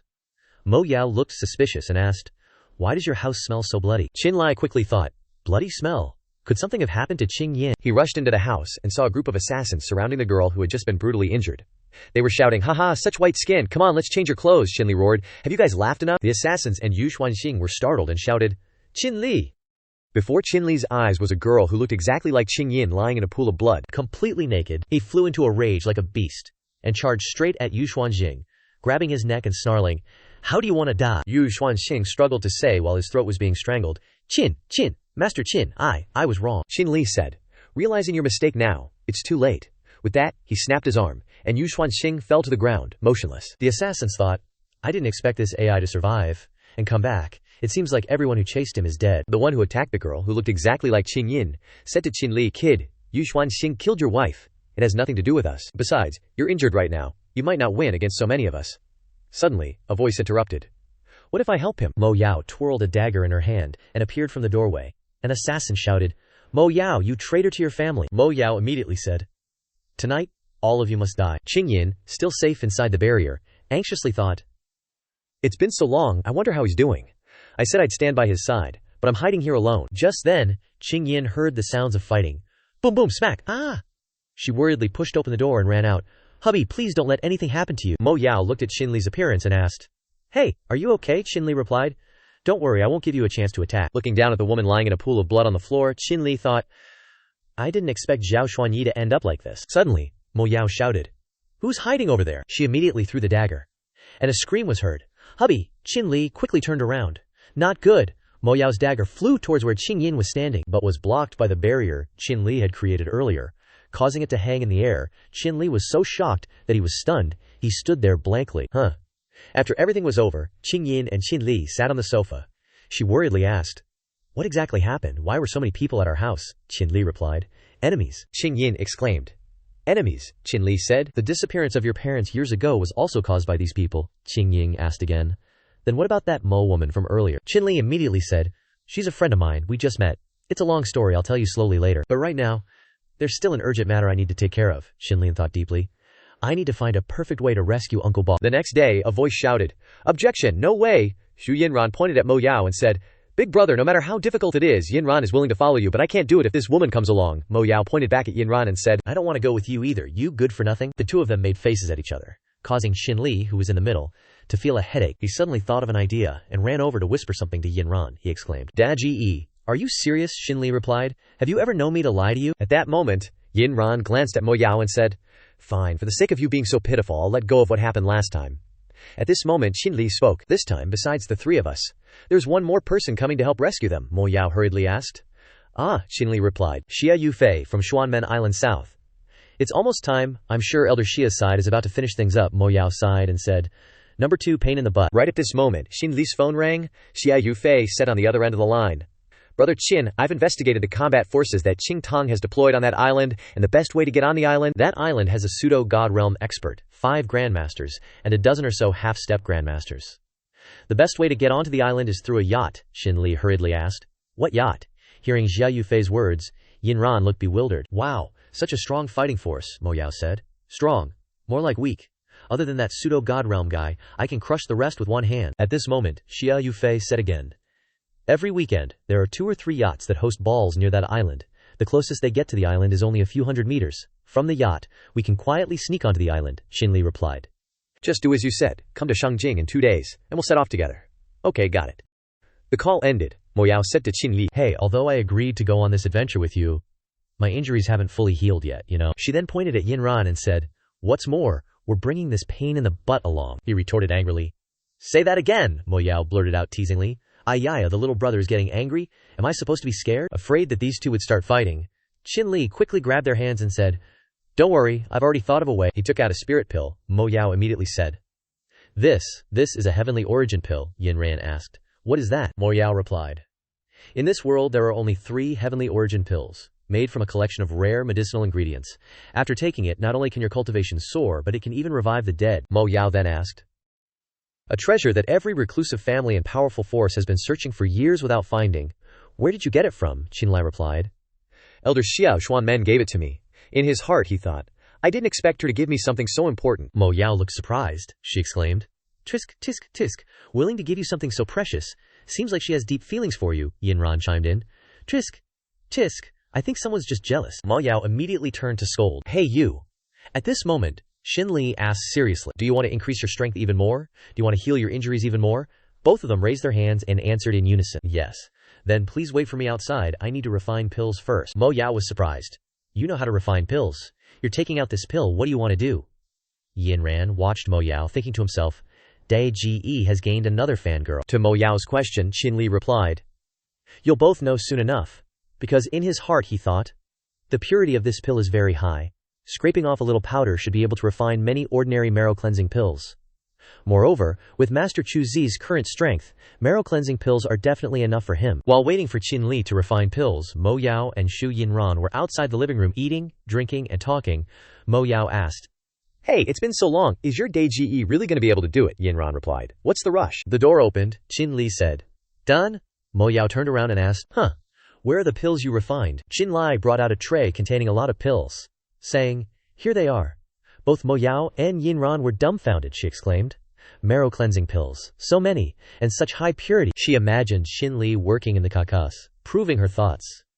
If I bring this kid back to my family, then in the future, hee. Shinli brought the tray of pills towards Yinran, saying, Here, take them all. Yinran pointed at himself, asking again, So many, all for me. At this moment, Mo Yao was petrified. Shinli carefully instructed Yinran, Just meditate and cultivate as usual. These marrow-cleansing pills can help you refine spiritual energy. Remember to take one every hour. Yinran took the tray of pills and replied, Okay, no problem. I'll listen to Dai Ji. Mo Yao protested loudly. You don't have a problem. I have a problem. You're giving him these priceless pills that you can't even find if you ask for them like they're candy. And you're giving him all of them, so what about me? At this moment, Shinli replied, You, follow me to the bedroom upstairs. Mo Yao hurriedly hugged her body, asking, Bedroom, what do you want to do to me? Shinli coldly replied, You're thinking too much. I'm not interested in your body. Being mocked, Mo Yao shouted, You little brat, you dare play me. Shinli then said, I'm just helping you heal. It's up to you whether you want it or not. Mo Yao quickly chased after Shinli, appearing aggrieved as she said, Shinli, you stop right there and see if I don't crush you to death. After entering the bedroom, Mo Yao half lay, half knelt on the bed, saying, If you want to heal me, hurry up, Shinli ordered. Take off your clothes, Mo Yao hastily asked. What do you want to do? Shinli took out the hairpin box and picked up a hairpin, saying, Healing hairpin, Mo Yao warned. You better not trick me or I won't let you off. Shinli had no choice but to say, Miss Mo, can you please hurry up? Mo Yao took off her outer jacket while saying, So impatient, she thought to herself, looking at his serious face. Could it be that I really have no charm at all? I'm telling you, when you start, you have to hit the right spot. Shinli, who had been waiting for a long time, casually agreed, Yeah, okay. Mo Yao lay down, saying, I'm ready, do it. Before she could finish her sentence, she screamed. Ouch. Shinli had inserted a needle into Mo Yao's back, saying, Don't move around, otherwise the spiritual energy flowing backward in your meridians could worsen the injury. Hot! So hot! Mo Yao cried out, clutching the bedsheet as she exclaimed. Be gentle. Shinli repeated the process, twisting the needle on Mo Yao's body with his hand. Each time he twisted, more spiritual energy was released. Finally, he pulled the needle out, and Mo Yao screamed in pain again. Ah, ouch, Shinli said. It's done. 2 days later. On some island in America, a yacht was moving, inside which passengers were dancing together under music. Shinli's group was enjoying light refreshments. Shinli said to Mo Yao. That's right, speaking of strength, aren't you a grandmaster? Mo Yao exclaimed. Grandmaster? What's a grandmaster? She then said. So you didn't know. There are other realms beyond Grandmaster. In our reclusive family, levels below the half-step Grandmaster are generally called martial artists, and beyond Grandmaster there are Pseudo-God Realm, and Xiantian Realm. Each level is divided into early, mid, late, and peak stages. As for me, I'm at the mid-stage of the Pseudo-God Realm, Shinli blurted out. Pseudo-God Realm, he thought. So she has reached the level of my father back then? I didn't expect her to be so powerful, Nuran scoffed. Pseudo-God Realm, my foot. Even Big Brother can't beat her. At that time, Shinli said again. If there's a pseudo-god realm above Grandmaster, then why can't I advance further no matter how much I cultivate? Mo Yao put a cherry in her mouth and said playfully, If you want to know, beg me. Shinli blurted out, You're not the only one in the pseudo-god realm in this world. I'll go ask someone else. Suit yourself, Mo Yao replied. Xia Yufei observed Mo Yao, thinking to herself, This woman. After Qinlai got up and actually left, Mo Yao hurriedly said, Hey, I was just kidding. You didn't take it seriously, did you? Alright, I'll tell you. Reaching the pseudo-god realm requires rare medicinal ingredients combined with one's own cultivation breakthrough, otherwise no matter how much you cultivate, it's useless, Shinli thought. So that's how it is, no wonder I can't break through, so what is my breakthrough opportunity? Qinlai walked to the edge of the ship, deep in thought when a voice came from behind. These Yangxia people have been sitting there ever since they got on the ship. Aren't they sneaking in to freeload? The voice was from a stylishly dressed man, accompanied by 2 girls. They mocked. I heard that Yangxia people are extremely dirty. They can go without bathing for a month. The man laughed. Aren't they pigs then? The girls burst into laughter, echoing him. Say that again. At this time, Nu Ran reacted, standing up to say something. But Mo Yao appeared, holding him back and saying, Little brother, even if your strength has improved a bit, I advise you not to be impulsive. The people on this ship are not as simple as you think. She then turned to Shinli and said, It's still early to go ashore. How about handsome Chin and I go on stage for a dance to blind their dog eyes? At this time, Xia Yufei appeared, saying, If you want to show off, go ahead, but brother Chin doesn't want to dance with you. Mo Yao crossed her arms and said, How do you know Chin Li doesn't want to go with me? Are you a worm in his belly? Xia Yufei blurted out. Oh, I'm not, but I understand him better than you, Mo Yao retorted. Understand? Do you know how old Shinli is, how long he is? I know. Hearing Mo Yao's words, Xia Yufei suddenly paused, speechless. At this moment, Qinli stepped forward. Mo Yao then asked, Honey, does Qinli dance? Qinli turned and said, Don't call me that. Mo Yao leaned closer and whispered to Qinli, If you want to get ashore safely, then obediently listen to me. Qinli went with Mo Yao.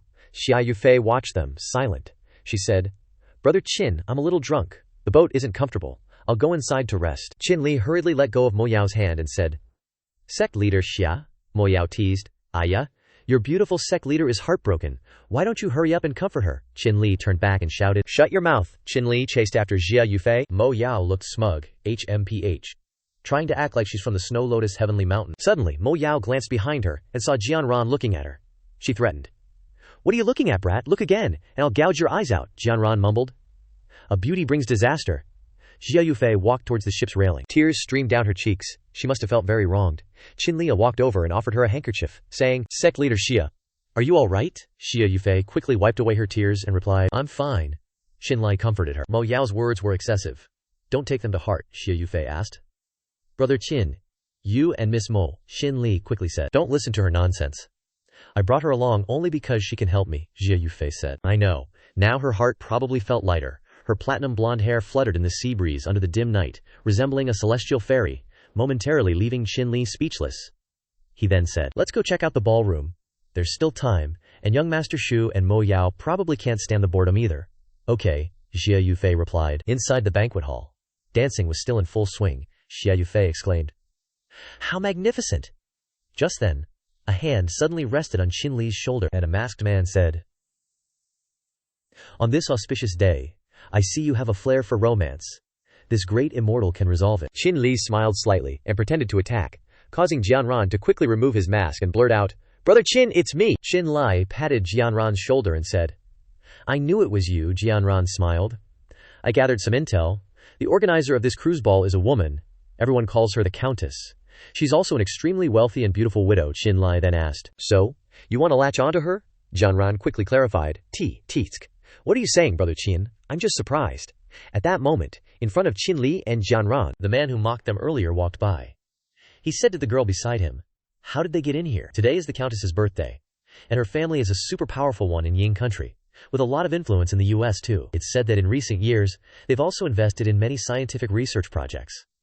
Ha! These Yangxia people are really sullying her birthday party. I don't even know how they got the invitations. Xia Yufei said, Brother Qin, these people are really going too far, Qinli replied. Don't bother with the kind of people you won't see again. We'll leave here later. Suddenly, a voice rang out. Look, the Countess is here. The Countess descended from the stairs.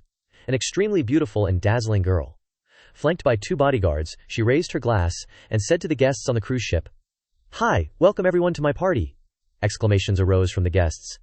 The Countess, happy birthday, Countess. The moment he saw the woman, Qinli said, There's a mobile stream of spiritual energy in this Countess's body, Xia Yufei then asked.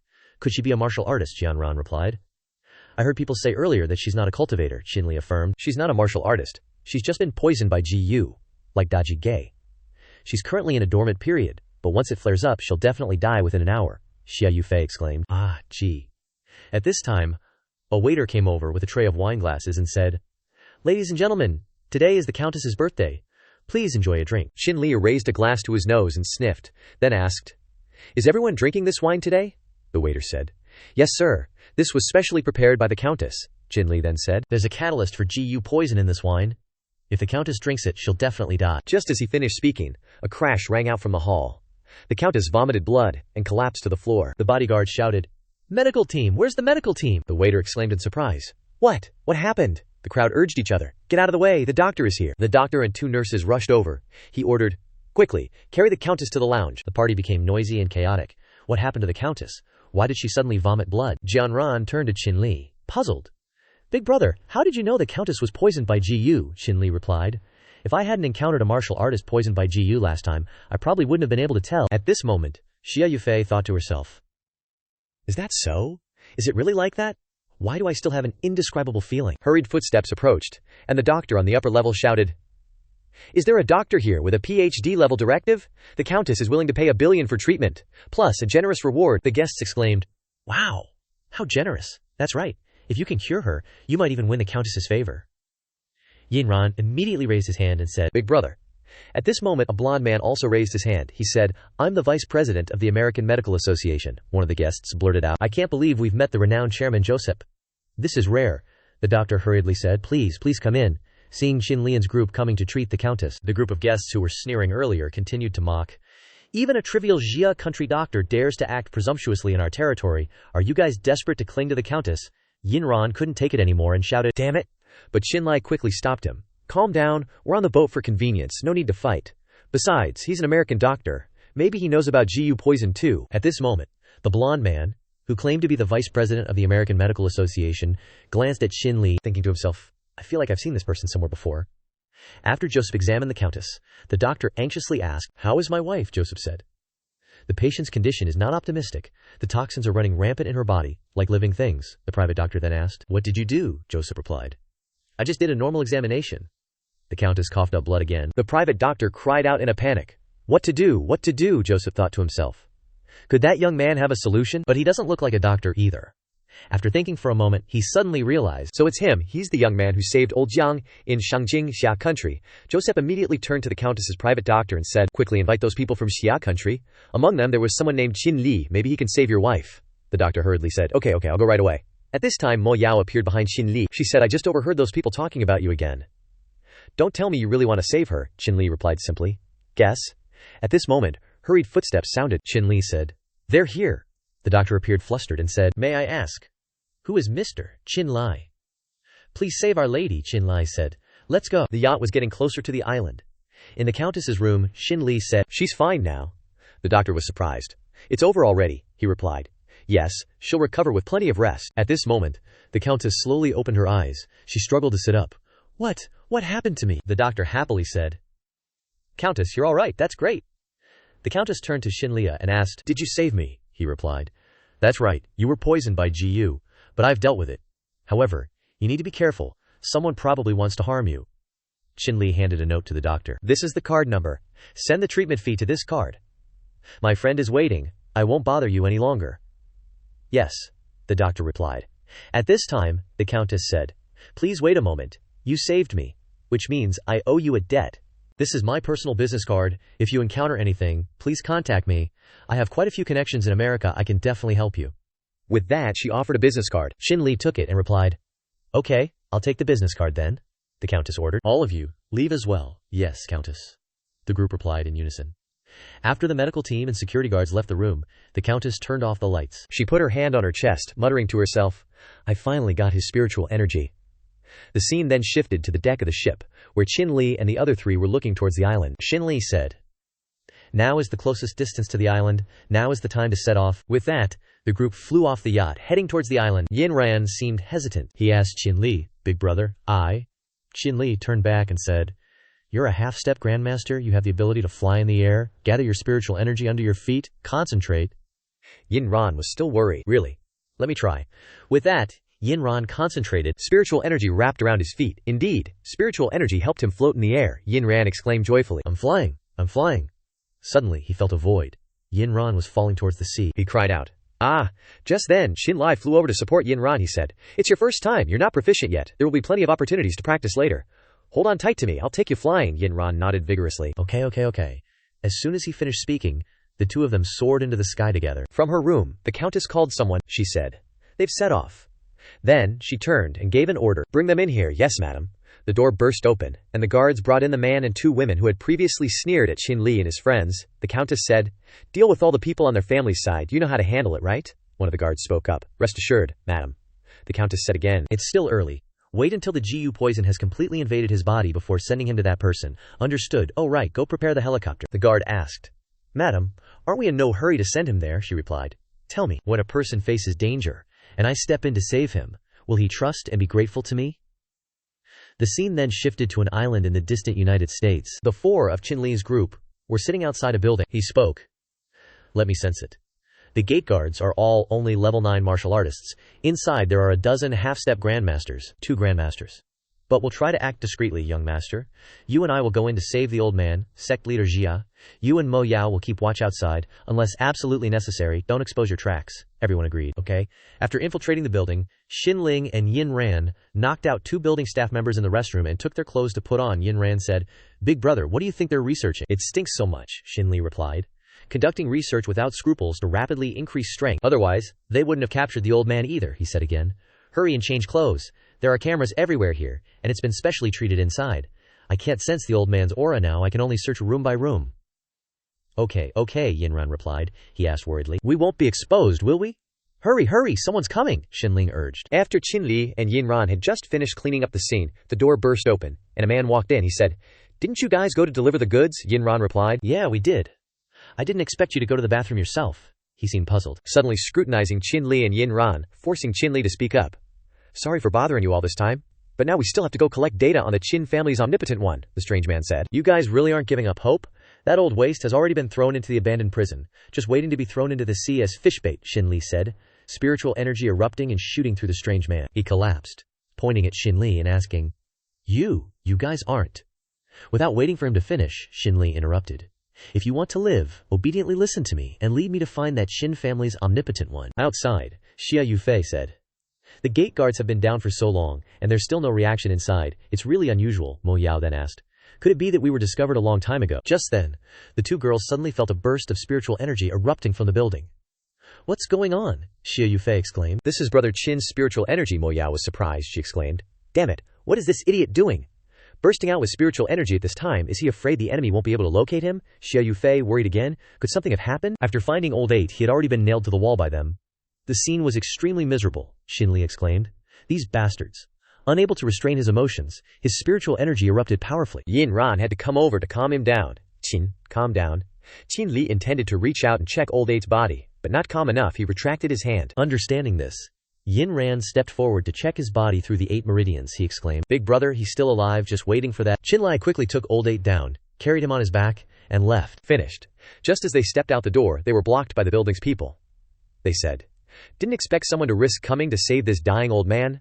To be able to enter this place, you guys are really not simple, but since you've come, don't even think about leaving." Qin Li helped Old 8 down and said to Yinran, "Young master, please help me keep an eye on the old man." Yinran replied, "Rest assured, big brother." Qin Li shouted with resentment, "All those who have harmed my old man must die." As soon as he finished speaking, a violent boom exploded, destroying the barrier of the entire building. Standing outside, Mo Yao blurted out, "They're fighting, let's go."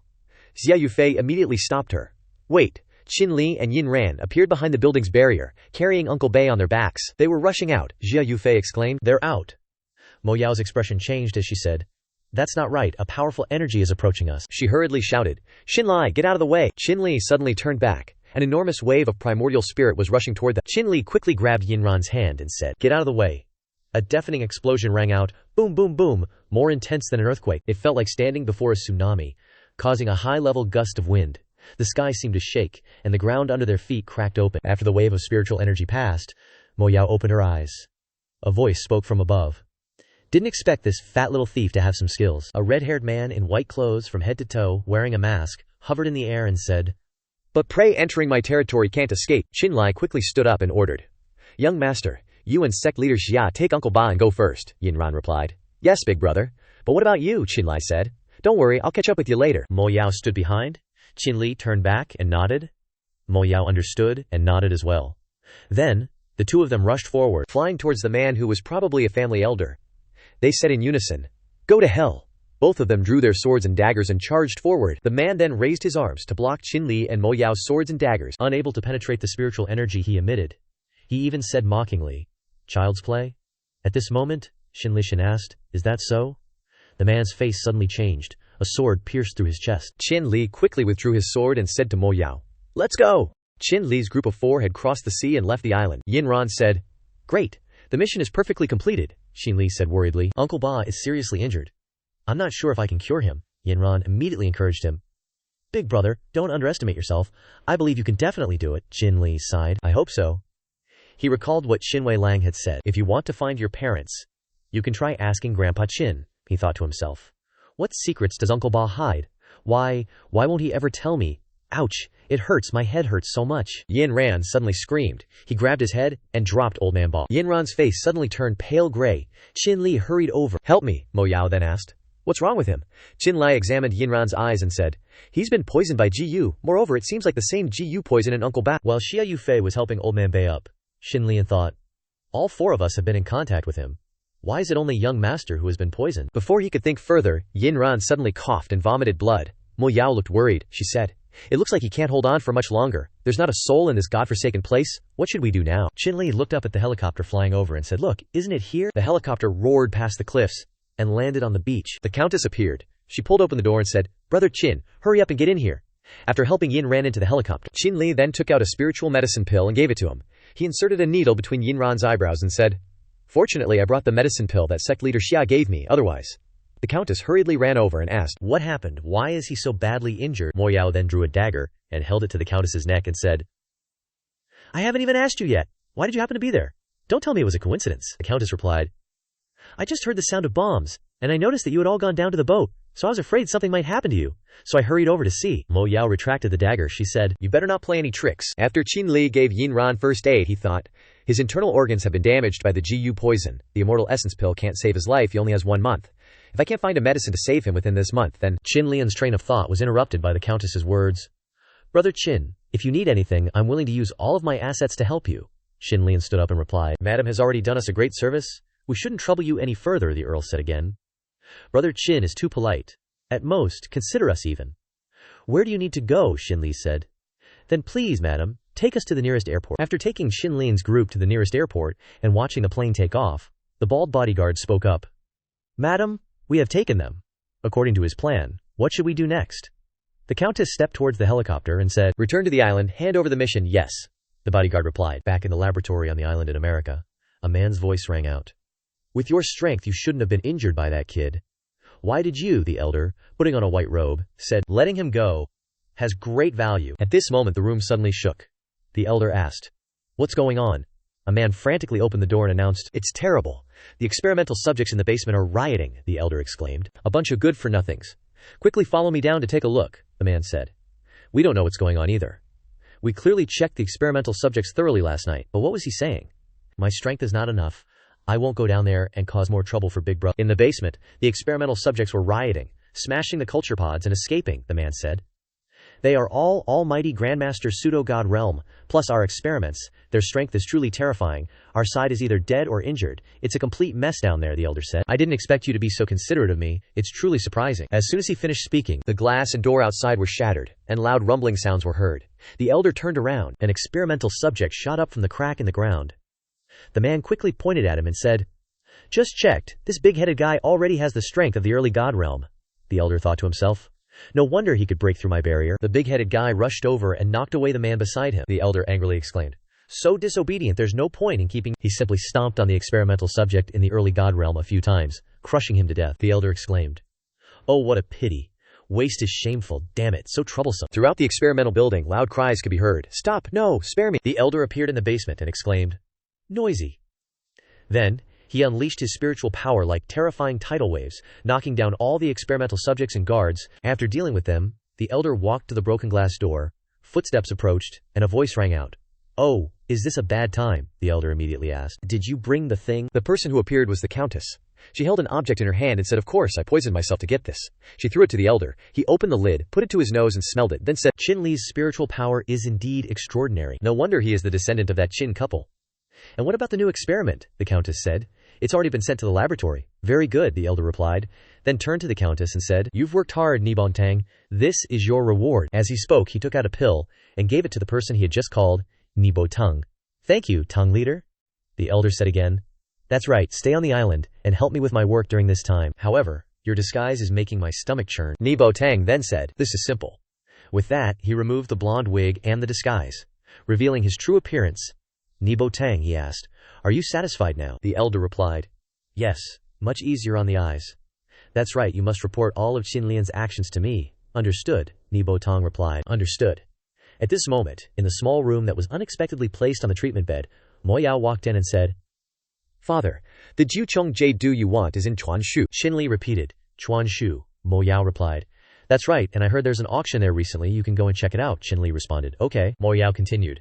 Your sect leader Xia has business in Dainam. You're not expecting me to go with you to a place like Chuanshu, are you? I won't go anywhere casually, unless, Shinli interrupted her. You don't need to go. The person who's going with me is almost here. Just then, a loud voice came from outside the room. Big bro, I'm back. Jang appeared. You said last time you told me to follow Nuan Nuan to the western regions to help. This time when you go out, you definitely have to take me with you, Qin replied. Okay, get ready, we're heading to Chuanshu soon. Night fell. Inside Shinli's villa, spiritual energy escaped from the house and rose into the air. In the bathroom, Qingyin and Shinli were entwined together. The woman inside Qingyin's body said, I heard the land of Chuanshu has many reclusive experts. Right now, the spiritual energy in your body is very unstable. Are you sure you want to go to Chuanshu? Qinli replied.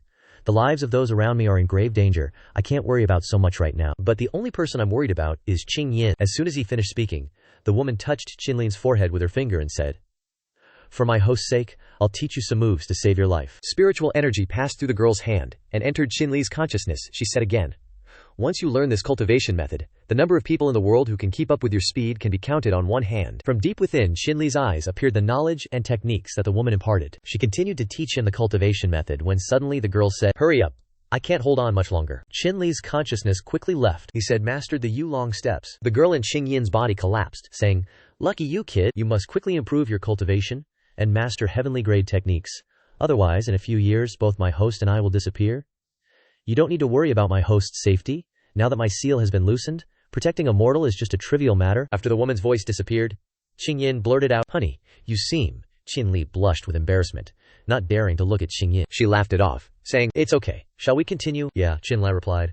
After a joyful night, it seemed Qinli understood what it truly meant to be a live-in husband. The next day, Qinli and Jiangjun were at the Chuanshu airport. Jiangjun said, Big bro, where do we go first? Qinli replied, To the Dongyi aristocratic family, the Tan family. At this moment, a girl holding a constantly ringing phone said, Damn it, can't shake them off. Because she was walking and looking at her phone, she bumped into the person in front of her and exclaimed, Ouch. Xinli turned around, and the girl immediately scolded him. Hey blockhead, are you blind? Qinli and Jiangjun looked confused, looking at her with eyes that seemed to say, What the hell are you talking about? You bumped into my back. The girl stammered a few times and suddenly changed her tone, glossing over her absurdity. What are you looking at? Haven't you ever seen a beautiful girl before? Do you believe I'll gouge your eyes out? Jiangjun immediately said, Hey, you bumped into my big bro, do you even understand reason? The girl pulled her glasses off her face and shouted again, You idiot, say that again. Just then, a voice rang out. Huang, you're finally back. The girl looked stunned, but didn't forget to turn around and say to Shinli and the others, Consider yourselves lucky today. Just then, a dashing young man appeared, carrying a bouquet of vibrant red roses, and approached the girl. He said, I've been waiting for you for half the day. The girl looked annoyed by the man's appearance. She thought, He's so clingy, I want to slap him. Our hired car is here. Let's go to the Tan family's house. Hearing Qinli and Jiangjun's voices, the girl suddenly had an idea. She turned to block the two young men, her voice suddenly as gentle as a flowing stream.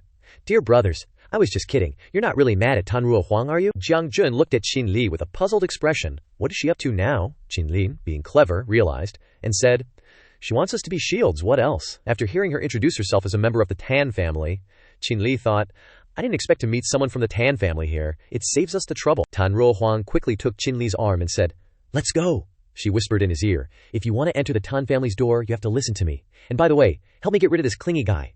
All right, what's your name? Qinli replied. Tanruo Huang turned around and said to the man holding the bouquet, Yujun, let me formally introduce you. This is my future husband. Thank you for coming to pick us up, so please be the driver. Yujun exclaimed in surprise.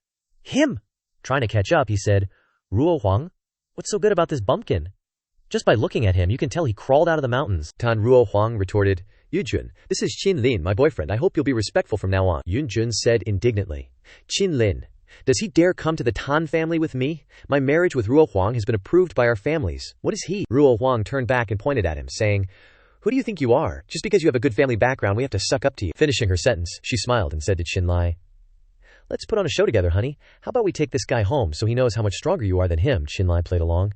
Then I'll listen to you. Arriving at the Tan family's house, Ruo Huang shouted from outside the gate, Dad, I'm back. Dad, is there any water? I'm dying of thirst. Tan Ruo Huang's father was watering the plants. The flowers in the garden exuded an extraordinary vitality. Seeing his daughter return, he quickly turned around and said, Why didn't you say anything when you came? Tan Ruo Huang replied, Dad, you must be getting forgetful. I called you yesterday to say I was coming back today. The father then walked closer to his daughter, his face unable to hide his joy. Ruo Huang smiled. Her eyes narrowed. You're still the one who loves me the most. Then, the father walked past Ruo Huang, as if he didn't know her, to shake hands with the young man behind her. Peace. Good nephew. Coming to the Tan family when you're free really brightens up our humble home. Yujin smiled and said, Not at all. It's time to visit Uncle Tan. Tan Ruo Huang turned back in surprise, looking at Shinli with a pleading expression. Shinli was looking at the spirit herbs in the Tan family's traditional medicine garden, and he exclaimed, This is the devil's hand, Maris orchid, and all kinds of rare heavenly materials and earthly treasures. Shinli thought, I didn't expect the Tan family to be so extraordinary. These are all medicinal materials that I saw in the books the old man gave me. Suddenly, the girl's voice interrupted his thoughts. Hey, mister, lovey-dovey, hurry up, my dad is calling you. Ruo Huang patted his shoulder and said, Xinlai quickly replied, Okay. Ruo Huang took Xinli's arm and went in front of her father, saying, Dad, this is my boyfriend, Qinlin. The father coldly said, Is that true? Ruo Huang replied obediently. It's true. As soon as the girl finished speaking, the father pulled her hand away and said, You come over here, Ruo Huang exclaimed. What is it? As soon as he pulled his daughter away from Qinli's hand, he immediately ordered the family servants, Someone, quickly chase these two brats out. How dare you let any trash into this house? Ruo Huang struggled to break free from her father's hand and said, Dad, what do you mean? This is my boyfriend. Is it because of Sun Yujun? Let me tell you, I don't like him. If you want to cling to the Sun family, then you go and marry him. As soon as she finished speaking, Tan Ruo Huang was slapped in the face by her father, who scolded, You silly girl, your marriage with young Master Sun has been decided long ago. Besides, I absolutely will not allow you to be with this nobody of unknown origin. See them out? The Tan family head ordered the servants to bring sticks and chase Qinli and Jiang Jun away. Qinli then rushed forward and kicked them away, saying, I didn't expect the Tan family to treat guests like this. Then I won't be polite either. At this moment, Sun Yujun rushed to attack Qinli from behind. He said, A martial artist like you dares to show off in front of me. You've already suffered internal injuries from my punch. You still have time to go to the hospital now, otherwise Shinli interrupted. Thank you for your kindness, but sorry. With a lightning-fast strike, he knocked Sun Yujun far away. He cried out, Ouch! Then fell to the ground with a thud, groaning in pain. Jiang Jun looked at him and sneered. You really overestimate yourself, big brother. Next time, just let me deal with these little shrimps. Yeah, Qinli replied. He turned to the Tan family head and said, Originally, we were planning to discuss a big business deal with the Tan family head. If the Tan family head doesn't want to make money, then we'll change to another family. Young Master Jiang. Let's go. Ruo Huang blurted out. Xinli. Her father grabbed her arm, holding her back. You stop right there. Are you trying to give me a heart attack? Ruo Huang struggled. All these years, with Grandpa gone, you've become such a bootlicker. Have you forgotten how my sister was married off for profit and died tragically after marrying? Even if it costs me my life, I will never marry that Sun guy. Ruo Huang wrenched her hand away from her father and ran. I'm going to find Grandpa and have him deliver justice. With that, she ran off. At that moment, a servant approached Master Tan and said, Master, if we really call the old master back. Master Tan immediately scolded. No one told you to speak. Keep your mouth shut. He then turned to Sun Yujun and said, Good nephew, I'll call the best doctor to examine you right away. Sun Yujun replied, No need, I'll definitely have Qinli's life. As for Ruo Huang, I'll have to trouble you, Uncle Tan. After saying that, he turned away, thinking to himself, If that old man from the Tan family comes back, he'll ruin my plans. I can't let him make it back to Chuanshu alive. Inside a hotel in Chuanshu, Qinli was looking at books and documents, he thought. Unexpectedly, none of the major pharmacies have the medicine we're looking for. The guy at the pharmacy earlier said there's a medicinal herb auction tomorrow, maybe. He suddenly paused. Unexpectedly, that guy found me here so quickly. Loud knocking resounded on the door. Jiang Jun exclaimed, Who is it? After that, thuds and smacks could be heard clearly, indicating physical violence. However, Qinli, sitting inside, remained calm, thinking, With these guys, level, Master Jiang can handle them easily. Qinli said, Master Jiang, go easy on them. Jiang Jun replied, Don't worry, big brother, I'm just playing around. Qinli closed the book, thinking, There's someone else behind the head of the Tan family in Chuanshu. The next day, as Jiang Jun and Qinli stood in front of the Fujian auction house, Jiang Jun said, It seems we can only go to Medicine King Valley. At this moment, a frantic voice called out, Xinli! Tan Ruo Huang rushed over breathlessly. Xinli! You blockhead, I finally found you. She pleaded with Qinli. Second brother, this is Chuanshu. If you want to find something, why didn't you ask me? My Tan family is the #1 medicinal herb family in Chuanshu, Qinli thought. This girl is really well informed. He brushed her hand away and said, Sorry, I don't have time to play with you. Ruo Huan scoffed. TCH, it's just 9 jade nectar. Shinli suddenly stopped after hearing Ruo Huang's words. He quickly turned back and asked, "You don't happen to have it, do you?" Ruo Huang replied, "I don't, but my grandpa, I opened a small shop, I'm sure we have it." Then she brought the 2 young men to Jinchang Pharmacy. The shopkeeper exclaimed, "What, Huang? You said you want 9 jade nectar," Ruo Huang replied. "That's right, but it's not for me, it's for these 2 handsome men next to me." The shopkeeper glanced at the 2 young men and then said indifferently, "We do have it, it's just the price," Shinli immediately said. "The price is negotiable, but I want to see the medicine first." He thought to himself, "I really underestimated this Chuan Shu girl." Just waiting for those words, the uncle immediately shouted inside, "Jang, quickly bring out our shop's treasure." The man named Chiang poked his head out and said, "Master, don't you remember? You sold the shop's treasure yesterday." The shopkeeper exclaimed in surprise. Huh. What, I sold it? Oh dear, look at my memory, alas. Shinli quickly asked, "Who did you sell it to?" "I urgently need this medicine to save someone's life," the shopkeeper stammered. "Well, usually we can't disclose customer information." Ruo Huang pulled out a stack of money from her hand and handed it to the uncle, saying, "Uncle, I know you're afraid of my grandpa, but please make an exception for me this time." The shopkeeper smiled.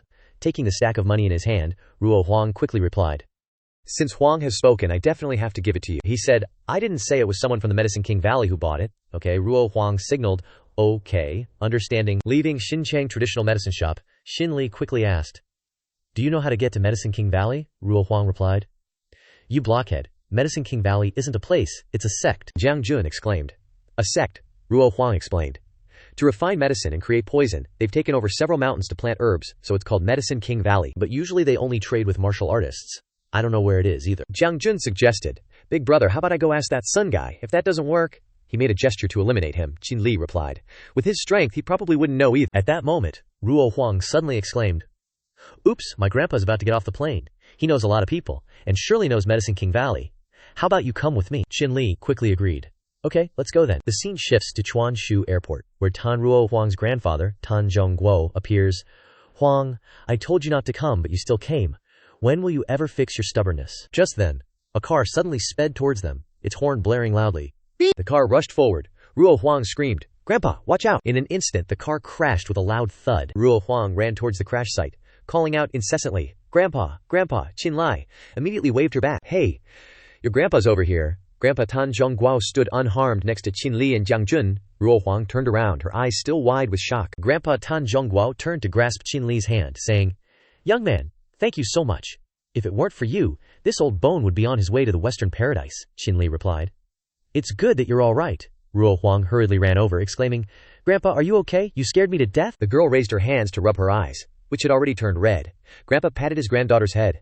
"Calm down, I'm fine now. What's with the crying? Don't smudge your makeup." Qinli spoke up. "It seems that car intentionally wanted to hit you," Grandpa Tan Zhongguo said. "Some people don't want me to come back, I know." Ruo Huang pointed at Qinli, saying, "Grandpa, this is Qinli, the one I told you about before," Grandpa replied. "Oh my, a fine young man, full of vigor.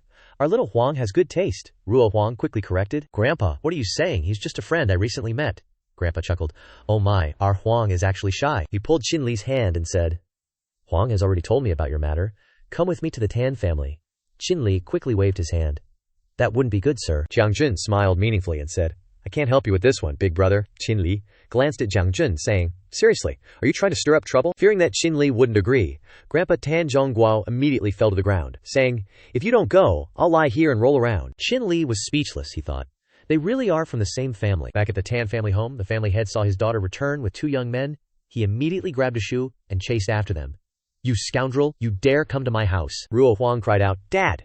Just then, Grandpa Tan Zhongguo appeared. "I told him to come." Tan Ruo Huang's father quickly dropped the shoe in his hand, exclaiming in surprise, Dad! How did you come back?" The old man said, "If I didn't come back, this family would be torn apart. Furthermore, apologize to Shinli now." The father hesitated. "Dad, I. Grandpa Tan Zhongguo slapped his son across the face, then said, "You cursed at Shinli first. But he didn't even bother to hold it against you, and save my life. You must apologize to him, or don't be the head of this family anymore." Tan Ruo Huang's father had no choice but to step in front of Qinli and clasp his hands, saying, "Mr. Qin, it's all my fault, I apologize." He resentfully thought to himself, "I've never lost face like this since I was a child, you scoundrel, I won't let you off." After clearly explaining his situation to Grandpa Tan Zhongguo, Shinli said, "Grandpa Tan, that's roughly our situation." The old man put the lid back on his teacup and said, "So that's how it is." He turned to Qinli and said, It so happens that Medicine King Valley wants to hold an alchemy competition in Chuanshu City in the next few days, and the first place prize is the 9 jade dew that we sold to them at a high price, Tan Ruo Huang said. No wonder they spent so much money, so they wanted to do this. Shinli quickly asked, what are the conditions for participating in this competition? The old man chuckled and said, marry my granddaughter and you can. Hearing this, Jiang Jun, who was drinking tea, sputtered it out of his nose, utterly shocked. Tan Ruo Huang hurriedly exclaimed, Grandpa, what nonsense are you talking about?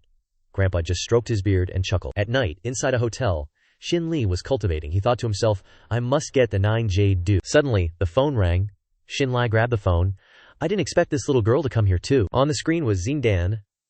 She sent Shinli a message with a selfie, and a message saying, brother-in-law, I'm on vacation, just checked in at Chuanshu. Is there anything you want me to bring back for you? I've made a fortune recently. Reading his sister-in-law's message, Shinli thought, it's true that time flies. It's been over half a year since I last saw this little girl. He immediately typed a message. I don't need anything. Leave here and go home tomorrow. Ziddan, annoyed by her brother-in-law's message, grumbled, I went out of my way to buy him a gift, and he gives me attitude like that. Ziddan walked out into the main hall. From upstairs, an elder in white robes asked, you said that girl is Tang Aining's sister-in-law, Nibo Tang replied. Elder? Isn't it just what you wanted? The elder affirmed. Nibo Tang exclaimed. Now that you mention it, this time the Medicine King Valley doesn't have the medicinal ingredients you need for your experiments. But if I can bring back an interesting test subject, this trip won't be a waste of your time. The elder instructed him further. Continue to monitor Tang Aining and Xiandan. Ran already has my GU poison in her system, and Tang Badao is practically a dead man. Even I'm not sure if I can save them. I want to see what tricks he can pull. Yes, Nibo Tang replied. With that, the white-robed elder departed. As Xingdan strolled through the streets, suddenly a surge of spiritual energy enveloped her. Xingdan gasped. This is. Then, her consciousness was dominated. Observing from above, the white-robed elder praised. What an obedient girl. The scene shifted to the foot of Feng Mountain. Old man Tan Zhongguo, Tan Ruo Huang, and 2 young men arrived. Grandfather Tan said, the people of Medicine King Valley may not be strong in combat, but they know many advanced techniques for concocting medicines. They say none can compare. Tang Aining asked, medicine concocting techniques? I wonder what the level of the Medicine King Valley's alchemists is. Just then, an exclamation rang out. Oh, Tan Ruo Huang, you're here too. A girl appeared. She was Lu Shu from the Lu family, a martial arts clan of Chuanshu. Tan Ruo Huang retorted, didn't expect Lu Bei Shui to be here as well. Lu Shui approached Ruo Huang provocatively. The Tan family is like. She puffed out her chest. No matter how many of you there are, you're all useless. She then looked at Tang Aining. Even if you hire this idiot to flatter and show off, it won't change anything, Ruo Huang angrily yelled. You bitch. However, Tang Aining spoke up. Radishes or greens, everyone has their own taste. Lu Shu snapped back. Who are you calling a radish? At this moment, a sudden announcement rang out. The people of Medicine King Valley have arrived. Arms were raised in welcome. 3 men stepped out together, wearing the uniform of Medicine King Valley. But the characters embroidered on their chests were different. Whispers spread. That robe is the symbol of Medicine King Valley. The number on their chest represents their level, the highest being level 9, and the lowest being level 1. The leading apothecary is level 7, an internal elder. Lu Shu glanced at Tang Aining, feeling resentful. This idiot dares to insult me. Just wait. I'll teach him a lesson later. The elder, wearing a robe embroidered with the character 7, stepped forward and said, welcome everyone to the gathering organized by Medicine King Valley. I am Ye, an elder of Medicine King Valley. You can call me Apothecary Ye. He continued. Young people under 25 years old present here are all eligible to participate. Whoever is the first to refine a level 1 elixir, the soul restoration pill, will win the 9 Qiang Jade dew. Furthermore, this person will be able to join our Medicine King Valley and forever enjoy the rare elixir books of Medicine King Valley. The young men and women exclaimed, wow, the 9 Qiang Jade dew? That's a spirit medicine that can bring the dead back to life. And to join Medicine King Valley, there can be no better fortune, the elder announced. The competition officially begins. The atmosphere became boisterous. Ah, here's a 50 million check. I'll buy your medicinal ingredients. Friend, can I borrow your book to read? It's said that only those under 25 can participate, old man. Who are you calling an old man? I'm only 18 years old. Tang Aining spoke up. There are many contestants, and this place isn't suitable for refining elixirs. Everyone, wait for me here. I'll be right back. All right, big brother, Jiang Jun replied. Grandfather Tan turned and praised his youngest granddaughter. Ah, your eye for talent is good, Ruo Huang exclaimed. Huh, what did you say? Seeing Tang Aining walk out, Lu Shu thought to herself, you dared to offend me? Today I'll let this idiot taste the methods of this young lady. She crooked 2 fingers, and a group of subordinates appeared. What are your orders, miss? Lu Shu said. That guy who just went out, take care of him, the group answered in unison. Later, at the foot of Feng Mountain, Tang Aining was refining elixirs. Lu Shu's subordinates appeared behind him, yelling, die! Just as they pounced, Tang Ning dazzled them. He held out 3 spirit pills, causing the 3 men to cry out in surprise. "Oh, what is that? Who am I and woe is me? What is this? Isn't this the marrow cleansing pill?" They reached out for 1 pill each. One man said, "I didn't expect the marrow cleansing pill that the young Miss Lu couldn't get after so many years. I'm rich now, I'm rich." Tang Ning spoke. "So you guys know what to do next, right?" he thought to himself. Who knew that even in Chuanshu there was such a shortage of alchemists, that they'd be this desperate for this kind of medicine? Lu Shu's subordinates laughed non-stop. The man excitedly said, we know, I'll say we beat him until he was unrecognizable," Shinli replied. "Yeah, that's right. Do you guys know if there's any snow spiritual fungus on this mountain?" The man immediately pointed southeast and said, We know. We heard that about 10 kilometers to the southeast, there's a strange tree that exclusively grows snow spiritual fungus." Shinli politely said, "Thank you very much." Shinli used his spiritual energy to search for the tree where the snow spiritual fungus grew. Arriving at the location, he sensed, "Looks like the place that guy was talking about is here." Shinli quickly moved to the spot he'd found. Standing beneath the tree, he thought, "I'm only missing this one crucial ingredient now." Just as Shinli reached out to pluck the snow spiritual fungus from the tree, another hand arrived at the same time. Both of them obtained the snow spiritual fungus and landed on the ground. But Shinli only got the root, while the other person got the cap of the snow spiritual fungus. Shinli turned to the strange man and asked, "Are you also taking the exam?" He replied, "Yeah." Shinli thought to himself, "When did this guy get here? I didn't even notice. Now that I only have the root, it seems I'll have to rely on that other method to concoct the medicine." The strange man next to Shinli suddenly opened his arms, revealing a teleportation array, and a large alchemy furnace appeared. Shinli exclaimed, This is. From the room, a ray of radiant spiritual energy shot out from the southeast, and Ruo Huang asked, Grandpa, what is that?" Old Tan stroked his beard and said, "I've only seen this scene for the first time myself. I really don't know what it is." Jiang Jun looked outside, worried. Could it be that Big Brother ran into some trouble? Just then, Apothecary Ye said, "That's an omen of the Panlong Cauldron's emergence. Let's go see the master alchemist from the Ning family on the mountain." Lu Shui followed along, thinking, although the Ning family is the least prominent among the 4 great families, they're still one of the 4 great families. I want to go too. The group of people rushed to the scene. The strange young man that Shinli met, he clasped his hands together and unleashed a surge of spiritual energy to ignite the Panlong Cauldron. Lu Shu exclaimed, "So impressive." Apothecary Yi also respectfully said, "As expected of the Ning family's Panlong Cauldron, 20 years ago the head of the Ning family took in a genius child as his last disciple. Could that be you?" The young man replied, "The head of the family is indeed my master, Apothecary." Yi said again, "As expected of the Ning family head's most outstanding disciple." Lu Shu stepped behind Qinlai. She pursed her lips and burst out laughing. "Ha ha! Is this idiot here to be a clown? He looks like a dog burying its poop." She thought to herself, "I didn't expect those 3 guys to be quite reliable after all." The others also gathered around to mock and ridicule Qin Li. "Haha, did he think that making pills is like roasting clay chicken? Haha, my dog buries its poop like that too?" At this moment, Apothecary Yi thought, how did this guy sneak in here? Just then, Old Tan, Jiang Jun, and Ruo Huang also rushed to the scene. Jiang Jun shouted. Lu Shu laughed and said, "Didn't you hear clearly? I'll say it again. I said he looks like a dog burying its poop." Ruo Huang stepped forward and grabbed her by the neck, saying, "This old lady will pluck all your hair out so you can go be a nun." Lu Shu screamed, "Ah, let go of this damn little bitch." At this moment, the Ning family disciples' Panlong Cauldron suddenly cracked and opened its lid. The 2 girls who were fighting suddenly stared in astonishment. The Ning family's top disciple took out the pill and said, "Please, behold this golden pill." The pill flew from the Panlong Cauldron into Apothecary Yi's hand. He exclaimed in surprise, This is a grade 5 pill. It's already exceeded my evaluation standards. I declare the winner to be..." "Wait," a voice interrupted Apothecary Yi. Qinlia presented his unbaked clay ball, saying, "Master Ye wants to announce the results without examining mine first." The crowd burst into laughter again. "Haha, don't tell me what you made is called clay medicine?" Even Old Tan, Jiang Jun, and Tan Ruo Huang covered their eyes, unable to bear to watch. After refining, the outside of the pill suddenly cracked. Shinli said, "Surely, Master Apothecary, you can see what's in my hand, right?" At this moment, a pill, emitting purple spiritual energy, flew towards Apothecary. "Yea," he stammered. This is a grade 9 pill, a purple heart pill." Lu Shui, with a slap mark from Ruo Huang still on her face, happily cheered. "I didn't expect Xing Garage to be so amazing," Apothecary Yi declared. "Consider this kid lucky." "Then consider yourself the winner," he thought to himself. Originally planned to use the 9 Jade Dew as a reward, selecting a disciple from a noble family, but unexpectedly this kid jumped out halfway. Lu Shu retorted in her mind, "I already said, how could this idiot possibly reverse the situation?" "Dream on." The surrounding people also chimed in. "Damn it, what bad luck. That's right, never expected to be defeated by a mud-baked chicken." The crowd then turned to leave. Qinlai immediately spoke up. "Wait a minute, did Teacher Yi forget to give me the reward?" Apothecary Yi suddenly paused. He took something out of his pocket and said, "Look at my memory. Really, so sorry, so sorry." Apothecary Yi held out a box in front of Shinli, saying, "Here, this is the 9 jade due for you." The loser, a disciple of the Ning family, thought to himself, looks like the Ning family has a rival now.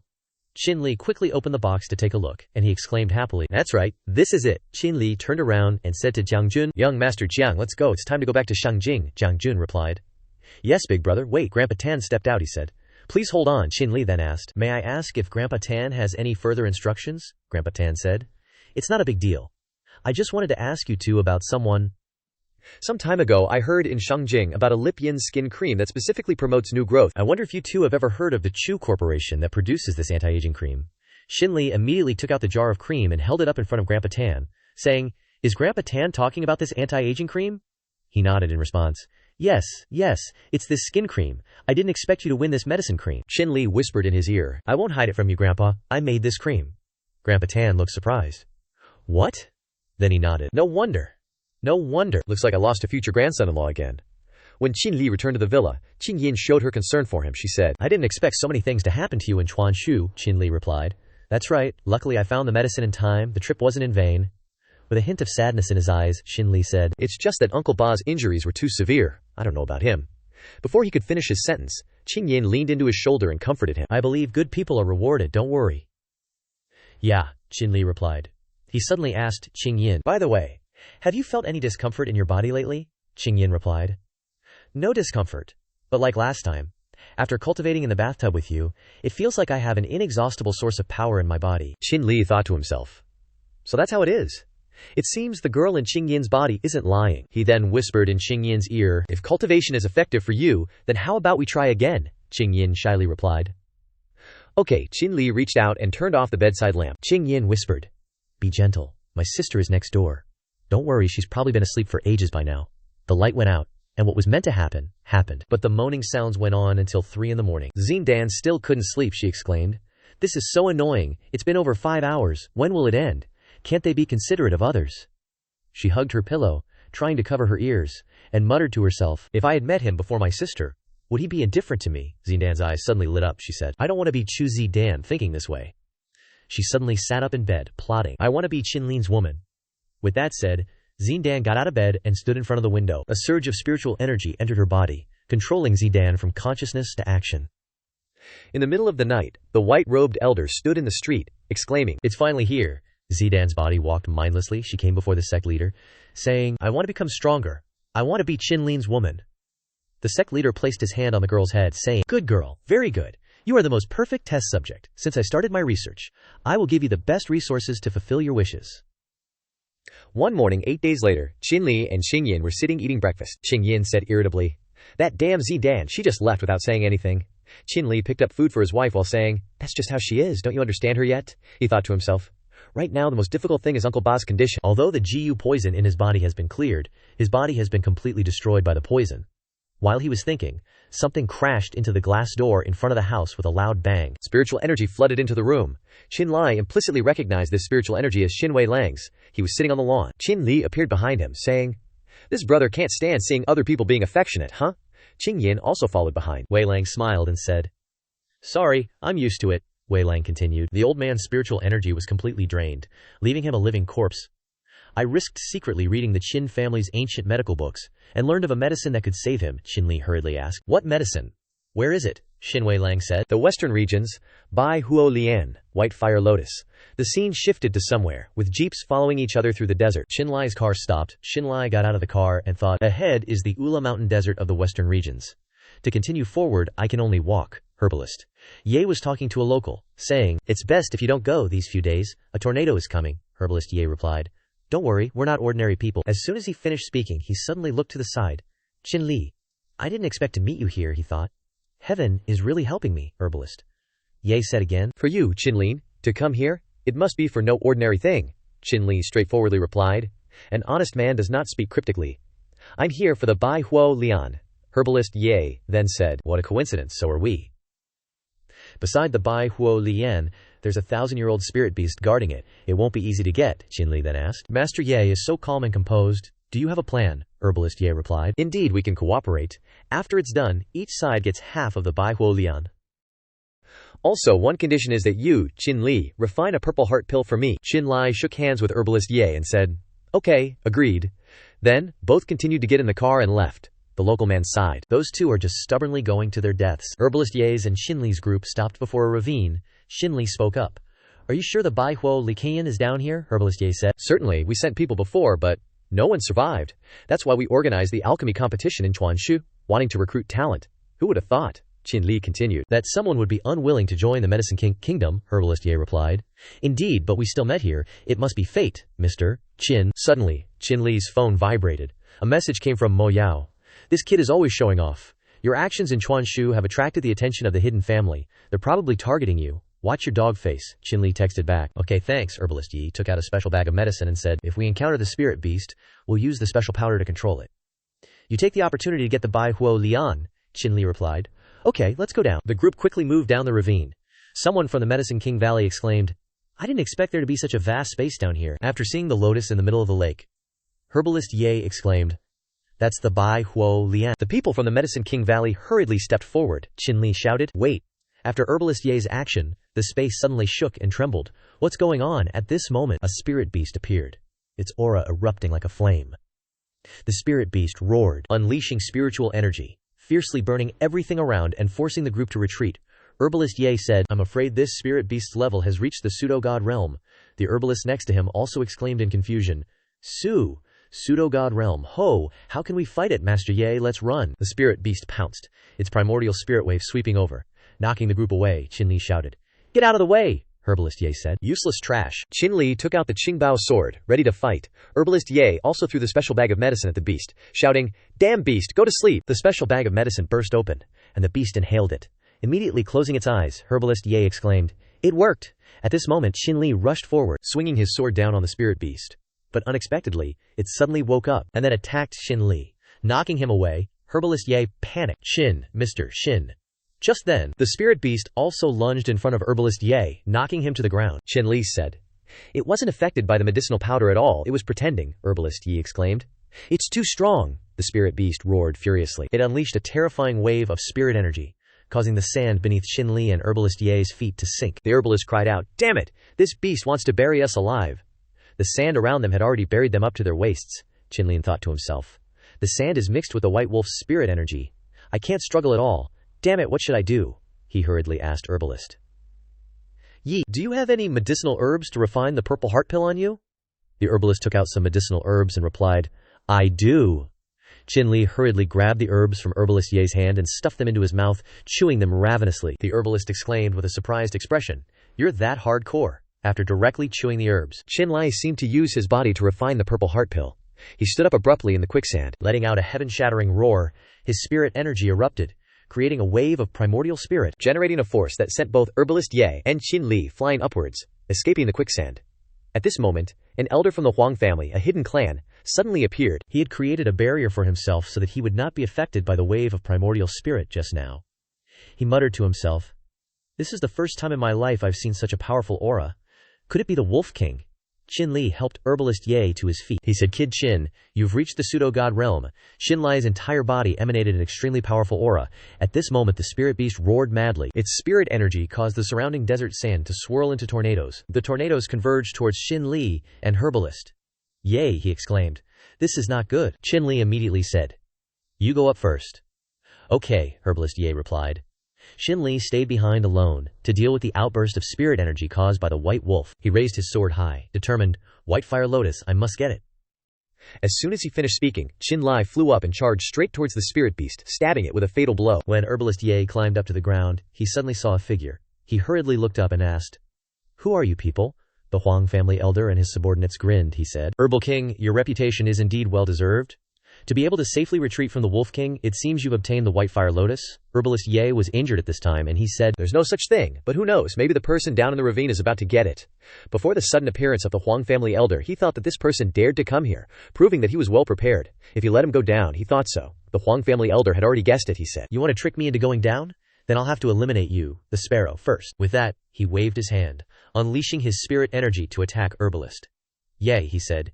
You underestimate me too much. The two sides released their spirit energy, preparing to attack each other.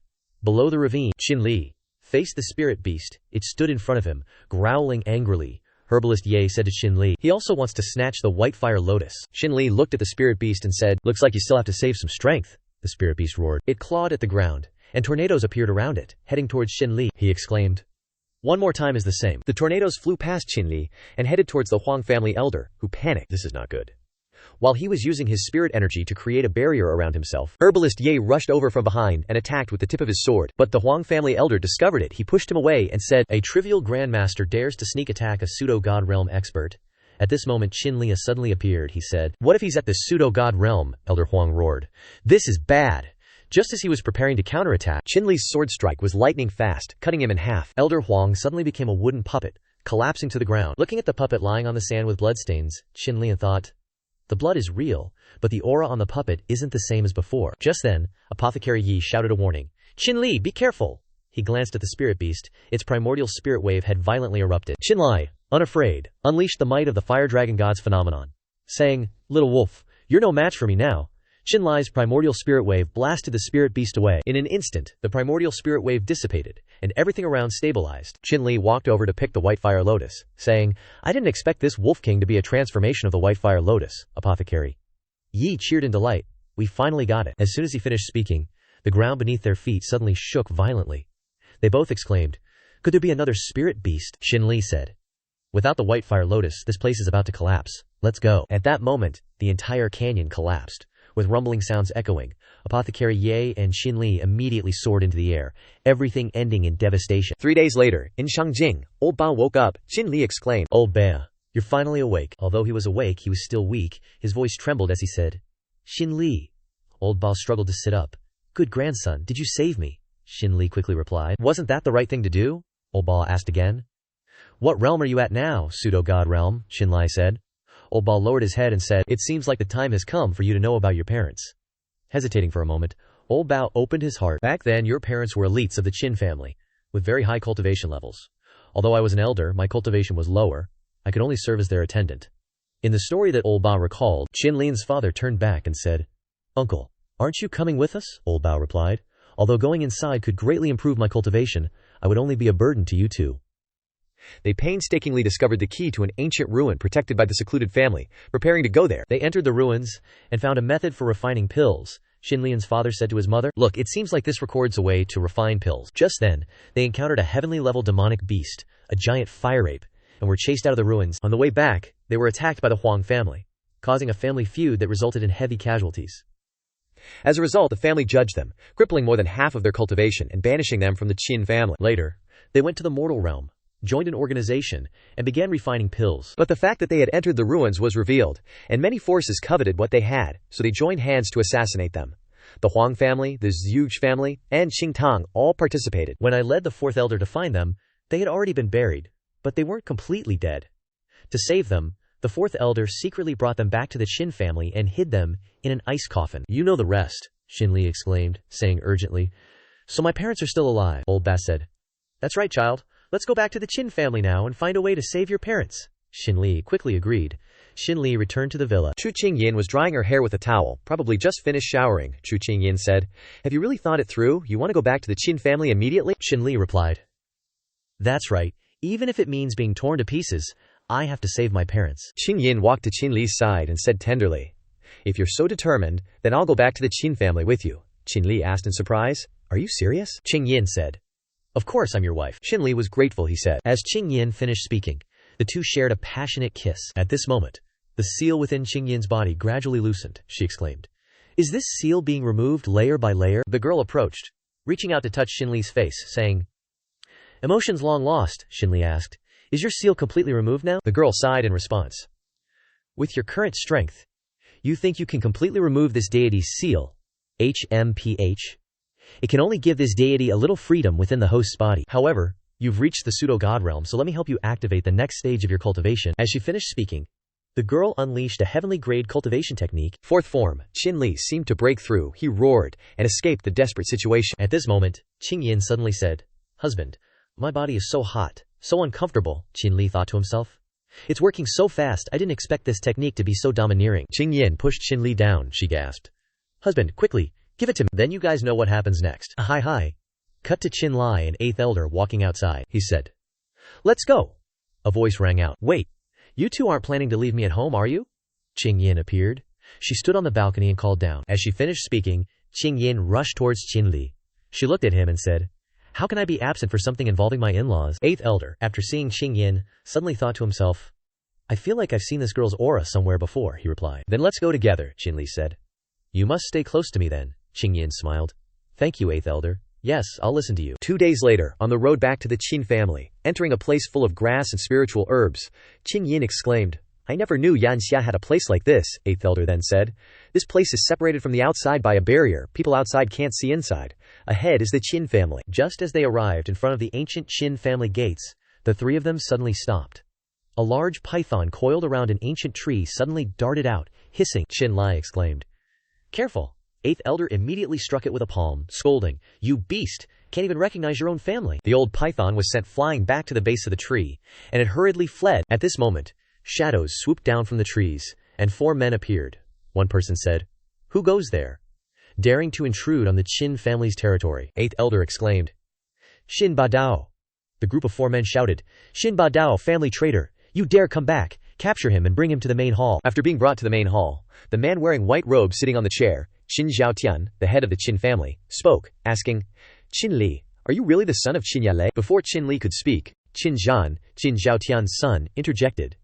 "The son of a useless person is also useless. And he grew up in the mundane world, so what if he's from the Qin family? He probably has no cultivation." 8th elder hurriedly exclaimed, "Qinli is." Qinli's arm swiftly stopped him. Qin Zhaotian spoke again, "Shin Ba Dao. You left the Qin family without permission that year. According to family rules, you should go to the underworld cave to repent for a month," Shin Ba Dao said. "I violated the family rules and am willing to accept the punishment. But Qinli is a descendant of the Qin family, so it is right for him to return to the Qin family." Qin Zhaotian coldly ordered, "Take him away." 8th elder was taken away. Qinli exclaimed, "8th elder." 8th elder said, "Don't worry, a month will pass very quickly. Just consider it as me entering seclusion." Before leaving, he whispered, "Go find the 4th elder. It's not time to cause conflict yet." At this time, Shin Zihan pointed at Shinli, saying, "Calling a measly lackey, 8th, HMPH, useless trash, truly useless trash. Our Qin family doesn't need useless trash. Throw Qinli out and leave that woman behind," Shinli protested. "She's my wife. Even if I wasn't part of the Qin family and just a guest. The way the Qin family treats guests is an embarrassment for this reclusive clan." Qin Xiaotian stood up and said, "The Qin family suffered heavy losses because of your parents that year. Keeping your life is already being merciful enough. If you yearn for the Qin family's wealth, reputation, and resources, you're welcome to come back when you are strong enough to demand it all. But if you can't handle that, and can't accept that, I can only use force." 4 burly men surrounded Qinli and Qingyin. She worriedly exclaimed, "Husband!" The men rushed forward aggressively, preparing to attack Qinli and Qingyin, when suddenly a voice shouted, "Stop!" A wave of primordial spirit appeared, knocking the men to the ground with thuds. A female elder appeared and said, "He is the son of Qin Yale, the eldest grandson of the previous generation's family head, Qin Ju Xiao." The person who removed the mask was revealed to be the 4th elder of the Qin family. She continued, "He is a member of the Qin family. Moreover, the matter of Qin Yale and his wife entering the ancient ruins back then still has questionable points and cannot be concluded arbitrarily." Shin Zhaotian said respectfully, "The 4th elder has emerged from seclusion," Shin Zihan exclaimed indignantly. "Shinli hasn't spent a single day in the Qin family and hasn't contributed anything to the Qin family. He is essentially an outsider, so why is the 4th elder siding with an outsider?" Qin Zhaotian reminded his son. "Shut up," the 4th elder said. "If Qinli is a member of the Qin family, then he is a member of the Qin family." Qin Chan turned his face away and scoffed. The 4th elder then said, "Since the family head has acknowledged it, I will take him away. Qinli, come with me." Qinli and Xingyin followed the 4th elder into the hall, and she poured tea for them. Qinli said, "Thank you, 4th elder. Earlier, the elder mentioned that my parents entering the ancient ruins was strange. What did you mean by that?" The 4th elder replied, "I haven't found concrete evidence yet, but I suspect that in order to win the position of family head, Shin Xiaotian deliberately framed your parents, causing them to be hunted down and exiled." Shinli said anxiously. "Where are my parents? How can I meet them?" The 4th elder said with concern, "This was my oversight. I brought your parents back and hid them in an ice coffin, but Shin Zhaotian discovered them. Currently, only the family head and the heir of the Qin family are allowed to see them." Qingyin said hastily, "Then doesn't that mean Qinli will never be able to see his parents?" The 4th elder said again, "It's not impossible. In a few days, there will be an heir selection competition. As long as you win first place in the martial arts competition, you can become the heir of the Qin family." Shinli wondered what his cultivation level was. Shinli reached out his hand and said to the fourth elder, "Elder, please take a look." The elder closed her eyes and sensed his cultivation level through Shinli's hand. Qingyin then asked, "How is it, fourth elder, my husband?" The elder immediately replied, "Yes, he has potential." 6 days later, Inside the arena, the announcer's voice rang out. "The heir selection competition that everyone has been waiting for has finally begun." The family head and the fourth elder are the referees for this competition. The contestants have also taken their places. Xin Jihan sat next to Shinli, and he said, "The fourth elder is indeed getting more senile and is recommending you to participate in the heir selection competition. If you die on the stage, no one will care." Shinli replied, "You must be the number 1 seed to become the heir, right?" Xin Zihan said arrogantly. "So what, are you scared?" Suddenly, Shinli stood up and pointed at Xin Zihan, saying, "I want to challenge the number 1 seed, Xin Zihan." Xin Zihan was quite surprised. He said, "I've never seen anyone so eager to die." Xin Xiaotian turned to ask the fourth elder, "What do you think?" She replied, "Agreed." The fourth elder thought to herself, "I want to see how Qin will lose." Xin Xiaotian stood up and said, "All right, let them fight," he muttered to himself. "Zhan Shir, you must seize this opportunity and kill him." Stepping onto the stage, Xin Ziahan said, "If I accidentally kill you, don't blame me. Blame yourself for being too weak." Xinlai didn't say much. He replied, "Make your move." As soon as he finished speaking, Xin Zhan made his move, and his spiritual energy was rapidly increasing. Qin Lian thought, "In an instant, his strength has increased to the peak Grandmaster realm. This power is indeed not on the same level as the martial artists in the mortal world." Qin Zihan's spiritual power erupted into a massive, ferocious Chiklin apparition. Qin Li adopted a defensive stance, and he said, "Since that's the case, I'll also test my combat strength after my last power-up." With that, his spiritual power also erupted into a whirlwind like a tornado, heading towards Xin Zhan's massive apparition. He said, "Take my move." Qin Li's wave of primordial spirit surged forward, breaking Qin Zihan's attack and sending him flying off the stage. Qing Yin sat on the chair, her consciousness now yielded to the girl inside her body. She said, "Fortunately, there's the dual cultivation with the host contributing. Otherwise, the one lying here today would be Qin Li." With just one move from Qin Li, Qin Zhao was lying on the floor. Xin Xiaotian was so shocked that he couldn't utter a word. At that moment, the fourth elder said, "What's wrong, family head? Are you not convinced?" Xin Xiaotian replied, "How could it be? It's just that I didn't expect Qin Li to be able to cultivate to such a high realm outside." In his heart, he was seething with resentment. "You little bastard, I will definitely get revenge for Zhan Shi for this palm strike." Xinlai looked towards the stands and asked, "Is there anyone else who wants to spar?" The contestants below the stands thought to themselves, "The current situation is quite complicated. Who would have thought that this kid would defeat Qin Zihan with one move? It seems his strength is extraordinary, plus he's the son of those two. It's better not to offend him for now." A contestant stood up and said, "Since Brother Qin Li can defeat Brother Qin Zihan with one move, it would be redundant for us to go on stage. I believe the family head will make his own decision regarding the rest." Shinli humbly replied, "Not at all. I was just lucky to win with a short exchange, all thanks to Brother Qin Zihan's humility." Then he asked, "What else do you need me to do?" As he spoke, he thought to himself, "These people are really good at flattering, but it's good this way, saves me a lot of trouble." Just then, the fourth elder stood up and said, "Xin Li has defeated Xin Zhan, making him the strongest among the younger generation. Therefore, the heir to the family head is naturally—" She was interrupted by Xin Xiaotian. He said, "Hold on, it's true that Xin Li won the competition, but he grew up outside since he was a child, and doesn't understand the workings of the Qin family at all. I'm afraid he'll have a hard time shouldering the responsibility in the future." The fourth elder glanced at Xin Xiaotian and said, "If he doesn't understand, he can learn, but the Qin family's heir selection competition has always been, the winner becomes the heir. Does the family head want to break the rules?" Xin Xiaotian had no choice but to begrudgingly say, "Xiaotian wouldn't dare." The fourth elder then loudly announced, "In that case, I, in the name of the fourth elder of the Qin family, hereby declare that Qin Li is the next generation heir of the Qin family." The scene shifts to an ice cave. This very place. Inside, Qin Li's parents are being kept in ice coffins. Qin Lai stood before the two people and blurted out, "Mom, Dad, Uncle Ba, step forward and sighed." "Young masters, it's all my fault for being useless." Qin Lai then turned around and said, "Fourth elder, Uncle Ba, is there any way to save my parents?" The fourth elder said, "There is a way. We need to go to the ancient ruins, find the giant fire ape, and obtain its inner core, the blazing fire pill, to remove the seal. Then your parents will be saved." Uncle Ba also chimed in. "However, the giant fire ape is extremely difficult to deal with. Back then, your parents led many experts from the Qin family but still couldn't defeat it." Qing Li said with determination, "No matter how difficult it is, I want to give it a try." Qing Yin voiced her agreement. "That's right, now that we're here, we definitely won't back down." Night fell on a mountain peak, and Xin Xiaotian exclaimed, "He's here!" The Huang family elder appeared and said to Qin Xiaotian, "As expected, Qin Li is a member of the Qin family. I almost lost my life at the hands of this kid in the western regions. I can't rest easy until he's eliminated." Qin Xiaotian said, "Xin Li has injured my son, and I also want to get rid of him decisively. Now there's a good opportunity to eliminate him." the Huang family elder exclaimed. What opportunity, Xin Xiaotian then said. Shinli's return to the Qin family is for his parents. The thing that can save his parents is in the ancient ruins. While they enter the ruins, we secretly follow behind. As if understanding Xin Xiaotian's intention, the Huang family elder grinned sinisterly. Indeed, the older the ginger, the spicier it gets. While the two were plotting, Mo Yao, hiding behind a tree, overheard them. She thought, "You damned old man, no matter what tricks you play, I will definitely make you lose everything." Returning to the fourth elder's main hall, she handed Xinli a key and said, "This is the key to the ancient ruins." Xinli grasped it in his hand. Qing Yin approached, asking, "Is this really the key to the ancient ruins? It doesn't look any different from a normal key." Uncle Baz said. "This key is not ordinary," the fourth elder exclaimed. "That's right, I don't know why, but the key lost its spiritual power many years ago. Without spiritual power, the key cannot open the ancient ruins." At this moment, a surge of spiritual energy suddenly emanated from the key. Qinglia said in surprise. "Huh, this energy?" The energy was swirling around Qing Yin's body. Qing Yin quickly grabbed the key and said, "Finally found it." Qin Li stared at her, speechless. Qing Yin shouted again, "It's been so long."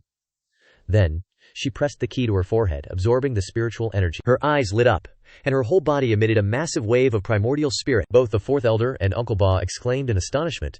Such terrifying power. The woman within Qing Yin's body suddenly said, "So, back then, during one of your parents' expeditions into the ancient ruins, after being chased out by the fire ape, the key fell to the ground. Qin A Lei, Qin Li's father, was injured, and his blood accidentally dripped onto the key. Immediately, a green spiritual energy appeared, and it was absorbed into the key." Qin Li's mother worriedly asked, "Are you all right?" Qin A Lei replied, "I'm fine." That green spiritual energy also wrapped around Qin Li's mother's body. Years later, during an outing to the park with Qin Li met Chu Qing Yin as a child. The two played with the same toy. Qin Li's mother said to her son, "Good boy, you've been playing for a long time. You should let your friend play too." At this moment, that azure spiritual energy had spread from Qin Li's mother to Qing Yin, forming a dormant spiritual entity within her body. The azure energy was released. She said to Qin Li, "Afterwards, it was you who awakened me." Qin Li exclaimed in joy. "So we can enter the ancient ruins now?" the proud girl replied.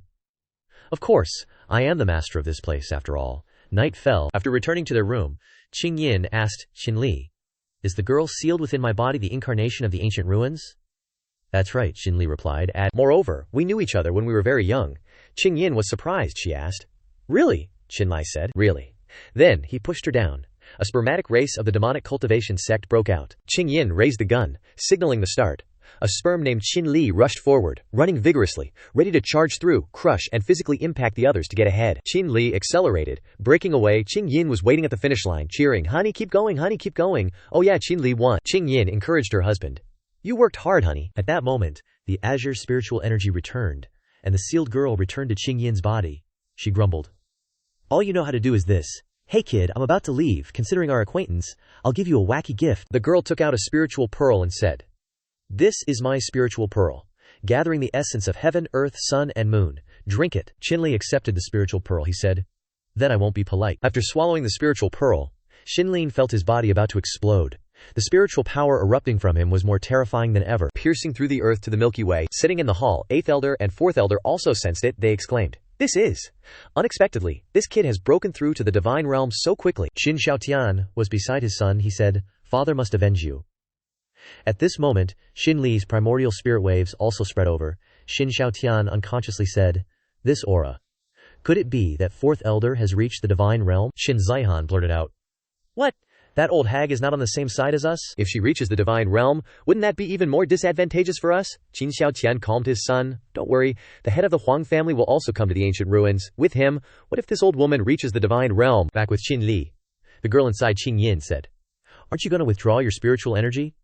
Do you want to die with all your spiritual energy dissipated?" Qin Li replied, Yes, your teachings are correct." Suddenly, Qing Yin seemed to return. She pointed at him, saying, "You?" Qin Li was surprised. "What?" Qing Yin immediately threw the pillow at Qin Li's face, shouting, "You pervert."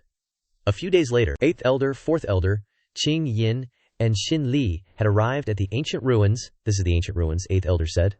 Before them was a closed door, on which were sealed by spiritual beast drawings. The girl in Qing Yin's body was the master of the ancient ruins. She stepped forward and placed her hand on the door. Spiritual energy from the key quickly flew out to decode the seal. "Opening the ancient ruins," she exclaimed. "It's open." The door slowly opened. Qing Yin stepped forward. She said, "Let's go." Qin Li exclaimed, Isn't this a desolate, ancient battlefield? The girl inside Qingyin said again. This place is only a representation of the ruins, Shinli then asked. So where are the real ruins located? The girl replied. Follow me. Arriving before a stone tablet, she extended her finger and shouted, Open, and azure energy escaped from Qingyin's body. Seeing the hesitant crowd, she said, What are you still hesitating for? Hurry up and come in. Shinli replied, Coming. The group held hands and entered the ancient ruins through the stone tablet. After being teleported inside the ancient ruins, all four exclaimed together, Wow, how beautiful, Qingyin said. It seems this ancient ruin is not as terrifying as we imagined. Shinli ran over to collect the treasures, saying, Every blade of grass here contains an immense amount of spirit chi power. Old Man Bei also managed to harvest a gigantic spiritual Ganoderma mushroom, he said. This place truly is excellent for pill refinement and cultivation. Shinli looked up at Old Man Ba, thinking to himself, refining some pills, that might be useful in the Shacheng area. At this moment, Qin Shaoxian had also brought the people of the Tang family head and the Huang clan to the entrance of the ancient ruin. He pointed at the stone tablet and said, This is the place, the Tang family head exclaimed. Right here, I've waited so many years, and finally, I can enter. The elder of the Huang clan and Ni Botang chorused, Congratulations, congratulations, family head, congratulations, family head. The Tang family head immediately gave the order, You all go search for Qinlai. I have something else I must do. After the group departed, the Tang family head reached out his hand to use his spirit chi to try and infiltrate the ancient ruin, but the stone tablet suddenly shot back an inverse surge of spirit chi, forcing the Tang family head to withdraw his hand. He said, A defensive measure already in place, huh? A blue mist emanated from the stone tablet, and the Tang family head slowly sank into the ground, saying, I can't believe they came out so soon. Footsteps echoed as Qin Li and his group emerged from the ancient ruin. He said, We've spent quite a bit of time in here. Let's hurry and find the giant fire ape. MN, Qingyin replied. The Tang family head watched from behind a rock slab, muttering to himself, It seems they've found something, damn it. He then returned to the rock slab at the entrance of the ancient ruin, whispering, First, I'll go in and check things out. On the road with Qin Li, Old Man Ba said, We've been searching for so long and still haven't found the giant fire ape. I wonder what your parents did back then to provoke the giant fire ape to show itself. Suddenly, a shout rang out. Shinli, look out! Qin Zhaoqian charged in, the primal spirit chi he emitted manifesting a strange phenomenon similar to Qin Zhan. He yelled, Shinli, you dared to injure my son, go die. His charging momentum was immense, yet in an instant, Qin Zhaoxian knelt before Qin Li, begging profusely, I was wrong, it was all that cursed son of mine's fault. At this moment, Ni Botang turned to ask, Who among the subordinates just screamed? That would be me. Mo Yao appeared, wearing a black cloak, disguised among the subordinates. Zidan quickly turned to look at her, then stepped forward, and swiftly launched an attack. A single move forced Mo Yao to spit up blood, and she was sent flying far away. Just then, Qin Li rushed forward. He caught Mo Yao, and then surprisingly called out to Xiandan. You, Qingyin also exclaimed. Little sister, Ni Botang placed a hand on Xiandan's shoulder and said, She is one of ours now, Qin Li questioned. How could this be? Qingyin was stunned. This can't be real, can it? Zidan, say something. Ni Botang ordered the test subjects. Children, it's your turn to act. At this, the test subjects immediately tore off the black cloaks covering their bodies. Their strength, being at the pseudo-god level or above, making them appear ferocious. Qinlai took out a marrow cleansing pill and handed it to Mo Yao, saying, Take this and go rest on the side for now. Mo Yao replied, MN, be careful, these people are not simple. As soon as Mo Yao finished speaking, the test subjects surged forward. Old Man Bao and the fourth elder quickly rushed up. The two said, Let me lend you a hand, I'm very familiar with these things, just leave it to me. The elder of the Huang clan shouted, Shinli is not an easy opponent. Let's all attack together, Ni Botang responded. Try not to get yourself killed. While Shinli unleashed violent tornado vortexes, Zidan charged forward to attack. Qingyin urgently called out, Xingdan, it's me, your older sister. As Xingdan's arm was about to reach Qingyin, the woman sealed inside Qingyin's body suddenly appeared, she said. Unfeeling child, even your own sister you would kill. In that case, I'll teach you a lesson on her behalf. Facing Xingdan's attack, the girl unleashed a stream of spiritual energy like an endless thread to counter Zidan, she exclaimed. You dare to flaunt your petty skills in front of this venerable self. In an instant, Zidan was thoroughly beaten. While beating her, the girl in Qingyin's body said, From a young age, your sister gave you all the best things, loved and cherished you, yet you treat her like this. At this moment, Xingdan's eyes were no longer emotionless. Her eyes sparkled with tears as she looked at Qingyin. Qingyin hurriedly stopped the woman. Don't hit her anymore, she's my sister. Waiting for this opportunity. In a moment of carelessness, the puppet inside Xingdan controlled her to lunge forward. Stabbing through Qingyin, she exclaimed. Xingdan, Qin Li, while fighting Ni Botang, hurriedly turned back and shouted, Qingyin. Seeing Qin Li distracted, Ni Botang said, I hate men who get distracted while fighting others the most. Finishing his words, he launched a palm strike at Qin Li's back. Qin Li paused, he turned around and said, I don't have time to play with you guys right now. Immediately afterwards, Spiritual energy erupted from him, counterattacking Nibotang, severely injuring him. Nibotang fell to the ground, spitting out fresh blood. The elder Huang panicked and thought to himself, "Retreat." As he was about to leave, Qinlin's sword found him. The puppet controlling Xindan made her madly hug Qingyin, saying, "Die, die, die." Qinli rushed forward and shouted, "Stop it." He pinned Xindan against a rock and said, "Are you crazy? She's your sister." Xindan's hand transformed into a dagger, intending to attack Qinli immediately. Qinli released spiritual energy to break it. He shouted, "Wake up!" In the moment, Xindan recognized her brother-in-law, but in her eyes, she only saw the affectionate image between Qinli and Qingyin. The demon inside Xindan reappeared, subduing her consciousness. "Why doesn't the person you love have to be me?" Xindan again heard the voice in her head. "Good girl, you are my masterpiece." Xindan moved her lips, muttering repeatedly, "Masterpiece, masterpiece, brother-in-law masterpiece, brother-in-law masterpiece, no." She hugged her head and cried out miserably, "Ah!" Then she ran away, Qingying exclaimed. "Little sister, Qinli, watched Xindan leave," he speculated. Xindan was originally just a normal person, who, in a short time, has reached the peak of the Grandmaster. "What exactly happened during this time Mo Yao came back?" she said. "I didn't expect your sister-in-law to become so evil." "That's right, the Qingtang sect leader has also entered," Shinli said. "Qingtang," Mo Yao continued. "Moreover, he deliberately separated us, just now. It seems he is looking for something." Shinli hurriedly asked. "Looking for something?" he suspected.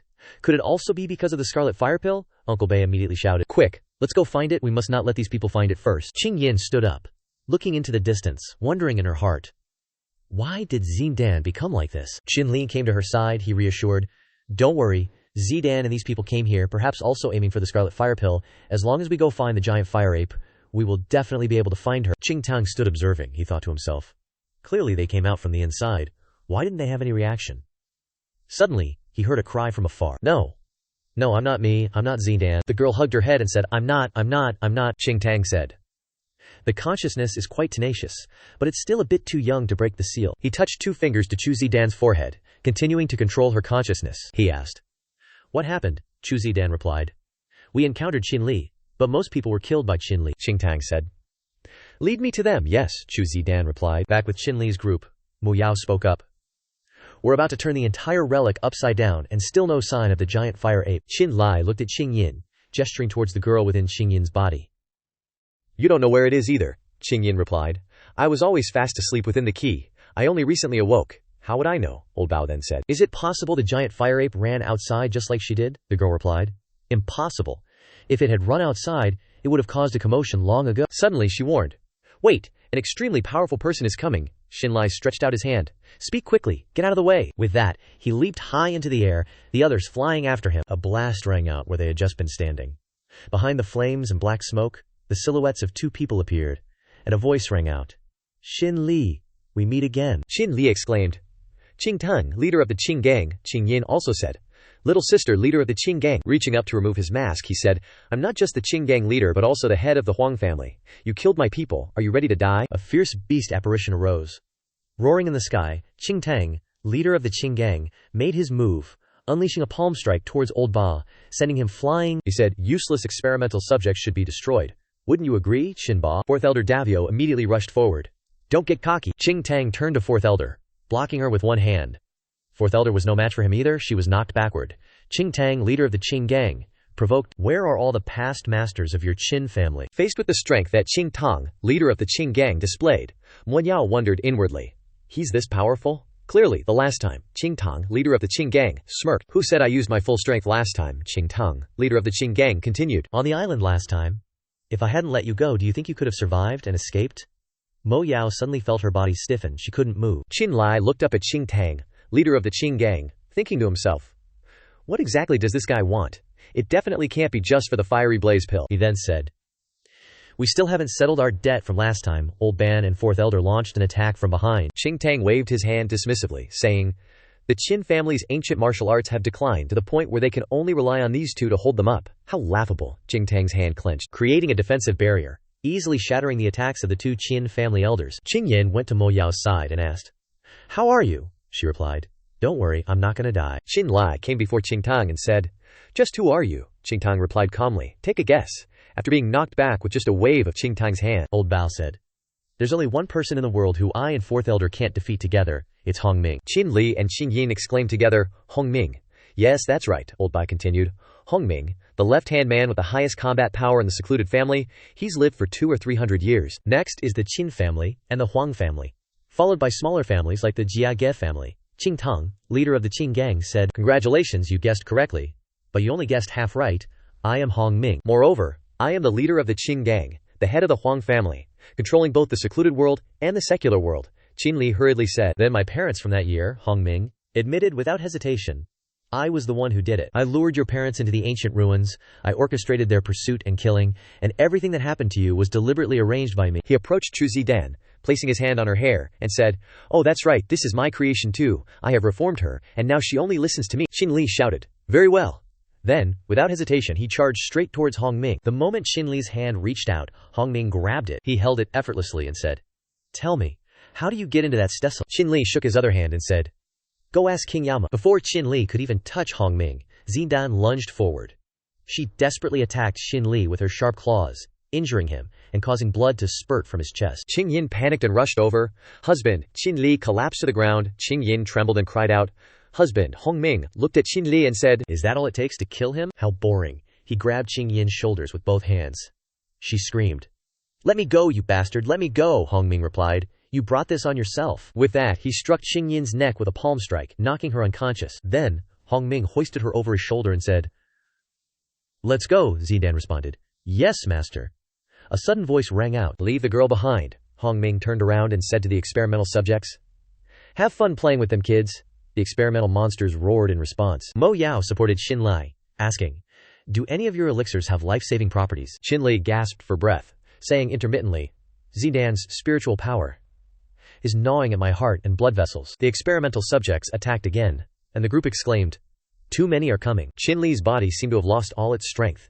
He only managed to utter one sentence, "Go." Then his eyes closed, and his hand fell limply. Mo Yao cried out in alarm, "Shinli!" Old Bao blamed himself. "I'm so useless, I couldn't even protect a drop of Yale's bloodline." Old Ban erupted with spiritual power, turning towards the experimental subjects and roaring, "Damn it, I'll fight you all to the death," the fourth elder hurriedly said. "Girl, take Shinli and leave." A lot of blood flowed from Shinli's wound. That blood suddenly congealed into a formation. Mo Yao asked in surprise, "What is this?" The fourth elder turned back. Suddenly rumbling sounds echoed around them. A wave of tremors occurred. The ground shook violently, and the experimental subjects screamed. Old Ban turned around and asked, "What's going on?" Rocks began to crack and fall to the ground with a crash. Explosions rang out one after another. The ice coffins also cracked open with popping sounds. The seal of the Qin family elders has been broken. The woman and the man suddenly opened their eyes. A group of Qin family elders appeared before them. The fourth elder exclaimed in shock, "It's Grandma!" The woman spoke. "The NHI family has grown so big it seems we've been here for too long," the old man beside her replied. "Indeed," Old Ba said in utter shock. "The 6 previous generation elders of the Qin family, weren't they all dead or missing?" a spirited elder said. "Little Bei, who did you hear that rumor from?" "The 6 of us volunteered to be sealed here to protect the ancient ruins. If the ancient ruins are not destroyed, the bloodline of the Qin family's immortal emperor will not end." "That's right. Just now we sensed that the bloodline of the immortal emperor was in danger, so the 6 of us woke up." The fourth elder turned to look at Old Bao, asking, "The bloodline of the immortal emperor is in danger. Does that mean Shinli?" Mo Yao quickly supported him. The fourth elder's grandmother placed her hand on his forehead, using her spiritual energy to heal Shinli. She said, "I didn't expect this child to be so badly injured, if not for the immortal emperor's bloodline within him." One of the elders turned to Old Ba and asked, "Right, where is Yale?" Uncle Ba replied, "Lei and his wife were seriously injured, and are currently sealed within millennium-old ice, barely clinging to life." As soon as he finished speaking, Uncle Ba was met with glares from the elders. He scolded, "Is that how you protect the bloodline of the immortal emperor?" One of them said. "The urgent matter is to figure out how to save Lei's child first." "Do you have a way to save him?" the fourth elder's grandmother then said. "I do, but if the 6 of us join forces to transfer our cultivation to him, perhaps," she suddenly sighed. "However, our souls will dissipate into dust." Hearing her words, the remaining elders couldn't help but be shocked. But suddenly he burst out laughing. "Who knew that the spiritual power of the 6 of us would have the honor of coexisting with the immortal emperor? It seems this is fate." The fourth elder approached his grandmother, saying, "Grandmother?" She gently stroked her granddaughter's head. "I'm sorry, having to say goodbye to Nian so soon," the fourth elder replied. "Nian misses you so much," she said again. "Good child, now you are the pillar of the Qin family, protecting the bloodline of the immortal emperor, well as also the mission of an elder of the Qin family like you. Our mission should also come to an end." As soon as she finished speaking, all 6 elders soared into the sky, gathering in a circle in the air. Then, all 6 of them launched 6 streams of spiritual energy, surrounding Qinli. Those streams of spiritual power embraced Qinli, lifting him into the air, creating a special barrier to heal Qinli. His eyes suddenly snapped open. Sitting inside the barrier, Shinli wondered, "Where is this?" The grandmother spoke. "This is our private space," a male elder said again. "We are the 6 previous generation elders of the Qin family, also the protectors of the Qin family. Little brat, your injuries are not light. Quickly prepare yourself. We will join forces to heal you. Remember, after you recover, you must fulfill your mission." As soon as he finished speaking, all 6 streams of spiritual energy were released. Entering Qinli's body, he let out a earth-shattering roar. The power inside the 6 elders' private space released a terrifying force, breaking the barrier surrounding them. Cracking sounds echoed. The barrier burst open. Shinli appeared, spiritual energy overflowing, powerful. The 4th elder, Uncle Ba and Mo Yao, cheered in delight. "Shinli is out." Shinli turned to the 6 elders and said, "Thank you, everyone." Before the souls of the 6 elders dissipated, one of them didn't forget to instruct Shinli. "Don't forget what you promised us," Shinli replied. "Of course not." With that, the souls of the 6 elders gradually dissipated. Shinli's eyes turned sharp. He said, "There is still something to do. Eliminate Hongming." Shinli spoke and stepped forward. Uncle Ba, the 4th elder, and Mo Yao followed behind. At this time, Hongming brought Qingyan and Xiantan in front of the stone tablet. He pushed Xiantan towards the tablet, saying, "You thought your little tricks could fool me." Qingyan turned back and replied, "If you're so capable, find a way to get in yourself." As soon as she finished speaking, she was slapped hard by Xiantan. Qingyan angrily turned around and retaliated with a forceful slap. She shouted, "Wake up!" Xiantan covered her face. Unable to utter a word, her consciousness had been completely taken over by the puppet experiment. Xiantan lunged forward, grabbing Qingyan's neck. Qingyan pushed. "You bumped into the stone tablet." The girl's soul inside Qingyan then entered the tablet. She secretly exclaimed, "It's over." The body automatically activated the stone tablet's function. "The stone tablet has been activated and unlocked," Hongming said smugly. "It seems your younger sister understands. After all, I didn't expect finding the secret of the stone tablet to be so simple." Hongming and Xiantan led Qingyan into the ancient ruins.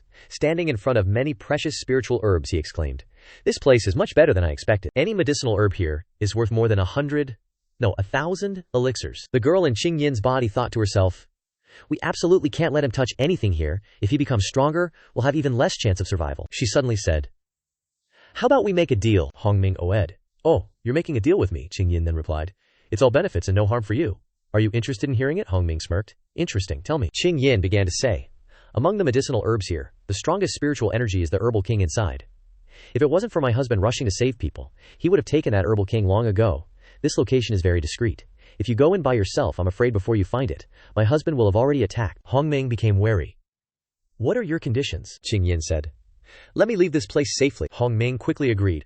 "Okay, then, lead the way." Rumbling sounds echoed as Shinli dealt with the experimental subjects. Mo Yao wondered, "Why aren't these damn things ending?" "More appear as we defeat them," Old Bao then said. "We can't linger any longer. Everyone, head to the stone tablet. 4th elder and I will cover the rear," Shinli said and turned to leave, anxiously thinking, "Qingyan, wait for me." At this moment, Qingyan was leading Hongming and Xidan to find the herbal sovereign deep within the ancient ruins. Hongming questioned suspiciously, "It's been so long and we still haven't arrived." "Are you playing me?" Qingyan immediately replied, "My life is in your hands. How dare I play you?" Qingyan reached out and brushed aside the tall grass in front of her. She said, "Rest assured." At that moment, a thought arose in her heart.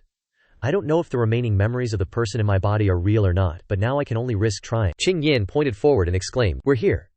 Look, it's that tree, emitting a golden glow." Hongming saw the herbal sovereign within a protective barrier, he said with disdain. "What is a measly protective barrier?" Qingyan hurriedly said. "Don't forget what you promised me earlier." Hongming didn't respond. He was using his spiritual power to break the protective barrier around the herbal sovereign tree. However, Hongming's spiritual energy was bounced back when it touched the barrier, exploding with a boom boom. Hongming put out his hand to block it, exclaiming, "Truly extraordinary." Then he continued to unleash his spiritual power, trying to break the barrier. This time, the spiritual power he released was truly terrifying. That terrifying force rushed straight into the barrier, seemingly triggering an underground volcano, causing it to erupt violently. A loud explosion rang out, blasting everything out of the water. Hongming turned back to ask Qingyan, "What's going on?" Qingyan stammered, I don't know either." After the explosion, the protective barrier around the herbal sovereign cracked. A wave of primordial spirit rebounded towards Hongming, sending him, Qingyan, and Zidan flying backward. The group cried out. "Ah," Hongming thought to himself. "I didn't expect a herbal medicine to contain such powerful energy." After the barrier was broken, the herbal sovereign appeared before Hongming. He rushed forward without hesitation. But as soon as he touched the herbal sovereign, his hand was scorched and sizzled. Hongming screamed, "Damn it!" At that moment, another violent explosion erupted from under the water. Hongming was blown high into the air. Qingyan was stunned, speechless. Because what appeared before her was the fire ape, the thing she and her husband had spent so much effort searching for. Qingyan murmured to herself, So the giant fire ape is here. Hong Ming glanced at her and asked, "Are you playing me?" Qingyin quickly ran away. Hong Ming then said, "You tricked me and still want to run." He chased after Qingyin, preparing to unleash a burst of spiritual energy to attack her. But he really didn't expect that at this moment, the fire ape's hand would reach out and strike towards Hong Ming. With just a light flick, he was sent crashing into the cliff. So powerful that it sent Hong Ming through the rocky mountain and flying out behind it. The fire ape approached Qingyin. The small girl could only cry out, "Don't, please don't come here." Unconsciously, the fire ape paused slightly. The spiritual energy released from Qingyin's body caused the fire ape to stop roaring, its eyes looking down. It was silent for a moment. The fire ape turned around and fled back. Qingyin breathed a sigh of relief, but Zindan had already appeared behind her. She didn't look friendly at all. On the other side, Shinli and Mo Yao were still searching for Hong Ming. Mo Yao exclaimed. "I didn't expect that despicable old man Hong Ming could hide his aura so well," Shinli said, "even if he hides." Suddenly, Shinli stopped. Such a strong fire attribute aura. No, it's not just one. Mo Yao looked up in that direction and said, "It seems to be coming from the direction of the stele," Shinli exclaimed. "This isn't good, Qingyin." Back there, the girl inside her body was more than capable of noticing. Qingyin stepped on her younger sister, saying, "How dare you launch a sneak attack on this venerable one? Who gave you the nerve?" Xingdan yelled, "I'm going to kill you." Qingyin pressed her toe into her younger sister's head, pushing her face into the ground. Xingdan kept shouting about killing, killing. Just then, a burst of spiritual power shot out towards Xingdan, and she immediately fainted. Qingyin turned around and saw Qinli. She said, "You're," he replied. "Don't worry, she's fine." The girl inside Qingyin's body exclaimed, "I didn't expect you to have this much skill, brat." Xinli blurted out, "What kind of skills I have? It's not like you haven't experienced it." The girl froze. "What did you say?" Just as Xinli was about to say, "Of course, it's about cultivation," the girl's hand was already too late to pull back, her fist already firmly planted on Shinli's face. Mo Yao exclaimed, "Hey, can you two think about the feelings of us singles?" She stepped in front of Xingdan and said, "And besides, your brother-in-law's younger sister is still." Mo Yao suddenly stopped. Qinli and the girl in Qingyin's body also recognized the sound. It was the giant fire ape. The three of them quickly leaped into the air, moving towards the fire ape. It was still fighting with Hong Ming. The three of them found a place to hide behind the ancient trees. They said, "I didn't expect the giant fire ape to be hiding in the Black River within the steeple. This beast is very intelligent, constantly changing its location. If it hadn't taken the initiative to come out this time, even I wouldn't have known it had entered my territory." Mo Yao wondered. "Strange. It's clear this monkey could beat Hong Ming to death, but it hasn't made a move yet." While the fire ape was fighting with Hong Ming, whenever its attacks affected the spiritual herbs on the ground, it would stop to observe. Seeing this, Shinli quickly exclaimed, "So that's it? I didn't expect this giant fire ape to be so intelligent, not having the heart to destroy even a single blade of grass here." He turned to the two girls and said, "Follow me." Without another word, Shinli jumped between the giant fire ape and Hong Ming, saying, "I say, have you two played enough yet?" Hong Ming was stunned. "What, Shinli, you brat? You're not dead yet," Shinli then replied. "You're not dead yet? How dare I go before you?" Hong Ming was a little surprised, he thought. How did this brat reach such a high level of the divine realm so quickly? Shinli then suddenly said, "I've already obtained what I wanted here, and now I'm going to go outside and destroy this place. You can stay here forever." With that, he flew away. Hong Ming chased after him, saying, "Then we'll have to see if you have the ability to do so." The fire ape watched the two men. Roaring in anger, Qinli flew out of the ancient ruins. Passing through the stele, Hong Ming followed. As soon as he touched the ground, he said, "Damn it, now if this brat hides his aura, I won't be able to find him at all." The fire ape then also rushed out, roaring angrily. Hong Ming glanced at the fire ape and said, "Since you want to offer up your demon core, then I won't be polite." Finishing his sentence, he drew a sword radiating an intense fire attribute aura. He erupted with spiritual energy, manifesting a colossal dragon apparition that lunged towards the fire ape. It opened its jaws and roared, swiftly devouring Hong Ming's apparition. He was stunned into silence. Impossible. Clearly, Shinlin only just appeared. Then, Shinlin spoke. "It was only humoring you at first, don't you understand?" As soon as he finished speaking, before Hong Ming could react, Shinli swung his sword, a slash streaking past his face. He was shocked. "So fast, I can't dodge it." The sword slash left a long gash across Hong Ming's body. Hong Ming, his legs trembling, looked at Shinli, thinking, "In an instant, this brat's cultivation has increased so much, at least the mid-stage of the god realm." He exclaimed. "Damn it," Hong Ming then said. "However, if you have obtained the treasure here, then I must have you." Hong Ming's fire attribute apparition surged again, a sinister smile spreading across his face. However, Shinli raised his sword, unleashing energy into a colossal dragon apparition, saying, "You might have been able to before, but now, dream on." Two waves of primordial spirit energy from Shinli and Hong Ming clashed, the resulting backlash forcing even the giant fire ape to retreat. Loud booming sounds echoed. After the dust settled, Shinli panted, struggling to stand. On the other side, Hong Ming was battered and bruised. He exclaimed, "One move, just one move." How? How could I lose? At this moment, a wisp of white smoke emerged from his forehead. Hong Ming chuckled inwardly. "Hee hee, I still have a chance." Hongming transformed into that drop of spiritual energy, flying behind Shinli, seeking to seize his power. Your body belongs to me. He lunged at Shinli, but failed.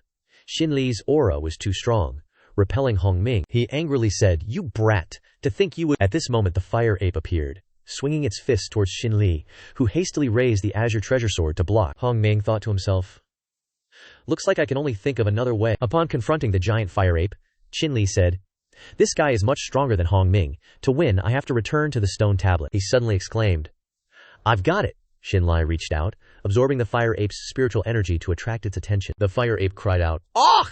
It quickly yanked its arm back, causing Shinli to lose his balance and nearly fall backward. The fire ape breathed a sigh of relief. After regaining its composure, it suddenly realized that Shinli was nowhere to be seen. It smiled gleefully. Shinli stepped in front of the stone tablet, placing a foot on it. But it wouldn't open, he muttered to himself. Why isn't it working? Shinli looked up and saw the giant fire ape had appeared before him.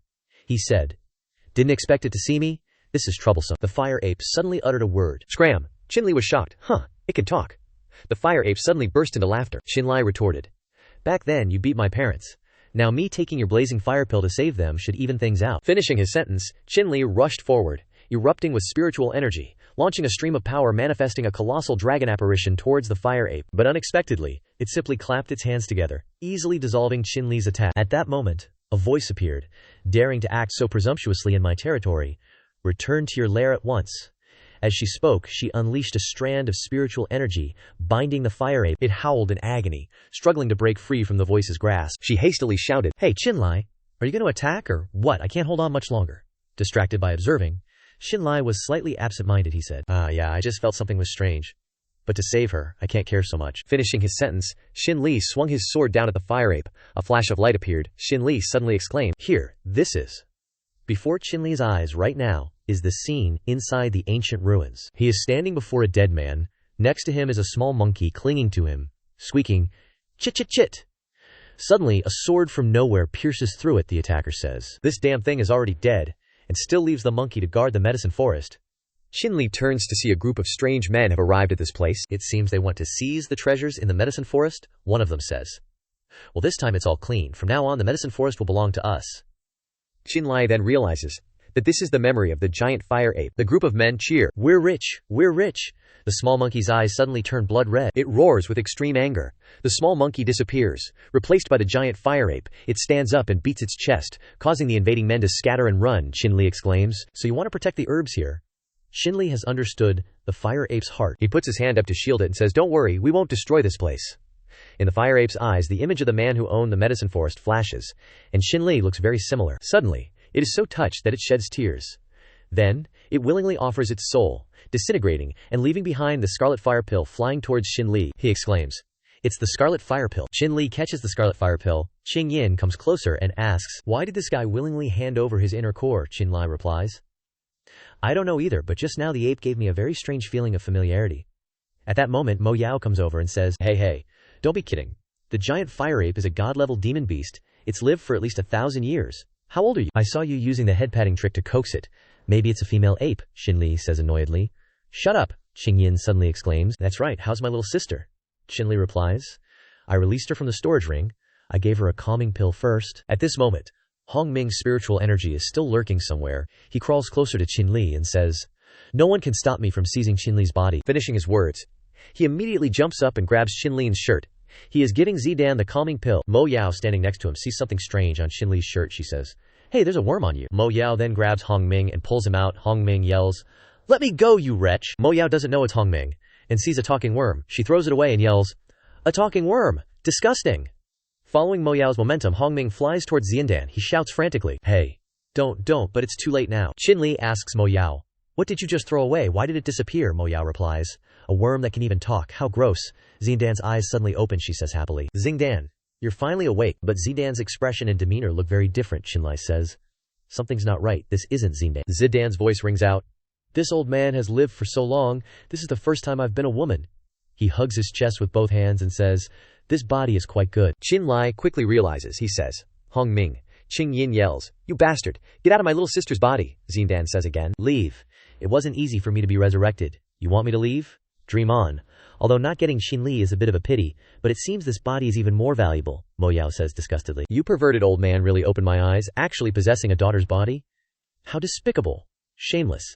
I even touched you, my hands are dirty now. Zidan turns to Mo Yao and says, Dare to despise this venerable one? I see you're tired of living. Finishing her words, Hongming uses Zindan's body to erupt spiritual power and attack Mo Yao, but Shinli quickly stops it. He says, I'm warning you for the last time, leave Zindan's body. Zindan then replies, Okay.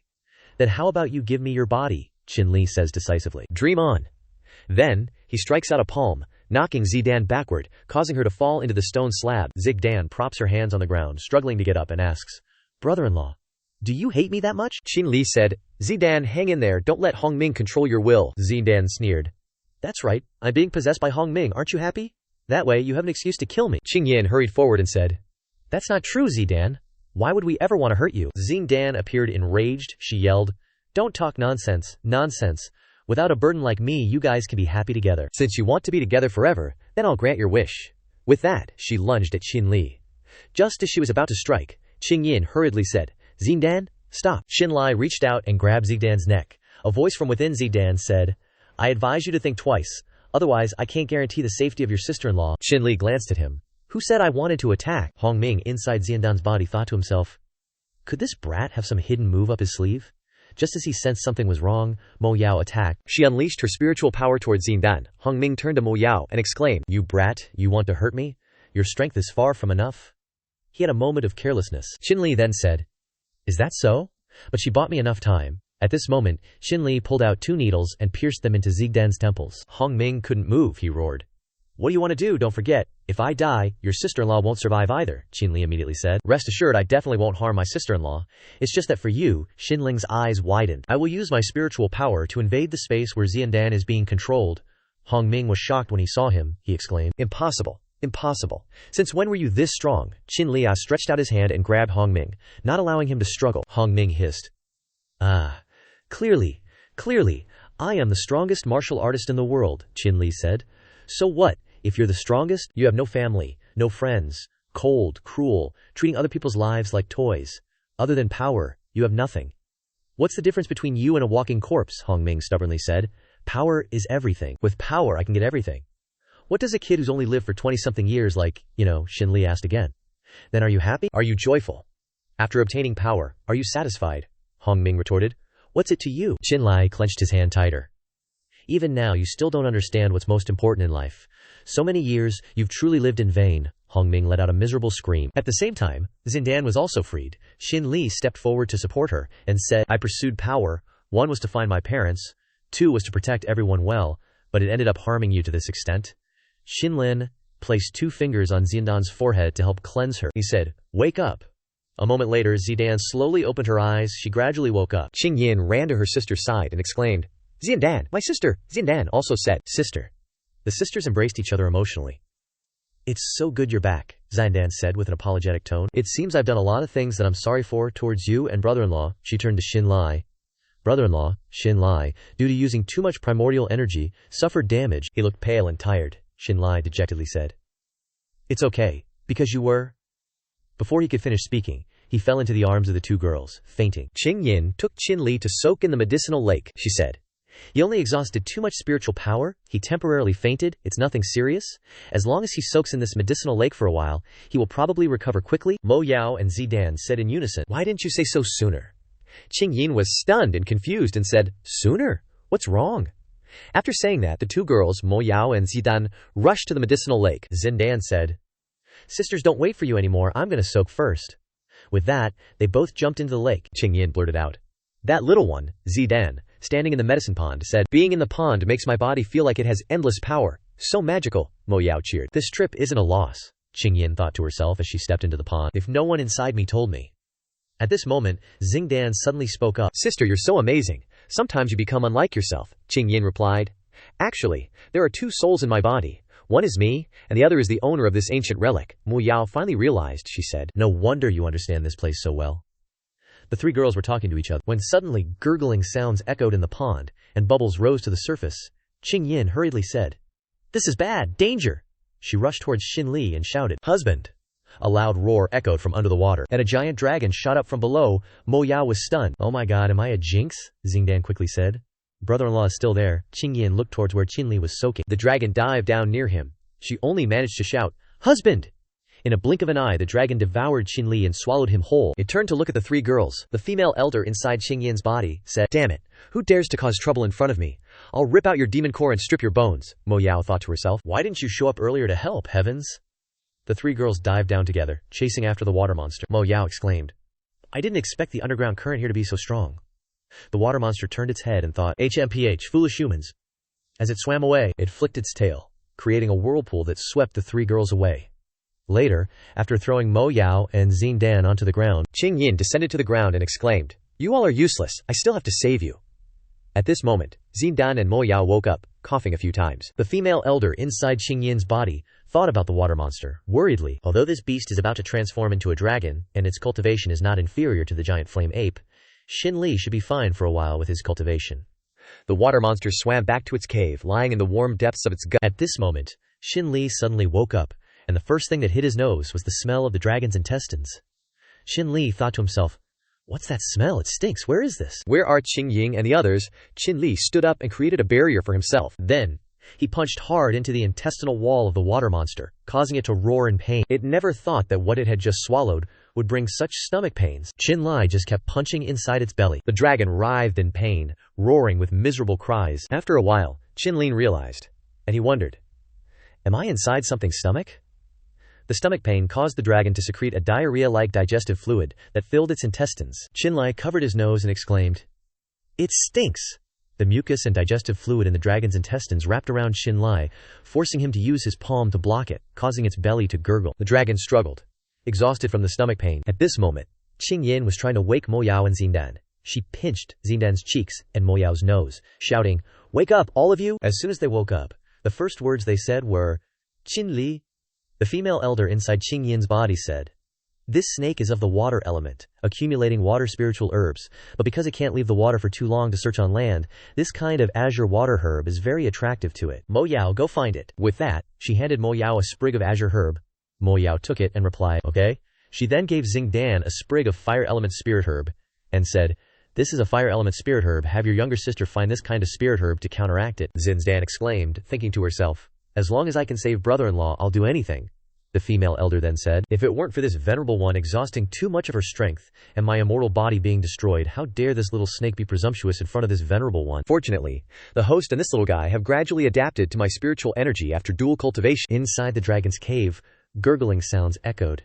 It lay still, no longer roaring in pain, because it had absorbed all of Qinli's spiritual energy. Qinli felt completely drained of strength, he thought. This thing absorbed all my spiritual energy. Damn it, am I gonna die like this? At this moment, the scorching flame pill within him suddenly lit up. Qinli wondered, could it be that the scorching flame pill can counteract it?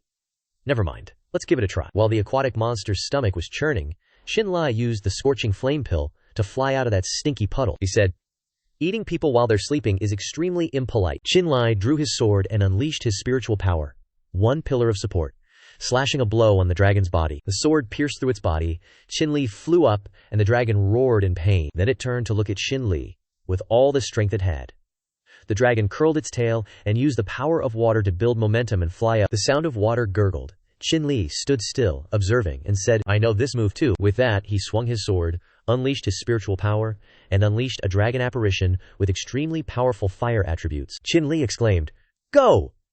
The two dragons, one fire dragon and one water dragon, crashed into each other, creating a series of loud explosions. Bang! Bang! A terrifying tremor occurred, and a beam of light flashed on the horizon. Switching scenes, Mo Yao suddenly said, "I seem to sense Shinli's spiritual energy, but it's not entirely him." Qingyin continued, "It is Shinli, and there's also the aura of the scorching flame pill. It seems he doesn't need us," Qinli replied, ending the aquatic monster with one sword strike to its head. Finally, the aquatic monster gradually sank into the lake. Qinli wondered, worried, "I wonder where Qingyin and the others are. I hope nothing happened." With that, he rushed off, bursting out of the water. After finding Qingyin's group, Mo Yao pointed at Shinli's pants, teasing, "Oh my god, it turns out you fought that half-snake monster until you were only left with your underwear." Shinli scratched his head and said, "My clothes were all digested. I can't help it." Xingdan shyly turned her face away, saying, "Brother-in-law, if you don't mind, I'll give you my clothes." Just then, Qingyin appeared. She placed a set of clothes on Shinli's head and said, "Put them on quickly." Witnessing Qing Yin's actions, the female elder within her thought, "I didn't expect the host to care about this man so much, even paying attention to this detail. Human emotions are truly laughable." After getting dressed, Shinli said, "Let's go, or they'll probably be anxious." As soon as Shinli finished speaking, there was a sudden crash, suddenly rang out, followed by a series of explosions. Boom, boom, bang, bang. A teleportation array in the distance was emitting spiritual energy, pulling Xingdan towards it. Xingdan cried out, "Brother-in-law, save me, Shinli." And Qing Yin said in unison, "Xingdan." Shinli quickly rushed forward, holding Xingdan's hand. She trembled and exclaimed, "Brother-in-law, save me." The door of the teleportation array grew closer, and the suction became stronger. Xingdan and Shinli were sucked into it. Qing Yin cried out, "Wait for me." Beneath the ground, Mo Yao was stunned. She sighed. Sigh. Meeting you guys is really bad luck for this lady. Troublesome. With that, she also flew after Qing Yin, towards the teleportation array. But as soon as she came into contact with the light of the teleportation array, Mo Yao couldn't bear it. She clutched her head and screamed, "S." Suddenly a voice rang out. "What are you yelling about, Mo Yao? Open your eyes and look. Shinli is standing in front of her," Mo Yao hurriedly asked. "What's going on?" Shinli said. "It seems like this place is no longer inside the stone tablet," Qing Yin replied. "It sent us to a different space-time." Qing Yin suddenly paused. The female elder in Qing Yin's body said, "I didn't expect us to arrive here," Shinli asked. "What did you say?" Qing Yin hurriedly glossed over it. She said, "Don't ask so many questions. Quickly follow me." The four of them then flew to a place where spaceships were already waiting. Shinli came to Qing Yin's side and asked, "Have you been to this place before?" Qing Yin pondered. "It's indeed very familiar, but I can't remember now. Damn it, it seems like I've forgotten something important." Xingdan stood on the second spaceship. She waved her hand and called out, "Brother-in-law, there's no one on any of these ships," Shinli exclaimed. "Strange," Mon Yao spoke up. "I don't know whether to say your sister-in-law is bold or reckless, daring to get on a ship that hasn't been thoroughly checked," Shinli hurriedly called out. "Little sister-in-law, Xingdan, come back here." "Yeah," Xingdan replied. Suddenly, a voice unexpectedly rang out. "Little girl, don't be in such a hurry. Since you like my ship, then don't get off." A man suddenly appeared. He stood behind Xingdan, holding her arm and said, "Considering you have some charm, I'll reluctantly cultivate with you for a few nights," Xingdan scolded. "You shameless rogue." She turned around, raised her fist and yelled in his face, "Die!" At this moment, Qinlin suddenly spoke up. "Xingdan, don't." The man who had just appeared reached out and caught Xingdan's fist. He said, "You've got quite the temper. Good. I like girls that can be tormented like you." Qinlin rushed forward, his palm emitting power. He roared, "Let her go!" Qinli's spiritual power was blocked by the wave of primordial spirit created by the man. He said, "A trash continent martial artist like you wants to get close to me." Shinli was suddenly stunned. Xingdan exclaimed, "Brother-in-law." Shinli raised his hand again, preparing to attack, but was knocked down. Xingdan at this time had been knocked unconscious by the man, and was being held in his arms. He thought to himself, "This brat is not easy to deal with. I have to run," he exclaimed. "Trisk, Trisk, it's not easy, and yet you were able to withstand one of my moves, but this great master won't be entertaining you anymore." With that, he carried Xingdan and left. Shinli exclaimed, "Not good." The man and Xingdan, along with the spaceship, shot towards the horizon like a beam of endless light. Mo Yao stood below the spaceship and exclaimed, "Holy crap, does this ship have a V-18 engine? So fast."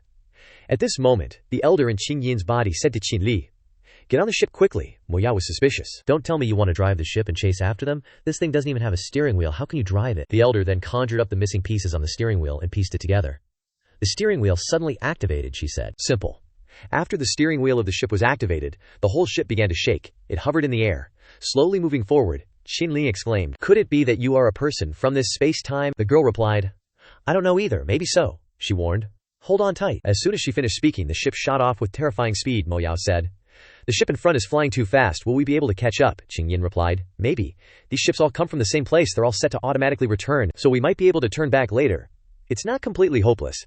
Qinlin reassured Mo Yao, "We can definitely return. Old Bei and Fourth Elder are still in the ancient ruins. Moreover, my parents are still waiting for me to save them." Mo Yao sighed. "Sigh. Fine. Who told me I was so unlucky that I had to get on your pirate ship?" Shinli said again. "We'll go back as soon as we find Xingdan," Qing Ying agreed. "Yeah?" The ship owner was secretly horrified. "If it weren't for my master's jade shield, I might have been injured by that man's attack. I didn't expect the trash continent to have such powerful martial artists." Xingdan struggled in the back and said, "I advise you to release me quickly, otherwise when my brother-in-law arrives, you're dead for sure." He laughed at her. "I'm afraid your mortal brother-in-law won't be able to reach this place, but if you hadn't said anything, I almost would have forgotten. You speak." And then he strokes Xingdan's face, his words making Xingdan flinch.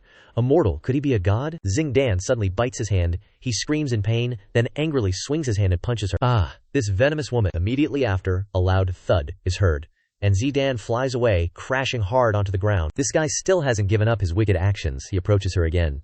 Since you didn't want to accept a polite invitation, now you'll get a forced one.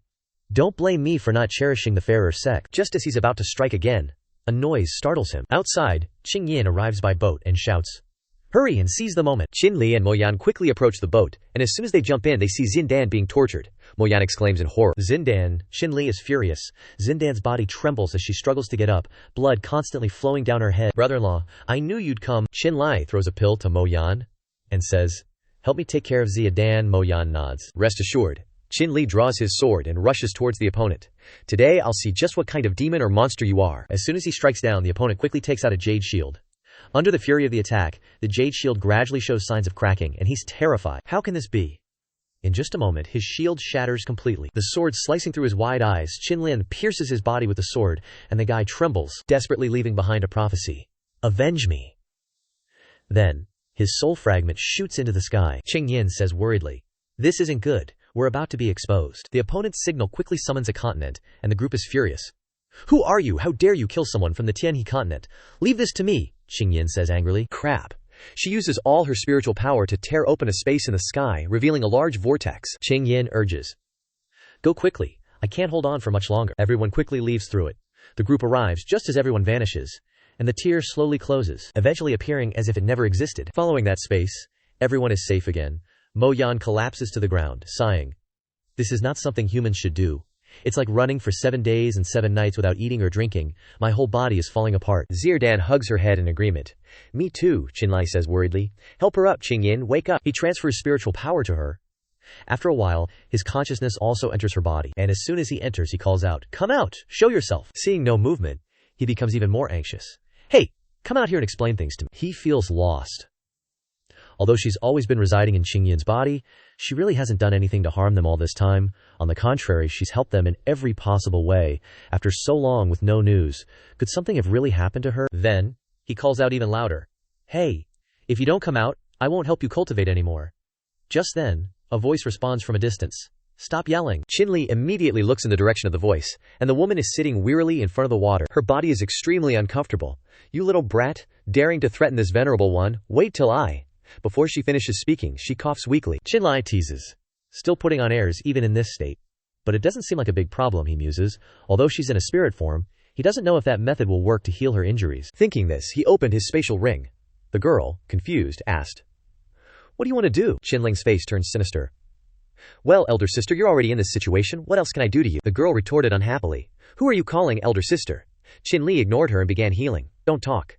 Then, he transferred spiritual energy into her body. The pill followed, harmonizing with her divine sense. After a long while, the girl hugged her body and asked, "What did you give me to drink?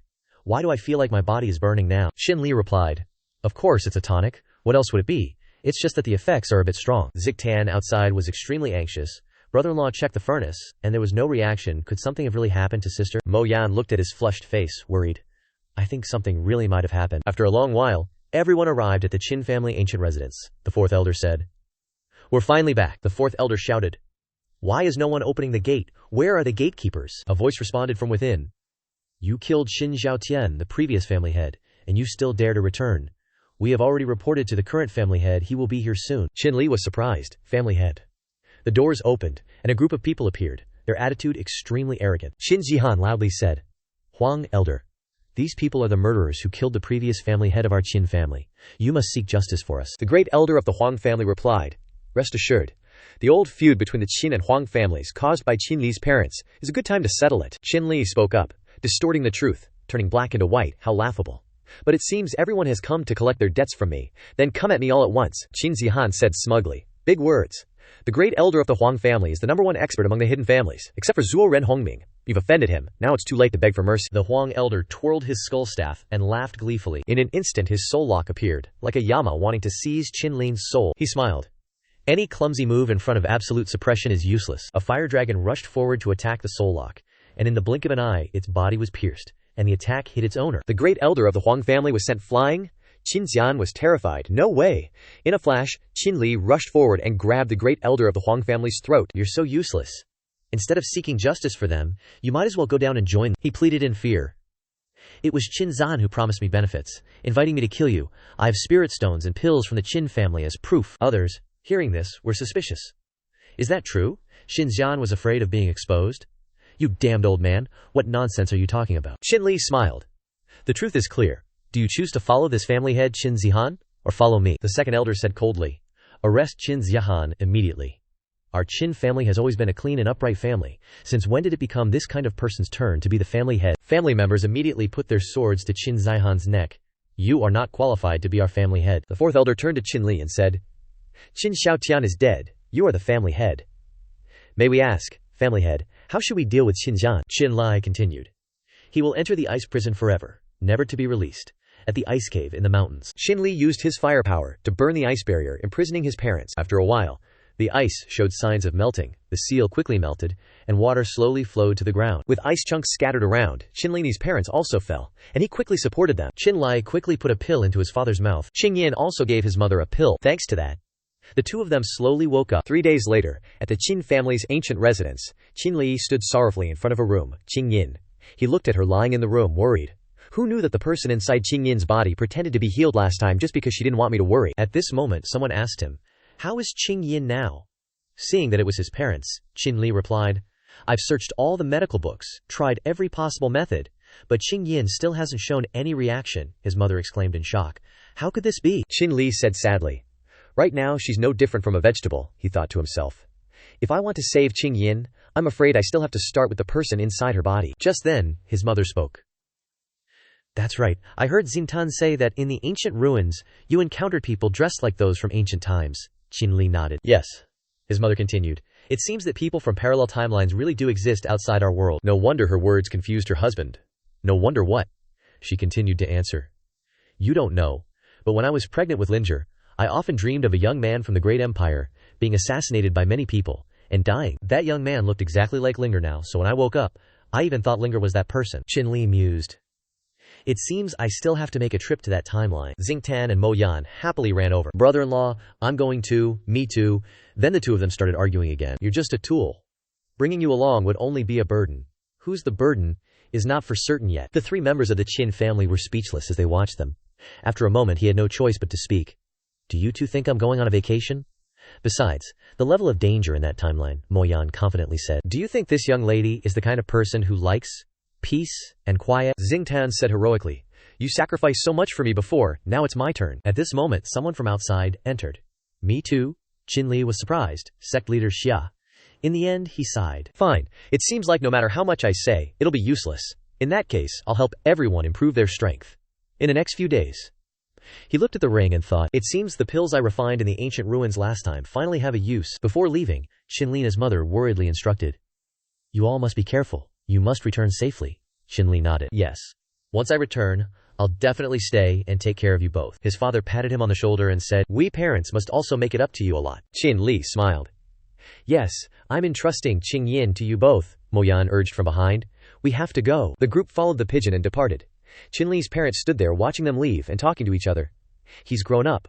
There are some things we should trust him with. We've been sleeping in our car for so long, now the Qin family still needs us to help Linger clean up thoroughly, his wife chimed in. I almost forgot. We have to think about how to help Linger explain things to the in-laws. Sighed. Then the two of them looked at each other and smiled. Shinli's ship had already crossed over to that mysterious continent. He thought in confusion. I remember the route from last time was like this.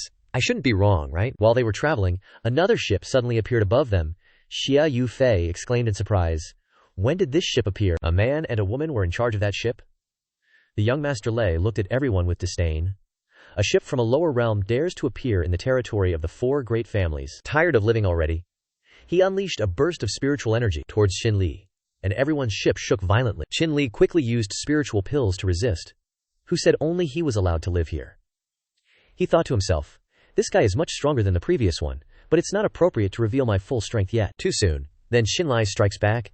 Then young Master Lei sneered, Kid, you're quite capable, but the others on your ship don't seem to be up to much. Then he bound everyone. They struggled, but couldn't break free. What is this? I can't use my spiritual power. Me neither. They were dragged away like that. Zidan, Luo Qi, Qingyin's brother-in-law, Mo Yan, and Xia Yufei were horrified. Shinli panicked. Zidan, Yufei, Mo Yan. After a while, the three of them were all captured by that guy. Xingdan angrily shouted, You cowardly turtles! Ambushing us in secret, let me go. Shinli also jumped onto their ship to fight. We've never met. What gives you the right to kidnap my people? Young Master Lei sneered. Do you need to reason with an ant? In the blink of an eye, Shinli approached him. What about now? Lei pulled back, seeing the sword at his throat, and ordered, back off. The girl beside him quickly obeyed. Yes. He lifted Xingdan and the others, threatening, if I die, you won't survive either. Think carefully. Qinling coldly asked. What do you want? Young Master Lei smugly said. For someone from a trash continent like you, cultivating to your current level must have been difficult, right? How about this? You cripple your cultivation, and I'll spare them. Xingdan and the others shook their heads in unison. No. Yet Xinli actually did it. He personally removed his cultivation. I'm crippling my golden needle cultivation. Going straight to the Yintang point, another needle entered the center of the golden meridian. Finally, he struck his consciousness sea. Xinli spat out a mouthful of blood. Everyone cried out in alarm. In an instant, Xinli was just an ordinary person. He smiled. It worked. Young Master Lei ordered the person beside him. Go check. Did he really cripple his cultivation? Luo Xin responded. Yes. Then she slowly walked towards Xinlin. After a moment of examination, she spoke up. There's indeed no spiritual energy fluctuation on him anymore, Xinlin thought to himself. With the 3-needle seal, no one can detect the spiritual energy fluctuations on my body.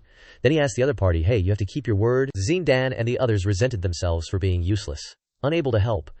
At this crucial moment, young Master Lei burst out laughing. Good. Throw him down, and destroy his ship while you're at it, Xinli angrily said. You bastard. You're playing me. Young Master Lei smugly replied. What's wrong with toying with a jumping bug like you? Luo Xin made her move. Hearing the order, she sent a wave of spiritual energy toward Xinli. He sneered, then unleashed his spiritual power in response. In just a moment, Luo Xin's sea of consciousness was absorbed.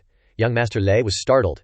Didn't this guy cripple his cultivation? Xinli smiled. You're allowed to play me, but I'm not allowed to play you back. You broke your promise, so don't blame me. Young Master Lei gritted his teeth. This is troublesome. The two of them attacked each other, and there was a cracking sound, immediately followed by a shattering sound. Xinli was sent flying backwards by the aftershock. Crap, the energy clash is too strong. I can't control my body anymore. Xingdan and the others rushed towards him in panic. Brother-in-law Xinli. He raised his hand as if to grab them, but space was just a dark color. After a loud boom. In another space, Xinli slowly opened his eyes. He exclaimed in shock. Xingdan, am I not dead? Where is this? He looked around, observing the current room. My cultivation hasn't fully recovered yet? Could it be that the effects of the 3 self-inflicted needles haven't worn off? A young woman entered from outside. She excitedly said, You're awake, Xinli asked in return. Did you save me? The young woman nodded. Yes, you've been unconscious for a whole day and night. If I hadn't been lucky enough to encounter our ship returning. I'm afraid, Xinli interjected. Thank you for saving my life, young lady. But when you rescued me, did you see anyone else? The girl shook her head. Then that's all right, Xinli forced a smile, replying, It's nothing. It's nothing. I was just casually asking. In his heart, he worried. Could it be that the 3 of them were also taken away by someone else? But even if the opponent is strong, the 3 of them working together to protect themselves shouldn't be a problem. Seeing him lost in thought, the girl tried to call out to him. Hey, did you sleep so much you became dazed? Judging from your attire, you don't seem to be from this continent. Where did you come from? Xinli replied. Earth. The girl was surprised. Earth? Never heard of it. Could it be a more advanced continent? Seeing as you're unfamiliar with this place, let me introduce our location first. Your current location is in the Chao family's estate, in Tianrong City, Tianhe continent. I'm the daughter of the Chao family, Chao Fei. I've introduced myself, now tell me about you. How did you appear in the void? Xinli explained. I came here by accident, and as soon as I arrived, I encountered an arrogant and overbearing young master who even destroyed my ship. I thought everyone here was like that young master. Chao Fei smiled. Of course not. The young master you met must be from a higher level continent. People from lower level continents like us are still very easygoing. Xinli was surprised. Continents are divided into levels. Chao Fei nodded. Of course, the continents here are divided into 9 levels in total, with level 9 being the highest and level 1 being the lowest. Usually, people regard level 1 and 2 continents as trash continents. Tianhe continent is a level 3 continent, which is only slightly better. The higher the level of the continent, the more spiritual energy there is, and the more spiritual herbs and medicines there are. It's easier for people there to cultivate, and their cultivation is higher, so they often look down on people from lower level continents. Xinli understood. No wonder Chao Fei hurriedly grabbed his hand and ran. Alright, let me take you outside. You can also tell me about the things on your continent. This is the first time I've met someone like you. The two of them strolled down the street. Xinli looked around and said, It's like transmigrating into a TV series. Chao Fei was puzzled. What? Xinli was stunned. I really said something I shouldn't have. He awkwardly smiled and replied. A type of technology in our place. Chao Fei bit into a candied hawthorn and continued. So, your place is actually very interesting. If I have the chance, I really want to go and see. As soon as they left, a group of people appeared behind them. Isn't that Fei Fei? Damn it, who is that man? A servant of this young master immediately whispered. It seems that the man is from a trash continent who killed our GU family's disciple. The young master was furious. Perfect. Let's settle the old and new scores together. While Xinli was happily chatting with Chao Fei, the group of people spoke up. Isn't this Miss Chao? What a coincidence. I didn't expect to meet you here. the person next to him interrupted. Watch your words, that's our young master's future wife, Qiao Fei angrily said. Who's your wife? I'll never marry Ji Yuxing in this life, Qinlai thought to himself upon hearing this. Future wife? A one-husband, multiple-wives system. The young master Ji Yuxing spoke up. Don't be so sure. Could it be that I'm not as good as this freeloader next to you? Qinlai immediately took out the golden needle for defense. He didn't have good intentions. Ji Yuxing wanted to touch Qiao Fei's face and said, moreover, you don't have the right to decide in the Qiao family whether you marry or not. Qiao Fei kept retreating backward. What do you want to do? Just as he was about to touch Qiao Fei, Shinli grabbed him. I'm saying, you're really too ignorant, Ji Yuxing disdainfully said. What are you to interfere in this young master's affairs? His men quickly signaled to each other. Two burly men rushed forward. How dare you, Qiao Fei exclaimed in fright, reminding him, be careful. In the blink of an eye, Qinli easily subdued the two men. As a result, they were sent flying backward. Ji Yuxing was furious. You dare to lay a hand on me. You must be tired of living. Qiao Fei frantically stood in front of Qinli. This is still Qiao family territory. If you don't want to run into my older brother, then leave now. Hearing that, Ji Yuxing turned to leave. I'll let it slide today for Fei Fei's sake. Next time you won't be so lucky, kid. Let's go. As they ran off, the two servants didn't forget to taunt. Just you wait, kid. Qiao Fei cursed after them. What annoying pests. At that moment, Shinli spoke weakly. Miss Qiao. As she turned back around, Shinli spluttered blood. Qiao Fei took a handkerchief and wiped his mouth, asking with concern, weren't you fine just now? Shinli took the handkerchief and said, it's nothing. The old wound hasn't healed. Coughing up some blood is much better. Qiao Fei was more relieved. So that's it. I knew it, Shinli then asked. Right, who was that just now? Qiao Fei said annoyedly. That annoying guy is Ji Yu family's young master, a pervert who lights up at the sight of girls. He's always been at odds with my Qiao family. Qinli asked, puzzled. He said you were some ninth consort. Doesn't he have more than one consort? Qiao Fei nodded. That's right, what's so strange about that? I even have more than a dozen mothers. Qinli immediately worried. It seems I need to find Xiandan and the others soon. Qiao Fei grabbed his hand again, pulling him away. It's not early anymore, your wounds haven't healed. Let's go back. Qinli startled and nodded. Okay. Right, is there anywhere around here with thinner spiritual energy? The spiritual energy here is too dense for me, it's counterproductive for my wound recovery. Qiao Fei replied immediately. In the Kangming forest, the spiritual energy there is very thin, and no one goes there. It's 100 little east of Tianrong City. Shall I take you there? Qinli waved his hand. No need to trouble yourself. You've helped me a lot already. I don't know how to thank you, so I'll go myself, Qiao Fei said worriedly. Are you sure? With your current strength, Qinli reassured her. Don't worry. If I really run into danger, my skills are top-notch. Hearing that, Qiao Fei nodded. All right. Then be careful going alone. Take care, Qinli replied. Thank you, Miss Qiao. Take care. A few days later, in the Kangming forest, while Qinli was healing, there were sounds of fighting outside. He quickly ran out to observe. There were martial artists fighting nearby. He followed the sound and ran over. Seeing the tokens on the soldiers made him exclaim, Qiao, people from the Qiao family, still barely alive. Perfect timing to test how much my strength has recovered. He quickly used acupuncture to treat their wounds. Those who were treated recovered in an instant, and they immediately awakened. All of them were astonished. My wounds are healed, and my strength is even greater. Seeing Qinli, everyone was alarmed. You're the person the young miss saved. Were you the one who saved us? Qinli nodded. It was me. What happened to you all? The soldier replied. We were ordered by the young master Qiao to escort something, and we were robbed on the way. I didn't expect to be saved by you. May I ask your name? Qinli replied shyly. My name is Qinli. It was nothing much. They all said in unison. Thank you, benefactor Qin. However, we are still busy with our mission today, so we can only repay this favor later, Qinli continued. You three are too polite. I only contributed a little bit of effort. If you three still have things to do, then I won't waste your time. In his heart, he smiled. Finally, my cultivation has recovered quite a bit, but everyone in this place is a high-level martial artist. I still need to find an opportunity to increase my strength before I can take action. At Qiao Manor, in Tianrong City, the three soldiers quickly reported. It's roughly like this. After listening, the young master Qiao exclaimed, I didn't expect Fei Fei to save such a genius this time. The secret realm trip is even more guaranteed now. Qinli was diligently cultivating when he suddenly stopped. While I was healing, why did the spiritual energy in the forest become so dense? At this time, there was the sound of footsteps hitting branches. Qinli quickly awakened. Someone's coming. And not just one person. The sound of knocking on the door became more urgent. Qiao Fei shouted outside, Qinli, open the door, it's me. He was startled. It's Qiao Fei, she's panicking right now, with those guys. Just as Shinli opened the door, it caused Qiao Fei to fall into his arms. Shinli, puzzled, asked, Miss Qiao, what are you? Qiao Fei shyly pushed him away. She held another person's arm and said, This is my brother, Qiao Dahai. He said he wanted to meet you, so I brought him here. Qiao Dahai spoke up. Greetings, young Master Qin. Thank you for saving my subordinates a few days ago. If there's anything you need, please don't hesitate to ask so that I, Qiao, can express my gratitude. Xiao Fei cheerfully said. Shinli, hurry up and ask. My brother is super rich, just rip him off. Shinli replied. Young Master Chao is too kind. The Chao family saved my life. This is just a small matter, Chao Dahai continued. I didn't expect young Master Qin, despite being from a lower-level continent, to be so unconcerned with profit, and valuing loyalty so much. I, Chao, admire you greatly, Shinli awkwardly said. Young Master Chao is too flattering.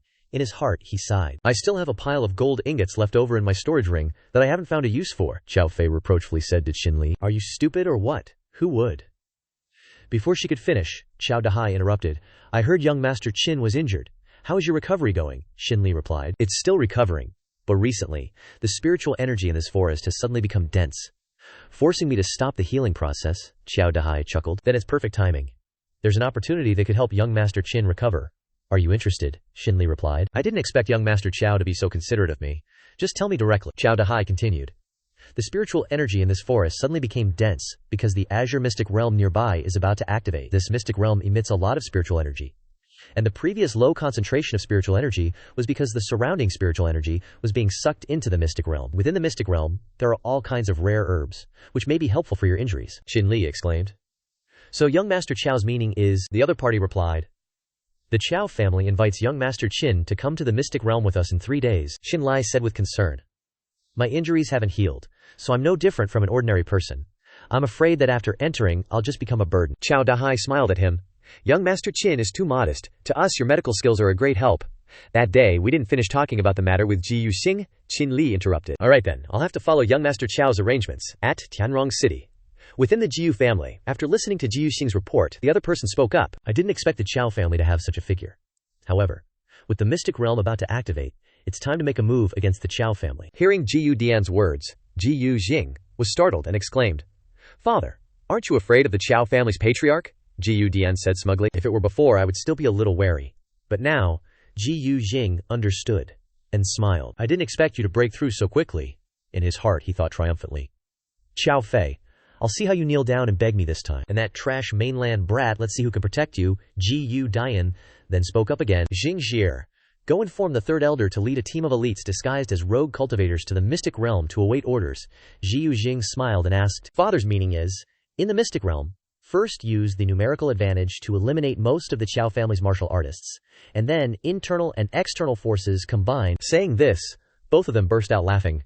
I want that after the mystic realm closes, Tianrong City will no longer have a Chao family. 3 days later, at the entrance to the azure mystic realm, everyone eagerly awaited the opening of the mystic realm's gate. Chao Feng, the Chao family's patriarch, thought to himself, this year, the Jiyu family only brought this many people, which isn't like Jiyu Dian's style. Ji Yuxing looked at Shinli and gritted his teeth in anger. Just let you jump around for a while longer. You just wait. Coincidentally, at this moment, the mystic realm activated, and the crowd shouted, The mystic realm is activated! Charge! The families quickly sent people inside. Chao Dahai rubbed Chao Fei's head and said, This place isn't very peaceful, little sister. Go back first. Chao Fei nodded. Okay, Chao Dahai turned to Shinli and said, Young Master Qin, let's go together. Shinli nodded. All right. The Chao family immediately entered the mystic realm. After a flash of light, Shinli slowly opened his eyes and looked around. He was surprised by the scene before him. Where are the others? Could it be a random teleport location? Shinli quickly moved to find everyone. Young Master Chao didn't tell me entering the secret realm would be a random teleport.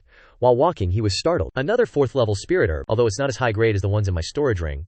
Given the special circumstances, I don't need to be picky. Just as he obtained the spirit herb, he heard a shout from behind him. Little lass, don't run! Followed by a cry for help. Stay away from me! Someone, help! Shinli thought warily. Forcing a move would come at a great cost. What if this is a trap? Immediately after, a despicable voice rang out. Scream all you want, no one's coming to save you, no matter how much you scream. Shinli gritted his teeth and sighed. Good people always suffer. The girl, Linling was surrounded by a group of people, who threatened her smugly.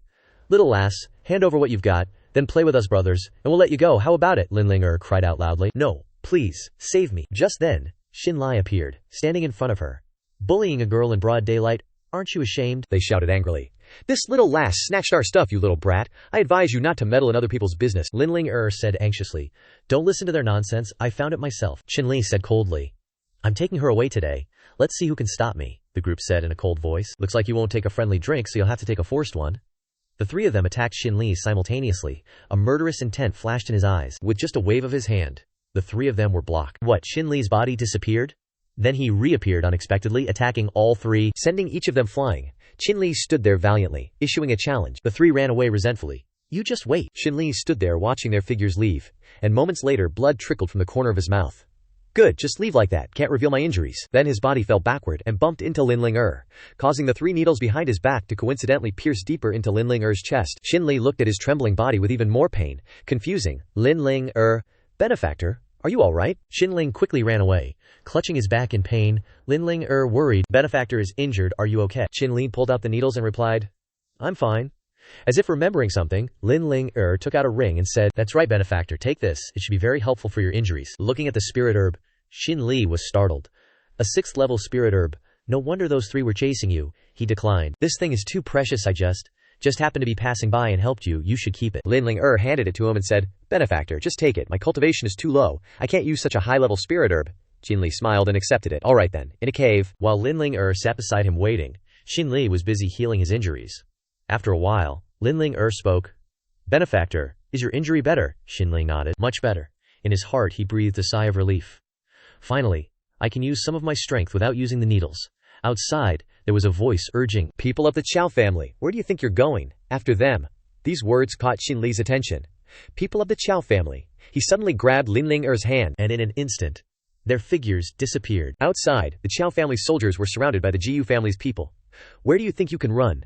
Before you die, let us tell you. This time, the Jiyu family is determined to wipe out the elites of your Chow family in this secret realm. While he was boasting, a voice interrupted. Oh, wipe out how? He was still grinning smugly. Before this, we secretly dispatched twice as many martial artists as you, preparing in the secret realm. Before he could finish, the guy widened his eyes in horror. Who's there? Who was that talking just now? Just as he finished speaking, Shinli appeared. Shinli said coldly, What? Can't I join in on the fun? The Jiyu family soldiers began to tremble. Great Protector, this is the guy from the backwater continent. The Great Protector smiled and said, I didn't expect to be so lucky today, it seems the reward is mine. Kill him. Cripple him. The group rushed fiercely towards Shinli, their soul beasts summoned as well. Shinli quickly summoned the fire dragon. He said coldly, It's rare that you're also interested, so I'll play along. As soon as the fire dragon flew up, the group was devastated. The Great Protector was terrified. Shinli calmly walked closer to him. The guy sneered. You do have some skills. But he summoned the phantom staff, a dragon and a phantom, standing against each other. The opponent was still boasting, but in a flash the magic rushed over, and taking advantage of this moment, the Great Protector turned to flee. Shinli suddenly realized that the situation was not good. 1 person and 1 dragon were speechless. His fire dragon suddenly disappeared. The Chow family soldiers worriedly asked, Young Master Qin, are you alright? Immediately afterward, the person exclaimed in shock. The Jiyu family protector really ran. Shinli took out 2 elixirs and said, I'm fine, you 2 are seriously injured, take these. The soldiers nodded. Thank you, young Master Qin. Shinli asked again. Does your Chow family have any way of contacting each other? Or some kind of gathering place? The soldier threw him a token and said, Here, this is the Chow family's token. We can use this to sense other teammates around here. Also, there's a gathering point for our Chow family at the colossal ruins near the center of the secret realm. Shinli nodded. In that case, I'll go ahead first. The soldiers looked at the elixir in surprise. A 4th rank elixir. Shinli was puzzled. What's wrong? They shook their heads. It's nothing, we understand, thank you, young Master Qin. Immediately afterward, Shinli also left quickly. Linger on the other side was extremely anxious. Why hasn't my benefactor returned yet? While she was still looking forward to it, a figure suddenly appeared in front of her. Linlinger fell to the ground in fear. A ghost. A reminder sounded. It's me. Linlinger breathed a sigh of relief. Benefactor, you finally returned. Shinli continued.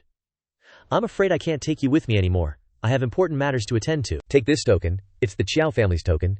If you encounter danger, you can use it. Linlinger blankly watched his back. Okay then, benefactor, please be careful. On the Great Protector's side, he was still fleeing urgently. Luckily, I ran fast. I didn't expect there to be such experts from the backwater continent. Suddenly, someone fell in front of him, frightening him. Shinli said coldly, Where are you rushing to? The Great Protector was terrified. At the center of the secret realm, Qiao Dahai angrily cursed. Ji Yu Jing, you vile scoundrel. Ji Yu Jing smugly said, Young Master Qiao, if you surrender, I might agree to spare your life. And once Qiao Fei becomes my woman, we'll be relatives. Qiao Dahai angrily said, Bastard, you deserve to die. Just as Qiao Dahai was about to attack Ji Yu Jing, the 8th elder of the Jiyu family stood up to stop him. Ji Yu Jing laughed triumphantly. You didn't take the chance I gave you, huh? Just as he was gloating, a figure fell at his feet. Ji Yu Jing was terrified. Great Guardian. The man trembled as he spoke. Careful. Ji Yu Jing didn't understand what was happening. He kept sensing a murderous aura approaching. Careful. Careful of what? As soon as he finished speaking, the tip of a sword flashed past his ear. The Great Guardian was stunned as the sword pierced through his head. Ji Yu Jing cried out in panic. Great Guardian, Who injured you like this? He looked up at Shinli in the sky and shouted, "Fake god, fake ghost." His spiritual energy soared into the sky, attacking Shinli. A loud explosion rang out, leaving nothing where Shinli had been standing. Ji Yuxing roared, "Get out here for this young master!" Shinli's voice echoed. "Has Ji Yu Shaoyi been living too comfortably lately? Your aim is terrible." Shinli, holding a blood-stained sword, stood beside Qiao Dahai. Ji Yuxing cursed angrily. "You insect from the planet Jiao Ri. You dare to repeatedly appear before this young master. Today is the day you die, second elders." As soon as he finished speaking, the three of them summoned a gigantic monster. Qiao Dahai worried. "Shinli, the two old men beside Ji Yuxing are the 7th and 8th elders of the Ji Yu family. Don't underestimate them." Shinli nodded. "I can see that." He took out a spirit pill, thinking, "They're just the 7th and 8th elders. My strength hasn't fully recovered yet. They won't be easy to deal with. If things get really bad, I'll have to take the pill." Ji Yuxing ordered his subordinates. "Charge! Don't let anyone escape." The crowd surged forward aggressively. Qiao Dahai summoned a lion to meet the attack. "Even if we're buried here today, the Ji Yu family won't take a single step out of this secret realm." The Qiao family soldiers were filled with energy, and the two forces clashed fiercely. Shinli coldly watched the opposition, as the battlefield filled with smoke and dust. Just as the smoke cleared, Ji Yuxing's figure appeared, but the two men beside him were gone. Qiao Dahai was shocked. The 7th and 8th elders disappeared. Suddenly a palm struck Qiao Dahai in the back, causing him serious injury. "Shingongzi, careful." Suddenly, Qiao Dahai's eyes widened. "I understand now." Just as the elder attacked, Shinli blocked it with his sword. Qiao Dahai smiled. "It seems I truly underestimated Shingongzi. Let's deal with this old bastard first." Qiao Dahai summoned another lion and shouted, "You damned old man, I'll send you on your way." Shinli also summoned the fire dragon, saying, "Do you Ji Yu family people all like to play sneak attacks?" The old man sneered. "How could we Ji Yu family members let trash like you have a say?" "Eat my palm." Shinli watched the large palm approaching and thought, just like Dahai said, these guys are really troublesome. He brandished his sword, dispelling the palm, and said, "Still playing this trick." But the elder suddenly appeared behind him. At this moment, Qiao Dahai was also engaged in intense combat. Too dangerous. Suddenly, Qiao Dahai realized Shinli was in danger, and he shouted, "Qinggongzi, careful." Shinli struggled to block the elder's attack with his hand. As he was defending, Ji Yuxing rushed forward. "Qinggongzi is so forgetful. Have you already forgotten me?" Shinli was shocked. "This is bad," Ji Yuxing shouted. "Die, trash." Shinli was struck by the attack. Qiao Dahai yelled. Shinli, Ji Yuxing, looked at Shinli, exhausted on the ground, and sneered, "Trash should have the awareness of trash, only then can you keep your life." Shinli looked at the elixir and thought, I underestimated him. He's still from a third-rate continent after all. Seeing Shinli say nothing, Ji Yuxing urged again. "Hey, aren't you very capable? Say something." Shinli slowly stood up and said, "Who are you calling trash?" As soon as he finished speaking, a dense fire dragon appeared. Shinli's eyes sparked with fire, and Shinli's realm also increased continuously. Qiao Dahai was shocked. Peak of the pseudo-god realm, Shinli is actually at the peak of the pseudo-god realm. Ji Yuxing trembled in fear. "This is bad. Run." Shinli immediately blocked his path and said, "Too late." A blazing flame chased after Ji Yuxing.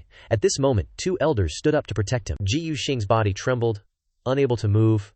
"I'm done for, it's all over." Countless rays of light pierced through his body, and a huge explosion erupted in the sky. Lin Lingair in the distance also sensed the aura of her benefactor. Over there, behind her, soldiers of the Qiao family spoke up. "That's the gathering point of our Qiao family." Qin Li looked at the large pit he had created. Qiao Dahai fearfully stepped forward. "Young Master Qin, you haven't finished speaking yet."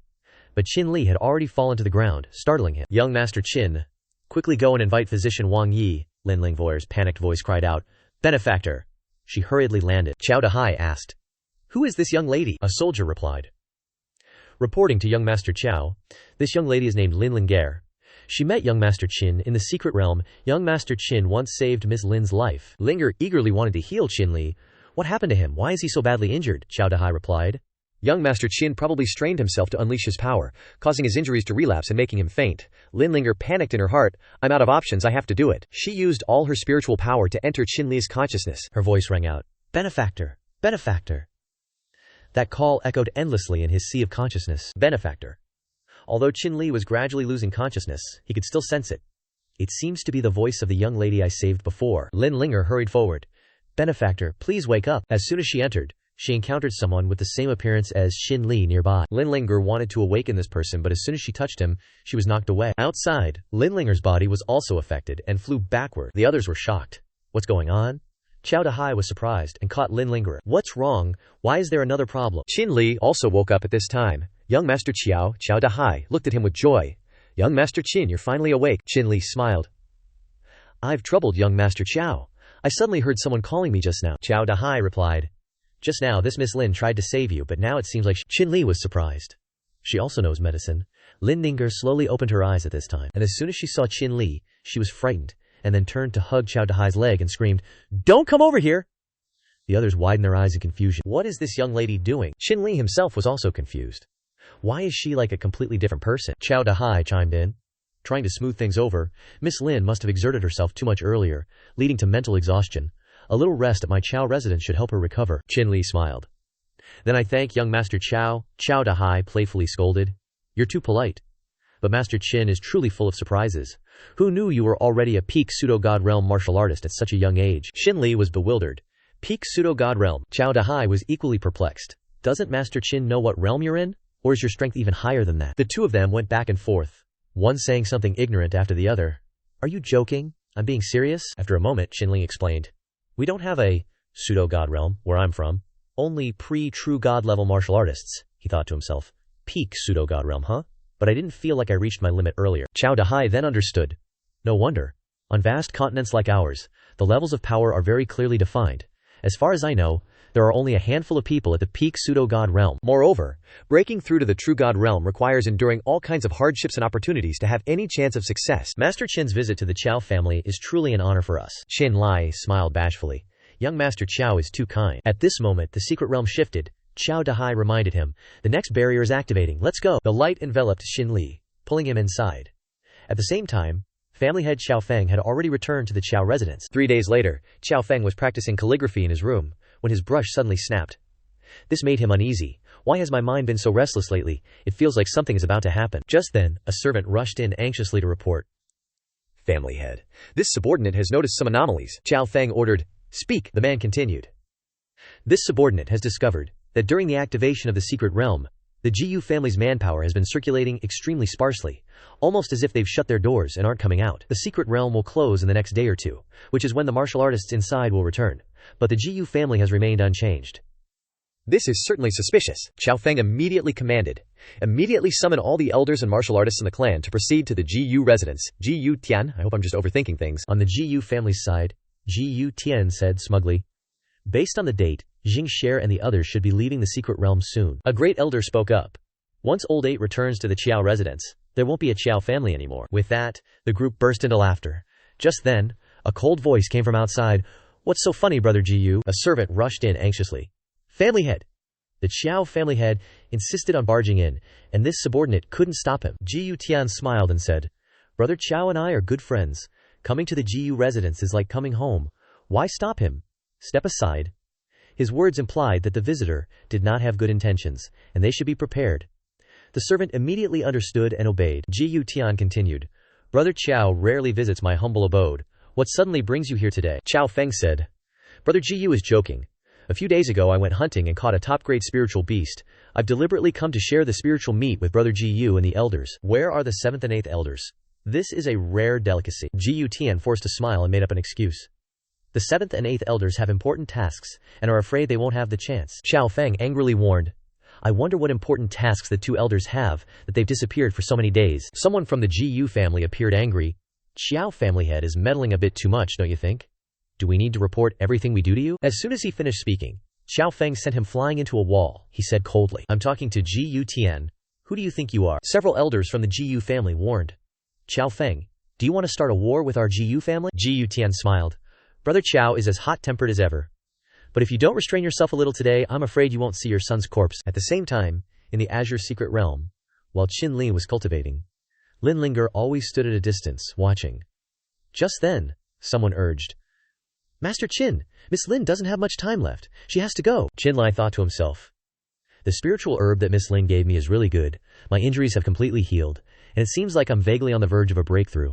Suddenly, a commotion caught his attention. Qinlai turned around vigilantly. Lin Linghao acted as if nothing had happened. Chow Dahai then spoke up. Thanks to Master Qin's help, we've completed our mission in the secret realm. The mystic realm is about to close, young Master Qin. Quickly follow me. Shinli happily nodded. Okay. The group then left the mystic realm. On the way, Shinli turned back and asked, What's wrong with Miss Lin? Since I woke up, she's been stealing glances at me, as if she's wary of something. Chow Dahai smiled. Perhaps what Miss Shang gave young Master Qin consumed more than we thought. What are young Master Qin's plans next? Shinli nodded. Of course.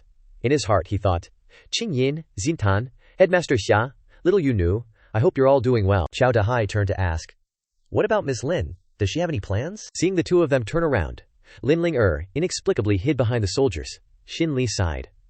Although this girl's origins are unknown, she doesn't seem to have any hostile intentions towards me.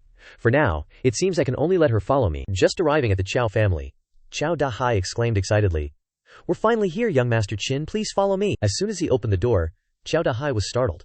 Where did everyone go? Why is it so quiet? He anxiously called out, Fei Fei, Fei Fei, Qiao Fei, immediately ran out of the house, you're finally back. Qiao Dahai hugged her and asked, where's father? Why is no one else home except you? Qiao Fei replied, this morning, father took everyone towards the Jiyu family, full of vigor. And they haven't returned yet. Qiao Dahai was shocked. The Jiyu family. He turned to Qin Li. Qiao Dahai shamelessly begs young Master Qin to help my Qiao family once more. In the future, if young Master Qin needs anything, the Qiao family will not hesitate, even if it means diving into a sea of fire. Qin Li awkwardly helped him up. The Qiao family saved my life first, and besides, I'm afraid I can't stand by and do nothing at this point. Qiao Dahai was overjoyed. Thank you, young Master Qin, then let's set off. Before leaving, Xinli didn't forget to instruct, that's right, please trouble Miss Qiao to take care of this young lady. While Linling was still confused, Qiao Fei ran over and took her hand.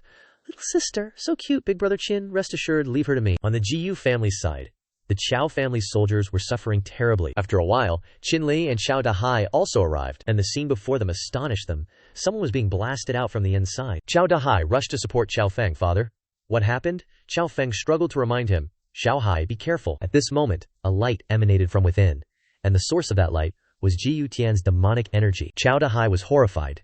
Spiritual energy transformed into armor, the heavenly realm. Jiyu Tian began to feel anxious, and he asked Qiao Dahai, how are you still alive? Where's my son, Jiyu Xing? Qiao Dahai sneered, I'm alive and standing here, so do you still need to ask about Jiyu Xing? Although he said that, he sighed inwardly. It seems I'm destined to die here today. Qiao Dahai's words enraged Jiyu Tian, and his spiritual energy became even more powerful. He furiously said, today I will make you and your father pay for my son's life. As soon as he waved his hand, the spiritual energy rapidly moved. Qiao Feng quickly pushed Qiao Dahai away. Run! Jiyu Tian roared. It's too late to run now. Just as the spiritual energy was about to hit Qiao Feng, something blocked it. It turned out to be Qin Lin, standing up to protect them. The Qiao family soldiers immediately rushed in. Family head, young master, you go first, we'll hold him back. Jiyu Tian's strength seemed to be weakening as he roared, today, not a single one of you will leave my Jiyu family alive. Xinli coldly said, I'm afraid you're thinking too much. In his heart he made a decision. Although the wound has just healed, last time it felt like a breakthrough was imminent. Might as well give it a try this time. Qin Li unleashed spiritual power even stronger than Jiyu Tian's, pushing him away. A suit of armor enveloped Qin Li's body. He was surprised. I didn't expect it to be so easy to break through. It seems that cultivation in this continent is indeed much faster in the later stages, he spoke up. The ones who should be running aren't us. Qin Li's advancement frightened Qiao Feng and Qiao Dahai. Jiyu Tian trembled on the side. Celestial realm. Moreover, not just the initial stage. Knowing he couldn't win, Jiyu Tian turned to flee. Qin Li called after him. Where do you think you're going? As soon as he finished speaking, a ring of light struck. This thing pierced straight through Jiyu Tian's heart, and he immediately fell. Just like that, his soul scattered. Qiao Feng and Qiao Dahai were dumbfounded, resolved in one hit. Qin Li slowly walked over to observe Jiyu Tian's corpse, then suddenly turned his head to look at everyone. What's wrong with you all? They showered him with praise. As expected, young Master Qin has extraordinary talent. The Qiao family owes you another great debt today. In the future, whatever young Master Qin commands, the Qiao family will certainly not refuse. Xinli smiled. Family head Xiao is too kind.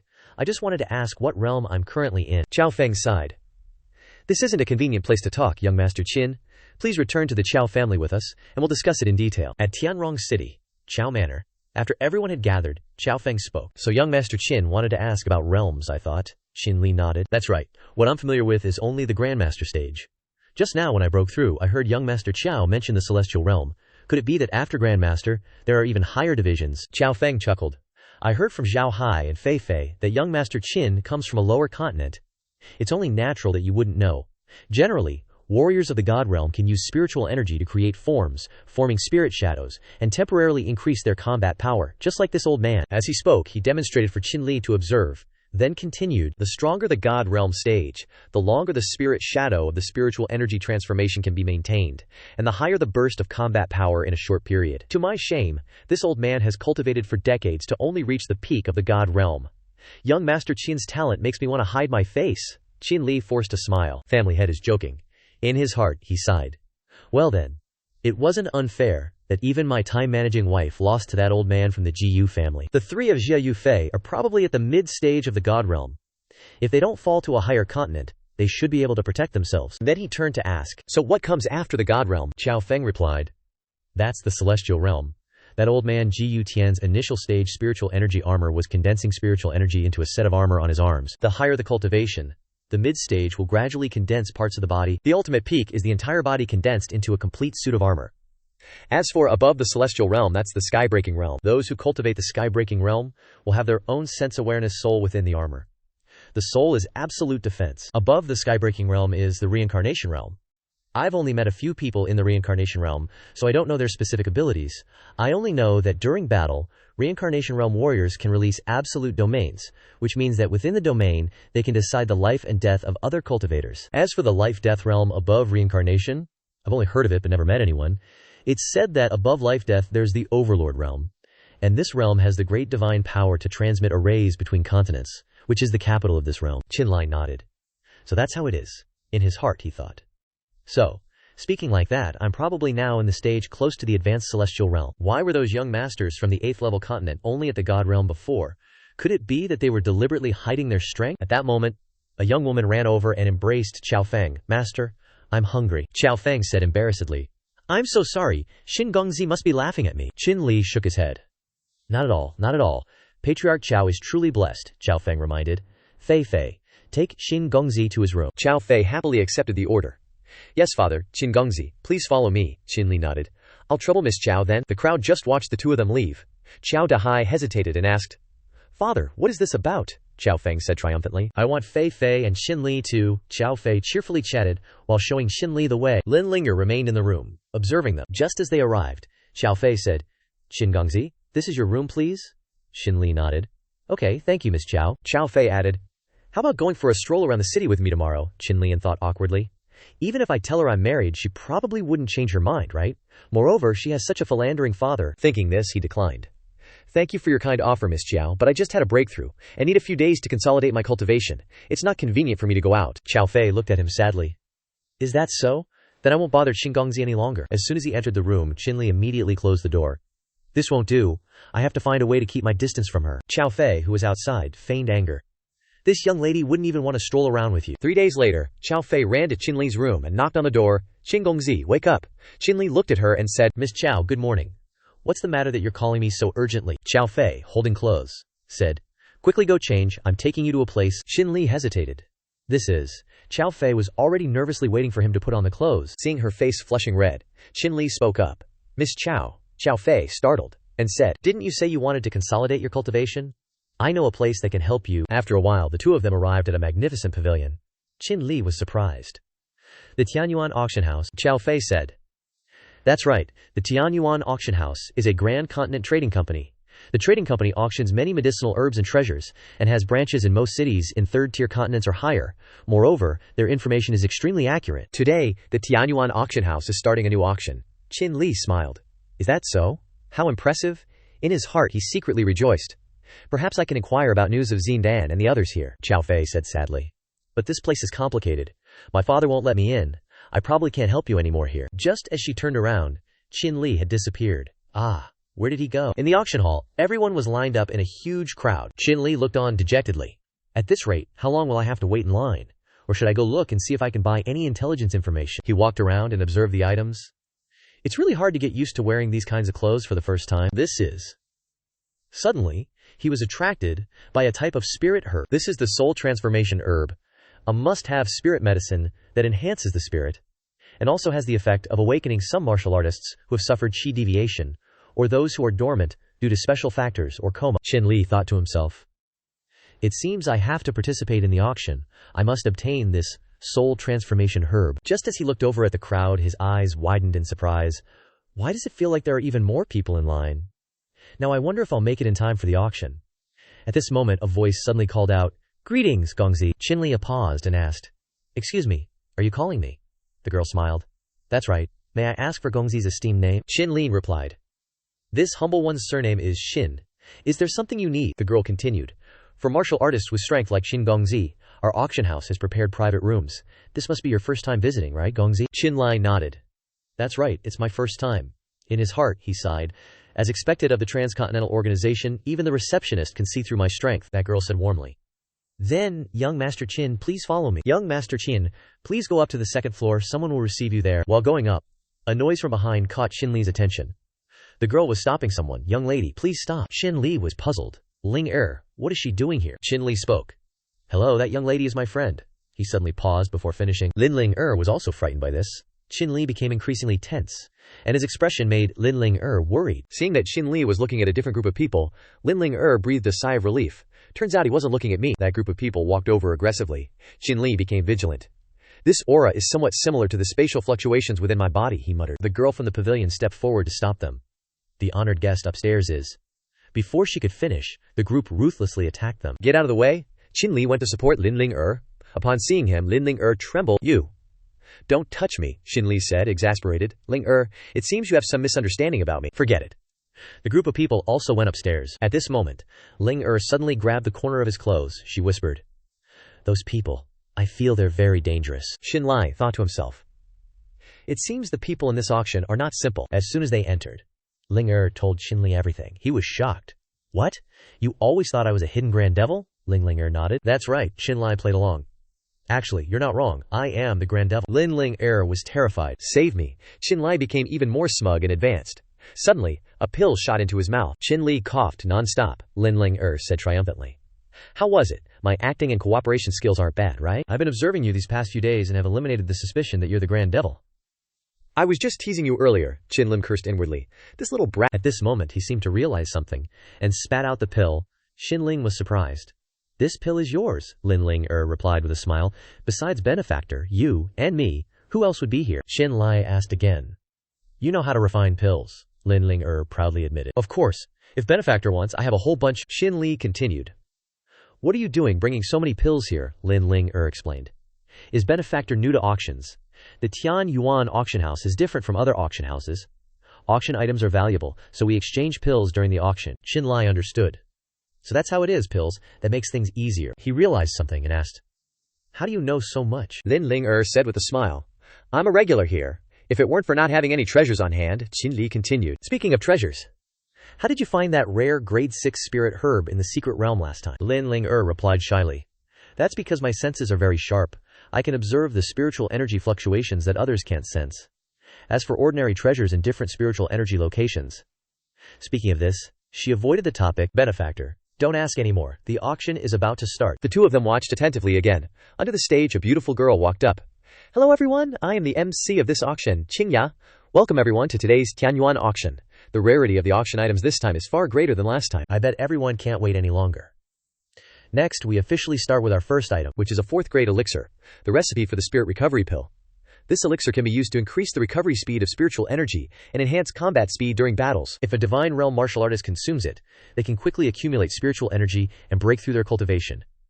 The starting price for each one 2nd grade elixir. Each bid must be no less than 1 pill. The crowd below stirred. 3 2nd grade elixirs. I bid 5. I bid 7. I bid 1 4th grade elixir. Shinli asked in confusion. A 4th grade elixir recipe only produces 4th grade pills. Is this thing really that valuable? What's the exchange rate between different grades of elixirs? Ling suddenly looked at him intently. A moment later she explained. A 4th grade elixir is enough for a divine realm martial artist to break through, so of course, it's rare. As for the grade of elixirs, the higher the grade, the more lower grade elixirs are needed for comparison. For example, 1 3rd grade elixir equals 1 4th grade elixir, but I would need 20 pills to equal 1 5th grade elixir. Shinli forced a smile. No wonder. In his heart he wondered. 4th grade is so rare. Why were the resources in the ruins so abundant? Ling asked. It seems Benefactor doesn't value 4th grade elixirs much. Could it be that there are many elixirs above 4th grade? Shinling nodded. That's right, Ling inquired. Benefactor, what grade alchemist are you? Shinli replied. I can refine 6th grade elixirs, so I suppose I'm a 6th grade alchemist. Ling exclaimed. 6th grade. Benefactor is a 6th grade alchemist. At this time, Qingya spoke up again. Next is the most valuable item in this auction, a spirit herb masterpiece, the soul exchange herb. This is the highest grade spirit herb our store has acquired in recent years, and we believe you're all here for it. The starting price is 1 6th grade elixir. Each increase must be no less than 1 5th grade elixir. Everyone clicked their tongues in regret. A 7th grade spirit herb, and the starting price is a 6th grade elixir. Suddenly, someone spoke up. I bid 5 6th grade elixirs. Seeing that the bidder was Ling Shinli was surprised. 5 pills? You have 6th grade elixirs too. Lin proudly replied. Of course, I've been accumulating these elixirs for years. Everyone here is very wealthy. If I don't help you, you might not get that soul exchange herb. Shinli patted her head and said, These elixirs are very precious to you. Put them away, I have a plan. In his heart he thought, I didn't expect this girl to be so thoughtful. But if it's 6th grade elixirs, I have plenty to spare. People below also bid. I bid 7. I bid 8. 6th grade elixirs. 15 6th grade elixirs. Shinli looked over at the bidder in shock. Those masked men seemed to have their eyes on the soul exchange herb as well. Qingya announced. The guest upstairs has bid 15 6th grade elixirs. Is there anyone who will bid higher? The crowd buzzed. 15 6th grade pills? This is real competition, and it's coming from the 2nd floor. Qingya added. If no one bids higher, 15 once. Just as she was about to continue counting, someone spoke. 26th grade elixirs. I bid 26th grade elixirs. The person who spoke was the young miss of the Han family, Han Xin, and she thought triumphantly, I came prepared today. The group of black-clothed people bid again. 36th grade elixirs. Han Xin continued. I bid 40. The people below were in an uproar. 40 pills. The value of 40 pills is equal to 1 7th grade elixir. Judging by her appearance, she must be the young miss of some high-level continent. The group of black-clothed people turned to each other and said, We don't have enough elixirs, damn it. If it wasn't for those 2 women ruining my plans. Let's go. If we can't get it by normal means, so be it. These people turned and walked away, Qingya announced. This young miss has bid 40 pills. Is there anyone who will bid higher? 40 once? 40 twice. Shinli thought to himself, this young miss's tone is too relaxed and casual. Bidding normally won't work. I have to pull out all the stops. As Qingya was about to announce 40 spirit stones for the 3rd time, Shinli shouted loudly, 2 7th rank pills. Everyone was shocked by this declaration. Qingya gasped. 7th rank. Han Xin started to feel anxious, while Lin was astonished. Qingya looked at him with delight. This esteemed guest bids 2 7th rank pills. Does anyone else wish to bid higher? 2 7th rank pills. For the first time, Lin asked in surprise. Benefactor, do you have 7th rank pills? Shinli nodded. Of course, Lin exclaimed in alarm. Benefactor, don't tell me you're just trying to scare people. This trick won't work. You'll get your legs broken. Han Xin was about to speak, but the person next to her stopped her. Miss, this price has already exceeded the value of the spirit herb. Don't bid any further. Moreover, if this person can produce 2 7th rank pills, their status must be considerable. Han Xin nodded reluctantly. Fine then, it's his. But I must get to know him. See who this young master thinks he is, Qingya announced loudly. 2 7th rank pills for the 3rd and final time. Congratulations to this young master for obtaining the 7th rank spirit herb, the spirit transformation herb. After a while, the auction house staff brought the spirit herb to Shinli. Congratulations, esteemed guest, on winning this spirit herb. Please inspect the goods. If there are no issues, please proceed with the pill payment. Shinli smiled to himself, thinking, finally, I've found a way to save Qingyin. Then he tossed the pills to the staff. The staff member caught them and opened the container to inspect. The staff member exclaimed in surprise. So many 6th rank pills, Shinli replied. 2 7th rank pills are equivalent to 86th rank pills. There are about 100 pills here. Is there a problem? The staff member hesitated. There's no problem. It was my lack of manners, the staff member thought in horror. Intentionally raised the grade to overwhelm people. What a tactic. At this moment, someone outside knocked on the door and entered. I wonder which young master from a mainland has come here to experience life. This young lady wants to get acquainted with you, young master, Shinli replied. Miss, you misunderstand. I am just an ordinary martial artist, he reminded himself. I can't waste time with her. I must leave quickly. Then he said, I have matters to attend to. I'll take my leave first. Han Xin stared in disbelief at the departing figures. An ordinary martial artist. Only an idiot would believe that. We're following him. How dare he deceive this young lady? Shinli walked down the street, overjoyed to be holding the treasure. I finally found it. I don't know if it will work on Qingyin's voice. I have to go back and try it to find out. At this moment, someone called out from behind. Shinli, wait for me. As he turned around, it was Qiao Fei chasing after him. He was shocked, only remembering to quickly return, completely forgetting about the young miss. He raised his hand to stop her. Miss Qiao, don't come over here. Just then, a surge of spirit energy struck Qiao Fei from the sky. The attackers were none other than the men in black. From earlier, Qiao Fei struggled. Who are you? Let me go, the man in black said. I am extremely interested in the box. In this young master's hand. I wonder if the young master is willing to give up his precious item. Shinli was shocked by the armor on the man's body. A complete spirit body armor. A peak heaven realm cultivator. It seems this person intentionally concealed his strength earlier, Shinli replied. Is this your way of conducting a transaction? The opponent chuckled. My apologies, I was impolite. Since young master can obtain this spirit herb from that young miss, he must be no ordinary person. Hand it over. Otherwise, don't blame me for being rude, Shinli thought to himself. If Qingyin knew that I was harming an innocent person to save her, she wouldn't be at peace. Save the person first, Then, find a way to get it back. Then he simply threw the box to the opponent. If you want it that badly, then take it. The other person caught it and replied, this time, consider it a loan from young master. I wonder which mainland family young master is from. I will visit later to repay this favor to young master. Then he released Xiao Fei. Shinli answered them. You flatter me. I am from a low-level mainland of no reputation. The man thought to himself, a mainland with no reputation. Could it be related to those two girls, he asked. Does young master have any connection with the Di Qiu sect? Shinli was surprised. Di Qiu sect. Di Qiu. Where did you hear the name Di Qiu? The opponent immediately changed his attitude. Looks like this young master is connected to Earth. No wonder, this kid is involved with those two bitches. Capture him. The group rushed forward aggressively. Shinli urged Xiao Fei, run. They nodded. Okay, in a short time the opponent was already close to Shinli and attacking him. He sneered, blame those two ugly women for ruining my good deeds. Seeing your reaction, you must have a good relationship with those two bitches. Don't worry, I'll take you to see them. Shinli looked at the group attacking him in horror. All 8 of them were at the celestial realm. He looked at the explosion in front of him and thought, looks like I have to use all my spiritual power if I want to survive today. At this moment, the sword suddenly popped out. Shinli was surprised. It seems like the sword is moving on its own. What's going on? Even though he tried to hold it back, the sword still came out of the scabbard, and as it swung into the sky, it released enormous spiritual power. This sword is like it's alive. How can it have such strong energy? After a long while, he finally regained control. He looked at the sword and thought, this aura, could it be spiritual power? It flows from the sword hilt down to the tip. A drop of water dripped to the ground. The moment it touched the ground, it transformed into a pressure that attacked them. The group was horrified. Their bodies seemed to be unable to move. The leader panicked. This kid is trouble. Shinli seemed to have transformed into a different person. He used first water pure to lotus. The group looked at him in fear. After a single sword strike, they were all annihilated. A scene of death echoed. The lotus seemed to be melting into the body of the sword, eventually shattering. Shinli looked at the peak celestial realm opponent and was secretly delighted. I didn't expect to comprehend the 3rd level of the heaven-grade mental cultivation technique. The opponent retreated in panic. You don't have the strength of the celestial realm, Shinli said coldly. It's not over yet.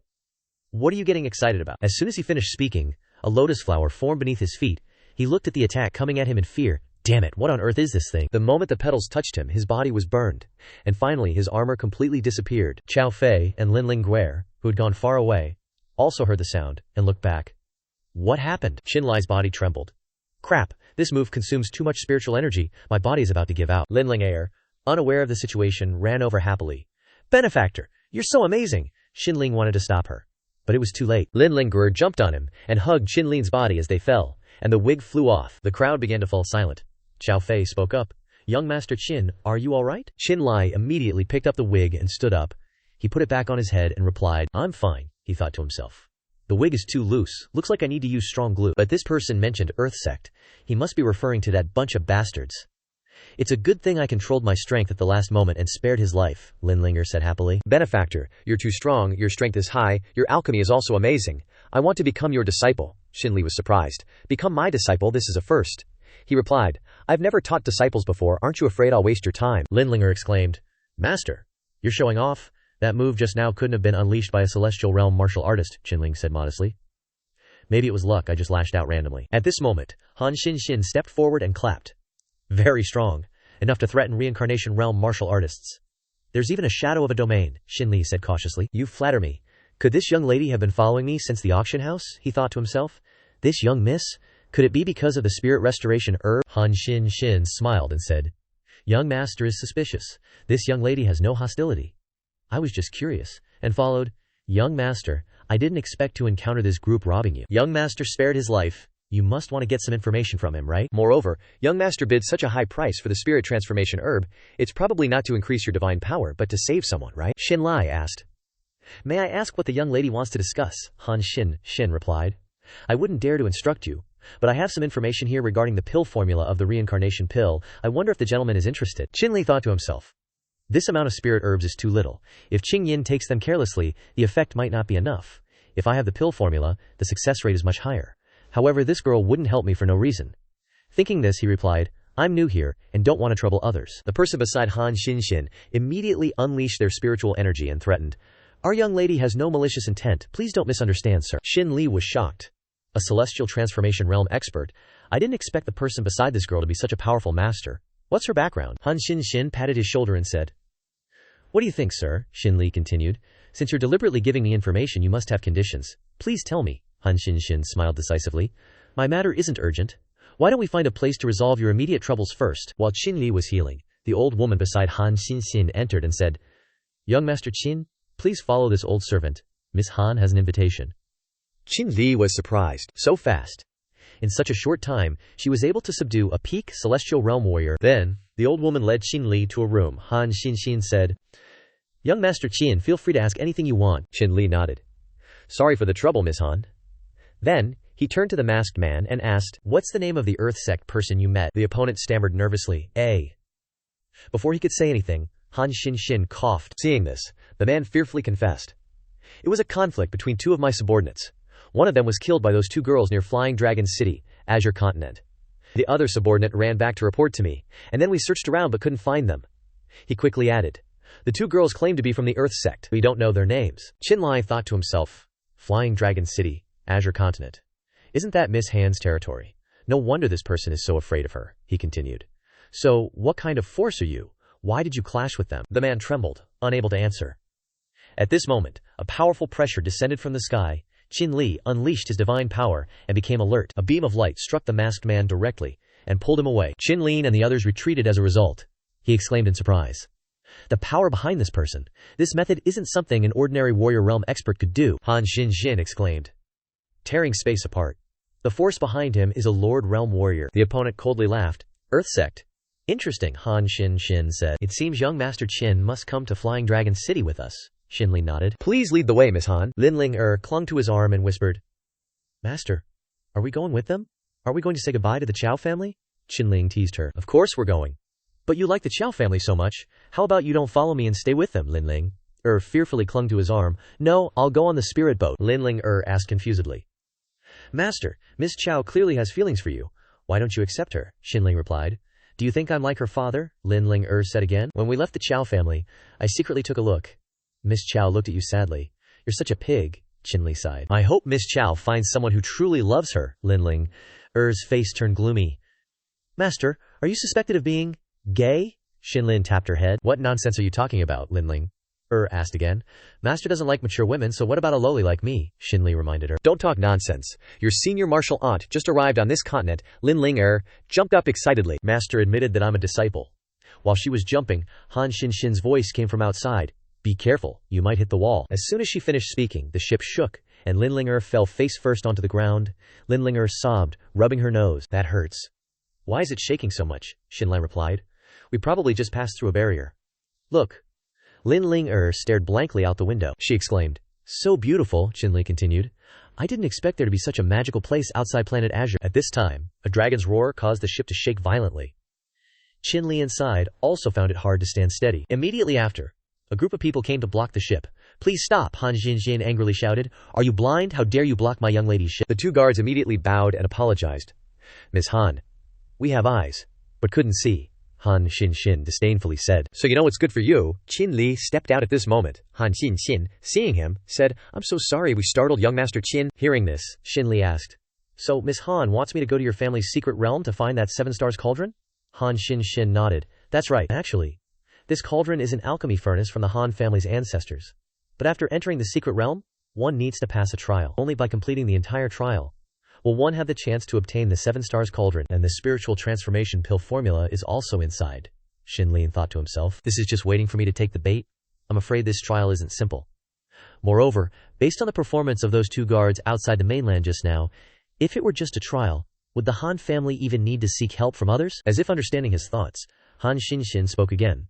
Speaking of which, this is also a good thing for young Master Qin. The opportunities in the secret realm are abundant, but the number of people entering is always limited. Although the entrance is guarded by the Han family and other families, as long as the Han family agrees to let someone represent them, you can enter. Shinli asked in surprise. However, surely misacquainted with many people with strength equal to or greater than mine, right? Han Xinxin nodded. Of course. It's just that only martial artists below the reincarnation realm can enter this secret realm. If those in the reincarnation realm and above enter, the secret realm will collapse in an instant due to too much energy. Shinli then said. Then aren't you afraid that my strength isn't enough and I won't be able to pass? Han Xinxin replied. I believe in my intuition. In her heart she thought, although he only has the strength of the celestial realm, he can use more advanced methods, it can't be wrong. The boat finally arrived. As Shinli stepped off, Han Xinxin reminded him. The place below is Flying Dragon City. I won't see you off any further. In addition, the secret realm I mentioned will open in a month. Remember to come to Longcheng on time. Shinli nodded. Thank you, Ms. Han. Then, we'll meet again in a month. In her heart, Han Xin was smug. Want my Han family's 7 stars cauldron, giving your family too big of a gift. I must hurry and report this to my father. The boat continued to sail swiftly. Shinli suddenly encountered a violent tremor, and the two of them were sucked downwards. After a long while, they were able to stand firm, and he was shocked. My body feels very heavy. The gravity seems to be greater, and the concentration of spiritual energy is much higher than on the Tianhe continent. Linling Er also struggled greatly. My body is so heavy, Shinli reminded. The gravitational pull here is very strong. Get used to it first. Linling Er was suddenly overjoyed. Yes, master, Shinli urged. Flying Dragon City is ahead, let's go quickly. As they walked, Linling Er paid attention to everything around her. Master, look, so many spiritual herbs. Is no one picking them? What is that spiritual beast? It's so cute. Shinling sighed in his heart. As expected of a level 5 continent, low-level spiritual herbs grow on both sides of the road, and rare spiritual beasts on the Tianhe continent are everywhere here. Suddenly, Linling Er called out to him. Master, wait! Shinling was puzzled. What's wrong? Linling Er held her stomach and said, I need to take a dump. Shinli pointed to the bushes and said, over there. Linling Er slowly walked inside. Shinli sighed outside. She must have been holding it in for too long. Suddenly, a loud noise erupted. Shinli looked at the pillar of light in horror. What's going on? After a while, Linling Er ran out. Master, I'm done. Shinli stared at her with wide eyes. Advanced pseudo-god realm. And you've already broken through, Linling Er happily said. I didn't expect to break through so quickly. As expected, following Master was the right thing to do, Shinlin asked her. You must have adapted to the gravitational pull here by now, right? Linling Er continued. Let me try. She began to move her body, practicing and feeling it. A moment later she happily said, my body seems much lighter now. I've completely adapted. Master, let's go. Shinli nodded. The two of them increased their speed and left. After flying for a while, Shinli spoke. This is Flying Dragon City. Suddenly, flames raged in the city. Shinli was startled. What happened? Demon beasts are attacking the people, Shinli instructed. Ling Er, stay out of the way. It's too dangerous here. Ling Er nodded. I know, Master, be careful. Shinli observed the situation and thought. Most of these spiritual beasts have strength equal to God Realm martial artists. Hundreds of God Realm soldiers are fighting hard. Damn it, where did so many spiritual beasts come from? I can't take it anymore. The people were terrified. Someone save me. Just then, lotuses bloomed beneath the demonic beast's feet. Everyone cheered. Reinforcements have arrived. Who's messing with the spirit beast? As everyone rallied their efforts, someone shouted, look! There's someone in the sky. At that moment, Shinli was using his spiritual power to control the lotuses. The blossoms shattered, engulfing the spirit beast in flames. Everyone was astonished. Such a powerful attack. What's going on? It's gone. They looked down at the empty ground in fear. Who were you just now? Such methods. Could you be from the 7 great clans? Shinli was strolling through the city, thinking. It seems like that move caused quite a stir. I wonder if those 3 are in Feilong City. Just then, a familiar voice shouted, this is outrageous bullying. Shinli looked over, delighted. It's them. Jia Yufei was arguing with a group of people. We've already provided 2 Heaven Realm warriors. What more do you want? The second elder of the Wu family retorted.